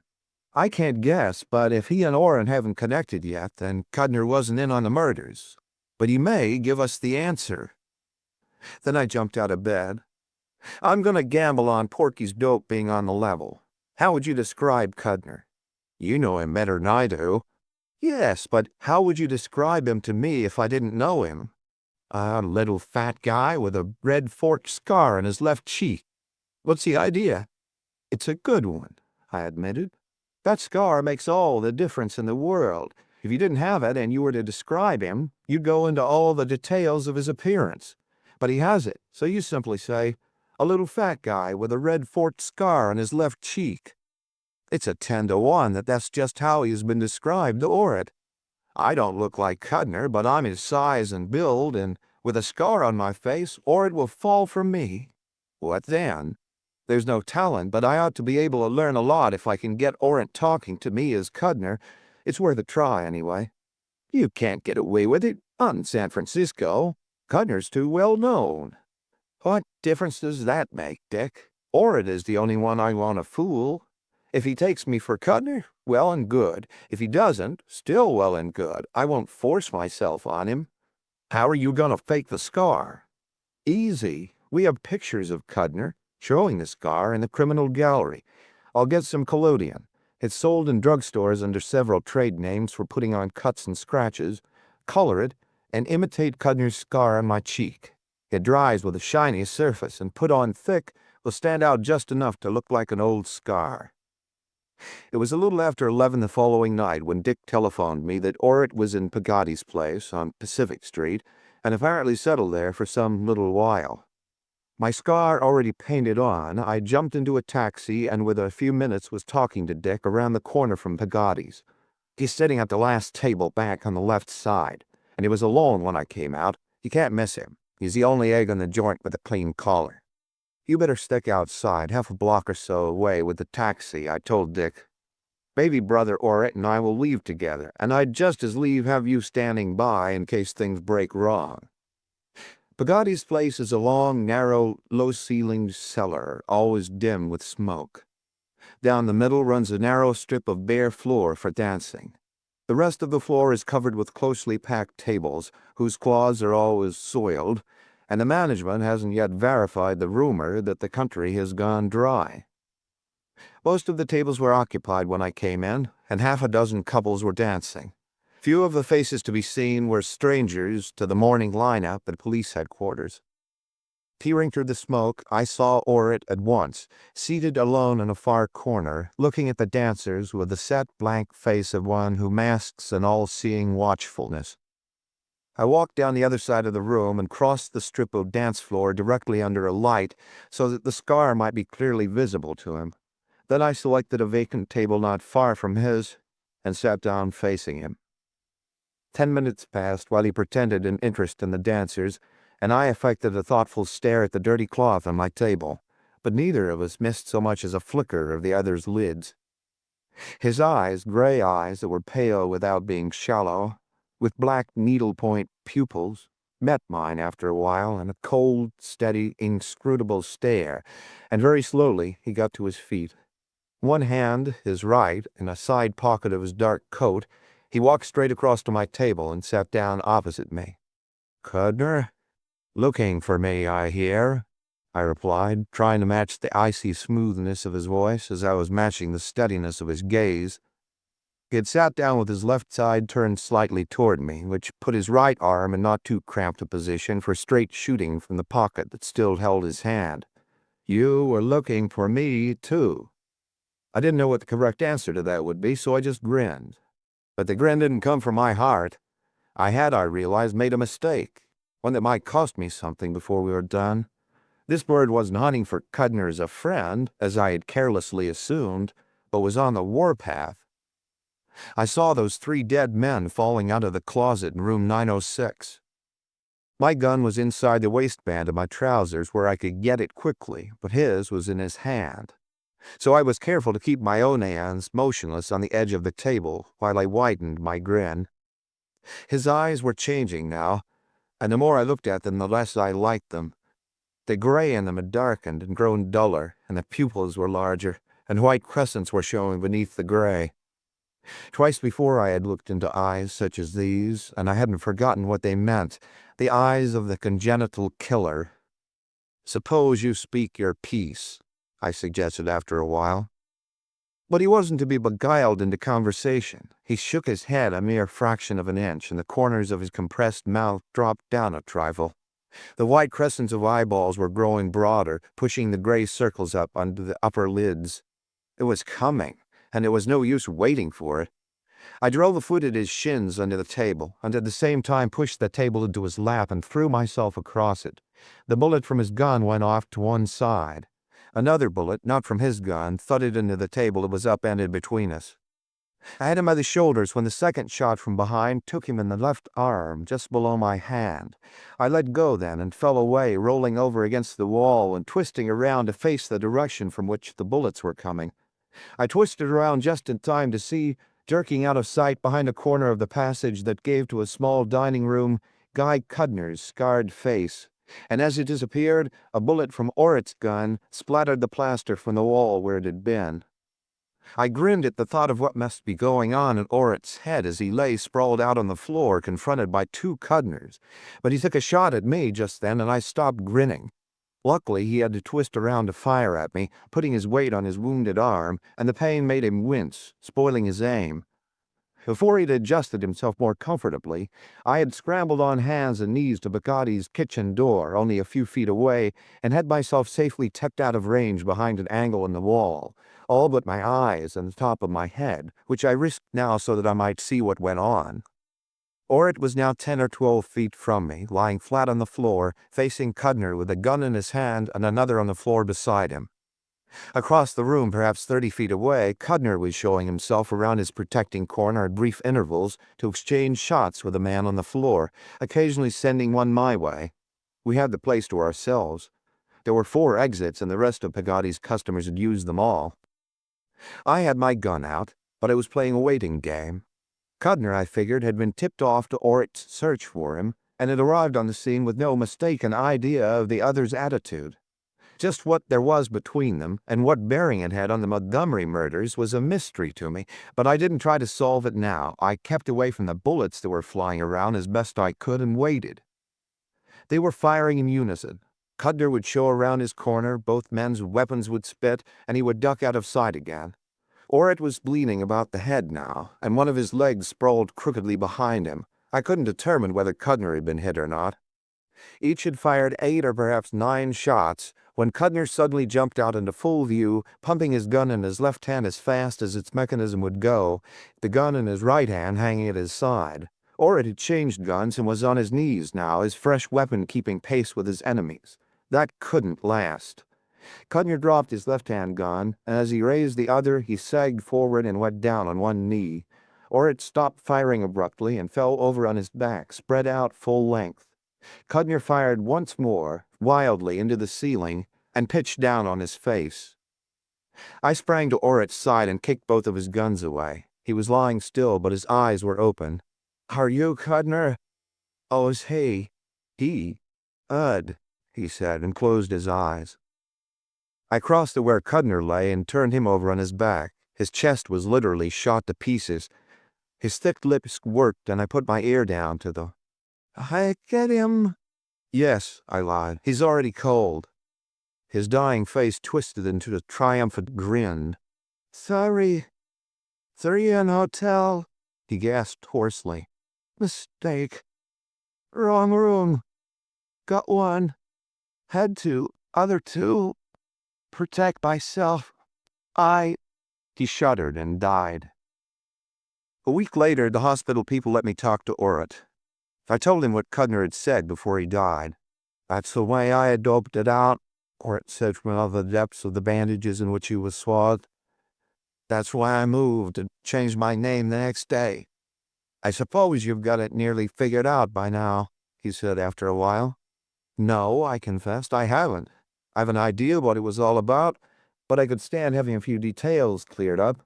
I'm sorry I can't clear them up for you, but I got to cover myself up. I'll tell you a story, though, and it may help you.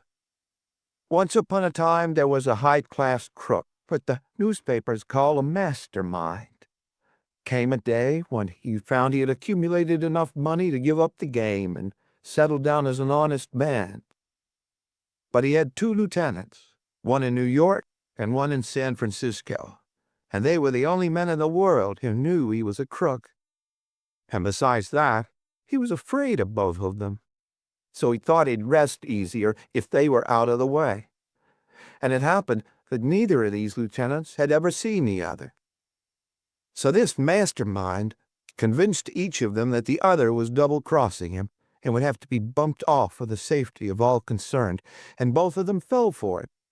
The New Yorker went to San Francisco to get the other, and the San Franciscan was told that the New Yorker would arrive on such and such a day and would stay at such and such a hotel.